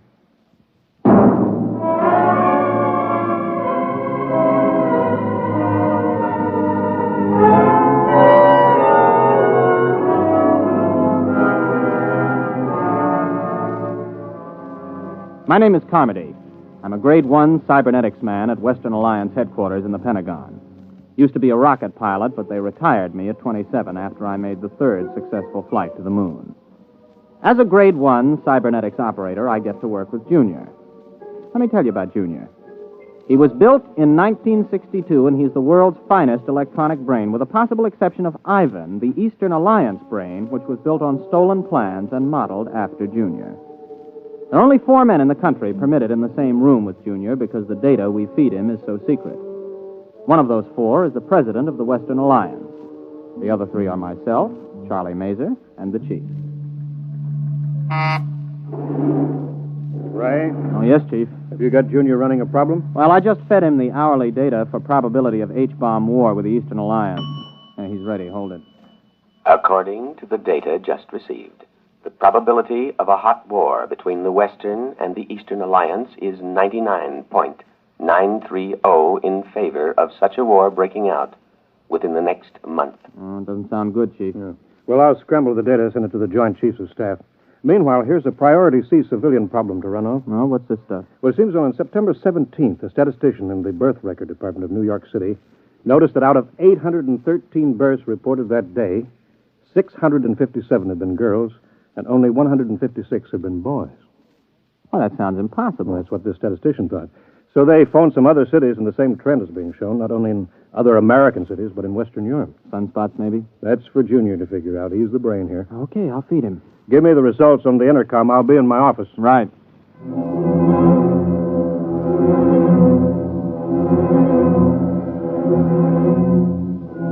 I didn't really pay much attention to the problem at the time. As a grade 1 operative, I was more interested in asking Junior questions on security, ballistics, missiles, rocketry, and so on.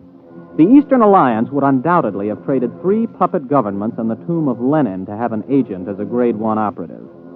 But I took the birth statistics and fed them in and waited. Junior, incidentally, responds to vocal stimuli. Speaks 12 languages. Got the answer, Junior? I have. Okay. The present statistics, if the trend is projected for another day, indicate a definite, dangerous imbalance. If the trend is irreversible, unless new methods of reproduction are developed, the population of the United States and Western Europe will die out in 1 1/2 generations.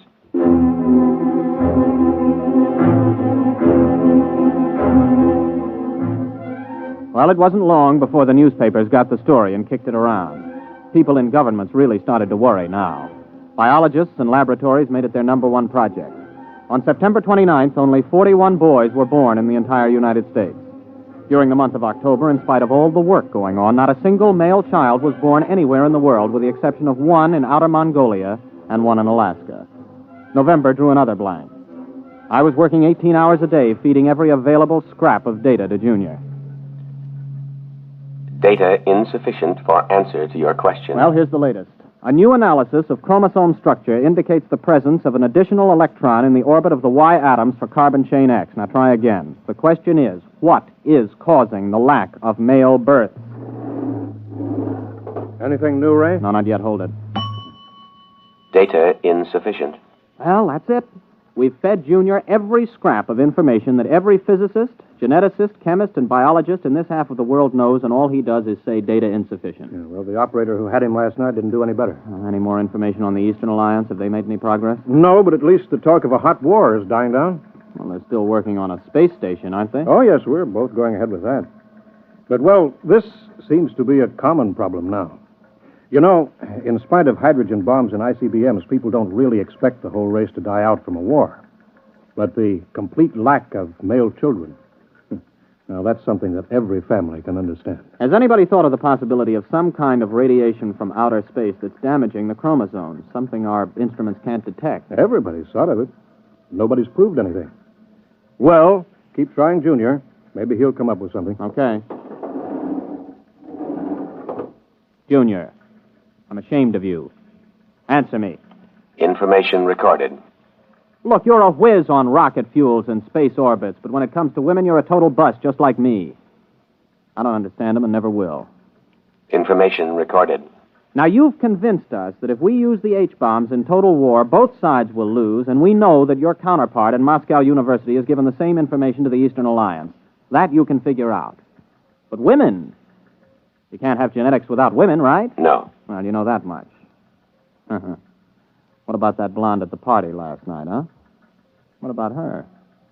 The question is inadequately worded. Please clarify. Should I see her again? No. What? You haven't even got any data on her. Why shouldn't I see her again? Answer, please. Because tomorrow you are going to be married.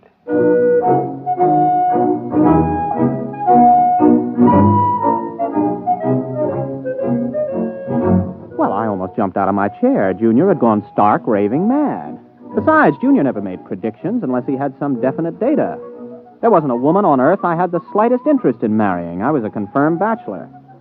So, unless somebody else had been feeding phony data into Junior, which was almost impossible since he already had enough data to check any flaw, well, I figured he'd blown a transistor. Come in. Oh, Chief, I was just going to tell you that... Oh. Ray Carmody, this is the President of the Western Alliance. Captain Carmody, Mr. President. Glad to meet you, Captain. Oh, I'm very honored, sir. The President came here specifically to talk to you, Ray. To me? Captain Carmody, you have been chosen to have the opportunity to volunteer for a mission of extreme importance. Now, there's much danger, but not as much as on your previous trip to the moon. Previous trip, sir? And this involves another? The flight to the moon, Captain, will be the least important part of your mission. What's at stake here is the survival of the human race. Chief, perhaps you'd better explain the rest. Mm-hmm. Well, you know the problem, Ray. Last night when Mitchell was on, we fed Junior some new data, and we asked some new questions. For example, we asked if the lack of male birth could be due to some extraterrestrial enemies of man. Well, Martians? Possibly. We established that it's possible that Martians have landed somewhere on Earth and set up radiation that causes all children to be females. Junior said it was possible? Definitely. So we asked him the next question. How could we correct such a situation? Mm-hmm. What did he say? Junior suggested that a married couple spend a honeymoon on the moon and see if circumstances are different. Oh, I see. You want me to pilot them there? Well, not exactly, Captain. Oh, good grief. You mean you want me to... Well, Junior wasn't crazy after all. You asked Junior? He said I was getting married, but... Well, how do you know it was me they'd pick? He was asked the qualifications for the bridegroom. He recommended a rocket pilot who had already made the trip successfully. Well, there are 4 other pilots who've made that trip. You're the only single one. And since the woman must be a qualified pilot also, and none of the wives are pilots, well... I assume I'm going to be married before we leave. Naturally. Oh. And, just how long do we stay on the moon? Until a child is conceived. Brother. Well, Captain, do you volunteer? I suppose so. Well, wait a minute. Who's the other pilot? I mean, the girl. She was flown in by fast rocket an hour ago and is waiting in Chief Reba's office. Now, shall we go?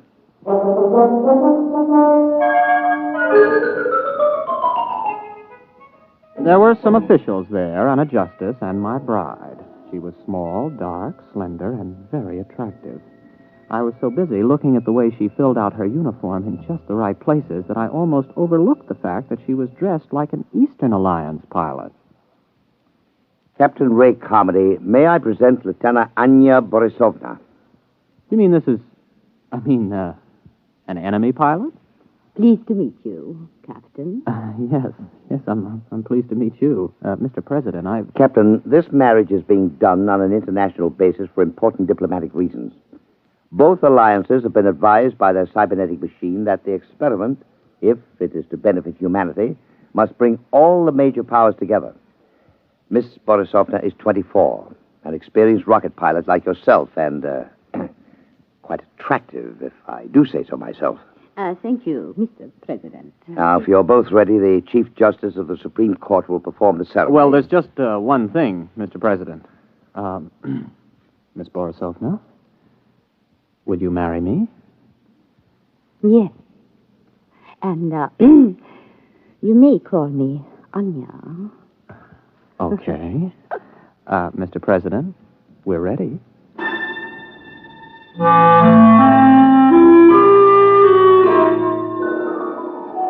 I didn't even get a chance to kiss the bride. We were rushed over to the labs for a pre-flight physical. Then the chief took me aside for a private pre-flight briefing. Congratulations, Ray. Sit down. Thank you. Now, 0 hours at 10 o'clock. Only half an hour? We've known about this for several weeks now, Ray. Ship is ready. We've already fired 11 supply rockets and observed that they landed on the moon near where you're supposed to put down. One of them contains a heat-proof, airtight, collapsible shelter where you'll live. Uh-huh. Oh, what's the ship like? R-26, much better than the R-24 that you flew there. Last time, Ray, you took 4.5 Gs for 7 minutes. This time you'll get by with 3 Gs and have 12 minutes to accelerate to Brenchless. Now, you'll have enough fuel for the trip there. One of the supply rockets has your return fuel. Oh, yes. We put in a case of scotch and a case of vodka, just as an icebreaker. Before we go, Chief, what would you have done if I'd turned this job down? The cybernetics machine predicted that you wouldn't. Besides, we could have had 100 volunteers an hour after seeing Anya Borisovna. That gal is moonbait. Careful. You're speaking of my wife.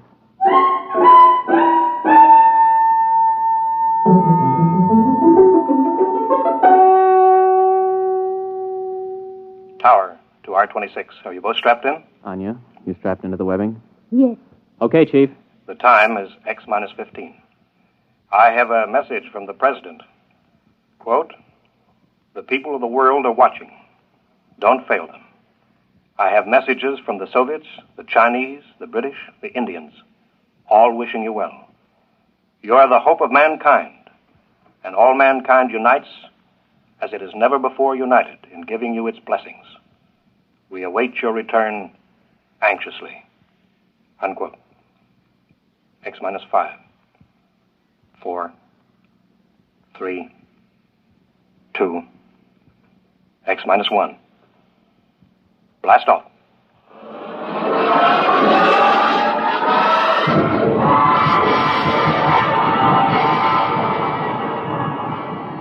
The sound that was beyond all sound struck us like a giant muffled hammer. It built up until we weighed 480 pounds pressed flat against the webbing. Sound and pressure went on and on interminably. Then we reached Brenchless, free of the pull of earth. I blacked out. When I came to, a lovely face was bent over mine, 2 dark eyes smiling at me. Are you all right, Ray? Oh, yeah. Are we weightless? Yes. I shut off the fuel. We won't need it until we land. Oh, thanks. If you would teach me, I could help you land the ship. Oh, I've never been to the moon. Well, sure. Just slide over here to the control panel. All right. Like this? Oh, that's fine. We've got about 4 hours Earth time to get acquainted. Have you known many women? A few. Have you had any boyfriends? 1 or 2. Well, I was never really serious about anybody. Oh. You have a family? Yes. In Magnitogorsk. Oh. I'm from Brooklyn. How long have you been a rocket pilot? Oh, since I was 18. I'm 27. I'm 24. I learned rockets when I was 18 also. Oh. Well, we better concentrate on the ship just now. Later on, we can talk about ourselves more. Meanwhile, though, I hope you're not sorry. I mean, about this business. I guess it isn't very romantic. I'm not sorry.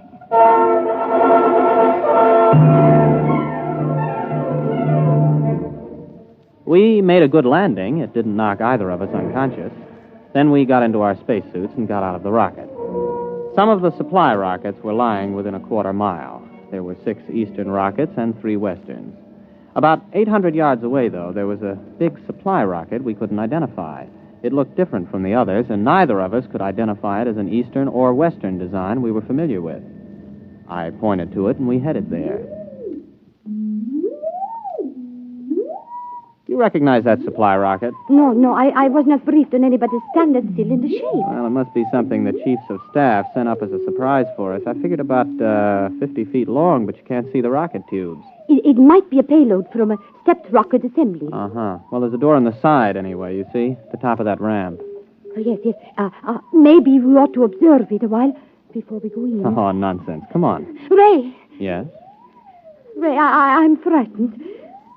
There's something wrong with this. Only one way to find out, Anya. Let's go. Well, there's some kind of lock on this door. Let's see if it opens. Well, that was easy. It's lighted inside. Mm-hmm. Come on. Maybe they sent us a surprise cottage for the honeymoon. Special delivery to the moon. This doesn't look like anything designed for humans to live in. Ray! The door's closed behind us. Try the lock. No, it's no use. Here, let me try it. Ooh, holy smoke, I can't get it open. Do you have a gun? No, I have no weapons. They would be useless anyway. Ray. Oh, look. Good grief. They look like blobs of flesh with arms and legs. About 3 feet tall. Don't make any sudden moves. That's some kind of weapon he's carrying. Precisely, Captain Carmody. Who are you? How do you know my name? My people and I are inhabitants of another galaxy. Extraterrestrials? Precisely. As for how we know your name and your language, we have been studying you since you first achieved space travel. We've intercepted your radio communications, for example. Have you been responsible for the lack of male birth? We have been beaming an ultrasonic wave toward your planet. What are you planning to do? For the moment, we will keep you aboard our ship and study you. You may remove your helmets, incidentally. We have provided an oxygen atmosphere. Can we risk it? Well, if he wants to kill us, there are easier ways. Here, help me get it off.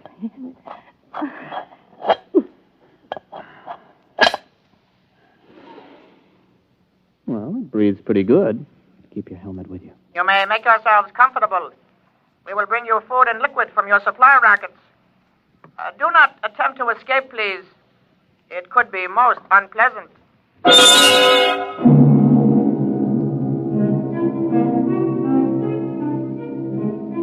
The next few days were like a nightmare. The blobs left us to ourselves except to feed us. Of course, it had its funny side, too. The creatures knew we needed liquid, but they couldn't distinguish between water and whiskey. For the first 2 days, we had nothing but whiskey to drink. For obvious reasons, I don't remember much about it, but we did begin to sing to each other. We also got to know and like each other. I got to learn some Eastern songs. On the third day, the jugs were water jugs, and we sobered up. Oh, what a hangover. You were singing magnificently. Oh, well, you weren't so bad yourself. How long was I asleep? About 8 hours.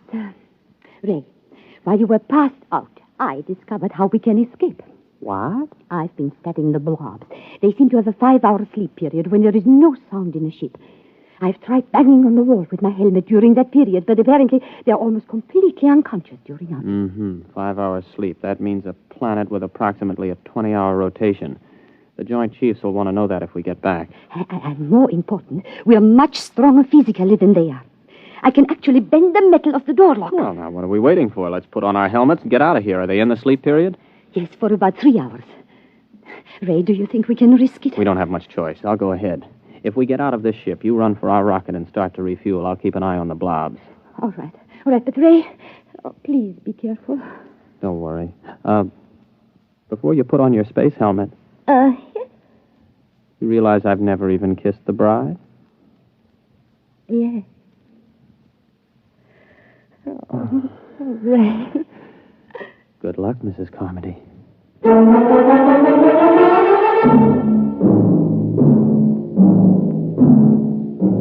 By the time I reached the ship, Anya had the rockets refueled. I jacked up the tail fins and we headed for space. When I checked our screen to see if the blobs were after us, we detected their ship heading toward the outer galaxies away from Earth. The rest was easy. In less than 24 hours, I was in the office of the President of the Western Alliance making a full report. The Eastern Ambassador was there, along with the Chief. Captain, this story is incredible. Well, I'll be glad to submit to a lie detector, Mr. President. There's one on its way. Our embassy is questioning Miss Borisovna right now to see if her story is similar. Are you positive they were extraterrestrials? I mean, couldn't they have been, Easterners? If Easterners are 3 feet tall, without bones, and look like little green blobs of protoplasm. Yes.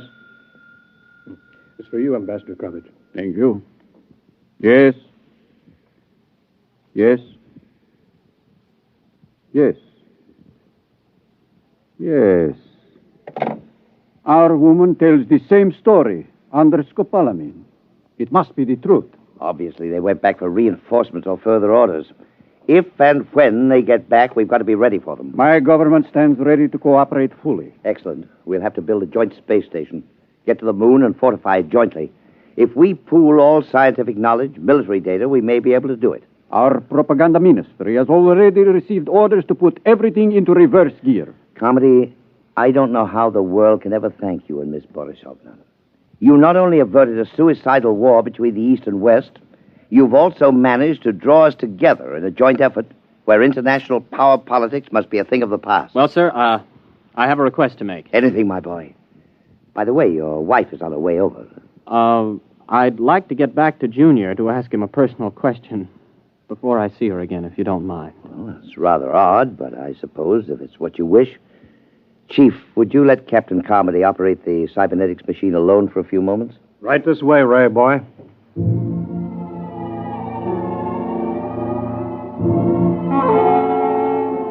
I waited until I was alone with the big cybernetics machine. One green dial glowed malevolently as if the instrument was aware of my presence. I opened the input channel and spoke. Hello, Junior. This your old friend Ray. Give an appropriate answer. Hello, Ray. Now then, you remember Miss Borisovna, the girl who was selected for me to marry. Item 1, she's going to rejoin me in a short while. Item 2, I've fallen in love with her. Item 3, before we actually live together as man and wife, I want to know something. Question. Does she love me? Yes. Oh, that's my boy. Now then, just one more item before I say so long and take a honeymoon. Tell me, Junior, why do I have a hunch that those blobs from outer space will never be back? Answer, please.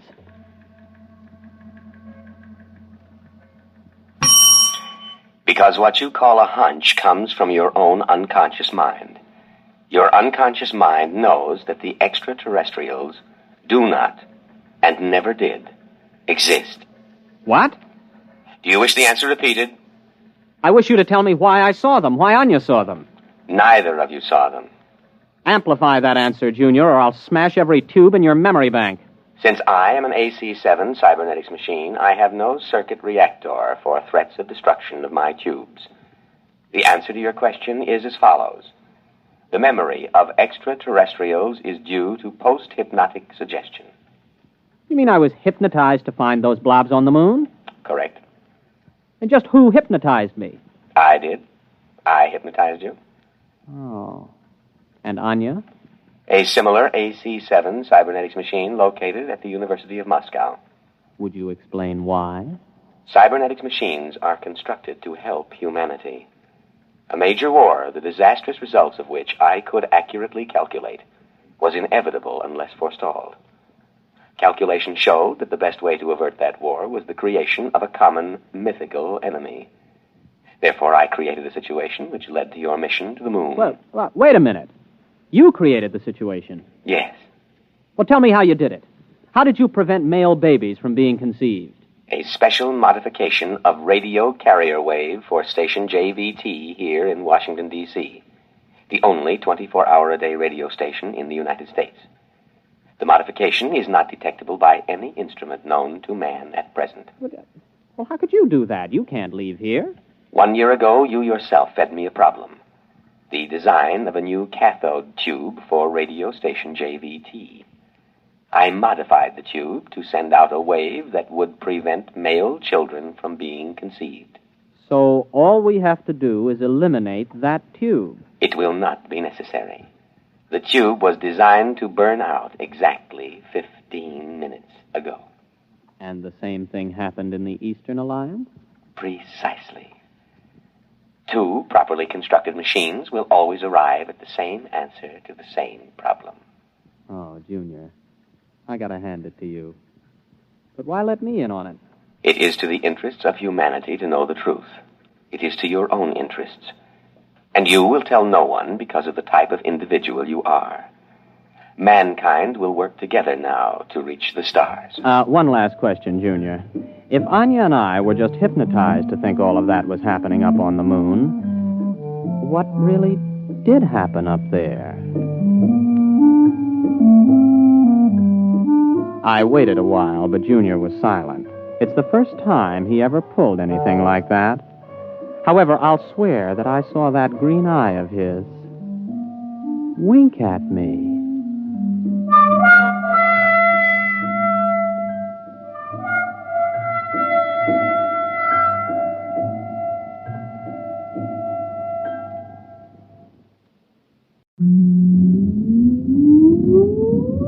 Countdown for blast off. X minus 5, 4, 3, 2, X minus 1, fire.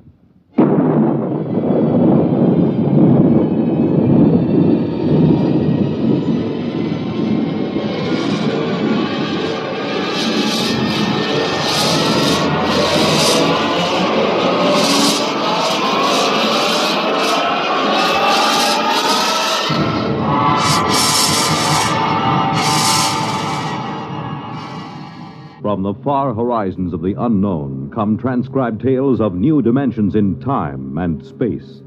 These are stories of the future, adventures in which you'll live in a million could-be years on 1,000 maybe worlds. The National Broadcasting Company, in cooperation with Galaxy Science Fiction Magazine, presents X minus 1.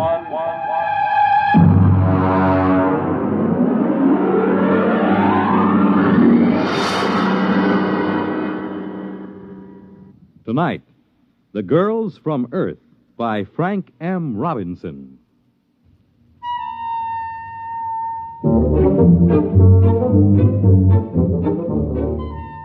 Mike McDonald is the name. Firm of Beagle and McDonald, Interplanetary Promotions, number 1 Park Avenue, New York. Drop in sometime. Brand new offices. Had them decorated by one of the biggest guys in the business.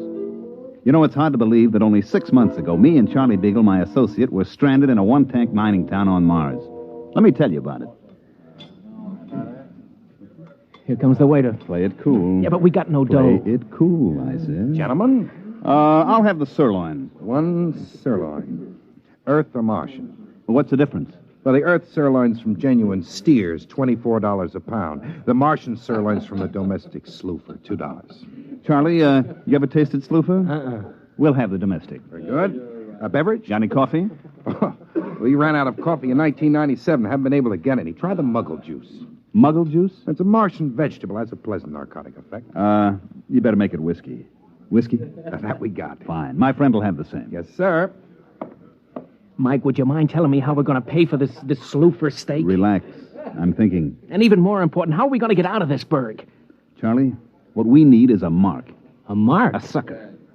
And if I'm not mistaken, this little guy with the glasses coming in now is just what we're looking for.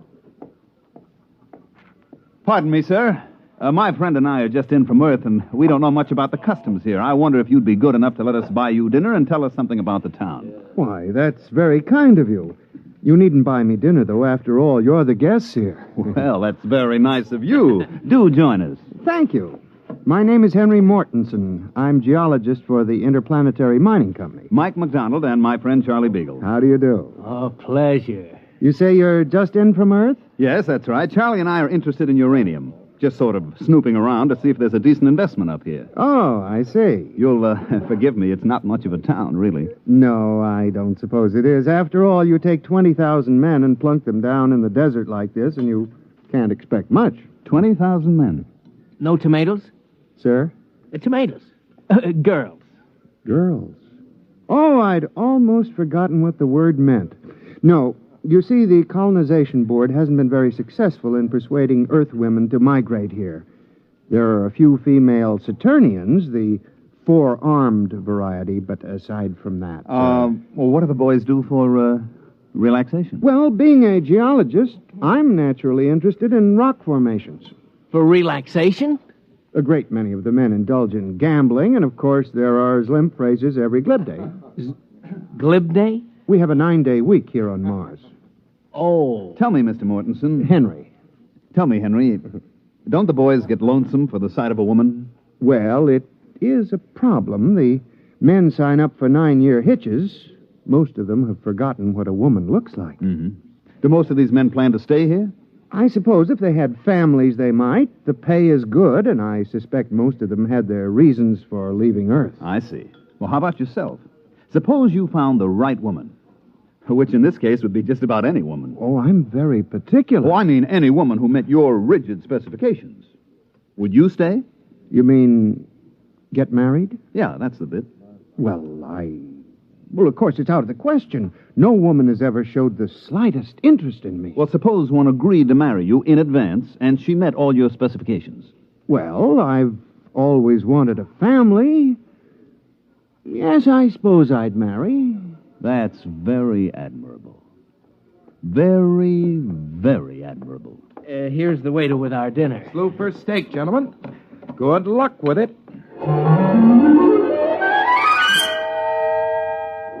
Henry picked up the tab, and we got a rough idea how much cash these guys on Mars pack around with them. Enough to choke a galactic telescope is about all. We thanked the little guy and sat around until he left. Then I went to work. Okay, what do we do now? Charlie. We get to work. What work? Oh, card game, maybe? Listen, these guys been playing cards for 15 years now. We wouldn't have a prayer. I got an idea. So give. You still got that Earth magazine, the one with the Hollywood starlet on the cover? Yeah, in my suitcase. Good, I want it. What for? To make our poster advertisement. That's what's for. Poster? Look, Charlie, just picture this. A big poster with that starlet on it, twice as big as life. And underneath, this slogan. I'm coming from Earth to you. Huh? Then down in the corner, just this little notice. Applications will be accepted at Beagle and McDonald Agency. Well, it's great. But what is it? What is it? Just the most colossal promotion scheme ever devised by man, that's all. But what are you promoting? The easiest thing in the world to promote. And the hardest. Marriage. Marriage? Look at it this way, Charlie boy. Here on Mars, we have 20,000 strong Earthmen with but a single thought. Dames. Exactly. And on Earth, we have 20 million single dames with but a thought. Husbands. So? Oh, how you going to do it? All right, now we get this poster made. We put it up. We take applications. $100 a head plus the cost of transportation. We get the $100. Then we leave. But first we deliver the girl. Oh, it's a natural. A natural. Charlie, it's colossal. What's 20,000 times 100? $2 million. Wow, that's our profit. Wait a minute. What? How are we going to line up 20,000 girls and convince them to come up to this desert? I'm working on that. Come on, we got to find a printer to make our poster. What do we use for dough? You huck your watch. Come on, let's go.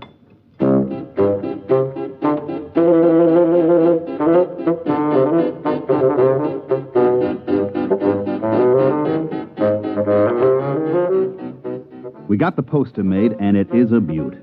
The artist threw in some extra fullness in the lips and stuck a glass of champagne in one hand. The next step was to rent a little field tent right outside the mining camp. We stuck the poster in front of it and waited for the guys to get through work. Hey, Tom. Hey, dig this. What do you say we sign up? What for? Well, whatever they're selling inside. Oh, I don't know. Well, come on. What have we got to lose? You gentlemen interested in matrimony? Marriage? That's what we're selling, boys. To her? Or anybody your heart desires. Just step inside, fill out the specification chart, pay your fee, and we deliver. On the level? On the level. Well, what do you say, Tom? It's worth a gamble. Right this way, gentlemen. Mr. Beagle will take care of you. No sooner said than done, gentlemen. Step right this way and live.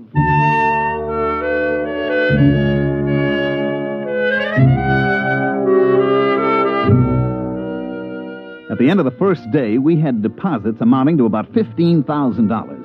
By the third day, we had to beat them off with clubs. Everybody had a dream girl, and we were guaranteeing delivery. 40,000, 50,000, $60,000. Oh, Mike, what do you say we skip out on the first space freight? What are you, nuts? There's another million coming here, and my name isn't Mike McDonald. Oh, yeah, incidentally. Yeah. Have you figured out a way to deliver on this swindle? Naturally. You have? Of course. Oh. We just go down to Earth and put up a different poster. Guaranteed husbands. Every one of them an Adonis. What happens when they arrive? We get lynched? Look, while these ladies are en route to Mars, you and me are en route to Earth. Get it? Yeah.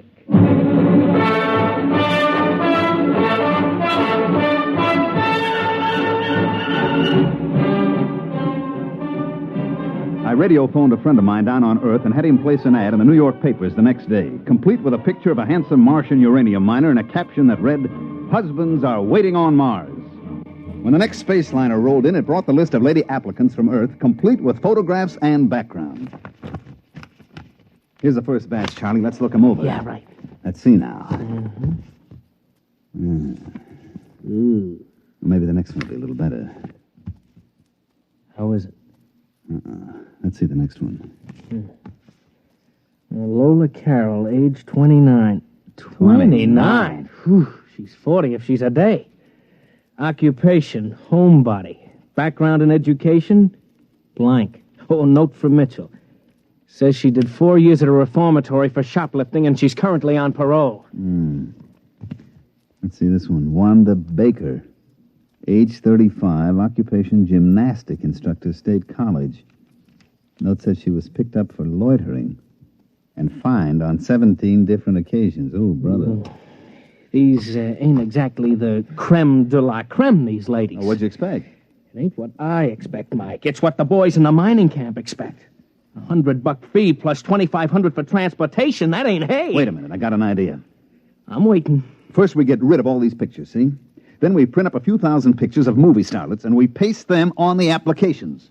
We make a few changes in the statistics, such as age and so on, and we're back in business. You know, Mike, I used to think you were about as crooked as a one-armed bandit, but I don't think it anymore. I know it.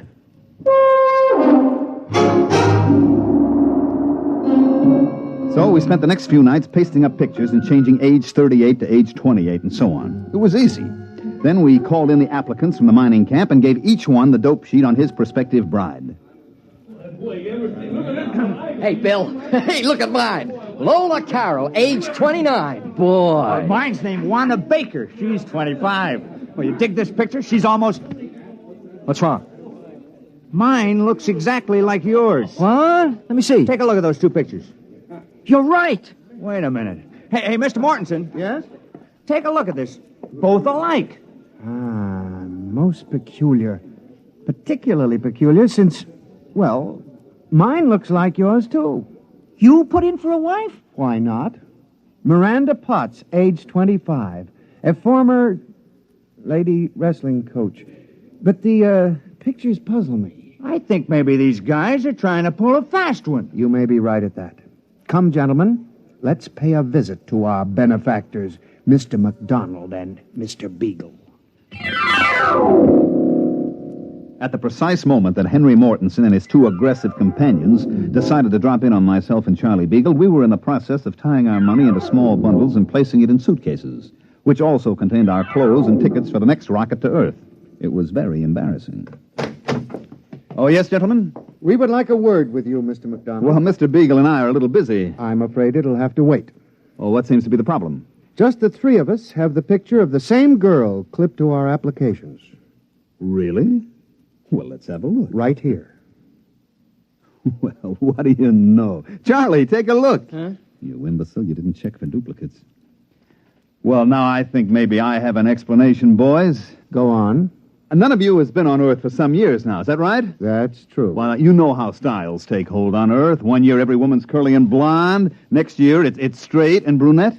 Well, the same thing has happened with cosmetics, makeup, and so on. Now, gentlemen, when I was on Earth last month, every woman in New York was trying to look like a certain movie actress. It got so men couldn't tell their own wives apart. That isn't very convincing, Mr. McDonald. Look, boys, obviously there was some mix-up at the Earth Agency. They got the wrong pictures pasted up or something, but I'm sure it'll all straighten itself out. Now, if you don't mind, Mr. Beagle and I have to finish packing. We mind. You do? You do? Uh-huh. Tom, you take that money in those suitcases and lock them up over at the company office. Now, boys, just a minute. That's stealing, boys. It's considered dishonest. We ain't stealing. We're just keeping the stuff in escrow, you might say. Till when? Till the rocket ships get here with the girls. If these dames are as gorgeous as you tell us they are, you'll get every penny of your dough. Suppose they ain't quite gorgeous. And you and your friend here are going to suddenly find yourselves unable to carry on as living humans. You fetch my meaning? I fetch.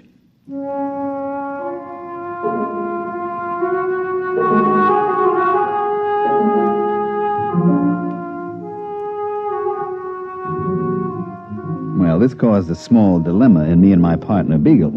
The problem was easy to state. We had sold these guys on the idea that they were engaged to be wedded to an assortment of lovely, desirable, attractive young girls from Earth. The contingent from Earth, on the other hand, was made up mainly of frustrated, lonely women and a goodly portion of female criminal types. The problem was how to convince these boys that they were not getting cheated. That's enough, Charlie. Now, the problem is how to convince everybody that he ain't getting cheated, right? Oh, you're a master of summing up a problem. Now how about solving it? Just give me some time. Look, the rocket fleet from Earth arrives here tomorrow morning at 9 o'clock. 20,000 very strong miners will be assembled at the rocket port waiting. True. So? Pour me a little more of that muggle juice. No. Muggle juice. We could get them all drunk on muggle juice, mass hypnotize them. I'm dreaming. So what do we do? I could make a speech, appeal to their better selves, say these poor, unfortunate women need love and affection, something they've never had. Uh-huh. How about makeup? Maybe we could hire a cosmetic man to make him up to look like the pictures. Sure. Or we could say that it's all a big mistake. We got the wrong shipment. Or we could kill ourselves. No need for that, Charlie. That's going to be done for us. Yeah, that's what I figure. Well, it's been a short life and a merry one. Drink up, Charlie. For tomorrow we die.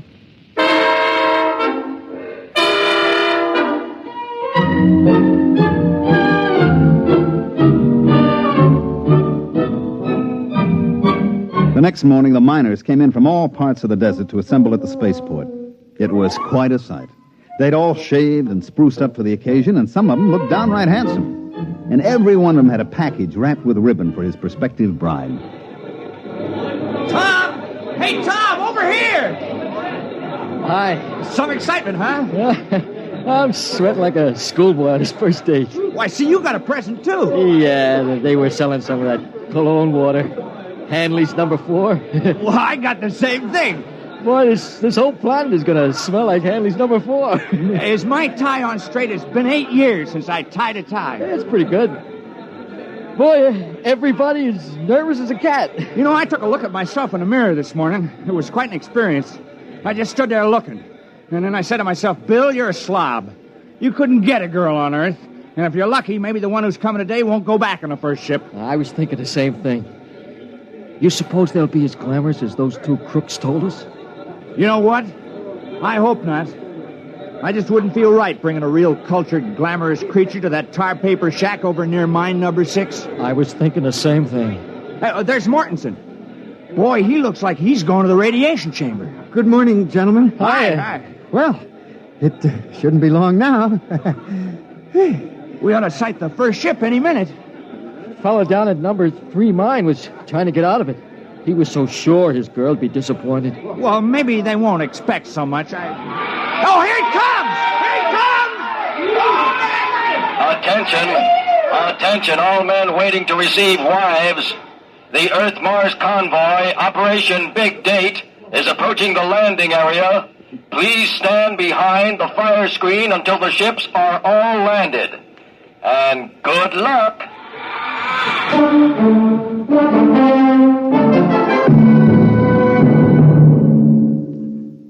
During all this, Charlie Beagle and I were more or less under guard back at our office. I say more or less because there were 6 miners with loaded guns sitting practically on top of us. In the distance, we could hear the rockets come blasting in for a landing. And then everything got very quiet. And we knew the girls were coming off the ships. What do you suppose is happening? Well, it's pretty quiet, Charlie. I guess the girls are coming off. Yeah, I don't hear no sounds of rejoicing. Now, just take it easy. You suppose they'll hang us or shoot us? Now, relax. Relax, he says, but... Oh, here comes a jeep with Uncle Henry in it. Is he alone? Uh-huh. Well, so long, Charlie. Gentlemen? Now, look, Mr. Mortensen, this can all be explained. There was an error and the wrong girls got shipped, Don't try to explain it, McDonald. But you can't just kill us without even a trial. I mean, it isn't just. Who said anything about killing you? We're throwing a banquet tonight, and we want you and Mr. Beagle as guests of honor. As what? Guests of honor. You mean the girls were okay? Okay, they're lovely. The nicest thing about them, of course, is that they don't expect much. They seem to accept us with all our faults and all the shabbiness and ugliness of the life on Mars. There isn't a one of them who turned up her nose at the place. They seem thankful just to be here. And the guys, they all feel okay about it? Okay, they're like a bunch of kids. There isn't a one of them who wasn't scared breathless that he'd have some sophisticated glamour girl on his hands. No, sir. These are down-to-earth women who had it tough on Earth, and they figure to find some happiness here if it's humanly possible. Yeah, but how did the boys like the way they shape up? Charlie. I mean, there might be some that seemed a little older than the applications. You know how clerical errors can be made. Well, gentlemen, when you've been living on Mars for 15 years without having seen even a single Earth woman, you kind of lose the standards that Hollywood sets for us. As far as I and the other men are concerned, they're gorgeous.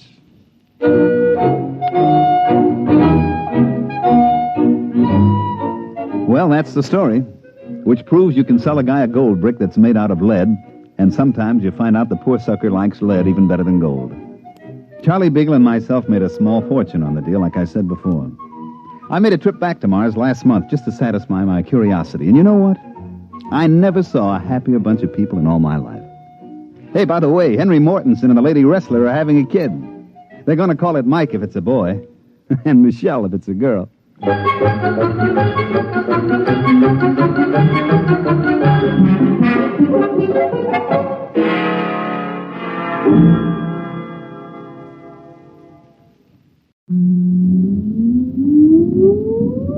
Countdown for blast off.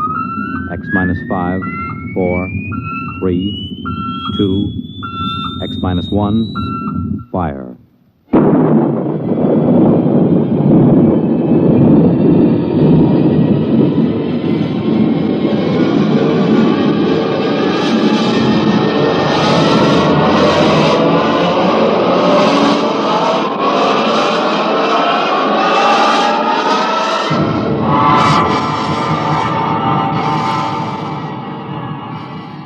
From the far horizons of the unknown come transcribed tales of new dimensions in time and space. These are stories of the future, adventures in which you'll live in a million, could be years, on 1,000 maybe worlds. The National Broadcasting Company, in cooperation with Galaxy Science Fiction Magazine, presents X minus 1.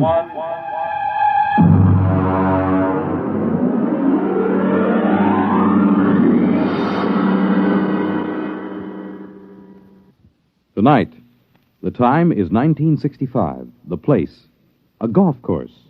The story, open warfare.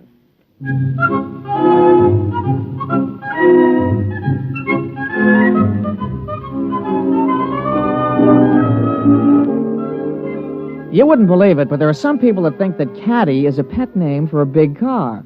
No, I mean it. Over those little wagons you pull around the course or carrying their own clubs, there are people actually playing golf for years, never seen a caddy. As far as I'm concerned, you take the human element out of golf or any sport, and what do you got left? Nothing. I mean, you could say I'm prejudiced on account of my being a caddy, but that's the way I feel about it. Besides which, a caddy is a perfect observer of the passing parade of human experience. I'll give you for instance. Now, you take Jim Pearson. He won the U.S. Open in 1960, 61, and 64. Well, let me tell you about Jim Pearson.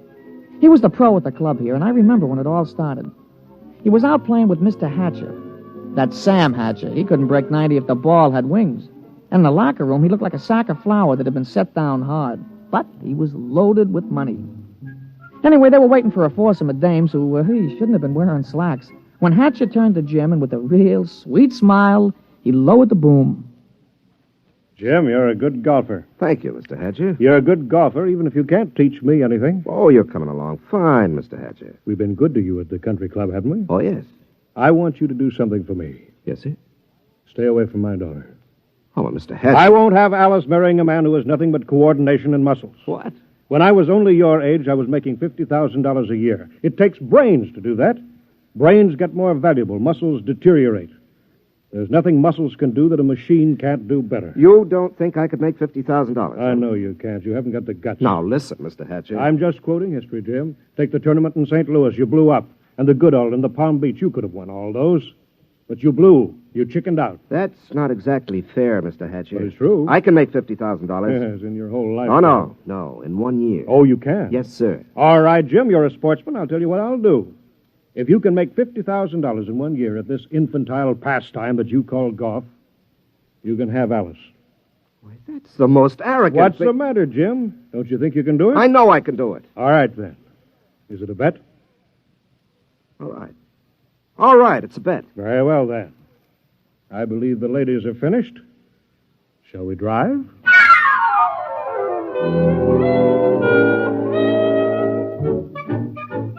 Naturally, old man Hatcher set a trap for him. And I guess it worked pretty good, too. Jim knew I heard the whole thing, so he used to talk it over with me. Hey, I've been doing real good this season, Mr. Pearson. Sure.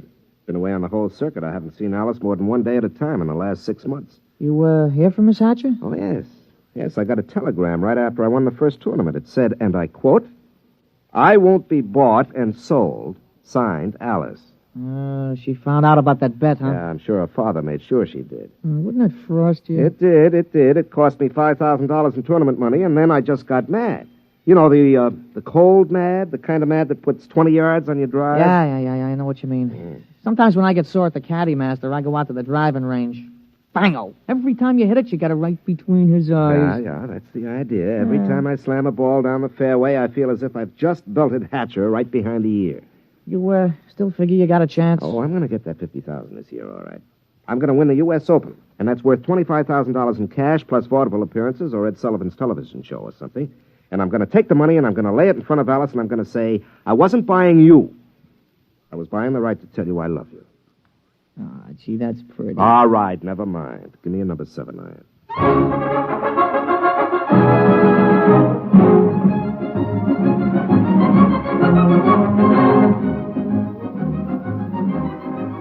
Jim Pearson sure was burning up the circuit.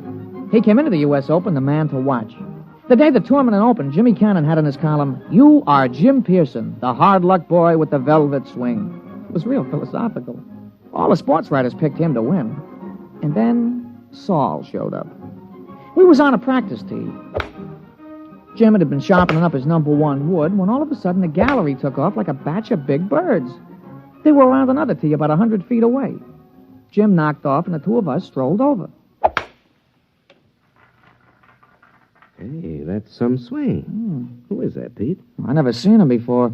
His name's Saul. That's some swing. Yeah, he's no amateur. I've never seen him on the pro circuit. Hey, Mr. Pearson, look at the caddy. 280 yards down there. That ain't what I mean. Look, he's got a ball bag in his hands. Now watch. Oh, that's a good catch. He caught that ball right in the bag. Mr. Pearson, that caddy didn't move that sack. That ball dropped right in 280 yards away. Oh, it's an accident. Yeah, look, it happened again. He's a trick shot artist. Wait till he gets into competition. I don't know. He just hit another one, dead center. Oh, there isn't anybody that good. Not even old Joe Kirkwood. Quite a spectacle, eh, Jim? Oh, hello, Hatcher. Must be unnerving to watch something like that. I can stand it. But will you be able to stand it when the going gets rough? Will you blow up like you always do? It will be too bad just when you're so close. Don't worry about me. I'm not. I imagine Saul will take care of that. Oh, you know him? I brought him here. My own personal entry. He's going to beat you out of the Open. But he's got something to learn. Look at him. Just a dumb country boy who never saw a golf club till a few months ago. I think he might teach you something, Jim.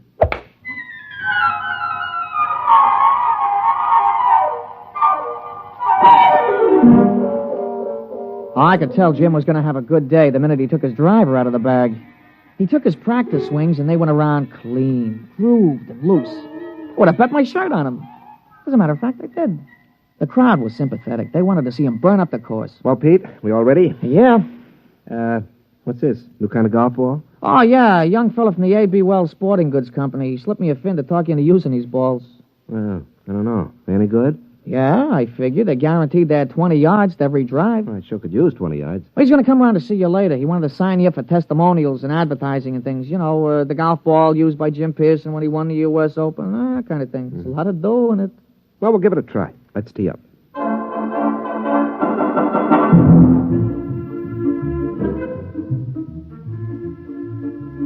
Oh, he started off real good. A long, straight drive right down the fairway. It was a birdie 4. Jim was clicking him off that day. There you are, Pete. 34 and a 32 for 66 on the 18. 6 birdies, 12 pars. Yeah, 3 more rounds like that should win easy. Hey, how are the new golf balls? Huh? Oh, fine. You know, they aren't kidding. It does average out about 20 yards longer on the drive. I'll have to get a couple more dozen.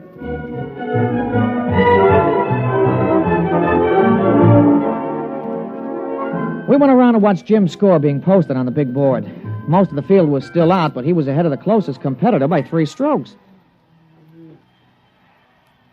Who's that? Oh, somebody coming down the 18th. It must be a hot round. Yeah, I'll be posting it in a minute. Ah, Saul. Hmm? Yeah, you see there he is walking through the crowd. Oh, yeah. Well, here comes the secretary with the score. Hey, Mr. Pearson, look at it. 32 and 32, 64. 64? That's a new course record. Yeah, well, it's only the first round. New course record. Look at that. 3s and 4s, 3s and 4s. He ain't over 4 for the whole day. What's the matter, Jim? You don't look well. 1 round is not a tournament. Well, comfort yourself while you can. Saul's just getting warmed up. He's that mythical thing, the perfect golfer. But he's dumb. No brains, Jim. No brains at all.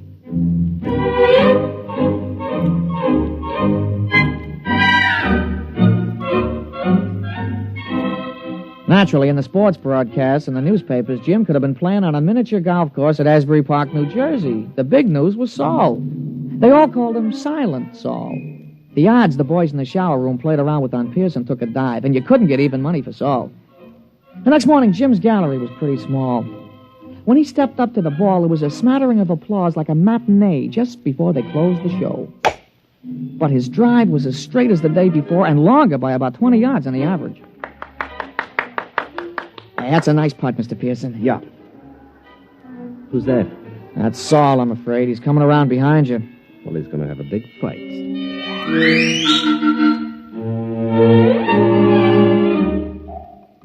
Jim's second 9 was a duplicate of the day before. Another 32. He equaled Saul's record-tying score of yesterday. Then when we came in to read it on the big board, he looked like somebody hit him on the head with a driver. Look at that, Pete. 31 out, 31 back for a 62. He's got me by 2 strokes today. And 4 strokes in all. What do you got to say, Jim? Oh, nothing, Mr. Hatcher.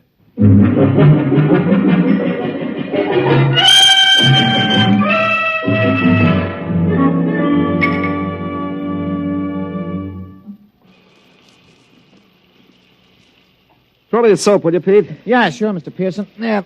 Thanks. You know, there's something wrong, Pete. Just doesn't happen this way. That's tough luck, Mr. Pearson. Oh, no, it's not that. People don't just pop out of nowhere and break all records at the Open.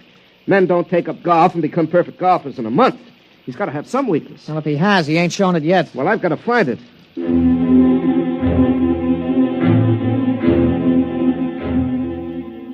Jim was out the next morning, and he came in with a classy 32. On the back 9, he slipped a stroke to 33. He was still 4 down.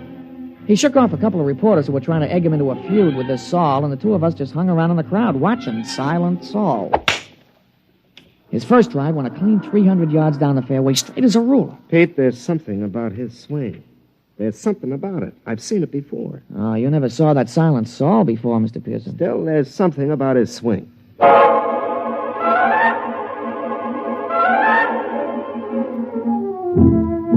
On a follow-up shot, Saul had about 240 to go. He took a club from his bag and took a few wiggling gestures, set his driver behind the ball, and swung. Pete? Did you see that swing? Those wiggles? Yeah, well, a lot of guys do that. Yeah, but it's unnecessary. I mean, you don't have to make those wiggles before you address the ball. Yeah, sure, and you don't have to spit 3 times every time you got a tough putt, but you do. But there's still something strange about him. Everything about him is perfection, except those wiggles. And he doesn't talk. Look at him putting. Just look at him. Mm-hmm. That could be Todd Winters, couldn't it? Yeah, he does look something like Winters. Yeah, when he putts. But that iron shot, who wiggles like that? Who does those wiggles? George Potter. Yeah, I guess he does. Yeah, and the approach shot, Pete. That's Gordon Brown. Nobody else bends the knee that way. He really gave it a lot of study, huh? And the drive. That grooved swing on the drive. Pete, come on. I've watched enough.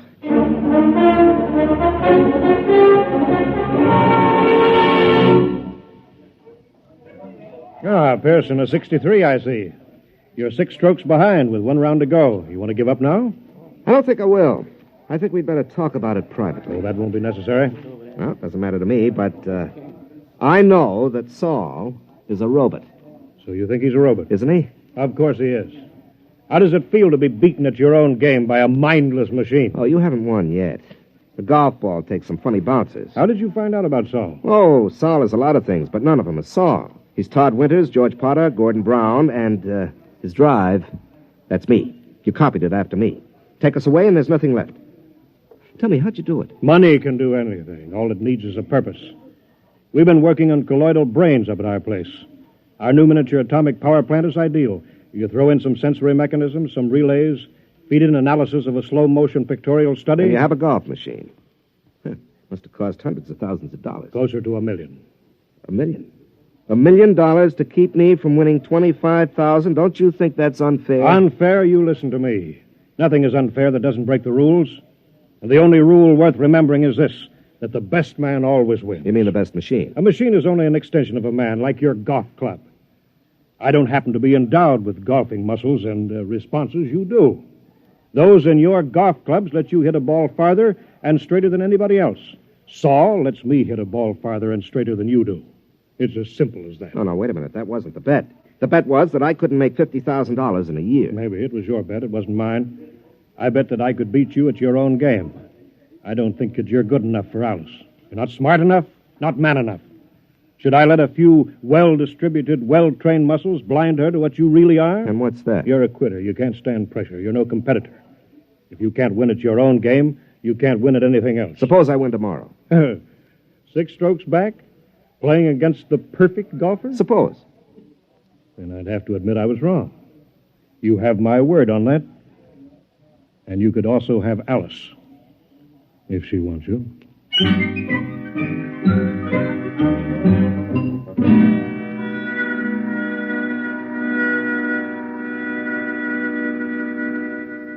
Somewhere, Saul must have an Achilles heel. Pete, the prime fact about man is his adaptability. Yeah, sure.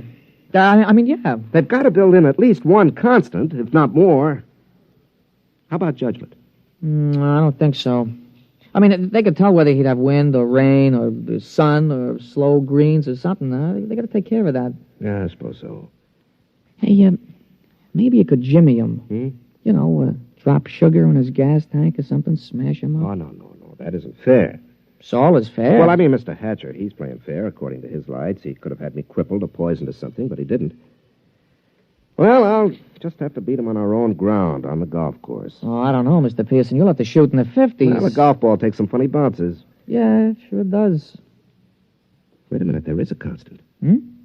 Listen, Pete, you know Saul's caddy? Yeah, I know him. An illiterate type of guy, yeah. Could he use $10 or maybe 20 or 50? He's a caddy, isn't he? All right.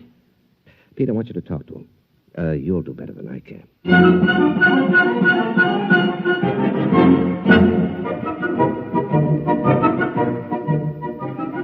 The management of the tournament is no fool. They know which side their television rights are butted on, and they had Saul and Jim paired for the final round. Jim's drive took a tail-end hook. It dived into the rough behind a clump of trees. It wasn't a very happy start. Saul took a ball from his caddy, teed it up, and settled himself. Hey, that's some drive, Mr. Pearson. Yeah, that was some drive. It's about 340 yards, isn't it? Some drive. You got a tough lie there on your ball, Mr. Pearson. You going to play it safe out on the fairway? No. You see that hole between those 2 trees? Mr. Pearson, that ain't sensible golf. Pete, sensible golf won't win.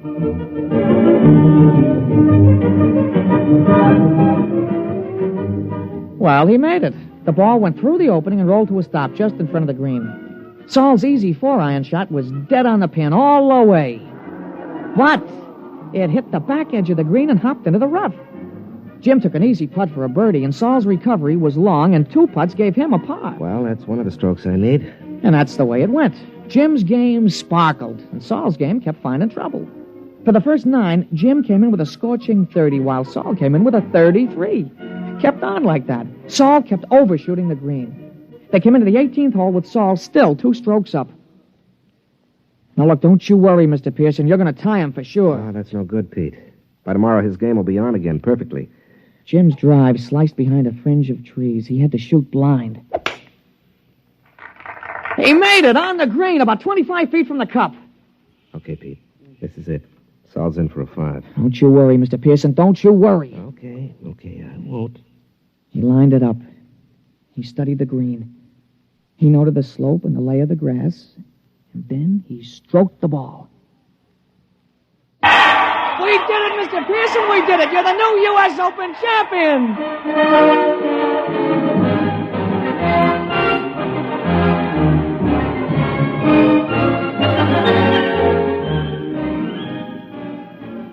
Well, we finally busted loose from the television and the movies and all those hangers-on, and we ducked around the back to the pro shop, where we run into Mr. Hatcher. How did you do it? Well, Mr. Hatcher, under extremely restricted sets of circumstances, a machine is better than a man, but over the long run, over the gamut of situations, a machine doesn't have a chance. Just can't compete. I still don't understand. It cost $1 million. $1 million. Here, have a souvenir. You can take this golf ball. No. Look at it. That's the ball Saul was using. What? Mm-hmm. Well, that's another brand. That isn't Saul's regular ball. That's right.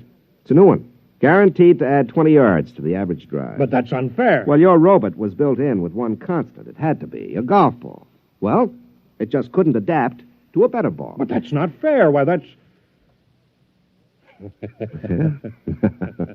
well. Uh-huh. How about... There are no perfect golfers, Mr. Hatcher. There are only good ones and better ones. But, well, I've been thinking about this robot of yours, and I'll be around in a few days to talk to you at your office. Huh? About what? Well, I'm sure you don't want to support your son-in-law for the rest of his life.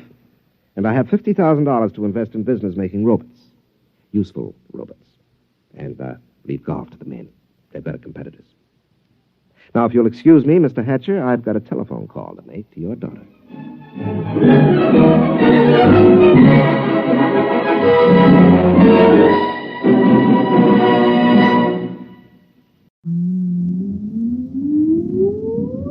Countdown for blast off. X minus 5, 4, 3, 2, X minus 1, fire.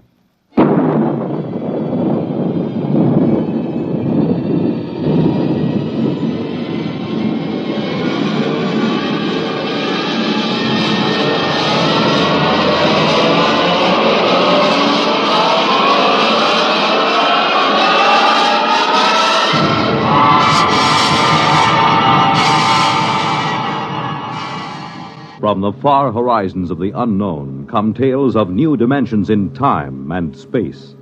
These are stories of the future, adventures in which you'll live in a million, could be years, on 1,000 maybe worlds. The National Broadcasting Company, in cooperation with Galaxy Science Fiction Magazine, presents X minus 1.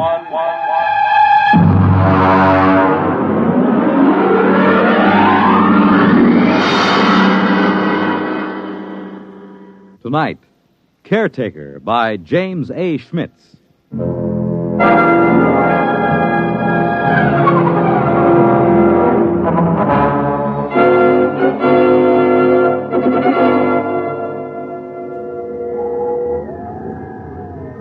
Lowndes? Yes, Mr. Harris. Astrogation reports planetary orbit secure. What vector, Mr. Harris? Approximately 1,000 miles above subject planet 3785. Well, we'll have to give it a name soon, Harris. Yes, sir. Engineering secured. Damage control parties working on the hull. Very well. Has Martyr touched down in the scout ship? Yes, sir. We have him on the tight beam. Give him to me on my screen. Yes, sir. Sparkman, put Martyr on the command screen. Exploration ship Titan calling ship 375. Come in. Scout 375 reporting. What's it like down there, Martyr? It's not much different from the scan report, sir. I'm at the head of a valley. It's green and it's scarlet. It's all swampy. And there's a big river threading through it. Harris, get me a pinpoint on Martyr's location. Aye, aye, sir. There are mountains beyond. I can see Holman's house from here. Looks like a Swiss chalet standing over the lake. Have you made contact? Yes, sir. Boyce is over there now. How is he? Well, it's hard to say. Tell him we're recording the planet officially as Holman's planet. That might please him. No, I don't think so, sir. What? A boy suggested it during our first visit with Holman today. He wants us to record it instead as, well, I'll spell it. Cresgyth, Cresgyth. What's that, local? Well, that's his phonetic interpretation of the name the people here use. Fair enough, if that's how he wants it. Anything to add on your present report? No, sir. I'll call you back after we've met his woman. His wife? Yes, sir. I'm glad it was you and Boyce who found Holman. You're reliable men, you in particular. Martyr, I don't need to emphasize that Holman's discovery of what appears to be the first genuine human race ever encountered outside of Earth is of primary importance. Yes, sir. Boys might be inclined to hurry through the diplomatic overtures. You'll be careful about that part of it, Martyr. Yes, very careful, sir. On the 2 continents we've scanned before, we've found no traces of human inhabitants, present or past. Yes, I know, sir, but Holman's... It's possible Holman's acquaintances are the sole survivors of humanity here. If we frighten the tribe into hiding, there may never be another contact. Yes, I understand, sir. Fine. Now then, what about these other creatures? What did Holman have to say about them? Well, in the 20 years he's been marooned in this valley, he's had only 3 or 4 actual encounters with them, sir. Rather violent encounters on his side. Apparently they learned to avoid him after that. They're called Zares. He seems to have an almost psychopathic hatred for them. That's not very surprising. We pulled up a scout drag a little while ago, bagged a couple of specimens. The description checks with Holman's description of the Zares, the worm-like, slimy, blue body with a set of arms, legs, and head. Out of the water, they seem to wear some kind of clothes, presumably to conserve body moisture. Yes, that's what he said. All right now, Marta. I want you to continue according to the plan. And remember, be careful of Holman. He's been alone on this planet for 22 years. He deserves a lot from us. Yes, sir. But he hasn't been alone. He has his wife.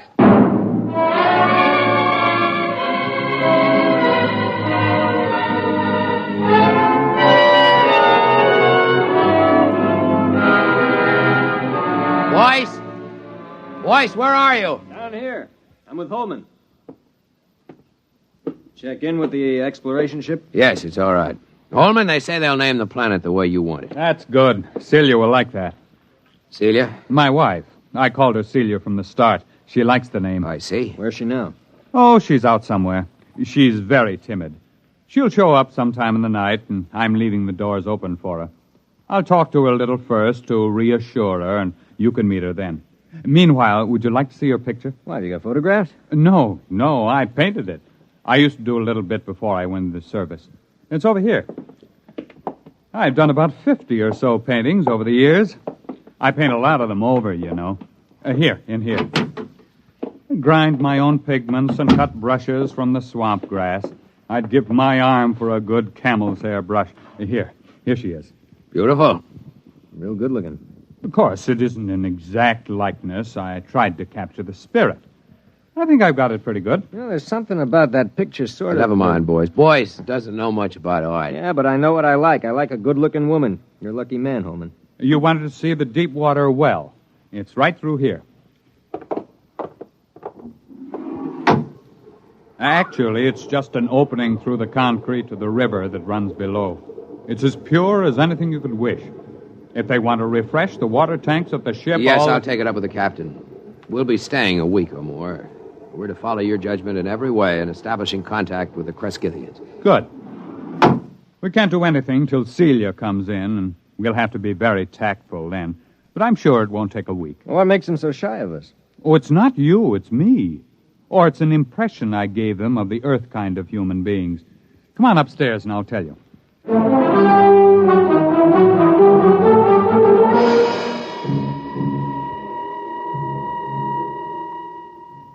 Cigar? It's a local swamp grass. Is it safe? Well, I've been smoking them for years. You were telling us about the native humans. Well, I've never asked Celia much about her people. There's some kind of very strong taboo that keeps her from talking about them. How'd you meet her? Well, our ship crashed into the valley originally. I was the only man left in the original crew of 4. Manning went insane 2 days before we made a planetfall and killed Nichols and Dawson. And so I killed Manning before he could wreck the ship completely. Have you got a light, Marta? Thanks, I'm all right. You see, it was unavoidable, but they never understood it, those people of Celia's. Well, how did they find out? I was unconscious for about a month and completely blind for 6 months afterward. Blind? Well, they got me out of the wreck and nursed me back to life. But as soon as I was out of danger, only Celia would stay with me. She and I were alone for weeks before I regained my sight. How did they know I killed the others? Well, they're sensitive in a number of ways, and there were those bodies in the ship. They withdrew from me as soon as I no longer needed their help. Then in all this time you were never able to gain their confidence? It's not a question of confidence. It's a question of, well, I'm trying to tell you. I didn't mind being alone with Celia. You'll understand that when you see her. The others stayed in a small lake village they had a couple of miles up the valley across the swamps. Celia went up there every few days, but she never brought anyone back with her. I suspected it was simply because I was an alien. I thought they'd get over that in time. Celia seemed happy enough, so it wasn't a very acute problem. Well, could you observe them? Well, one day, when she'd slipped away again, I remembered a pair of field glasses I'd taken off the ship, and I got them and trained them on the village. That was a very curious experience. I never found a complete explanation for it. Well, what happened? Well, just for one instant, I had everything in the clearest possible focus. There were children playing on the platforms above the water, a few adults standing in the doorways of a house, and suddenly everything went blurred. Well, something go wrong with the glasses? No. They didn't want me to look at them. They just blurred my vision. What do you mean? What, you mean telepathically? Well, I don't know. The glasses had a 4-mile range, and they were functioning perfectly. But the instant I turned them on the village, the field blurred.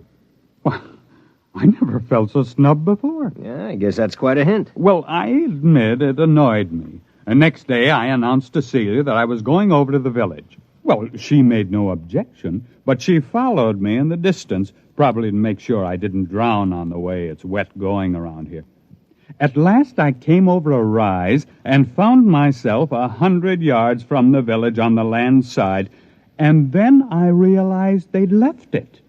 I walked around it a while and found cooking fires still glowing, but nobody had waited to receive me. So I went home insulted and very sulky. I wouldn't even talk to Celia until the next morning. Well, did you see anybody there? Nobody. Well, I settled down and built a house for the two of us, and that took up all my time for several months. I couldn't ignore them. There was something so curiously happy and peaceful about them, even though they gave me the cold shoulder. From the one look I had of them, it showed me that they were the most beautiful people I'd ever seen. Well, you've seen the picture. It doesn't do her justice. Boy, she must be something. One day, when Celia was gone, I made another trip to the village, and the same thing happened. Well, did you make any attempt to explore further? Oh, yes. I got the little lifeboat flyer repaired enough to get it off the ground and set it down again. I had enough fuel for one 24-hour trip. I flew down the valley for almost 50 miles before I came across the first colony of the other ones, the Zares. Is that what the people here call them? No, Zare, that's the word for snake. I named them that. Did they live in caves? No, that's what fooled me. It was a village of houses just like the one here. I sat down on the lake and I saw them. They just stood there, very quietly watching me through the doors and windows. What made it worse somehow was that they wore clothes, but the clothes didn't cover enough. Those weaving, soft blue, slimy bodies and those staring eyes. I backed down the ladder with my gun ready in case they rushed me, but they never moved. Did you find any more of them? There were about 8 more colonies of Zares further down the valley, but there was no trace of another tribe of humans. At the time, I didn't know just what to make of it. There was a possibility that my village represented an advanced troop of human beings into the land of snakes. But it turned out to be the other way around. It seemed to be the snakes that were pushing out the humans. So I swore to myself that as long as I lived, at least, human beings were going to hold this section of the valley undisturbed in its safety. When I came back, I said to Celia, "Celia, I must speak to your people. Go tell them I'll come again tomorrow, and they mustn't run away." Well, she looked at me, and then she went in the direction of the village. Did they wait for you? Well, she came back late at night, crept into my arms, and told me they promised to wait for me. Oh, I set out the next morning full of great plans. After all, the Zare snakes lived in widely scattered settlements. The villagers and I could wipe out those settlements one by one until we'd cleared the land. But then I didn't realize how different Celia's people were from us. How? What happened? Well, I came over that rise, and there the village was. This time I knew they'd stayed home. And then, not 20 feet off my path, I saw 2 of the Zares standing in the bushes, one watching me and the other looking at the village. They were the first ones I'd seen that close, and they were horrible. They had a rapacious, greedy look. They seemed oily and unclean. Each had a kind of tricky crossbow over his shoulder, and they couldn't be seen from the village. Would you like something to drink? There's some kind of fermented homebrew I made. No. What happened? Well, I shot them both down before they got over the surprise. It was a natural thing to do, wasn't it? Sure, I guess so. But apparently, from the point of view of the villagers, it wasn't. The village was empty again. When I got back home, I was actually sick with disappointment. And then I discovered Celia was gone. She stayed away 3 days. And when she came back, I never went back to the village. But I don't see why. Neither did I until it was too late. They won't kill their enemies. They're too polite for that. So their enemies are gradually squeezing them out of existence. Captain, what do you expect us to do in this situation? Kill the Zares, as many as we can find. If the human beings of this world won't defend themselves, we'll have to defend them. I can't be on guard here forever. It's up to you and the other men on the ship to do the job right. You will, won't you? You'll make a report to Commander Lowndes? We'll make our report. Oh, that's fine. Well, gentlemen, I suppose it's late now. I suppose you'll want to turn in. When will your wife get back? Well, she'll be back later. Don't worry about her.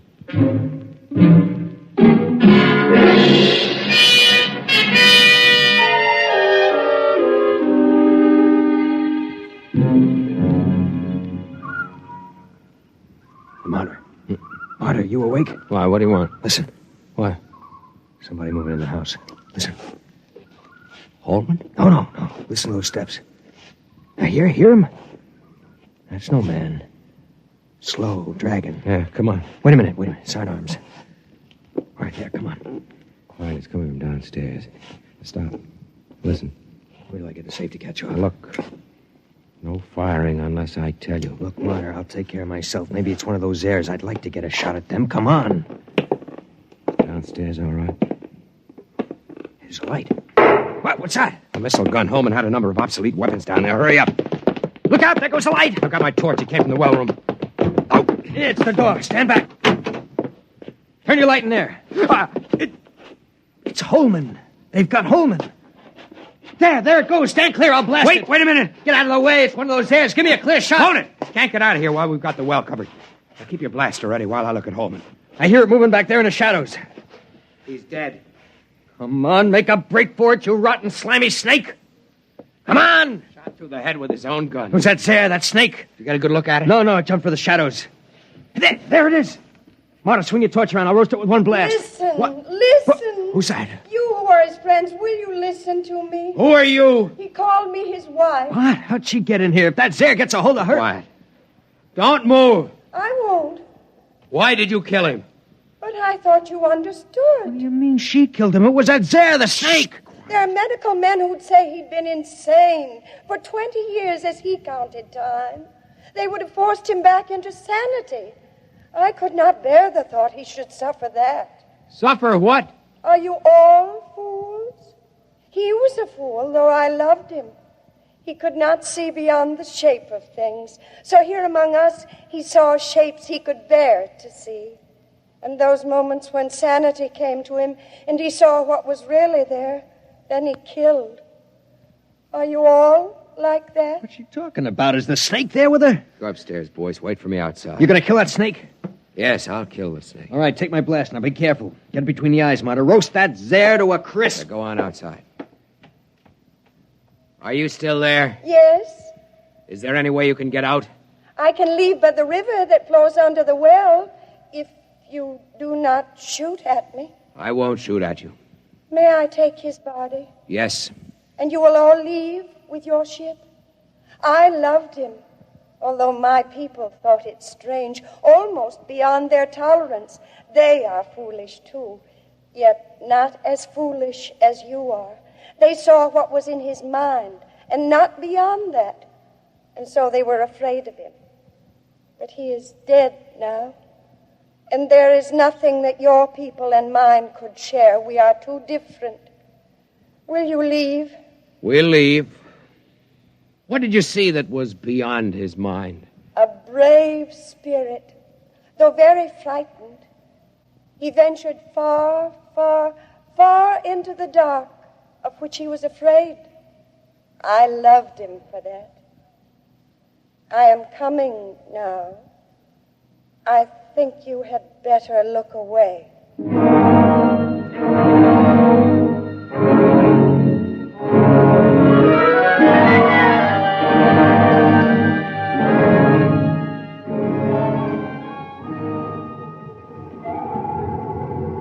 Marta, Yes, sir. I've just been down to sick bay. Boyce is all right. He's in shock. Well, I gave him a shot of sedative on my way up here. Oh, the medics say he'll be all right. They're giving him a reconstructive psychotherapy fix. He won't remember much of it. If you had looked squarely at that thing, we might have had to give you the same treatment. Our pickled specimens of the Zare are pretty hideous. I suppose it's all the way you look at it. Yes, I suppose so. Holman had his own way of looking at it. Selective hysterical blindness maintained for 22 years, with his own type of artistic hallucinations thrown in. I can't help wishing it hadn't happened to Holman. He didn't maintain it throughout. When he was hallucinating, he saw them as beautiful. He saw her as beautiful. But when he saw them clearly, the way they really were, he killed them. Who wouldn't? I almost feel like getting out of space and staying out for good. Well, it's time to file a report and wrap up. What are you reporting? That Holman died here quite peacefully about a year before we found him, leaving a diary of inspiring courage and devotion to space exploration behind him. We'll have time enough to work up the diary. That should keep everybody happy. All secure, sir. Shall I close down the ports? Just a minute. Marta, look down there. The whole galaxy. Do you think there actually are people out there somewhere? I hope so. Do you think we'll ever find them? I don't know. They've never found us.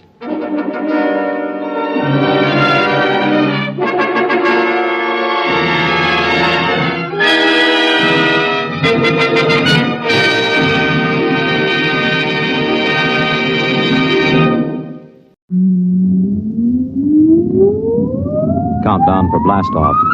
X minus 5, 4, 3, 2, X minus 1, fire.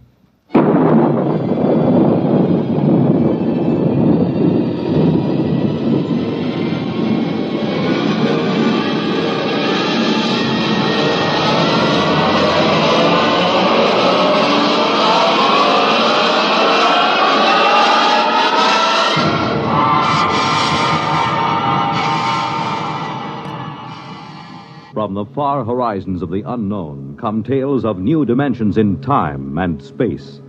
These are stories of the future, adventures in which you'll live in a million, could be years, on 1,000 maybe worlds. The National Broadcasting Company, in cooperation with Galaxy Science Fiction Magazine, presents X minus 1.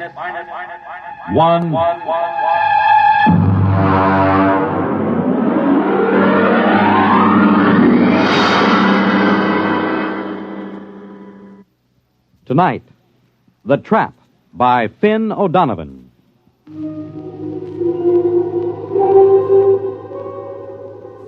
Samish, I am in need of some assistance.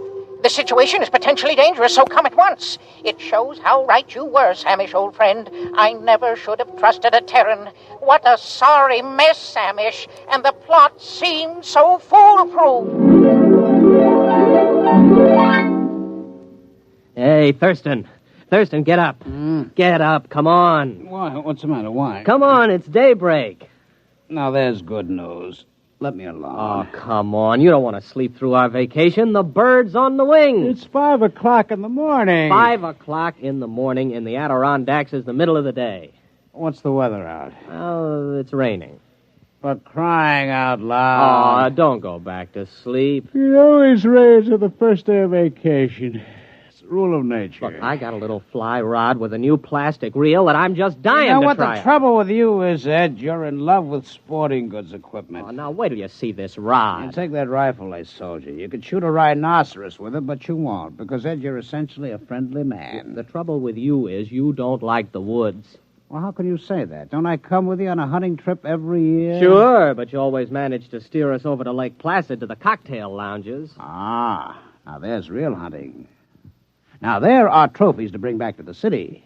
None of your paltry brown bears or black bears. Oh, come on now, Thurston. I came up here to the mountains to hunt. Have a drink.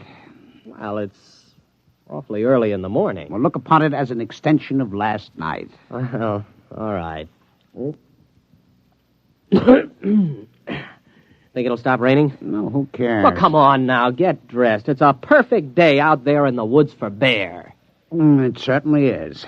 That's why I want to stay right here in the cabin.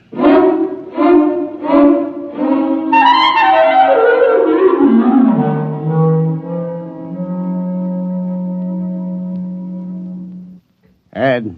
What? Pass the canteen. It's empty. Well, open up one of the bottles and pour it in. Why don't you take it straight from the bottle? What, on a camping trip? Pour it into the canteen. Okay. Hey. Now, this is what I call a hunting trip. Well, you haven't been outside the cabin. Oh, come on, Thurston. Can't we go out just to hunt something, even if it's just a little rabbit? Look. It stopped raining. Close the door. Now, you let some of the fumes out. Did you fill that canteen yet? Hey, look at this. What? Right by the door. How many times have I told you not to leave your collapsible cook stove where I can step on it in the night? It isn't. What is it? I don't know. It's made out of metal. It's just sitting here in the doorway. It says, trap on the top. What? Trap. Where'd you buy that? I didn't. Well, I certainly didn't. Hey, there's a tag on it. Dear friend, this is a new and revolutionary design in a trap. To introduce the trap to the general public, we are giving you this model absolutely free. You will find it a unique and valuable device for the capture of small game, provided you follow precisely the directions on the other side. Good luck and good hunting. Well, now, what do you think of that? Pass me the canteen. If this isn't the strangest thing, do you suppose it was left during the night? Who cares? Well, aren't you interested? Not particularly. It's just another gadget. I've got 100 like it. That bear trap from Abercrombie and Fitch, the jaguar horn from Battlers, the crocodile lure. Well, I've never seen a trap like this. It's pretty clever advertising to just leave it here. Well, they'll bill you for it eventually. You care for the canteen? Oh, thanks. Hey, look at this thing, Thurston. Do I have to? Well, there are instructions on the other side. Quote, take the trap to a clearing and anchor it to any convenient tree with the attached chain. Here's the chain, all right. Press button 1 on the base. This primes the trap. Wait 5 seconds and press button 2. This activates the trap. Nothing more is required until a capture has been effected. Then press button 3 to deactivate and open the trap and remove the prey. Warning, keep the trap closed at all times except when removing the prey. That's goofy. No opening is required for the prey's ingress, since the trap works on the principle of osmotic suction and inducts the prey directly into the trap. Well, somebody's been at that canteen before us. No, that's what it says. What won't they think of next? Osmotic suction. Pass the canteen back. I'm going to set it. What, the canteen? No, the trap. Come on, help me. Ah, now that's the trouble with you, Ed. You're always cluttering up a hunting trip with hunting. Come on, take this in. All right. If it makes you any happier. Hey, boy, it's cold. Come on, we'll carry it over to that tree. It's heavy. Yeah. Here, let's put it down here. You think we really ought to fool with it? Of course. Maybe we can catch a fox. What will we do with a fox? Turn it loose. The fun is in the catching. Here, take the end of the chain. Look out, you got your foot in it. Yeah, I guess it snaps in here. Oh, there it is. Let's get back to the cabin. The great outdoors depresses me. Wait a minute. I've got to press button 1. Hey, it's glowing. Yeah. 3, 4, 5. Now button 2. Well, I guess we just leave it. Well, come on back to the cabin. All right. It is time for breakfast. It certainly is. Pass it to me and don't spill it.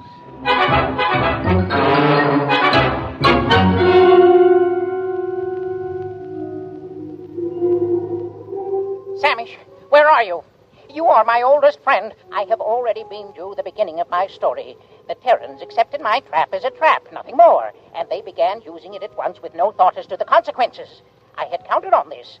The fantastic curiosity of the species is well known. During this period, my wife was crawling giddily around the planetoid, redecorating our hutch and enjoying the change from city life. Everything was going well. Ed. What? It's your turn. Okay, here we go. Ready on the right. Ready on the left. The flag is up. The flag is waving. Target's up. You missed. Oh, Thurston, couldn't we just pull the cork out instead of trying to shoot off the neck? Oh, certainly not. This is a hunting trip. You can pull a cork off in the city. I have often corked off in the city. Ed, why don't you shut your trap? Trap. Why don't... Thurston, the trap. What about it? Maybe we caught something. Come on. Where you going? The trap. There, look.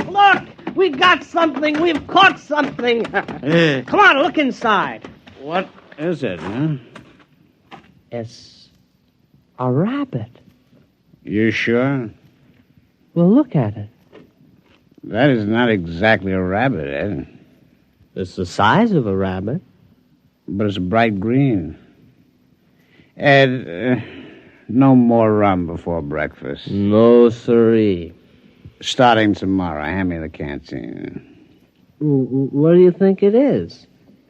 It could be a rabbit. Green? With lobster claws? And eyes on stalks? Well, then again, it might not be a rabbit. I think it's a new species. We'll have to build a cage and then find out what it eats. As long as it doesn't drink. You don't suppose it drinks, does it? No, it doesn't look like a drinking type. Now, Ed, I'm not going to share my vacation with a green rabbit with lobster claws. Probably has dirty habits. There's something very unnatural about that trap. It's inhuman. I'll bet they said that about Ford's electric light and Edison's car and the telephone invented by Alexander's ragtime band. Are you sure about that? Oh, sure. I saw the movie. Come on. We'll build a cage, and then we'll set the trap again. Okay, but we better go back to the cabin. What for? We better refill that canteen.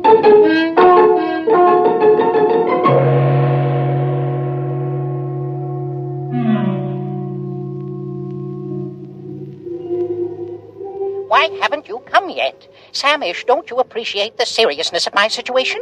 Think of your old friend. Think of the lustrous-skinned Freegal for whose sake I got into this mess. Communicate with me, at least. The Terrans used a trap, which, of course, was not a trap at all, but a matter transmitter. I had the other end concealed on the planetoid and fed into it 3 small animals which I found in the garden.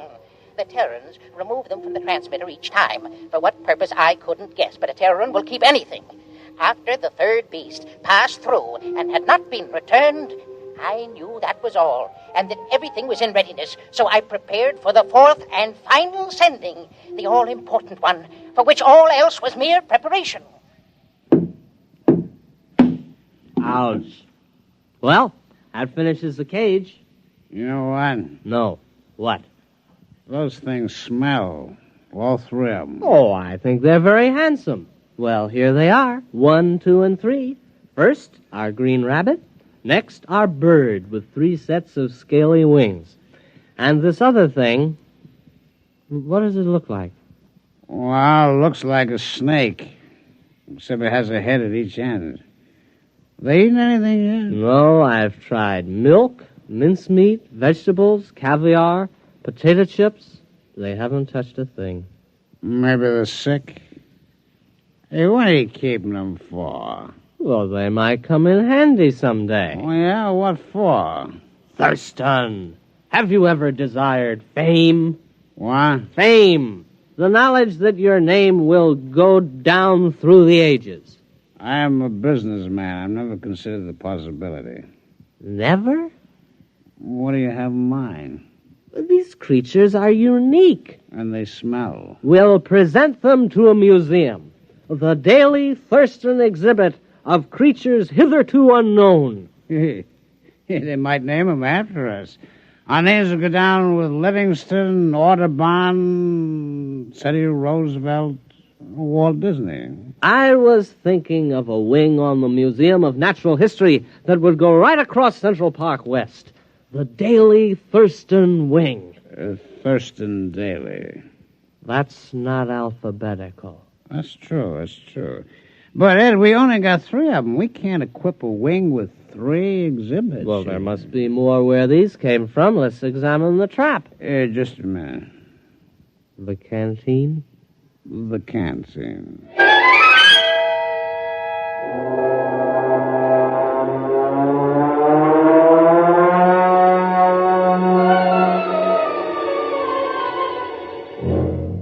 We've got something. There it is. Look, it's about 3 feet tall. A big one.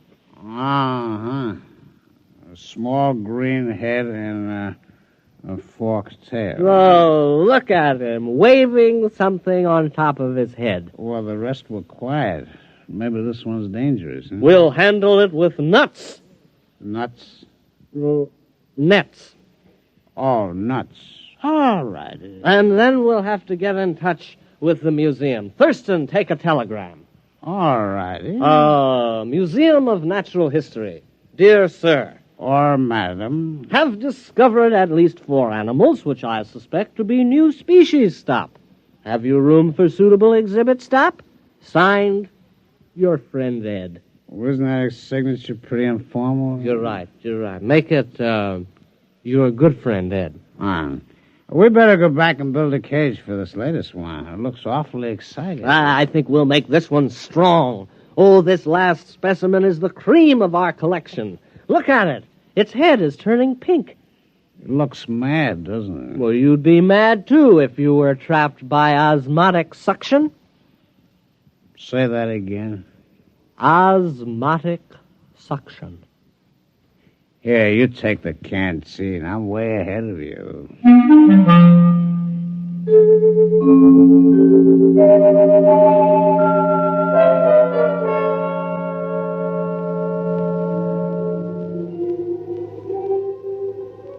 What, Samish? The rest of the story? Well, it's obvious enough. After 3 animals had passed through the transmitter, I knew I was ready. Now was the time to tell my wife. Accordingly, I asked her to crawl into the garden with me. Tell me, dear, she said, has something been bothering you of late? Have I displeased you? My dear, I said, you have tried your best, but it just isn't good enough. I'm going to take a new mate. She stood motionless, her cilia swaying in confusion. Then she exclaimed, Freagle! Yes, I told her, the glorious Freagle has consented to share my hutch, and with a clever shove, I pushed her into the matter transmitter. Samish, you should have seen her expression. Her cilia wreathed, and she screamed and was gone.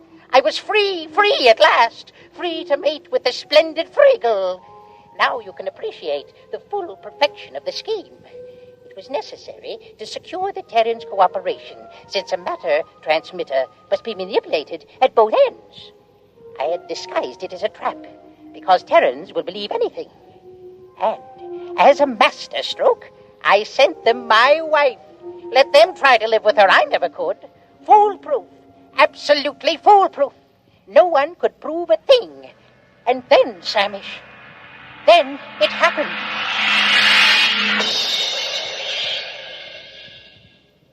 Did you get the cage finished? Yeah, our 4th animal is snug as a bug in a... It doesn't matter. Boy, it's a mad one, though. I couldn't help feeling it was trying to tell me something. Come on. Here's a trap. It's empty. But it is. It's empty. You suppose something's wrong with it? Maybe there's nothing else to capture. Oh, that's silly. Why would it capture 4 animals and then stop? I've pressed all the buttons in the right way. Maybe the battery's down. Osmotic suction doesn't work on batteries. How do you know? Did you ever hear of osmotic suction working on batteries? No. You see? There you are. Well, you got something there. Oh, I know. What? Let's go to Lake Placid and forget the whole thing. No, this thing's got to work. It's got to. The Thurston Daily wing of the American Museum of Natural History is at stake. Would you want that vast edifice across Central Park West to remain empty? No. Would you want the Daily Thurston Wing to be rented for a garage? Or a roller skating rink? Oh, Horace, no. It's got to work again. I'm going to open the top. Look out. No, let's just see what's inside here. My hand. It's gone. My hand. No, it isn't. It's right there on the end of your arm. Oh, well, when I put it in the trap, my hand disappeared. You know what would do you a lot of good? A little rest in Lake Placid. I know a fine, restful cocktail lounge. No, look. I'll try it again with both arms. Look. No hands.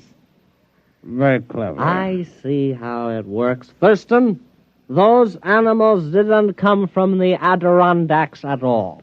You mean they're imposters? They came from wherever my hand is. Where's your hand? I don't know. Do you realize there's a lot more where they come from? Thurston, the future of the Daily Thurston Wing is assured. Give me a hand up. Ed, what are you going to do? I'm climbing into the trap. Oh, don't do it, Ed. You don't know what's in there. Here I go. There goes my feet. Hey, wait a minute. Here's a canteen. Let's have one for the road. All right. Wish me luck. I still don't think you should do it. I do it for science and the Daily Thurston Wing. Why do you hold your nose? I got sinus. Here I go.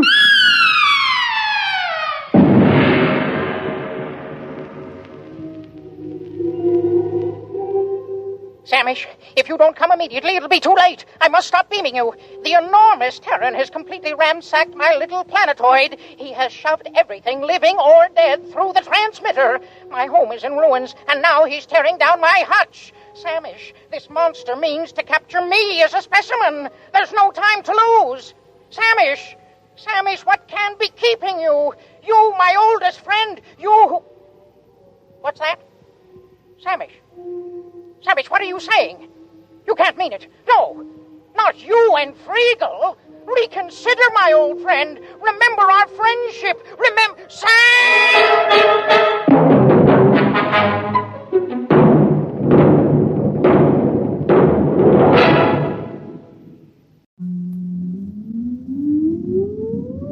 Countdown for blast off.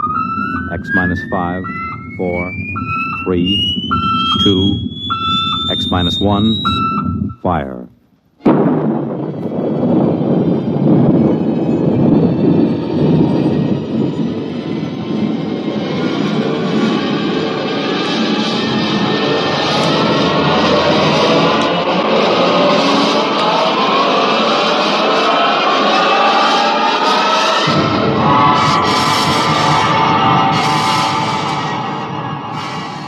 From the far horizons of the unknown come tales of new dimensions in time and space. These are stories of the future, adventures in which you'll live in a million could-be years on 1,000 maybe worlds. The National Broadcasting Company, in cooperation with Galaxy Science Fiction Magazine, presents X minus 1.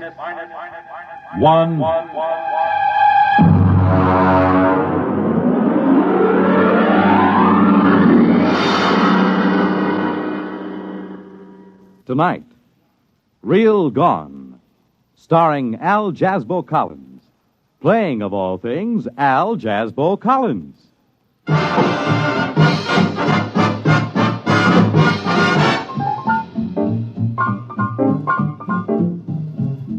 Oh, come in. Come in. Glad to see you. Albert here, your Collins friend. Just a minute. I'll close the door. You know, when you run a disc jockey show, the song pluggers just seem to ooze through the grain of the wood. There. Well, we won't be bothered for a while. Have a seat. I'll take this record off the chair. Hound Dog. Exclusive to me. Sung by Helen Traubel with the Vienna State Symphony Orchestra, under the direction of Felix Weingartner. Now sit down. You do the writing for that real gone show on NBC, don't you? That X-1 with the rocket ships and the three-headed men from Mars and all that jazz. Well, that's why I asked you up. I ran into a little something. Just an idea, you know. I figured maybe you could English it up and use it. It's about a friend of mine, Ralph Therian. Did you ever hear of him? He's an artist. I don't mean records or a musician. I mean an artist, a sculptor. I ran into him during the war. He used to sit in the barracks making busts of the sergeants out of GI soap. And when they had him on KP, they couldn't trust him to peel potatoes. He'd end up doing caricatures of the captain and the lieutenants out of raw spuds. Man, he was the greatest. He got the whole company restricted for a week when we were stationed somewhere near Boston. It snowed, and he made a life-size statue out of snow and ice depicting the captain sitting in a howdah on the back of an elephant. The captain didn't mind so much, but the elephant happened to look like the regimental colonel, and he took a dim view of the entire affair. Ralph studied in France somewheres under the GI Bill of Rights, and I used to run into him once in a while on 57th Street. He's looking kind of hungry and desperate. Then one day, a couple of green weeks ago, I ran into him on Madison Avenue, and, man, he looked like he belonged. He had one of them Tyrolean chapeaux with the shaving brush stuck on one side, an important German loading coat, and he was carrying a snakeskin dispatch case. Al! Albert! Well, hello, Ralph, my friend. Well, you're looking great, Al. Hey, I like that beard. Thanks. Kind of gives your face the Mount Rushmore quality. It's generally admired, my friend, but what brings you over here on this street of dreams? I was under the impression an artist was immediately downgraded 3 degrees of integrity when he set foot on Madison Avenue. I was just up seeing a client. A client? You've given up the sculpting kick. Oh, no, I'm just working in a new medium. Well, you look real prosperous. How do you like the shoes? Oh, very dapper. Very dapper. I don't believe I've ever seen lizard skin huaraches before. Had them imported. Made underwater by natives of Ecuador. Yeah. Takes about 3 hours to have them made. So they use about 12 natives per pair. Ralph, my friend, you give the general impression that you are loaded with loot. I am. There's money in art. Money. You just got to get something new. Here, wait a minute. Let me open my case. Here, Al. Take a look at this. What is that, an ice cube? Look inside. Now, man, that's real entrancing. What is it? That is a detailed copy of Rodin's The Kiss. Pretty sexy. How do you do it? Well, you see, I carve it from underneath the plastic block. Oh, it looks sort of solid to me. How do you get in? Well, look at the bottom. You see that little hole? I worked through there with my engraving instruments. Of course, this is just a sample. I've been doing originals, mostly. What are the little cubes good for? Paperweights, I guess, huh? This is art, Albert, art. Do you know how much I get for one of these? Beats me. $5,000. Oh, that's a pretty stiff price for a paperweight. Well, you just don't understand, Al. This is the hottest thing since Picasso. I just sold 2 original compositions to Morgenstern. You know, the dealer from Philadelphia? For $25,000. 25? Wow. Boy, I should have paid attention when Mama bought me that clay when I was a little boy. Well, it's about time the creative artist got a little bit of recognition. Recognition's not the point, man. At 25 G's, I wouldn't care if people walked past me in high noon. That's because you're not an artist. The money's secondary. Money is never secondary. Money is the primariest thing there is. Al, would you be interested in a fine original composition? Well, I'll make a special price for you, Albert. $4,000. No, Ralph, my friend, I keep my papers from blowing off my desk with my right foot and my left piled one on top of the other, and I find that quite adequate to the needs and aspirations. Al, the trouble with you is you've got no soul. The trouble with me is I have not got $4,000.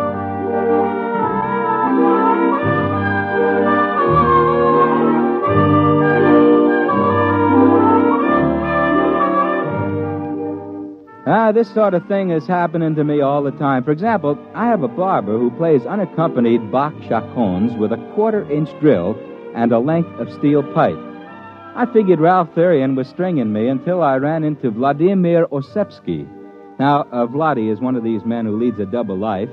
He composes concerti and avant-garde operas under his Square moniker, but he's better known in the Brill Building as Larry Oss.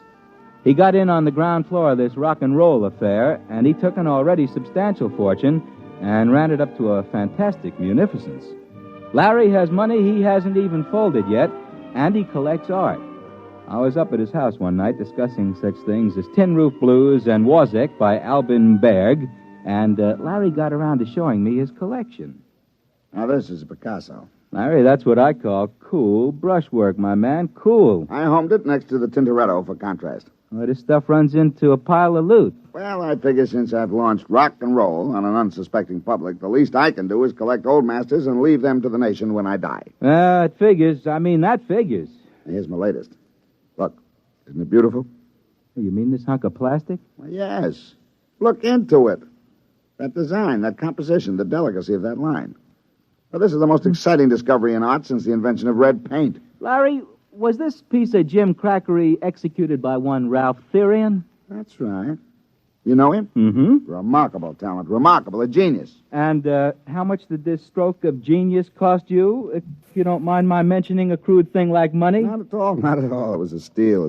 I got it from Morgenstern. Oh, I outfoxed him. I got it from him for only $30,000. Yeah, you outfoxed him, all right. Tell me something, Larry. What makes this worth $30,000? Albert, what makes a Stradivarius worth $30,000 and a fiddle played on the street by a beggar? $3, huh? You mean his stuff is that good? It's art, Albert. This is art. This is genius. To work with such delicacy and such control and such genius in so small a space. You see, that's it. This plastic block is how long? About 2 inches? And yet within this 2 inches is the majesty, the feeling of a sculpture 20, 30 feet high. This is an art which has not been known in the world since the painters of miniatures in the late Renaissance. Why, then it's for real. For real. This is the gem of my collection. The Picasso, the Renoir, the Cézanne will, in time, fade into insignificance. This is a new art form. Brilliant. Brilliant. And now let me play a new record we're putting out. It's called I Love You, Baby, 'Cause Your Lower Lip Drags on the Ground. A real cool you-bangy beat.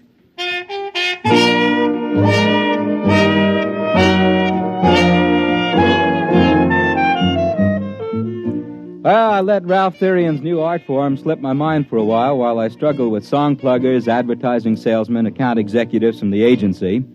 And I met him again a few weeks ago at a small cultural establishment on the corner where I work. You might call it sort of branch public library with a brass rail. Hey, what's the idea of putting this lemon peel in? If I wanted a fruit salad, I'd ask for it. How do you do, Ralph, my friend? Oh, hello, Al. You look like you're thriving, my man.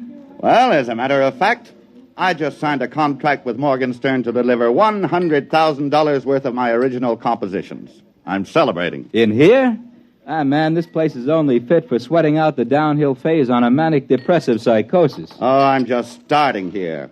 I intend to work my way up. Albert, be my guest.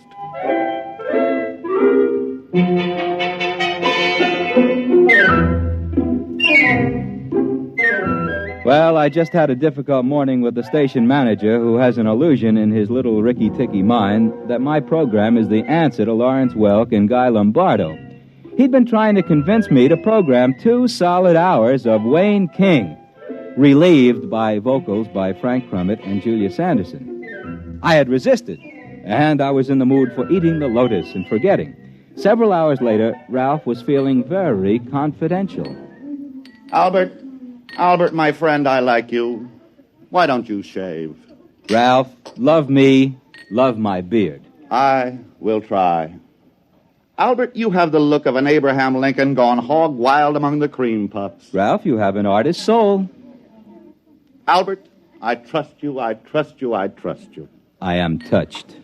And so, Albert, I'm going to take you to my studio. My secret studio. And I will reciprocate, my friend. Tomorrow, when I am doing my disc show, you may come to my secret studio.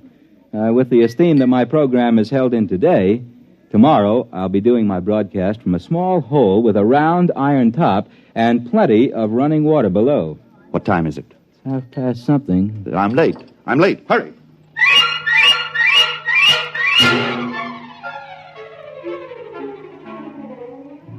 He took me to a loft somewhere down in the banana warehouse section. He had 3 locks on the door, and he opened them with 3 separate keys. I stepped inside and took a look around. The loft stretched a whole city block. The only thing that kept the New York Rangers from using it as a practice rink was the lack of ice. It was empty, except in one corner of the room there was a mess of machinery. Looked as if someone had eviscerated a television set and left it to die of shock. There was a weaselly-looking little man in a shiny blue suit standing in the middle of the floor tapping his foot. Therian, I've been waiting for half an hour. Where have you been? Now, take it easy, Burson. Take it easy. Plenty of time. I've told you the active life of the catalyst is only... Who's this? This is my friend Al. Al Collins. Well, who is he? And what is he doing here? I've told you we must have no one here. Now, he's my friend. I trust him. Oh, I suppose you've told him all about it. Yes, I have. Have you got the stuff? Certainly I have. 3 ampules. But it won't last. You've got to hurry. Roll up your sleeves. Oh, now, just a minute, both of you gentlemen. If I've been brought down here to witness the inoculation of a little happy juice into somebody's arm, I'm leaving. I have no desire to tangle with the Federal Narcotics Bureau. Now, Albert, do I look like I'm taking narcotics? I wouldn't swear to it. You don't understand. In those little glass bottles is a secret of $100,000. And I'm going to show you how I do it. First, we take a plastic cube out of my pocket. So. We put it down on the grid in the middle of the floor. So. Now, if you will kindly step to the outside of the white line painted on the floor. Back there. Go ahead. Now, Mr. Burson, we'll turn on the machinery. Now, I take this vial of catalyst, thus, and pour it over the plastic block. So. Now, we wait.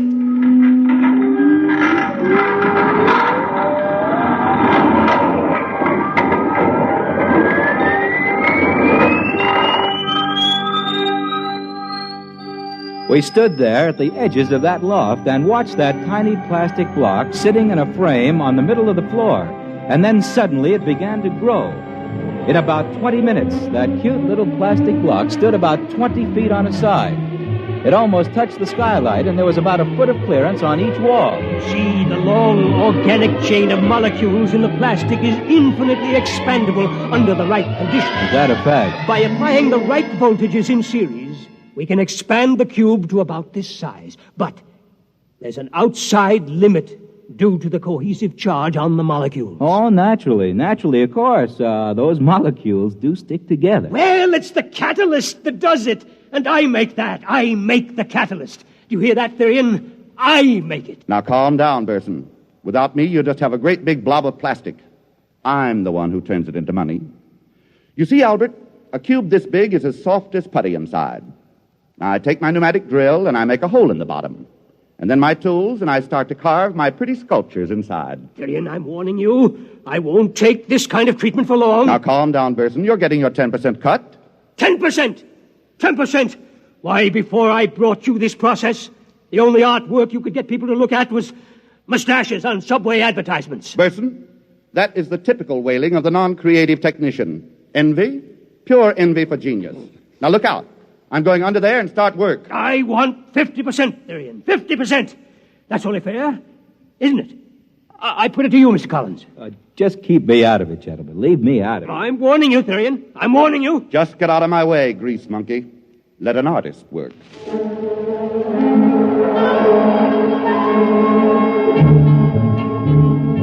Ralph crawled under the giant cube and started to work. I could see what he was drawing, a collection of lovely ladies, something like the closing number at the Union City Burlesque. Didn't look very good. The lines were kind of thick and muddy, had a kind of a soft and sloppy quality to it, just about as if you were carving in butter. Took him about an hour, and then he crawled out. Just about in time. Well, what does it say on that watch? You've got about 20 seconds left. You cut it pretty fine there, Therian. It's all right. It's a masterpiece. Wait a minute. Okay, now. There she goes.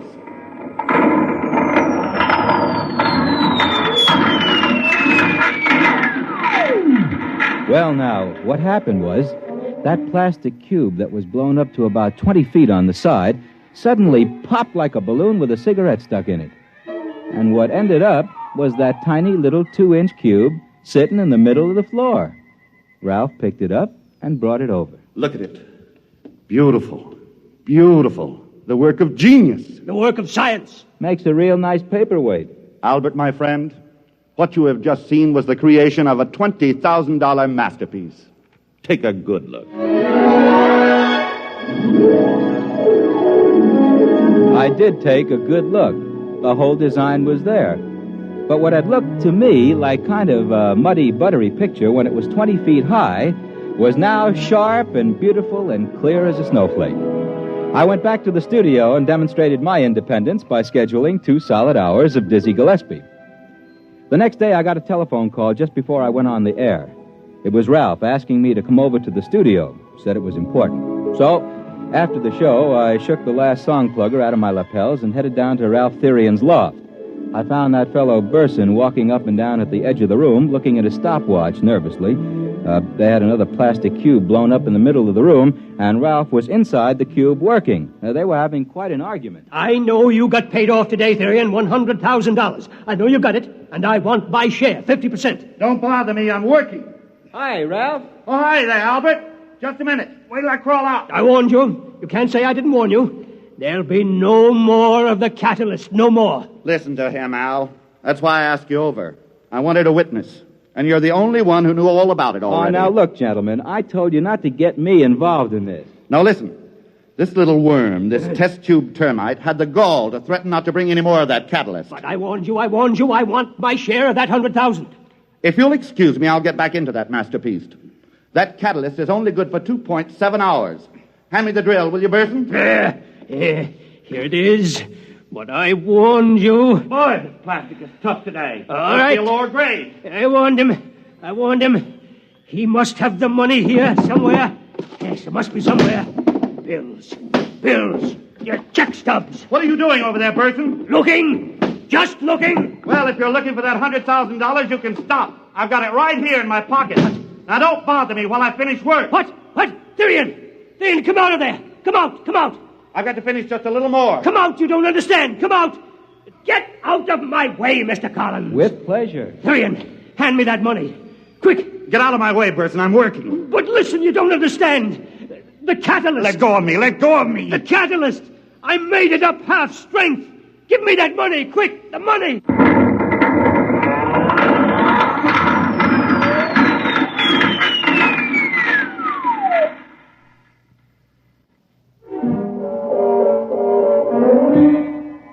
Well, that's all there was to it.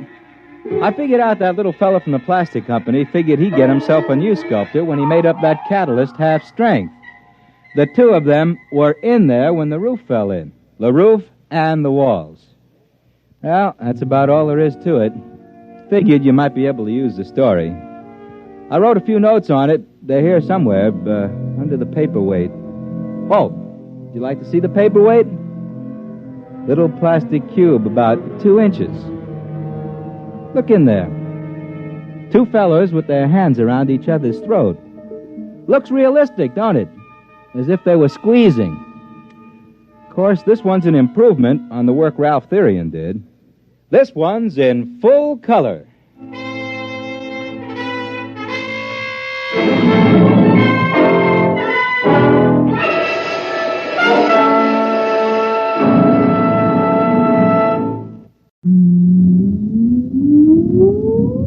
Countdown for blast off. X minus 5, 4, 3, 2, X minus 1, fire.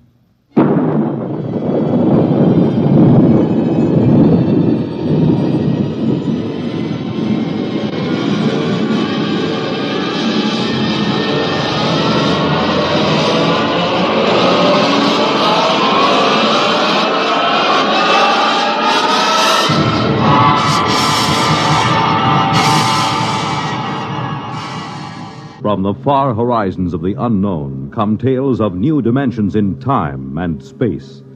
These are stories of the future, adventures in which you'll live in a million, could be years, on 1,000 maybe worlds. The National Broadcasting Company, in cooperation with Galaxy Science Fiction Magazine, presents X minus 1.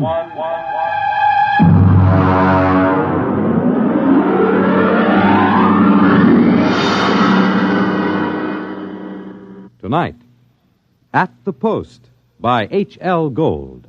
When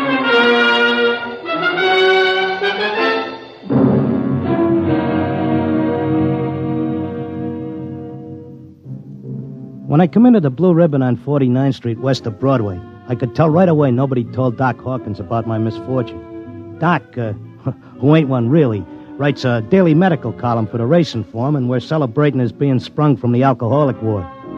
He got one look at me, and he choked on a piece of gefilte fish. What happened? What happened? Look at that. Clocker's become a character. Now, lay off, Doc. Look at that, a gray flannel suit, a black tie. Clocker, where is your purple and green checked sports jacket? Where are your two-tone suede shoes? Why, you've become a character. That was Zelda's idea. She wanted to make a gentleman out of him. Wanted to? Why, you two kids got married just before they took my snakes away. Don't tell me you've fit already. You don't know, Doc? No. What happened? Well, it was right after you tried to take the warts off the fire hydrant that Zelda started hearing voices. It got real bad. How bad? Well, she's at Glendale Center upstate.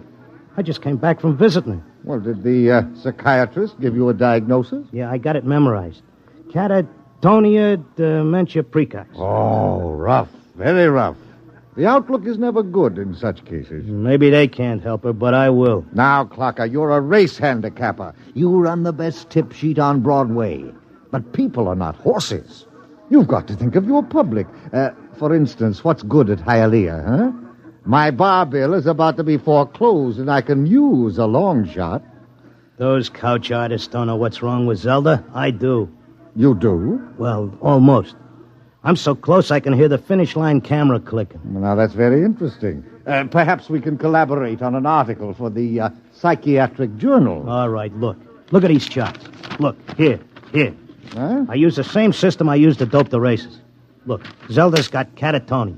She used to be a hoofer before we got married, and now she does time steps all day. Stereotype movements are typical of catatonia. You don't get it. She does time steps. The first thing you learn in hoofing, over and over. 10 or 15 hours a day. And she keeps talking like she's giving lessons to some jerk kid who can't get it straight. And I hear when these catatonics pull out, they don't remember much or maybe nothing. Protective amnesia. They work harder and longer at what they're doing than they ever did when they were regular citizens. And they don't get a red cent for it.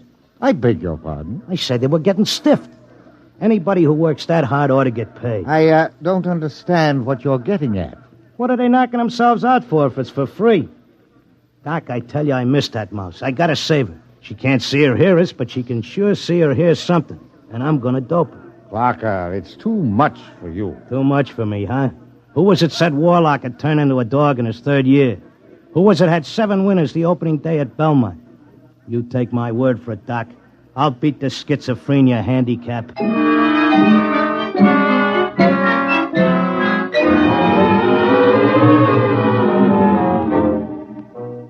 I hadn't been paying much attention to my tip sheet while I was doping a catatonia dodge. I tell you, I miss Zelda.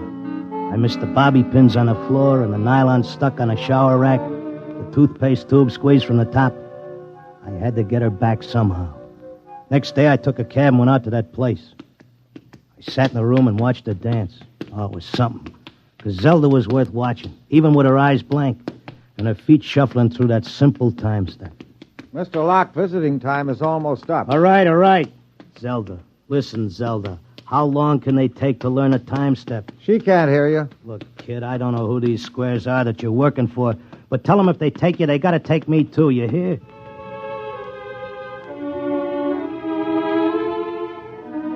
I had an idea now. I had a dope that Zelda was showing them how to dance, whoever they are. And the only way I could spring her was to find out who was controlling her and what they were after. The first step was to get them interested in me and what I know about racing, doping horses. So I stood there next to Zelda and I started to talk. Now, the first thing you got to figure is bloodlines. You take a horse, you got to know back maybe 4 or 5 generations on both sides. Then you got to know where the coat was foaled, what time of year, because all horses are 1 year old on the 1st of January. Then there's confirmation, training. You take a horse with good bloodlines, break him in the spring on a hard training surface track, and the first thing you know, you got a horse with a shin splint. Oh, they may cover it up, but if you know it's there.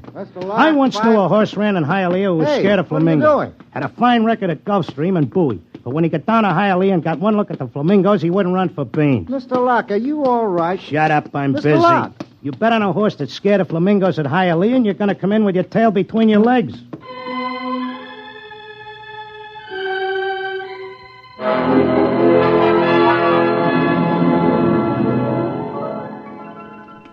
I kept coming back every day. I'd just sit there next to Zelda while she did a time step, and I'd talk about horses over and over. And then finally, I started to hear voices. Clocker! Clocker! This way, Clocker, come this way. This way, Clocker. Come on now, come with me. Like it was a fog, I could see the attendant in his white coat, asking me questions, and I couldn't hear him. I knew I just kept on talking about the horses. And then suddenly I wasn't there. I was somewhere else. I was in a big square, and the buildings looked like the new Roosevelt Raceway, all modern. Or maybe like the World's Fair.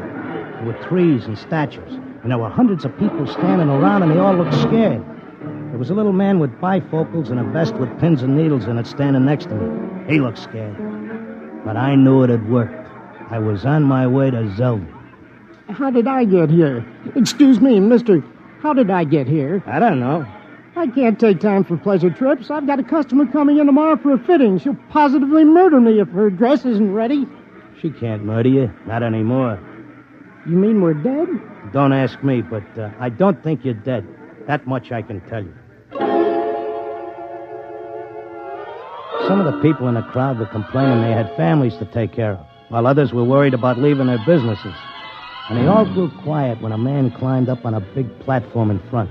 He was a very tall and dignified guy, and he had formal clothes and a white beard like the chief mourner at a politician's funeral.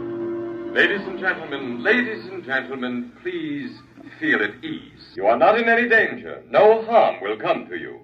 If you will listen carefully to this orientation lecture, you will know where you are and why. What is it? I don't understand. It's a pitch. Friends, I know you are puzzled at all this. Now let me explain. You've been chosen, yes, carefully screened and selected, to help us in what is undoubtedly the greatest cause of all history. You will learn more about it as we work together in this vast and noble experiment. What experiment? What is it? I got it picked. This is a pitch. These guys are out for something. Smells like a con. Let me state this in its simplest terms. Now, you know that there are billions of stars in the universe and that the stars have planets. A good many of these planets are inhabited. In almost all instances, the dominant form of life is quite different from yours. I am not of your planet or solar system. I am not formed as you see me. My true appearance would seem to be rather confusing to human eyes. Nuts, get to the point. The truth is, we are not here, and neither are you. Here is a projection of thought, a hypothetical point in space, a place that exists only by mental force. Actually, our bodies are on our own respective planets. What's he saying? What does he mean? Wait, he'll give us the convincer after the build-up. Our civilization is considerably older than yours. For many of your centuries, we have explored the universe both physically and telepathically, and during this exploration, we discovered your planet. We tried to establish communication, but there were grave difficulties. And it was the time of your dark ages. And I'm sorry to report that those people we did make contact with were generally burned at the stake. Here it comes. He's getting ready to slip us the sting. I don't think you ought to say a thing like that about a fine, decent gentleman. He's obviously very sincere. The problem we face is that the human race is doomed. The history of your race is a record of incessant wars, each more devastating than the last. And now, finally, man has chained the power of worldwide destruction. The next war, or the one after that, will unquestionably be the end not only of civilization, but of humanity, perhaps even of your entire planet. Then why have we brought you here?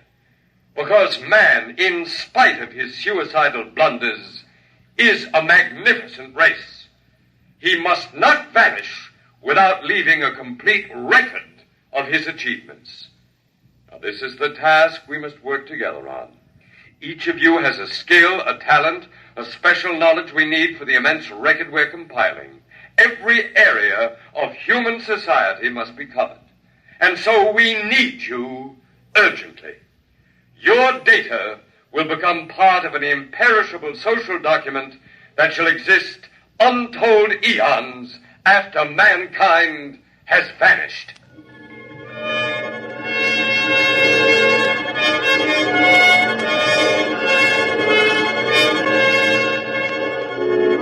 Oh, he had a slick con. He had that crowd in the palm of his hand like a small-time grifter selling pearl necklaces on 6th Avenue. They all cheered. They were all flattered to think that they were joining in this vast project to make a record of the human race. After a while, they broke us up into divisions, and I got herded into a building marked Sports and Rackets. They took my name and my occupation like I was applying for unemployment insurance. Now, here's our problem, Mr. Locke. We're making two kinds of perpetual records. One is written, more precisely, microscribed. The other is a wonderfully exact duplicate of your cerebral pattern, in more durable material than brain matter, of course. Of course. The substance we use in place of brain cells absorbs memory quite slowly. But you'll be happy to know that the impression once made can never be lost or erased. Delighted, tickled to pieces. I knew you would be. Well, let's proceed, shall we? First, a basic description of horse racing. I started telling them about horse racing, but they held me down to one sentence. They said I had to repeat it over and over so that recording thing could get it. They had a picture of my body back on Earth lying in a bed in a hospital just saying that one sentence over and over again. Well, that's enough for today. Isn't it amazing? We have a more detailed record of human society than man himself ever had. Your life, my life, the life of this Zelda, whom you came here to rescue, all are trivial, for we must all die eventually. But the project will last eternally. You're telling me you know what I'm here for? To secure the return of your wife. I would naturally be aware that you'd submitted yourself to our control voluntarily. It was in your file that was sent to me by admissions. Then why did you let me in? Because, my dear friend, we also... Look, leave out the friend pitch. I'm here on business. As you wish. We let you in, as you express it, because you have knowledge that we should include in our archives. We hoped you'd recognize the merit and scope of our undertaking. Most people do once they're told. Zelda, too? Oh, yes. Yes, Zelda's extremely cooperative, quite convinced. Would you like to see her? Yeah, sure I would. Well, that can be arranged. I'll call the Arts and Entertainment section and arrange a meeting.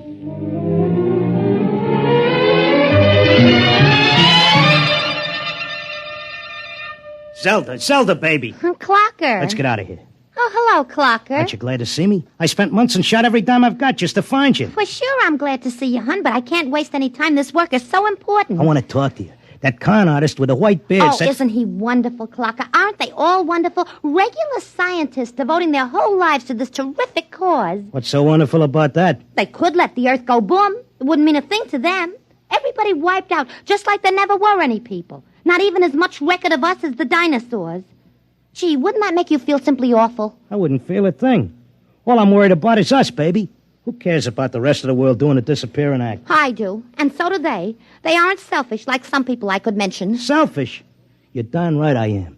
Zelda, listen. I'm selfish because I got a wife and I'm nuts about her and I want her back. I have to help out on this project. It's the least I can do for history. History? What did history ever do for us? Go turn in your time card, baby. Tell them you got a date with me back on Earth. No, this is my job as much as theirs. More even. They don't keep anybody here against their will. I'm staying because I want to, Clocker. But, honey... Excuse me, I've got to get back. I'm teaching them the soft shoe now.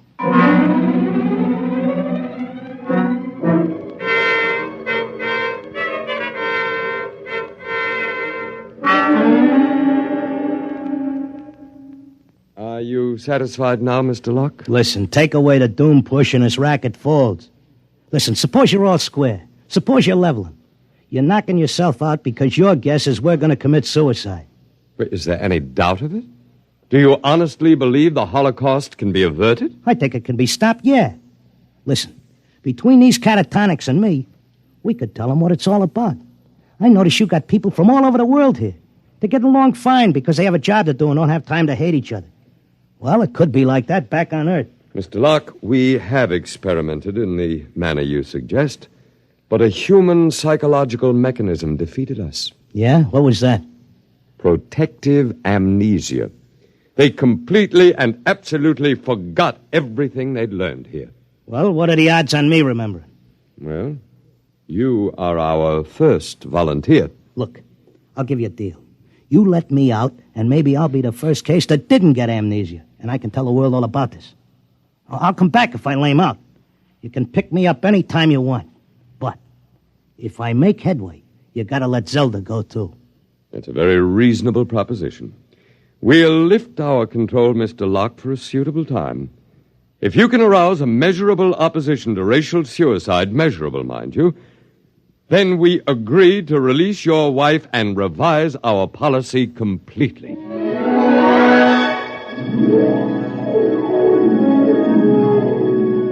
I came to at Glendale. It took me about 2 weeks to convince them that I was all right again. But I had to convince the world that they were throwing a race and that they needed a saliva test. So I started to write it all out in my tip sheet, in and around the horses. Around that time, I ran into Doc. Clocker, my boy, you've no idea how anxious we were about you. But you're looking fit, I'm glad to say. Thanks. I wish I could say the same about you and the rest of the world. No need to worry about us. We'll muddle along somehow. You think so, huh? I'm glad to see you've got your tip sheet going again. As long as the bobtails run, who cares what happens to anything else?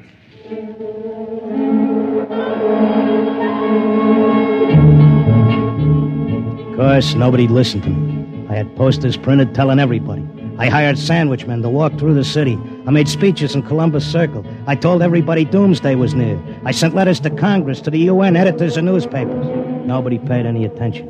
I sneaked into the balcony of the General Assembly and tried to shout a speech, and they threw me out, very politely. I wrote the whole thing up for a magazine, and they printed it and sent me a check and told me if I had any more fiction, they'd be glad to run it. They kept trying to tell everybody the truth about the catatonics. We ought to go to the hospitals and get ourselves let in and have the aliens take over and show us where we're going. But nobody would listen. And then finally, I went back out to Glendale. Oh, Mr. Locke, we were wondering when you'd come visit your wife. You been away? I want my old room back. But you're perfectly normal. Give me half hour alone, and you'll be glad to give me my room.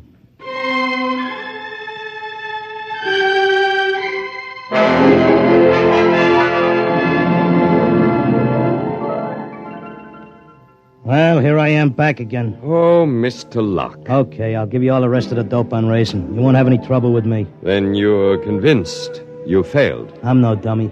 I know when I'm licked. So do we, Mr. Locke. Naturally, you have no way of detecting the effect you've had. We do. The result is that because of your experiment, we're gladly revising our policy. Huh? Is this a rib? Nobody listened to me. Oh, but they did. Visits to catatonics have increased considerably. When the visitors are alone with our human associates, they tentatively follow the directions you gave them in your article. Not all do, to be sure. Only those who feel as strongly about being with their loved ones as you do about your wife. We've accepted 4 voluntary applicants. You mean I made it? That's right. Before long, we shall have to increase our staff as the numbers of voluntary applicants increases geometrically, and then we'll be able to release the first group to go back and carry the message. Whenever you care to, Mr. Locke, you and your wife are free to leave. Okay, but I'll tell you what. I owe you plenty. I'll help make that record before I go. I'll teach you how to dope the horses. Is that what you want? Why, yes. All right, then let's go. The quicker we get started, the quicker we can get back.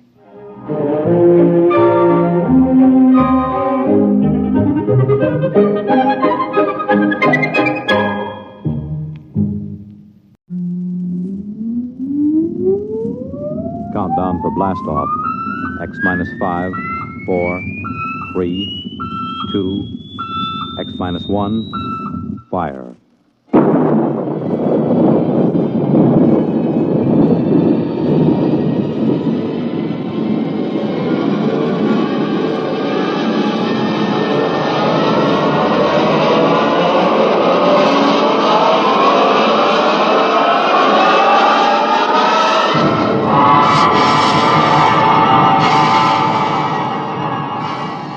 From the far horizons of the unknown come tales of new dimensions in time and space.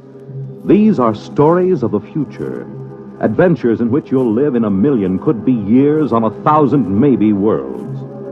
The National Broadcasting Company, in cooperation with Galaxy Science Fiction Magazine, presents X minus 1.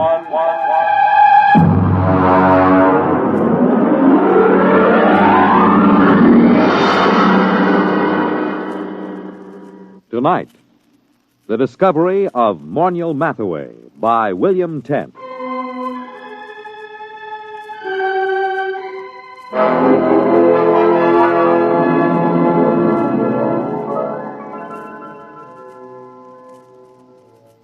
Everyone is astonished at the change in Morniel Mathaway since he was discovered.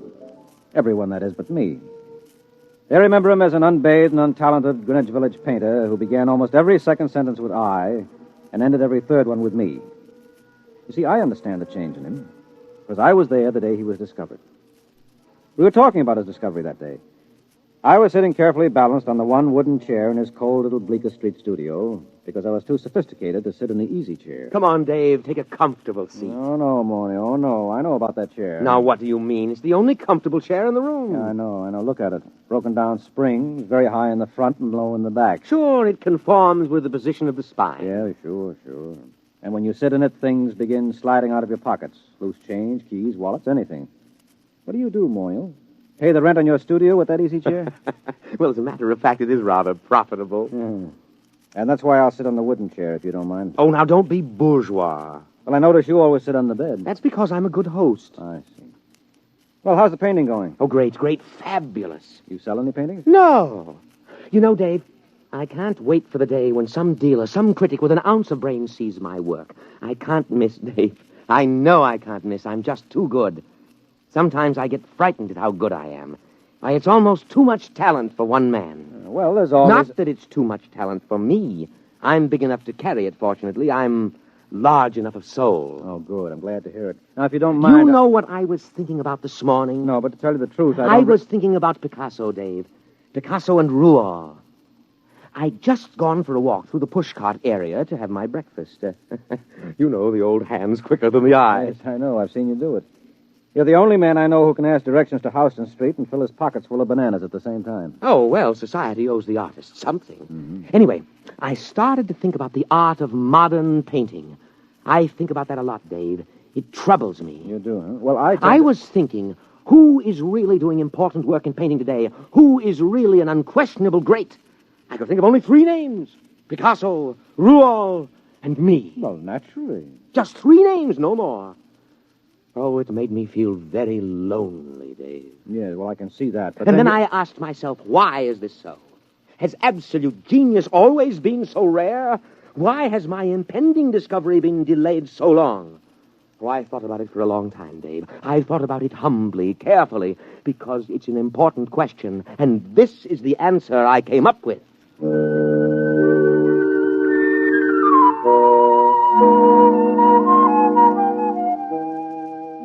Well, don't bother waiting for the answer that Morniel came up with.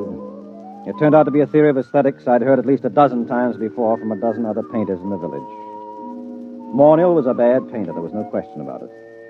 I say that not only from my opinion. I've roomed with 2 modern painters, and I've been married for a year to another, but... Well, for example, a friend of mine, a fine critic of modern art, took a look at one of Morniel's paintings, which he hung over my fireplace in spite of my protests, and just kind of stared slack-jawed. What does he call that technique? Well, he says it's smudge on smudge. Well, I can believe it. Smudge on smudge, white on white. Non-objectivism, neo-abstractionism, call it what you like. There's nothing there, nothing. Well, it doesn't even have the interest of those paintings that chimpanzee did a couple of years ago. He's just another of those loudmouth, frowsy, frustrated dilettantes that infest the village. Why do you waste your time with him? Well, for one thing, he lives right around the corner, and he's kind of colorful in his own sick way. And he does have one great talent. It's not in painting. No. Now, you see, I just get by as far as living expenses are concerned. Things like good paper to write on, good books for my library. I can't touch them. And sometimes the yearning gets too great. You know, a newly published collection by Wallace Stevens. Well, if I find one I want, I just go over to Morniel's and tell him about it. He doesn't lend you money. Oh, no. Now, you see, we go out to the bookstore and we come in separately. And then I start a conversation with the proprietor about some very expensive out-of-print item I'm thinking of ordering, and Morniel just says, "Don't mind me, I'm browsing." Well, that's the high side. I'm browsing. Well, what happens? Well, while I'm keeping the proprietor talking, Morniel snaffles the Stevens. Isn't that just a little bit, Oh, well, I intend to pay for them, of course, just as soon as I'm a little ahead. Well, why does he do this for you? Oh, well, I pay off. I go through the same routine at an art supply store so Morniel can get canvas and paint and brushes. Of course, I really have to pay for Morniel's browsing. I have to suffer through listening to him, and then my conscience bothers me. Oh, it does? Yes, you see, I intend to pay for my things, but I know he doesn't. And that's why my conscience bothers me.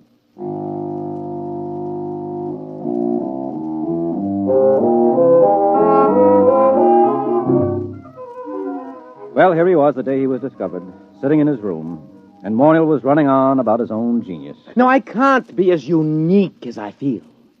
Other people must be born with the potential of such great talent, but it's destroyed in them before they can reach artistic maturity. Why? How? Well, let's examine the role that society plays in all of this. What's that? You got a hi-fi set? Nonsense. That's a crass materialistic concept that wait I a minute. should... Something is happening. Hey, why did you put the purple lights in? Purple? Oh, what's that? Look, it's shimmering. It's coming right through the wall. It looks like a box. We can't both be having an artistic vision. You're not the type. No, I'm not, and I'm not drunk either. Look out, something's going to happen. Morniel Mathaway? What? Who are you? Where'd you come from? You are Morniel Mathaway? Yes. My name is Glescu. I bring you greetings from 2487 A.D. Oh, 2487? A.D.? I realize this is a difficult phenomenon for you to grasp entirely, but here I am. We will now indulge in the 20th century custom of shaking hands. Mr. Morniel Mathaway? Oh, well, sure. Shake. Yeah. And you, sir? Yeah, sure. I don't mind. Shake. What a moment. What a supreme moment. Oh, well, what do you mean, what a moment? What's so special about it? Are you the inventor of time travel? Me, an inventor? No. Time travel was invented by Antoinette Ingeborg in... Well, that was after your time. It's hardly worth going into at the moment, especially since I only have half an hour. Why half an hour? The skin drum can only be maintained that long. The skin drum is, well, call it the transmitting device that enables me to appear in your period. There is such an enormous expenditure of power required that a trip into the past is made only every 50 years. The privilege is awarded as a sort of go-bell. I believe I have the word right. It is go-bell, isn't it? The award made in your time? Well, you wouldn't mean Nobel by any chance, a Nobel Prize? That's it, the Nobel Prize. A trip is awarded to outstanding scholars as a kind of Nobel Prize. Once every 50 years, the man selected by the Gardemax is the most preeminent, that sort of thing, you know. Up to now, of course, it's always gone to historians, or they frittered it away on the siege of Troy and the first atom bomb explosion at Los Alamos, or the discovery of America, things like that. But this year... Yes? Well, what kind of scholar are you? I am an art scholar. My specialty is art history, and my special field in art history is... What? What? You, Mr. Mathaway. In my own period, I may say without much contradiction, I am the greatest living authority on the life and works of Morniel Mathaway. My special field is you. Dave, did you hear that? Dave! I heard. Do you mean that I'm famous? That famous? Famous. You, my dear sir, are beyond fame. You are one of the immortals the human race has produced. That famous? That famous. Who is the man with whom modern painting in its full glory is said to have definitely begun? Who is the man whose designs and color have dominated architecture for the past 5 centuries? Who is responsible for the arrangement of our cities, the shape of our artifacts, the texture of our clothing? Me. You. No other man in the history of art has exerted such a massive influence over design. To whom can I compare you, sir? To what other artist in history can I possibly compare you? Rembrandt? Da Vinci? Rembrandt and Da Vinci in the same breath as you. That's ridiculous. They lacked your universality, your taste for the cosmic. Wow. Mr. Glescu, excuse me. Do you happen to know of a poet named David Danziger? Did much of his work survive? Is that you? Yes, that's me. Dave Danziger? Well, no, I don't think so.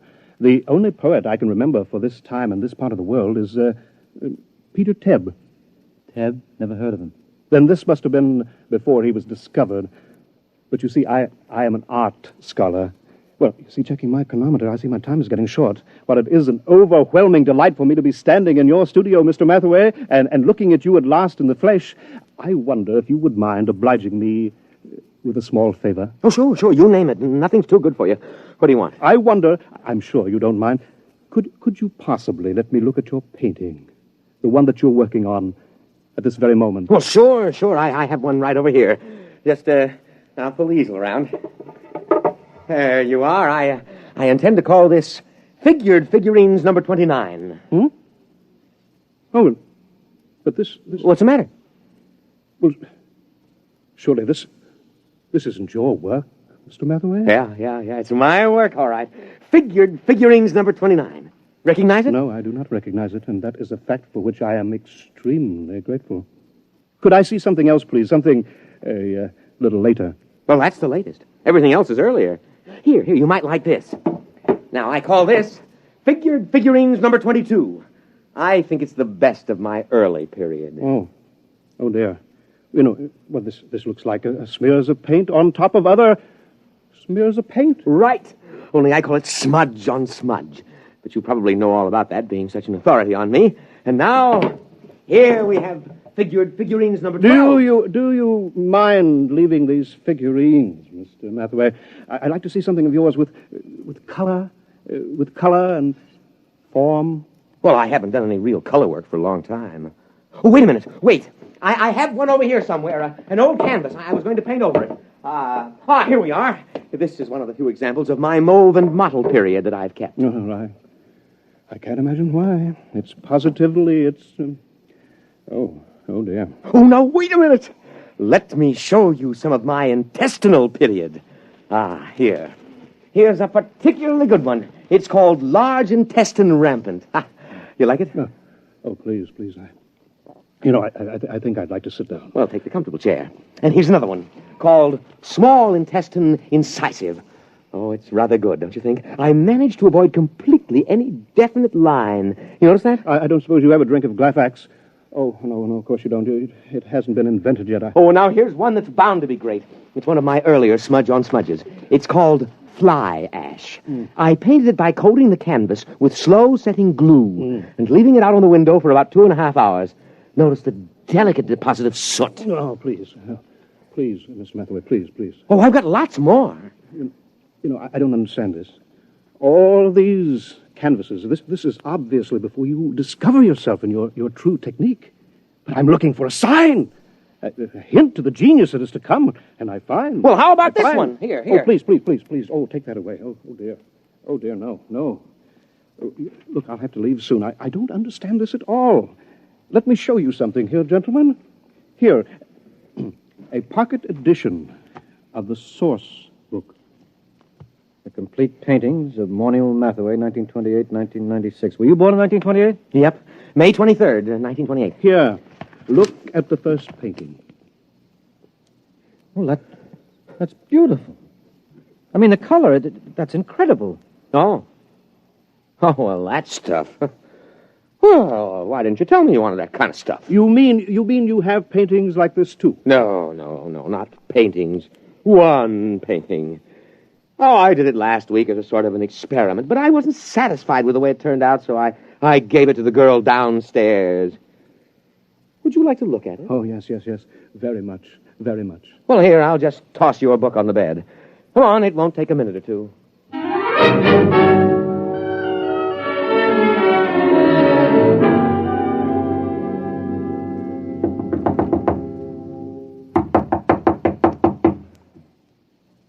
Oh, she isn't at home.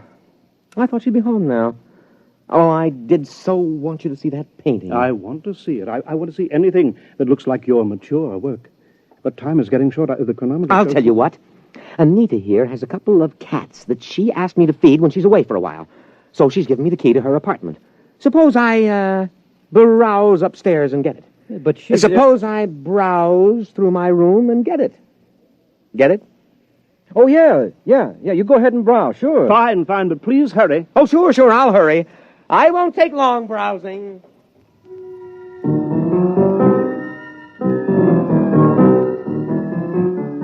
that was it, the high sign. I'd seen Morniel Mathaway in action too many times as a shoplifter not to understand it.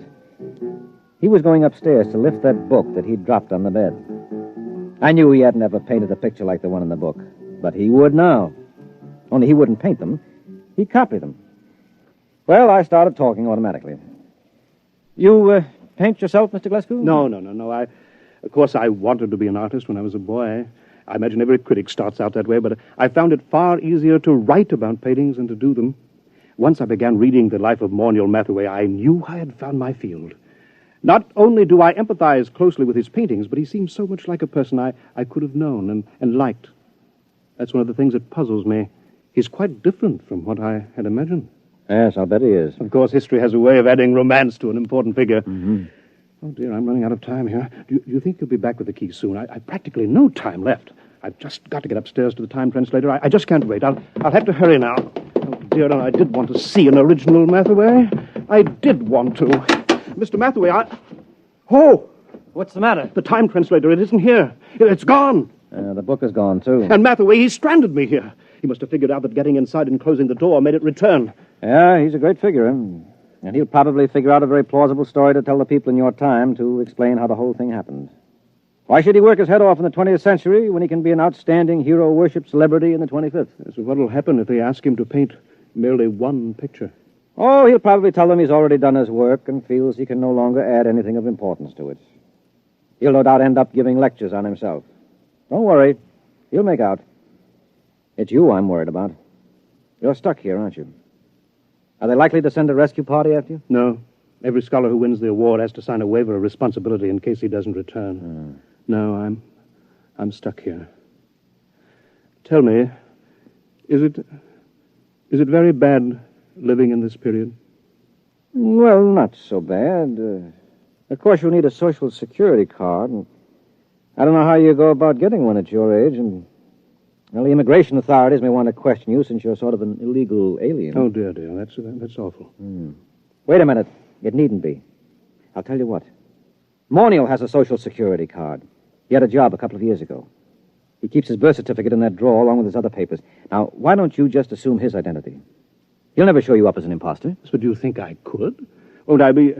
won't his friends, his relatives... No, he hasn't got any family, and I'm about the only friend he's got. You could get away with it. Maybe grow a beard and dye it blonde. Naturally, the big problem would be earning a living. Being a specialist on Mathaway and the art movements derived from him wouldn't get you set an awful lot right now. But I could paint. I've always dreamed of being an artist. I don't have much talent, but there are all kinds of artistic novelties I know about, all kinds of graphic innovations that don't exist in your time. Surely that would be enough, even without talent, to make a living for me on some third or fourth-rate level.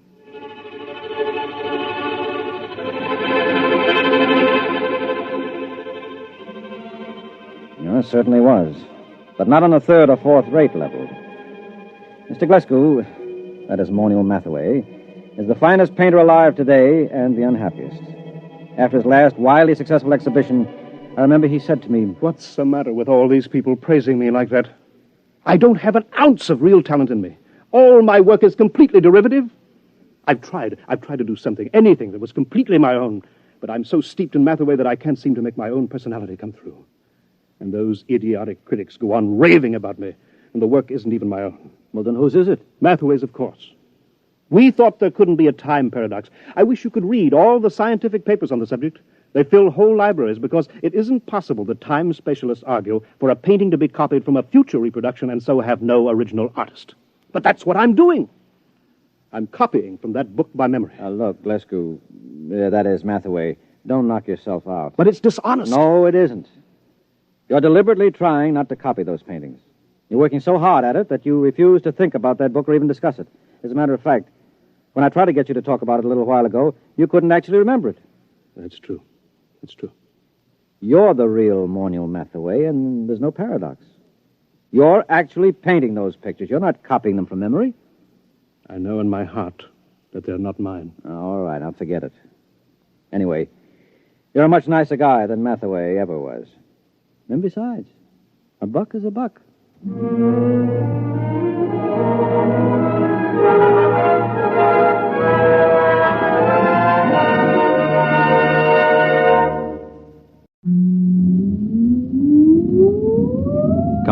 blast off.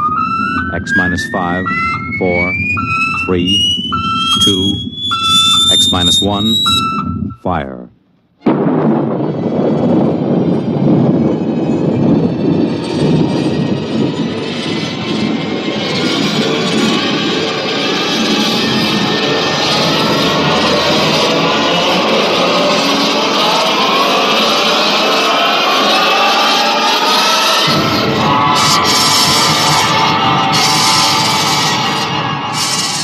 From the far horizons of the unknown come tales of new dimensions in time and space. These are stories of the future, adventures in which you'll live in a million, could be years, on 1,000 maybe worlds. The National Broadcasting Company, in cooperation with Galaxy Science Fiction Magazine, presents X minus 1.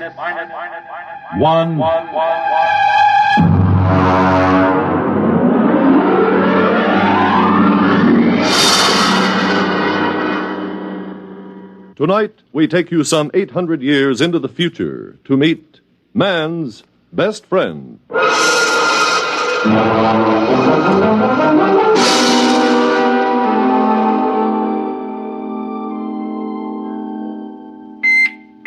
Well, what's the matter? Who's there? What? Oh, turn on the annunciator. All right, I'm coming. I'm coming.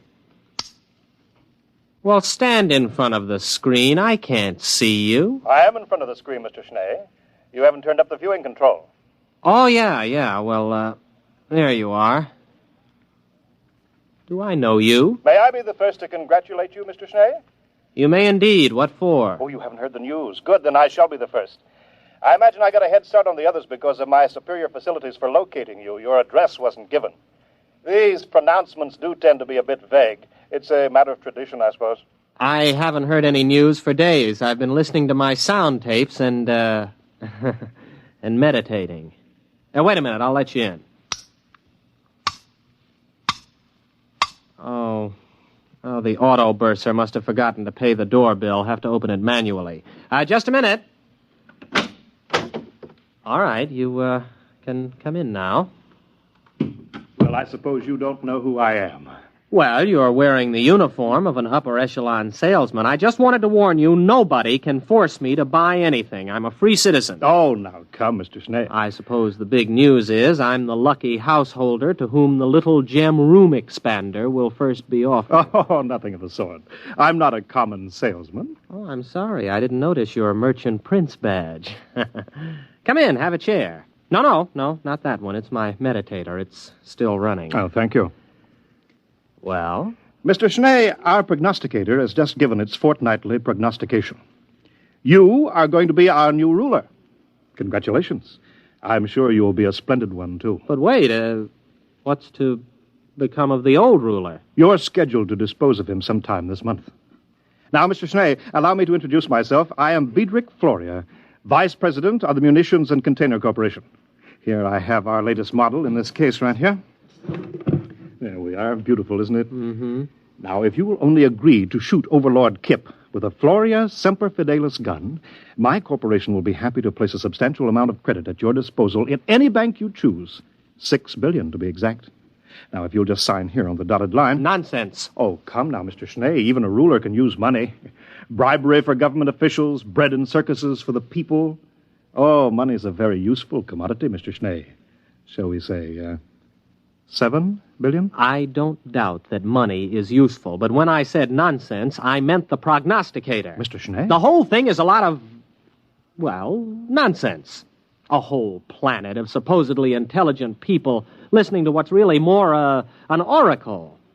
A machine can't read the future. It's impossible. Oh, dear, Mr. Schnee, that's sacrilege. You can't talk, confound it, sir. You can't talk that way about the machine. Listen, after all, let's look at this reasonably. Machines can and do answer all the problems of our daily life. So why shouldn't a superior machine be able to tell the future? If you ask me, behind the wires and gimmicks and whatnots of the machine, there's a secret room in which a half-mad, half-intoxicated old priestess sits delivering her Delphic pronouncements. Might as well have an above-board oracle and be done with it. Now, Mr. Schnee, even our ruler shouldn't flout the authority of machinery. Of course, it's all right when you're alone with friends like me, but in public you shouldn't. Mr. Schnee, I'm from the Daily Disseminator. How does it feel to be ruler prognosticate? Perhaps you tell us in your own words. Oh, that's what I get for leaving the Annunciator on. There's your communitive. All right. I'll answer it. Hello. Mr. Schnee? Yeah. I'm Overlord Kip. I understand you are the young man who was destined to dispose of me and take my place. Well, honestly, Your Honorship, I haven't the slightest You'll make it swift and painless, won't you? Suppose you come around to the palace around 1 o'clock or so. We can have a bite of lunch and discuss the matter together.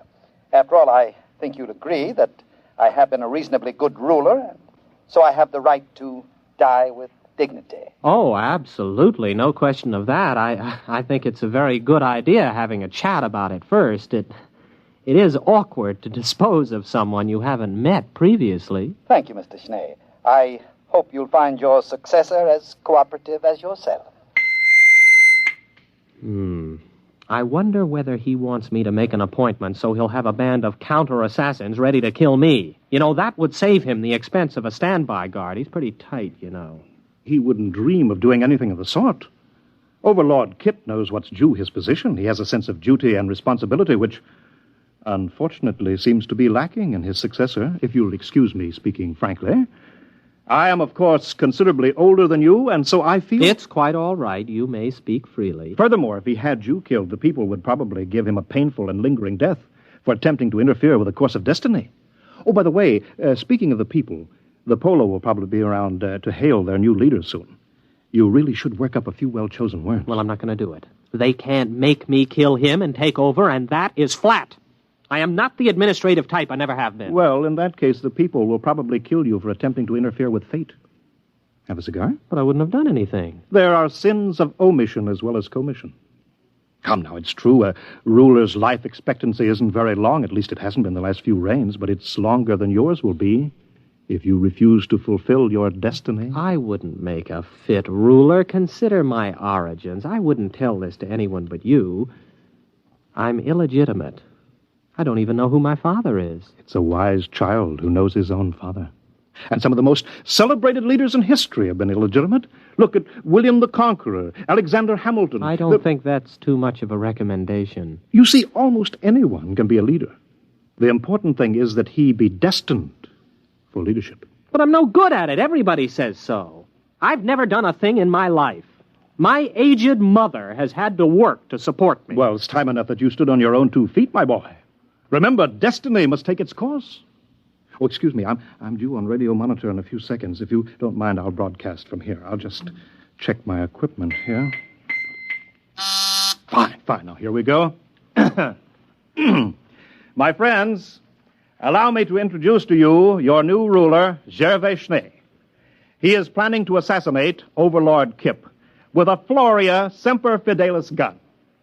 Floria Semper Fidelis guns retail from credit 2.98 for the peasant's pistol, all up to credit 1089.98 for the super deluxe conspirator's model. But each is the best attainable for the price. Mr. Schnee will, of course, use the super deluxe model. And now I give you Mr. Schnee.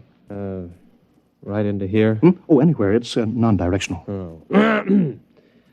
Thank you for your confidence and support. I only hope I prove worthy of it. That's all. Thank you, ruler prognosticate Gervais Schnee.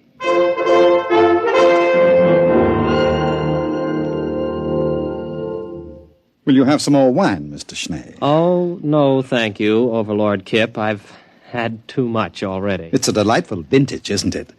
I think it was bought by Overlord Jasper about 7 reigns ago. You'll find the cellars in perfect order. I'll give you the inventory and the key a little later. Do we have to talk about it? Oh, well, one has to take these things as they come, you know. Here today, gone tomorrow. That reminds me. Will tomorrow suit you? Well, of course, it really doesn't make any difference to me. All right, then. We'll set it for tomorrow, if that's convenient for both of us. I have the afternoon clear. We'll make a public announcement a little later. Well, all right, if you say so. Why, of course. And now we can go into my study and discuss the details at our leisure. I've got half a box of some wonderful cigars left over. I think you'll enjoy them.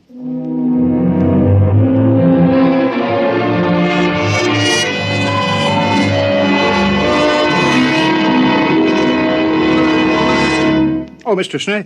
Mr. Schnee, you aren't ready yet. Well, I can't button the top button of this uniform. Oh, isn't it handsome? Black and silver, the traditional assassin's uniform. It was made for me without charge by Hanson and Cruster, the tailors. Yes, of course. It's the curse these days, you know, the over-commercialization of important public functions. Oh, wait a minute, I have your pistol ready here. I bet you're excited. Couldn't sleep last night, eh? No, well, yes, I did toss a bit. Well, I see you're getting telegrams. Isn't that nice? Had your breakfast? Well, I don't think I'm exactly in the mood for eating. Oh, you should, you know. A good breakfast makes good aim. Well, I really couldn't eat a thing. Well, you'll have a fine lunch after it's all over. I saw your black and silver limousine at the door. What? I don't have a black and silver limousine. You do now. Oh, yes. You know, there's going to be a brass band along. There'll be crowds cheering. Oh, it's such a lovely morning. You've hired 2 removers, I trust. Removers. Yes, I think so. Good. Oh, what pageantry. The black and silver limousine, yourself in your lovely uniform, the black cloak and hood of the body removers sitting beside the chauffeurs, silent. The band playing the funeral march as you move down the boulevard. Crowds cheering, little children let out of school presenting you with flowers and television cameras. Oh, what a sight, what a sight. Well, now it's about 10:30. Shall we be off?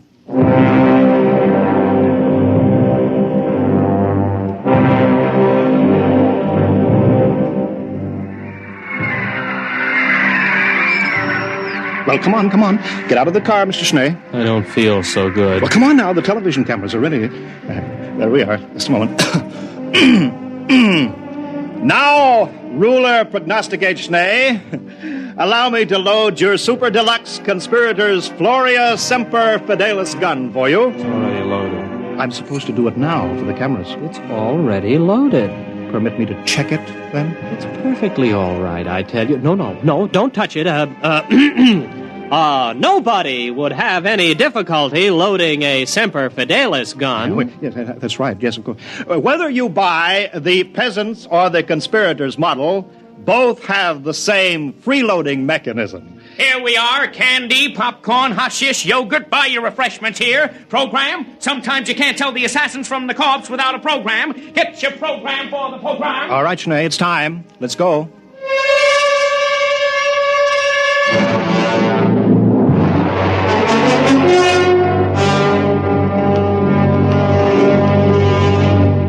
Well, here we are again, eh? Overlord Kip, I am officially here. Well, now, just a minute, old man. I have my speech, you know. Your speech? Oh, I'm sorry, really. Well, that's all right.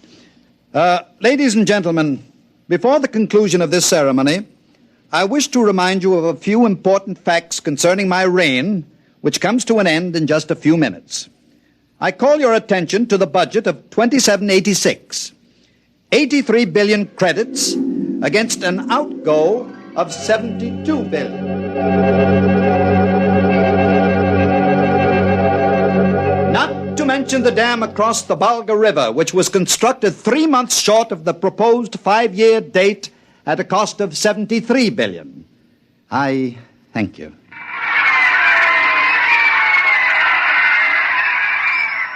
Well, that's it, old man, huh? Are you all done? Why, yes, I think I've covered everything. Well, goodbye and good luck, Overlord Schnee.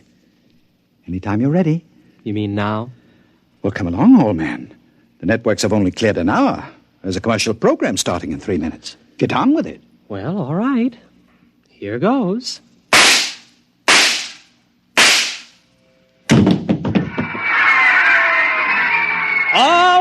All right. Everyone will now please leave while the removers take over. But the television, the cameras, it's part of the ceremony. Why can't they televise the removal? Everybody leave immediately!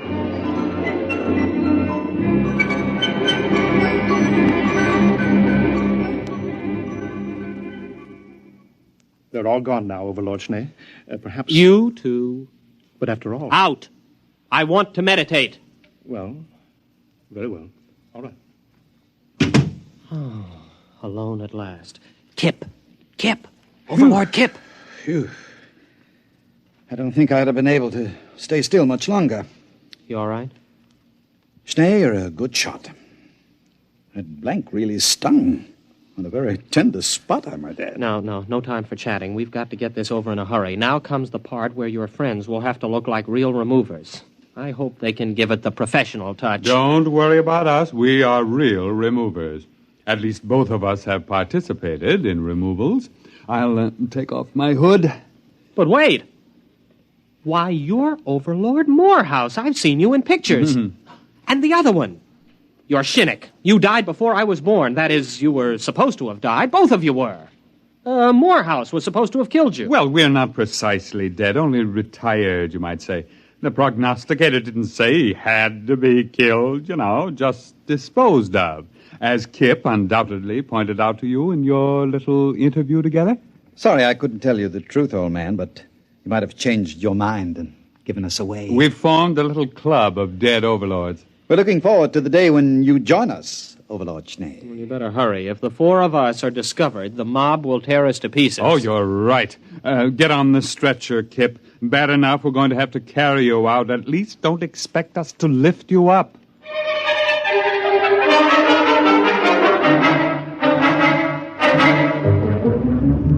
Floria? Yes, Your Honorship? The prognosticator is right here in the palace, isn't it? Yes, Your Honorship. Lead me to it immediately.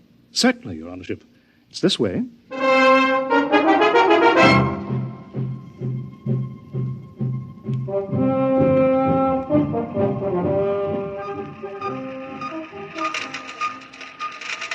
Here you are, Your Honorship. This is the prognosticator. 20 stories high, 100 meters wide, the center of our entire civilization. Leave me. I would be alone with the prognosticator. But, Your Honorship... Leave me! And take all the technicians with you. Yes. Yes, Your Honorship.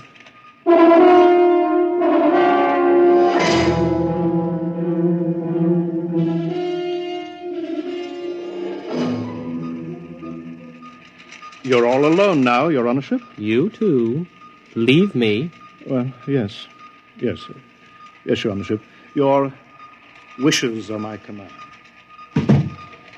Well...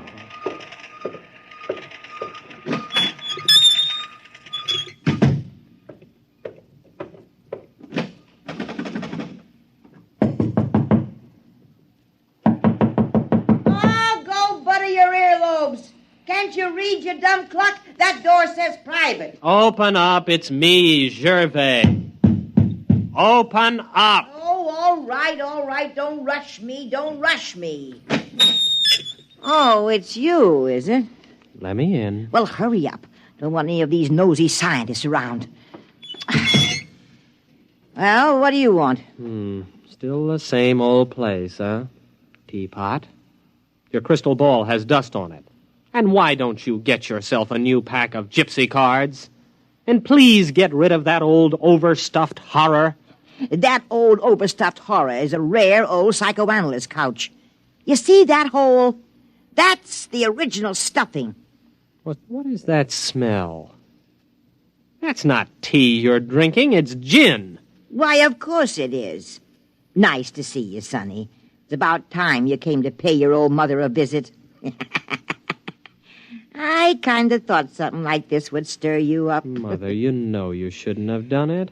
What'd I do? You fixed the prognostications, that's what you did.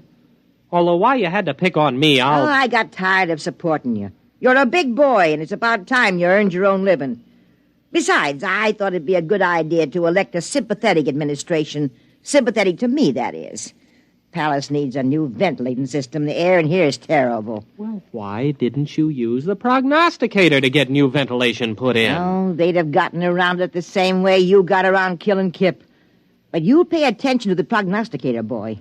Don't you try to weasel out of what it says by looking for double meanings.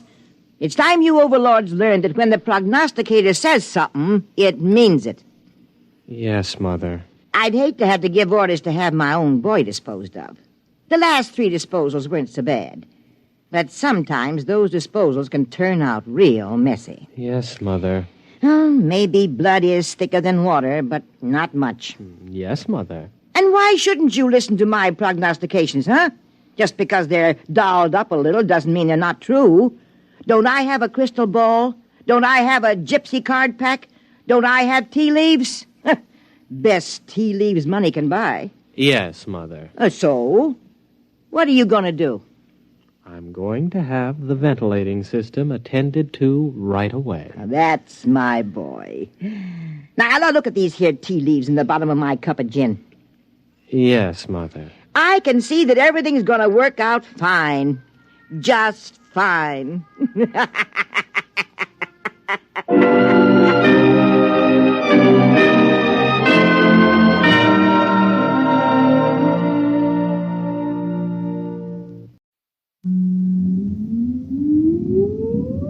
Countdown for blast off. X minus 5, 4, 3, 2, X minus 1, fire.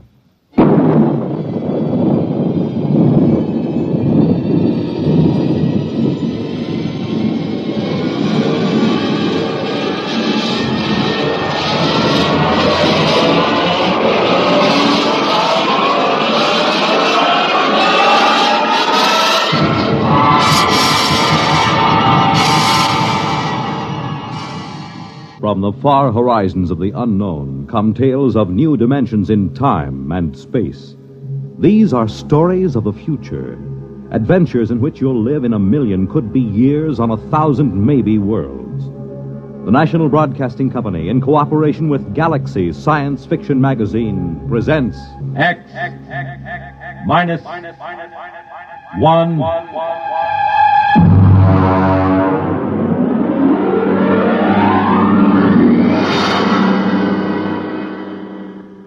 Tonight's story, Skulking Permit, by Robert Sheckley. But first, hear this. Pick up some Pabst Blue Ribbon. Take it home, chill it, then put it to this test. Have a glass of Pabst with your meals for the next several days. You'll find Pabst Blue Ribbon makes most everything taste better, that it adds zest and sparkle to any meal. Try it. The bright, modern taste of Pabst Blue Ribbon is good any time and wonderful with meals. Pabst is the name. Made by Pabst Brewing Company, Milwaukee, Wisconsin.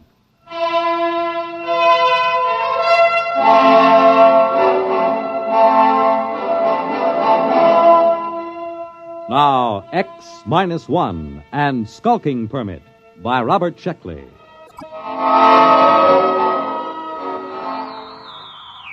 August 16th, year 2204. To Central Colonial Administrative Authority, Alpha Centauri Sector. From Colonial Contact Inspector 37. Subject, Lost Colony on Planet New Delaware. First contact established in 200 years. And proceeding on overdrive for personal investigation.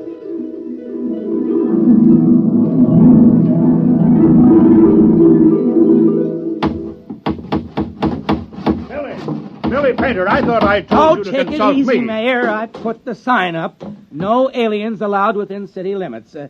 What's an alien? Never mind. Look at the church. You painted it wrong. Now, look, here, I painted that church with a nice bright red. Now, what's wrong with that? I looked it up. It's a little red schoolhouse, not church house. Churches are supposed to be white. Oh, I got along fine enough in New Delaware for 200 years without either of them. Yes, I know, but we need them now, and we haven't got much time. Hey, when do I get a police chief badge? I read that a police chief always gets a badge. Make yourself one. Now, go on. All right, then. Oh, it sure is hot. I don't know why the inspector couldn't have come in the wintertime. Oh, Tom Fisher. Yeah? Come here, Tom. I've got a job for you. Well, now, look, Mayor, I'm on vacation. The fish won't be back in these waters till No vacation, not now. The inspector's due any day. Tom, how would you like to be a criminal? Well, I don't know. What's a criminal? Well, come over to my house and I'll explain. I've got to appoint a criminal. And it looks to me like you're it.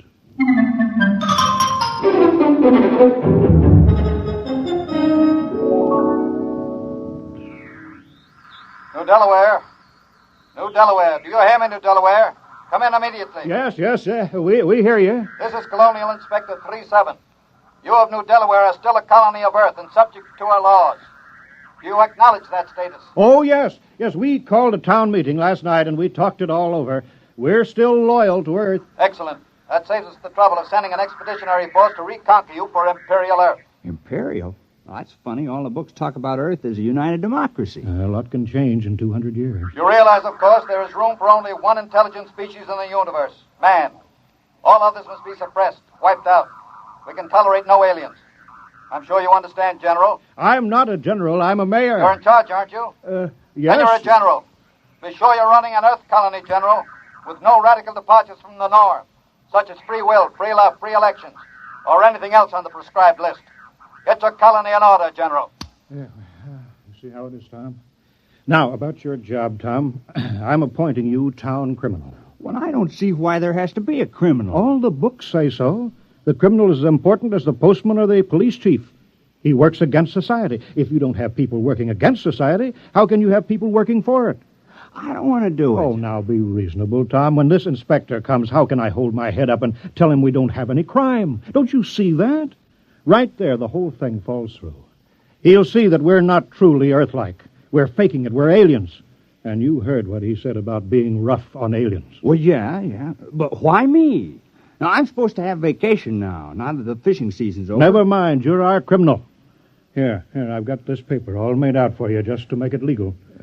Skulking permit. Know all men with these presents that Tom Fisher is a duly authorized thief and murderer. He is hereby required to skulk in dismal alleys, haunt places of low repute, and break the law. What's law? Well, I'll let you know as fast as I make them up. All Earth colonies have law. But what do we do? Well, you steal and kill. Look, I'll give you a couple of books on it, Tom. Steal as much as you like. One murder should be enough. Don't overdo it. Well, that doesn't sound sensible. Well, you can work up to it. Why don't you start off easy-like by haunting a place of low repute?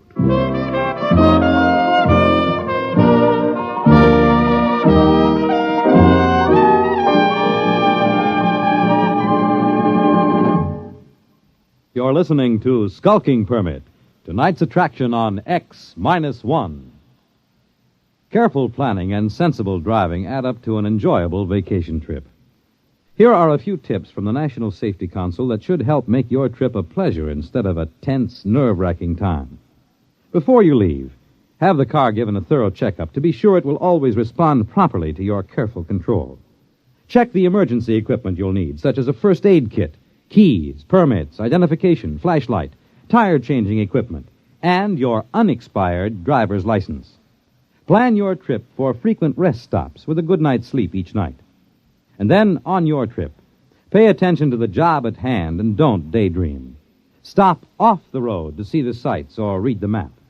Be prepared for winding and straight roads, level and hilly roads, and changing traffic patterns between urban and rural areas. Obey all speed limits, traffic signs, and signals, and keep your distance behind the driver ahead.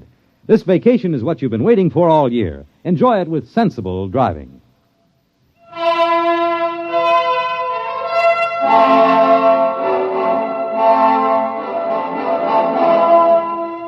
Now, back to Skulking Permit on X-1.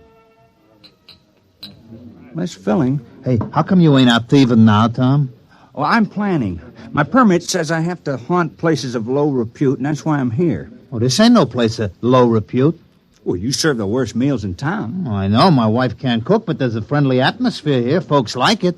Tom, now, just a minute there. Oh, hi, Billy. What do you have? I'm on official police business. Now, Tom, what are you doing with that beer? Drinking it. Tom, I think you were planning on stealing it. You're a suspicious character. I think I'd better lock you up for further questioning. No, Billy, what are you doing? I'm doing my duty, Mayor. Tom here is looking mighty suspicious. The book says... I know what the book says. I gave you the book. You can't go arresting Tom, not yet. Huh? Acting suspiciously isn't a crime. All right. But I was just trying to do my job. I'll still get you, Tom. Remember, crime does not pay. Crime doesn't... Hey, that's a real slick way of putting it, isn't it? I thought it was kind of catchy. I read it in the book.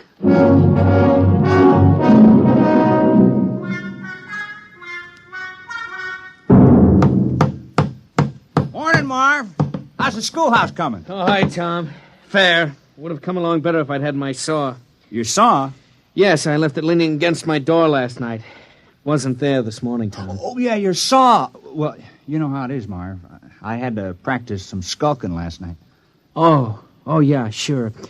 Say, Tom, do you suppose I could use the saw for a while, just for an hour or two? Well, I don't know. It's legally stolen, you know. Well, I'd give it back. I wouldn't keep anything that was legally stolen. Well, it's in the house with the rest of the loot. Okay, I'll go borrow it then. Tom, I've been looking for you. Oh, morning, Mayor. Did you steal my bronze plaque? Oh, I certainly did. Oh, well, I was just wondering. Well, you got your murder planned? Time is running short. Inspector may land any hour now, so let's get that killing over with. Oh, well, then, I guess I'll kill George Waterman. Why? Why? Why not? What's your motive? Well, I thought you just wanted a murder. Who said anything about a motive? We can't have a fake murder. On Earth, every murderer has a motive. Oh, well, I don't like the way George walks. Never did, and he's noisy sometimes. No, that might be good enough for a crime of passion, but you're a legal criminal, Tom. You're ruthless and cold-blooded and cunning. You can't kill someone just because you don't like the way he walks. That's silly. But I'm supposed to make somebody cease to exist. I mean, like, take Marv Carpenter. Here he is today working on the schoolhouse. Big fella. Now, if I kill him, well, he wouldn't work anymore. Now, I've been trying to imagine it. Marv Carpenter lying on the ground with his eyes glaring open and his mouth twisted and never going to hold a piece of wood in his hands again or never sing a song or have a beer or anything. It just kind of makes me sick. I mean, I can go on with a thieving, but murder... Yes, I know, but it's your job, Tom. It's for the good of the village. Murder? Oh, I better go have another beer. Hey, what's that? That must be the inspector's ship landing. Come on, let's go see.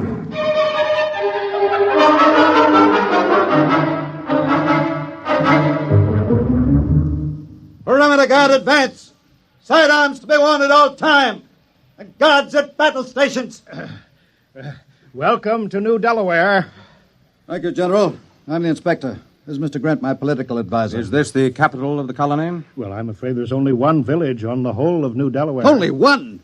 Grant, I told you when we surveyed that planet we were wasting our time. Patience. We're ready, General. Let's inspect your village.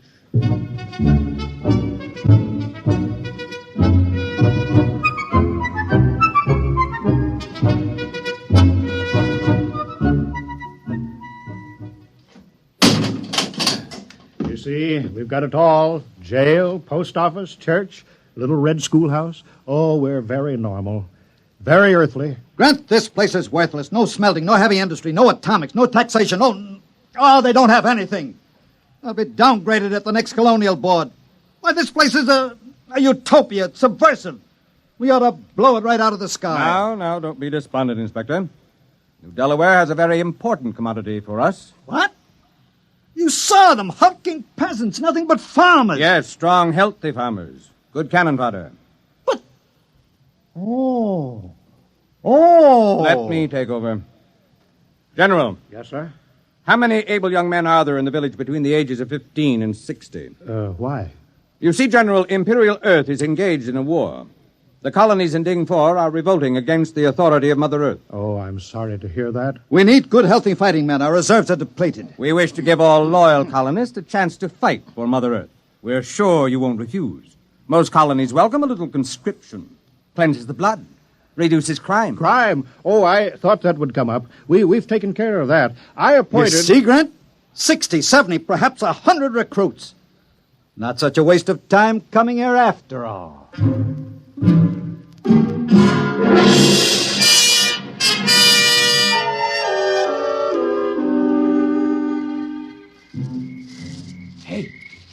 Hey, wait a minute, Mayor. Oh, hello, Tom. What are you doing? Well, you said there had to be a murder, so No, wait just a minute. Look, I didn't mean me. It can't be me. You haven't any motive. Well, I've been pretty sore about you appointing me town criminal. Look, it was the mayor who appointed you, wasn't it? Well, sure. Well, then, look, I'm not the mayor anymore. I'm a general. Look, you see, stars, gold braid. Well, what's that got to do with it? Well, you missed the ceremony this afternoon, Tom. The inspector said I had to wear a general's uniform. It was a very friendly ceremony. All the Earthmen were winking at me and each other. Oh, congratulations. But you were the mayor when you appointed me criminal, so my motive still holds. Yes, but killing a general isn't murder. It's mutiny. Oh, well, I'm sorry. Oh, that's all right, Tom. It's just that I've read up on it and you haven't. Well, I better get back. The inspector wants a lot of the men he can draft. Are you sure this murder is necessary? Oh, yes. Yes, absolutely. Just not me.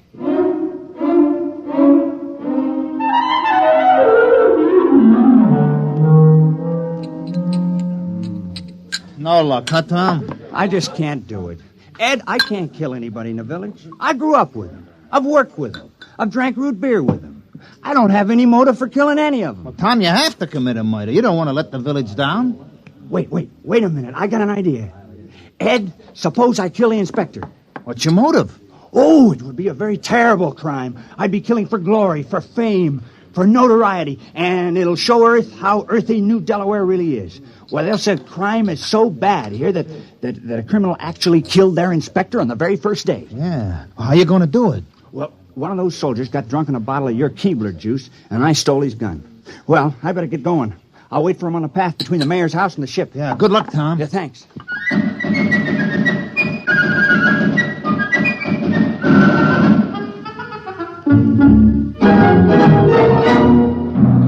Hut, 2, 3, 4. Hut, 2, 3, 4. Keep in line there.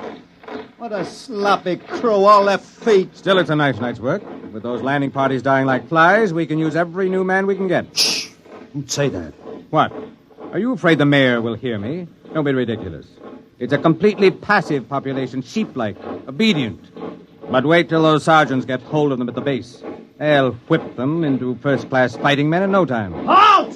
Stand and deliver! Why, it's Tom. Hands up, Inspector. I got you covered. Now, the rest of you, drop your guns and move out of the way. What? Now, see here. Now, go on. Now, drop those guns.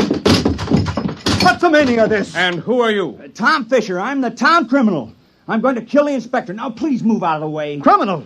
So that's what the mayor was prattling about. Now, I know we haven't had any murders in 200 years, but I'm changing that now. Move out of the way. Well, I suppose I'd better get out of the line of fire, eh? Now, wait a minute, wait. Now, don't move. Now, I know just how to do it. I've been thinking about it. I'll push this button and you'll die. Now, you'll fall down on the path, and your eyes will be open and your mouth twisted, and no air going in and out of your lungs, and no beat to your heart. And I can't do it. Here's your gun. Take it. I don't want it. Quick after him. Sergeant, have the entire ship's company turned out. General, I want all your people out looking for him. Shoot on sight. Kill him instantly. Oh, we couldn't do that. Although we appreciate the compliment. What that means? He's a criminal, yes. That's what I'm trying to explain. I appointed him. We had to have one. You what? You mean you had no criminals? Well, No, I'm afraid not. I'm terribly ashamed. You see, we knew how uncivilized we were, and that's why we did it. I'm dreadfully embarrassed that Tom couldn't handle the job. Why did you give the assignment to that particular man? Well, I figured if anyone could kill, Tom could. He's a fisherman, you know. It's pretty gory work. And he wasn't able to kill the inspector? Well, we just haven't had to kill anything for 200 years except fish. The only animals on New Delaware are small grass eaters, and they're not good to eat, so we never kill any of them. And the rest of you would be equally unable to kill? We wouldn't even get as far as Tom did. I want that man found and... Forget about it, Inspector. What? We'd better get away from here. You want men in our army who can't kill? Think of it. The morale problem. The possibility of infection. One man in a key position endangering a key ship, or maybe a whole fleet, because he can't kill. It isn't worth the risk, Inspector. Yes, sir. I see what you mean. Order your troops to get back to the ship. We'll take off at once.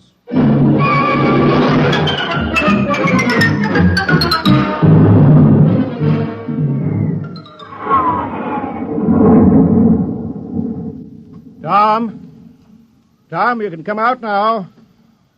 Tom, they're gone. He's hiding around here somewhere, Mayor. Yeah. Tom? Oh, Tom. Here I am. I'm sorry I bungled it. I guess I won't be needing my skulking permit anymore. No, I guess not. Well, we did our best. I had the chance, and then I let you all down. Oh, Tom, it's not your fault. And look how long it took Earth to get civilized. Thousands of years, and we were trying to do it in 2 weeks. Yeah. Well, we better get back to the village. Looks like rain. Yep. Soon I'll start fishing again. Say, What is it, Don? I think I could have done it if I'd only had the sense to think of the inspector as a fish. Well, it's too late now. I guess I'll let the village down.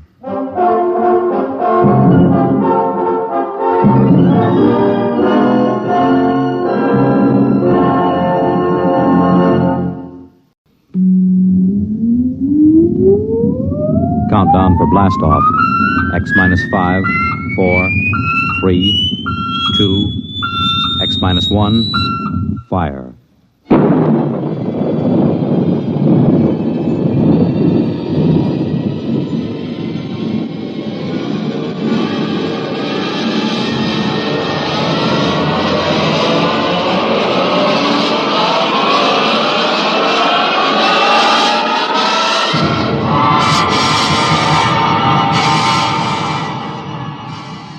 From the far horizons of the unknown come tales of new dimensions in time and space. These are stories of the future, adventures in which you'll live in a million could-be years on 1,000 maybe worlds. The National Broadcasting Company, in cooperation with Galaxy Science Fiction Magazine, presents X minus 1.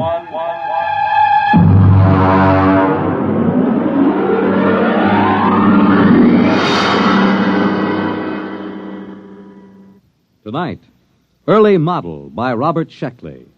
But first, hear this. When you swing and sway to a Latin beat, life is lovely, life is sweet. You make it Pabst, 'cause Pabst makes it perfect. Yes, Pabst makes it perfect. Just as we always have ever since 1844. So next time, you make it Pabst, because Pabst makes it perfect. America's Blue Ribbon beer from the Pabst Brewing Company, Milwaukee, Wisconsin. Yes, Pabst makes it perfect.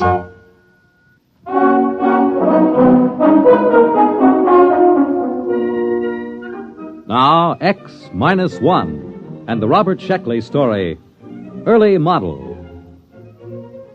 Of course, Professor Sliggett claimed the trouble was that the Protec was an early model, but then he invented it. He sprung the thing on me just before I took off for my scouting contact mission to Tells 4 in the Betelgeuse sector.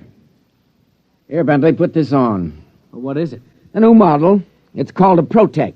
What's it for? Now, you'll wear it on your mission. Now, look, Sliggett, I already have to carry enough equipment to give varicose veins to an elephant. Linguicine, that's 22 pounds. I can't do without it, or I can't translate native languages. Concentrated food, water, subspace radio, weapons, medical kit. Now, how much does this thing weigh? 72 pounds. Try it on. Look, I won't promise It to fits take... right on your back. Here, I'll snap the harness. Fits fine. It digs into my back. There's a sharp thing back That's there. the sensory link. It has to be at that angle. But my We're back... working on the problem. Now, don't worry. What does it do? Protec is a perfect protection for initial planet contact. There are pseudo-protein computer banks and an Anderson-Woodward force field projector.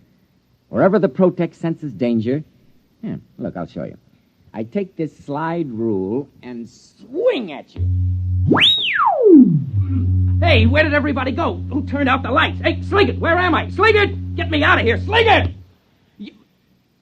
What happened? The Protec went on. It encased you in the AW force field. I released by master control. You can turn it off with this button on your chest. Perfect. Perfect. Yeah, but 73 pounds. Well, this is an early model. I've used every weight-saving device possible, but unfortunately, early models are always a little bulky. All right, all right. How do I take it off? I'm not going to tell you. Huh?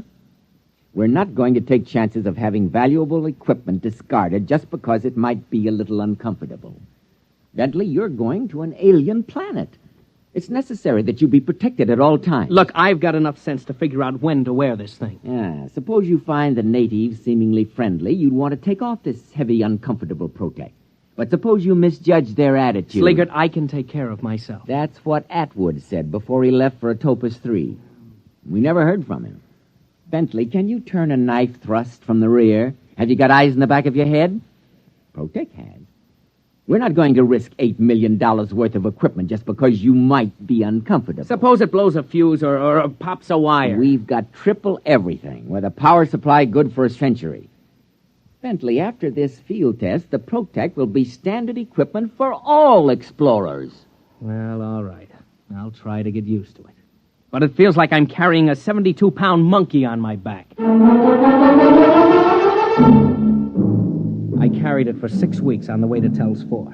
And the added weight loused up my coordination in landing, so I burned out about 7 acres with backlash from the braking tubes. The radio receiver buried in my ear itched, and my back was rubbed raw from the carrying straps. I piled on my linguisine and the other equipment and staggered out. My instructions were to fraternize with the Aborigines and establish a trade pact, if possible. I found 2 of them standing outside the tail fins when the hull had cooled enough to get out. They were bipeds, orange-skinned with thick, short tails, and they were armed with stone axes and clubs. I stepped out of the lock, and they started talking fast. I realized I hadn't turned on my linguisine, so I tuned it in and threw the switch. I dare say it's a manifestation of some supernatural quality, eh, Wassel, old chap? Without a doubt, old man.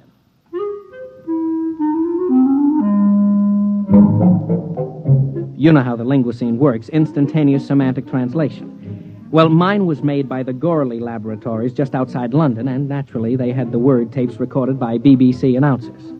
It takes a little getting used to when you hear some walking vegetable from the Canopus system talking like the Home Service.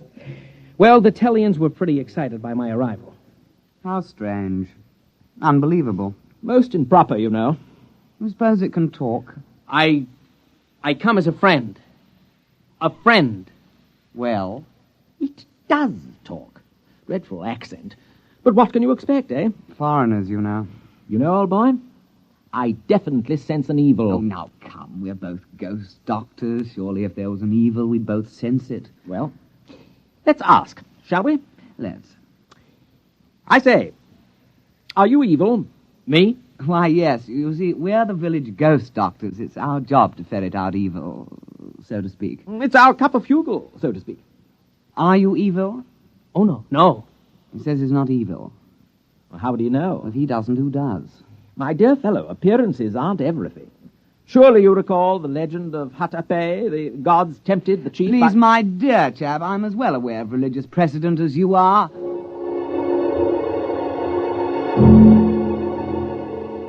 The 2 of them stood there, lashing their orange tails, accusing each other of heresy. The linguisine finally couldn't handle the theological discussion and cut out before overload blew a circuit. Eventually, they must have decided something because the short one carrying the stone axe turned to me. Stranger, we've decided not to kill you. Not yet, anyway. We'll go to the village and purify ourselves, then we'll initiate you into the club. The club? The Society of Ghost Doctors. You see, no evil thing can become a ghost doctor. It just isn't done, you know. Oh, we'll find out the truth that way. Clever, eh? I'm deeply grateful. But if you're evil, we'll destroy you. Have to. Our job, you know.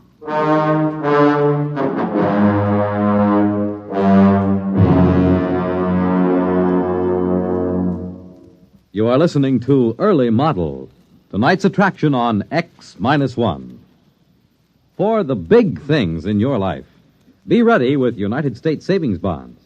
That's the new savings bond with the higher interest rate. The improved Series E savings bonds that now mature faster to pay you back extra dollars faster. Yes, when you think of saving, think of savings bonds. They offer you the safe, easy way to save regularly. Safe because each bond is backed by the United States government itself. Easy because you can buy bonds either where you bank or through the payroll savings plan where you work. And you get back $4 at maturity for every 3 invested, so you earn extra dollars. But the big news is that the maturity period is shortened to only 8 years and 11 months. So join the bond wagon. Start a family savings program. Invest in improved Series E bonds today and hold the bonds you already own.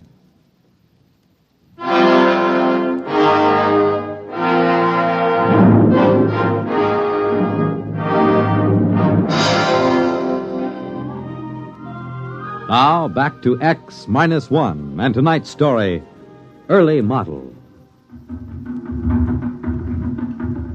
Sliggert. Calling Professor Sliggert at home base. Come in. Go ahead, Bentley. Report. I'm in the village now. They're about to initiate me as some kind of priest. All I have to do is pass some kind of test. And, by the way, if I don't pass, they're going to kill me. That's good. What's funny? They can't hurt a hair on your head, not with Protec on the job. They seem awfully confident that they can. Primitive cultures always overestimate the power of their weapons. Don't worry. Just let Protec take care of you.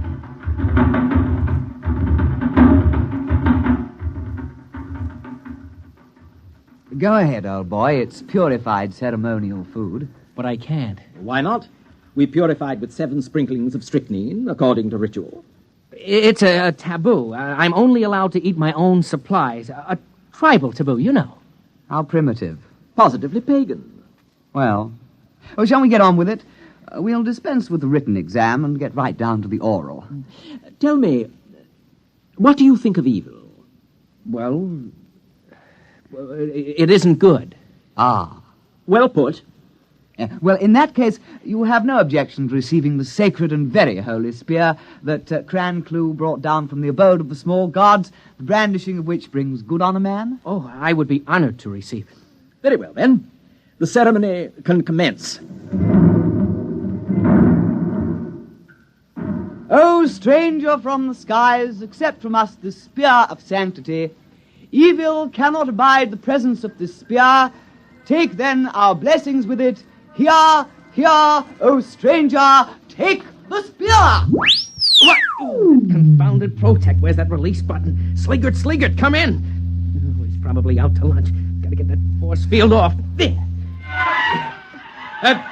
Listen, I'm terribly sorry, Begin but the purification dirge. We are in the presence of evil spirits. Oh, no, I can explain. You cannot accept the sacred spear. Well, you see, I've got this protective device, sort of like a shield, you know? It doesn't like spears. It doesn't trust them. You couldn't give me a sacred gourd? Nonsense. Who ever heard of a sacred gourd? Poppycock. Look, you'll just have to take my word for it. I'm not evil, really. Scout's honor. Our course is clear. Transparent. We won't kill you at once. We'll pray for you through the night. And perhaps in the morning, things will turn out better. If not... Sorry, old boy, but you understand our position. We'll just have to kill you. Can't be helped. Regulations, you know.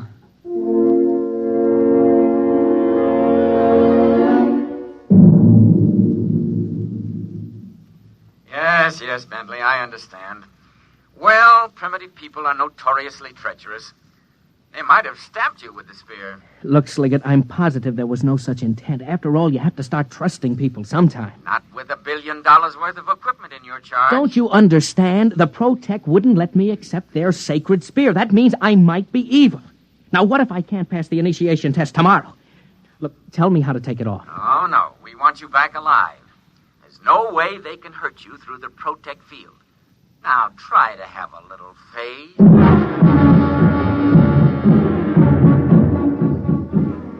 The campfires burned all night, and I could hear the chants of the ghost doctors. At least 3 or 4 times during that night, the Protec force field howled on and off, but I was too tired to care. In the morning, the 2 Tellians came to see me and stood switching their fat orange tails politely, while the linguisine translated for me. There were great sounds from your hut last night, sounds of torment, as if you were wrestling with the devil, so to speak. I'm a restless sleeper. Yes, of course. Quite. By the way, old thing, did you pray for purification last night? Oh, yes, I did. And was your prayer granted? Yes, sure, certainly. Not a bit of evil around me. Well, if you can't be initiated, we'll have to destroy you. We made that clear, didn't we? Oh, yes. Quite clear.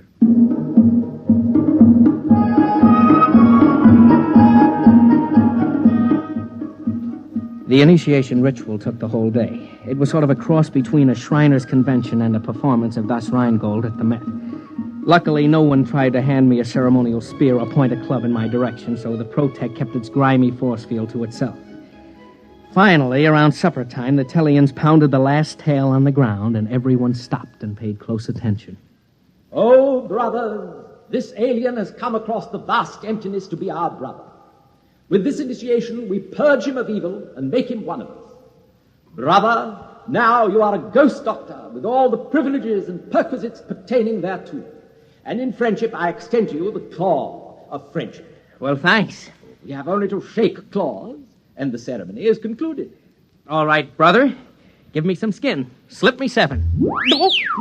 No, listen, turn it off. He just wants to shake hands. You're spoiling everything. Off. Now, where's that button? Off! Evil. Well, there it is, you know. We hoped we could muddle through, but you can't win them all, you know. There's only one thing left. Kill the devil!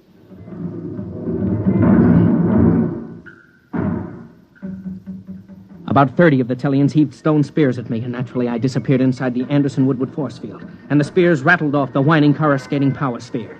I tried to walk back to the ship, but the Protect went on about every half step, and at that rate it would take me about a month to cover the ground. I figured I'd wait him out. And then I noticed that the air inside the field began to go stale. I came out of the field. The Tellians were sitting around. Rennick picked up a spear. Evil. Wait! Hold off! Fins! Fair play! Fair play? I say, Rennick, he's due a 3-minute sanctuary under the sacred law of his Hipple. You really think so? We invoked fair play. True. All right, monster. You have 3 minutes. Thanks. Hello, Sliggert. Come in, Sliggert. Ah, there you are, Bentley. Listen, you've got to get me out of this. They're trapping me in the Protect. You mean the Protect is saving you from harm? No, they keep activating it. They'll starve me out. Now, don't get panicky. Just sit tight in the Protect field till they see they can't harm you. You confounded idiot. There's no air in there. The force field cuts it off. I'll choke. Oh dear, that's true, isn't it? Don't worry. We'll correct that in future models. Oh, thanks a lot. But what am I going to do right now? How do I get this thing off? Well, now I am sorry. To tell the truth, I designed the harness so that you couldn't get out under any circumstances. Oh, you lousy... Please, let's keep our heads. If you can hold out for a couple of months, we might be able I can't. The air, the water... And I hate to mention it, but they seem to be building fires around me. I'm sorry, your 3 minutes are up. We are going to destroy you with fire. Yeah, it's traditional that way. My dear chap, would you like to kindle the first blaze? Oh, after you, old fellow. Remember, I burned the last evil monster. True. Oh, monster. Yes? Do you have a light?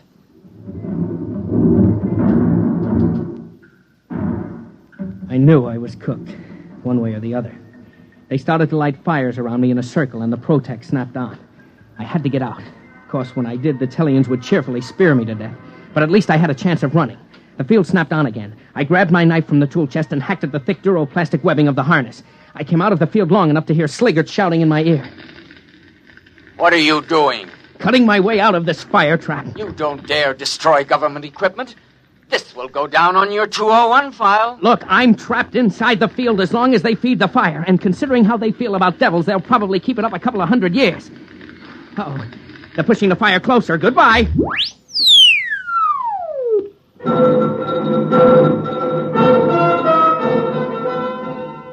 I tore at the straps with my wire cutters and knife. I could only work when the field was off. The Protect protected itself. Finally, I ripped the harness off just as the field went on, and I was thrown 20 feet into the fire. But I landed on my feet and was off and running.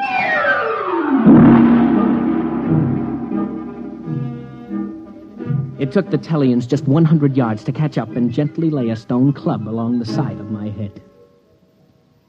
Oh, well, let's get it over with. You're going to kill me. Let's not make a production out of it. Oh, but my dear fellow, we don't want to kill you. Dear me, no.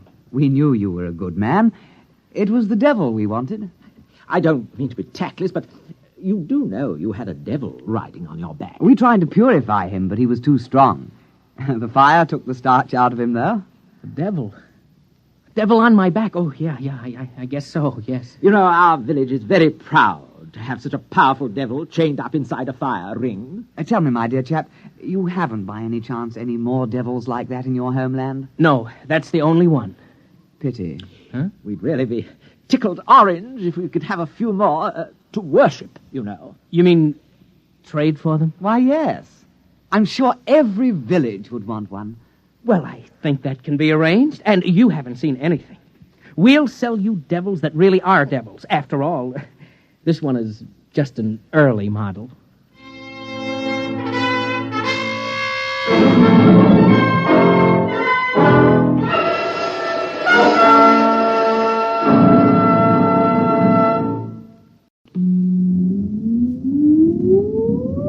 countdown for blast off. X minus 5, 4, 3, 2, X minus 1, fire.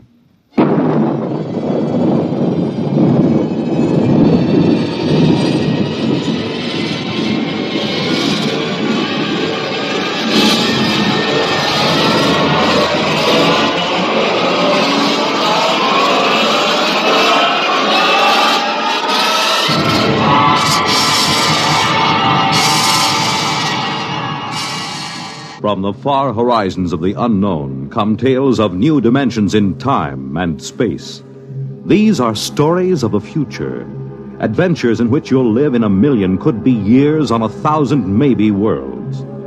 The National Broadcasting Company, in cooperation with Galaxy Science Fiction Magazine, presents X minus 1.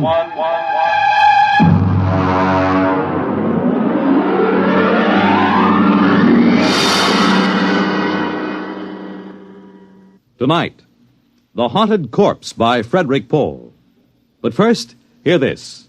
Whenever you want things to be just right, be it here or there or day or night, You make it Pabst, 'cause Pabst makes it perfect.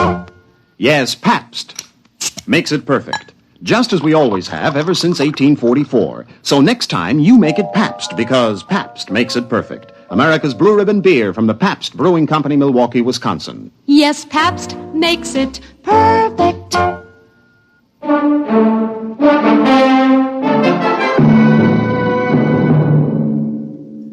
Now, X minus 1, and the story of The Haunted Corpse. We moved in at 0800. That's pretty good time, considering that Van Pelt turned up at the Pentagon on Thursday, and it took him till Monday morning to go in and see the general. By Tuesday, I had a task force of 135 men bivouacked around the old man's place. Corporal McCabe, my orderly, reported mission accomplished. Well, Colonel, there's a whole company dug in down the road right yonder, and Wins is all set up right here like you done ordered. We got a covey of them recon cars from the cavalry roaming like a passel of June bugs quartering a handkerchief.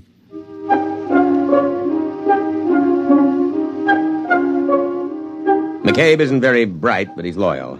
Well, about 9 in the morning, the old man woke up. I suppose the firing at the auxiliary pistol range I set up got him out of bed. Get out of here. Go on, you. Get those trucks off my lawn. Get out! Dr. Horn. Oh, what is this, the Boy Scout Jamboree? Are you the scoutmaster? Dr. Horn, I am Lieutenant Colonel Windermere, sir. My orders are to establish a security cordon about your laboratory. What? Here you are, sir, my copy of your orders. What the devil is this nonsense? You will see they are signed by General Follinsby himself. I know. That sniveling rat Van Pelt. He went to the army, is that it? That mountainous, ungrateful tub of rancid lard went crawling into Washington and ratted to some tin soldier. Sir, General Follinsby is not a tin soldier. Is that it? Did Dick Van Pelt come to you with some cock and bull story? The chicken-livered, worm-eaten, misbegotten offspring of a... Dr. Horn, the general asked me to give you his personal assurance that we will not interfere in your work here. But I'm sure you understand the importance of security. Now, you listen to me. The Horn effect is my personal property, not the government's or the Army's. What is this, creeping socialism? Sir, security. My orderly isn't cleared. Oh, that don't make no never mind, Colonel. I don't rightly grasp what he's saying nohow. McCabe, report to my tent. Oh, just when it's getting interesting. Now, Dr. Horn, I want you to know that I'm here to help you. If there's anything you want, just ask me. If you want to go into town, that can be arranged. Of course, you'd better give us 24-hour notice so we can clear the streets and check out all... Young man? Yes, sir. You may go to the devil.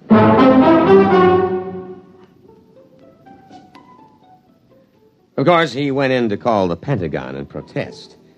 He had a lot of spirit for an old civilian of about 75. Hello? This is Dr. Eric Horn. I want to protest an invasion of my privacy. Of course, Dr. Horn, I understand. There's an officious young Cub Scout out at my place making a pest of himself. A lieutenant something. Lieutenant Colonel Windermere. But I called Washington. Yes, sir, but our intercept monitor put the call through to me. We'll take care of any outside calls you wish to make. Of all the insufferable...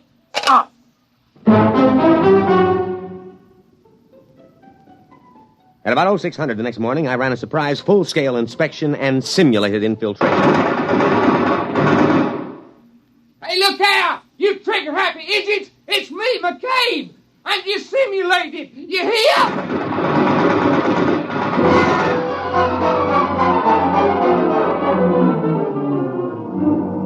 Fortunately, he was only grazed.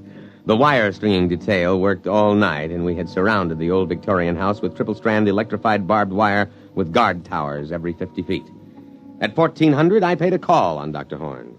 What are you doing here? Good afternoon, Dr. Horn. I came in for your report. My what? Your daily progress report. It's in my orders. Paragraph 8. Just carry on, sir. Corporal McCabe will take your words down. Oh, his clearance came through last night. You have a method for electronically killing a man without touching him. Killing, Lieutenant? Will you tell me what in the sweet name of heaven did I say that gave you that particularly stupid notion? But I understand. You think this is a weapon. Of course, sir. Of course. My machine renders humans into corpses. A chipped flint will also do that. Look, you simpleton, don't you realize what my machine can do? It can separate that something which, added to a body, produces a man. A subtracted leaves a corpse. I can separate the two things without destroying them. You understand that I can take the ghost of life out of a body and keep it unharmed. Try to understand that, you pig-headed, mule-eared, rabbit-faced...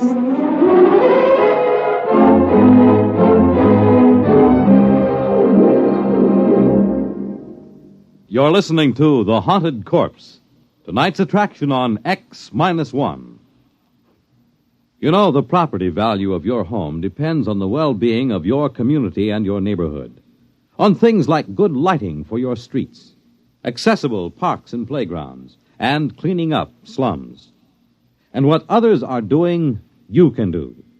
In Michigan, a city group launched Operation Bootstrap to rehabilitate houses, clean up slums, and interest everyone in better living standards. In Pennsylvania, a local real estate board surveyed every property in town, got 500 improved and 50 hopeless slums torn down. So help clean up slums and keep up your own home as well. To help keep your community sound, get into Action. Action is a national organization designed to help you protect the well-being of your community. For free information on your particular problem, write to Action, Box 20, Radio City Station, New York 20, New York.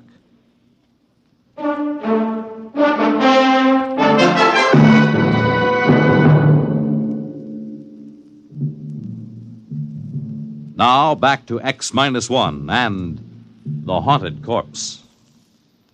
I terminated the interview and went back to headquarters to prepare my situation analysis. Van Pelt, all 300 pounds of him, was waiting for me. He was eating a can of sea ration with a knife. He's perfectly sane, Colonel, but he's dangerous. Very dangerous. You've got to protect me, absolutely. Van Pelt, I want the straight dope on Horn. Now, what is this ghost business? Oh, that. That's just his way of putting it. You see, care to join me in a can of beans? No, thank you. Well, there's a difference between a living man and a dead man, and that difference is what Dr. Horn whimsically calls a ghost. Call it life, plus intelligence, plus soul, if there is such a word in your lexicon, Colonel. You mean his machine conjures up ghosts? No, Colonel. Dr. Horn is an impossible old vulture, but he's not a faker. Horn can drain the essence of life from a body and store it, or if he wishes, he can replace them in another body. Would you mind handing me the can opener? This looks interesting. Macaroni and beef. Supper ration.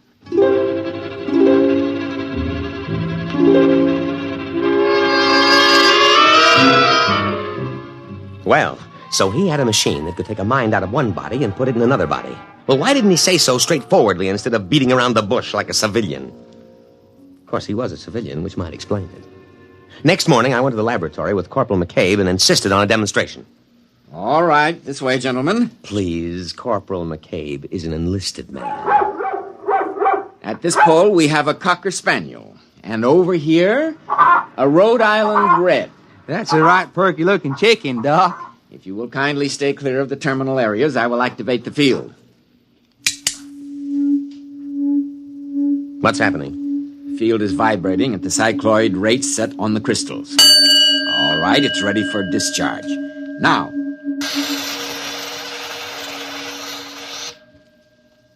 Well? Watch. Here, Rover. Here, boy. Here, boy. Hey, that ain't no hound. That's the chicken. I know. Here, Rover.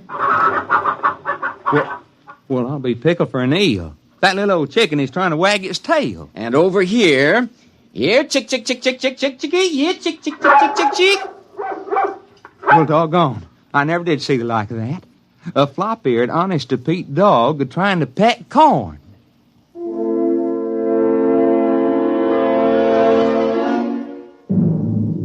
I had a private conference with the old man later. Under Section K of my security regulations, I moved on my own initiative. Well, Lieutenant? Lieutenant Colonel, there is a slight difference. Well? Now, can you do this with people? Indeed I can. But the silly laws covering these things, they won't let me. I've tried.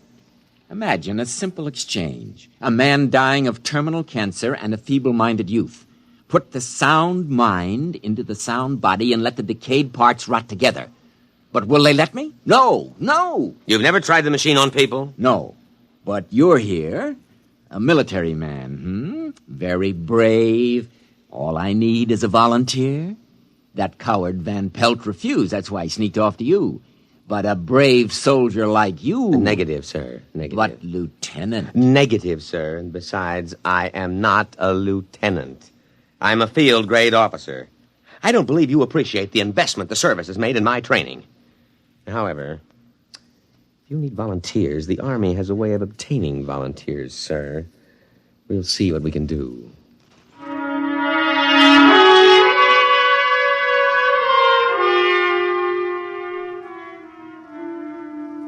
Actually, it was easy. First, there was a boy from Maine awaiting court-martial on an AWOL charge. Second, he volunteered when I pointed out he could get up to a year at hard labor. And then McCabe. Oh, no, Colonel, sir. I ain't a volunteering type. Well, McCabe, I have been asked to recommend a non-com for infantry assignment in the Aleutian Islands. Infantry? Yes. Advance, rifle, platoon, scout. The Aleutians? In the winter. Colonel, sir, I begs to report you have found a volunteer, namely I.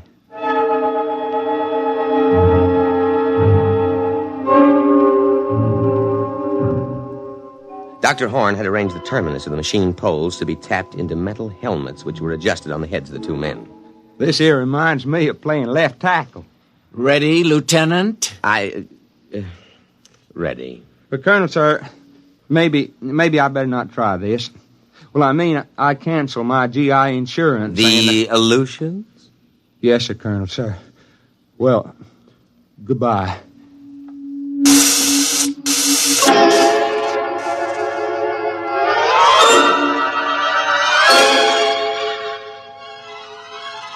The test was an anticlimax.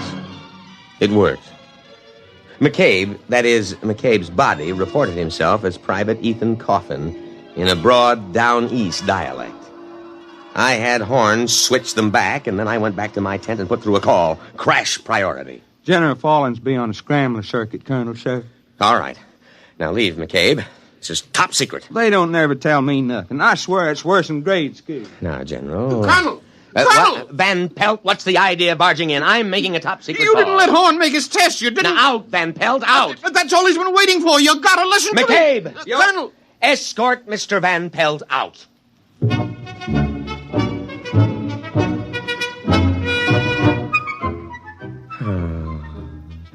I was floating on a cloud of pure joy. I could see my eagles within my grasp.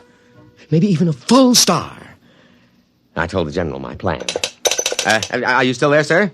Oh, well, you see, we use the device for intelligence. Suppose someone way up top in their government should visit the United States. We switch him, put our own man in his body, you see? Or in wartime, take a few prisoners and put our men inside their bodies. Yes, sir. Yes, sir, I can be available for a staff meeting at 0900. Yes, sir. General Windermere. Lieutenant General Windermere. Oh, why not? General of the Army. Colonel, sir. Oh. What is it, McCabe? That Mr. Van Pelt. Listen, McCabe, next time I'm on the top-secret scrambler to the Pentagon, don't you dare let anybody into the command tent. No, sir, Colonel, sir. But this here Van Pelt... I don't want to hear about him. Now let him cool his heels a while. Well, he ain't. That is, he left. Good. But he carried on something frightful. He kept saying Mr. Horn wanted to live forever. What? Screwy, ain't it? That's what he said. He said all Horn was waiting on was to make a test on human being. He said that he's going to grab the first man he runs into and steal his body. I think he is drunk or something. McCabe, call a condition red alert. Well, what for? Don't argue. Oh, never mind. You go up to the laboratory and take Dr. Horn into custody. I'll give the alert. Now move.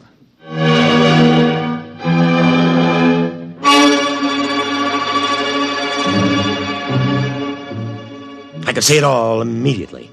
I grabbed my sidearm and buckled it on. And I threw the switch that signaled a red alert throughout the unit. Just what you'd expect from a selfish civilian like Horn. He'd take an invention like this and use it to steal other people's bodies to prolong his own nearly senile existence in a younger body. And if that happened, there goes my General Star. Because he'd surely smash the machine and we'd never be able to trace him or switch him back, and we wouldn't know which body he stole. I was held up at the inner perimeter for 5 precious minutes while some idiot insisted on a password. I just happened to forget it, although I had issued it in the morning. Luckily, while I was swearing at him, I accidentally hit the right combination and let me through. Van Pelt had gone into the laboratory. I knew that. Probably to try to stop the old man. But the effect would be to supply him with a body. He'd have to swap immediately. He couldn't take the chance of a heart attack. I ran into the laboratory, my sidearm drawn. Horn! Dr. Horn! Tripped over a human body. Still warm. Dr. Horn. His cast-off cocoon. Abandoned. And then in front of me, I saw him. Van Pelt! Too late! Too late! Now, wait. Listen. Oh, McCabe, what happened to you? He slugged you, did he? Too late! Now, wait. Don't smash the machine.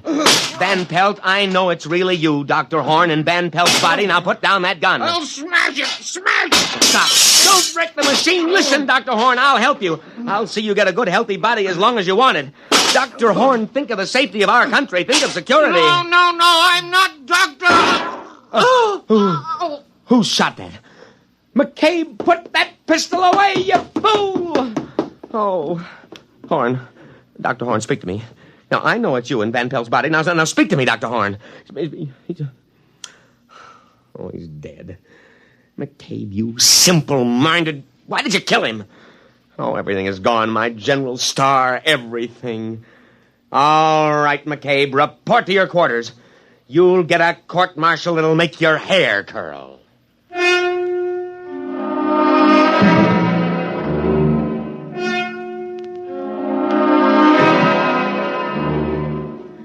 I sat there in the wrecked laboratory, and I almost cried. Everything gone, the machine, the brilliant mind that knew its secret. I looked at the corpse of Van Pelt that held the mind of Dr. Horn before that idiot McCabe had put a bullet through the brain and killed both. I could almost feel cheerful as I thought of the court-martial to come. It was at that moment that Sergeant O'Hare came in to tell me that McCabe wanted me on the telephone. I picked it up and waited to hear the miserable rat crawl and plead for mercy. Colonel, sir, this here's Corporal McCabe. McCabe, there is no use pleading for mercy. I trust you have managed to find your quarters. You're under arrest. That's what I thought. I don't think I'll stay for the court-martial, Lieutenant. They bore me. McCabe, but the voice. Dr. Horn! Precisely, Lieutenant, precisely. Goodbye now. If a body meet a body coming through the... Goodbye, Lieutenant. Thanks for the body.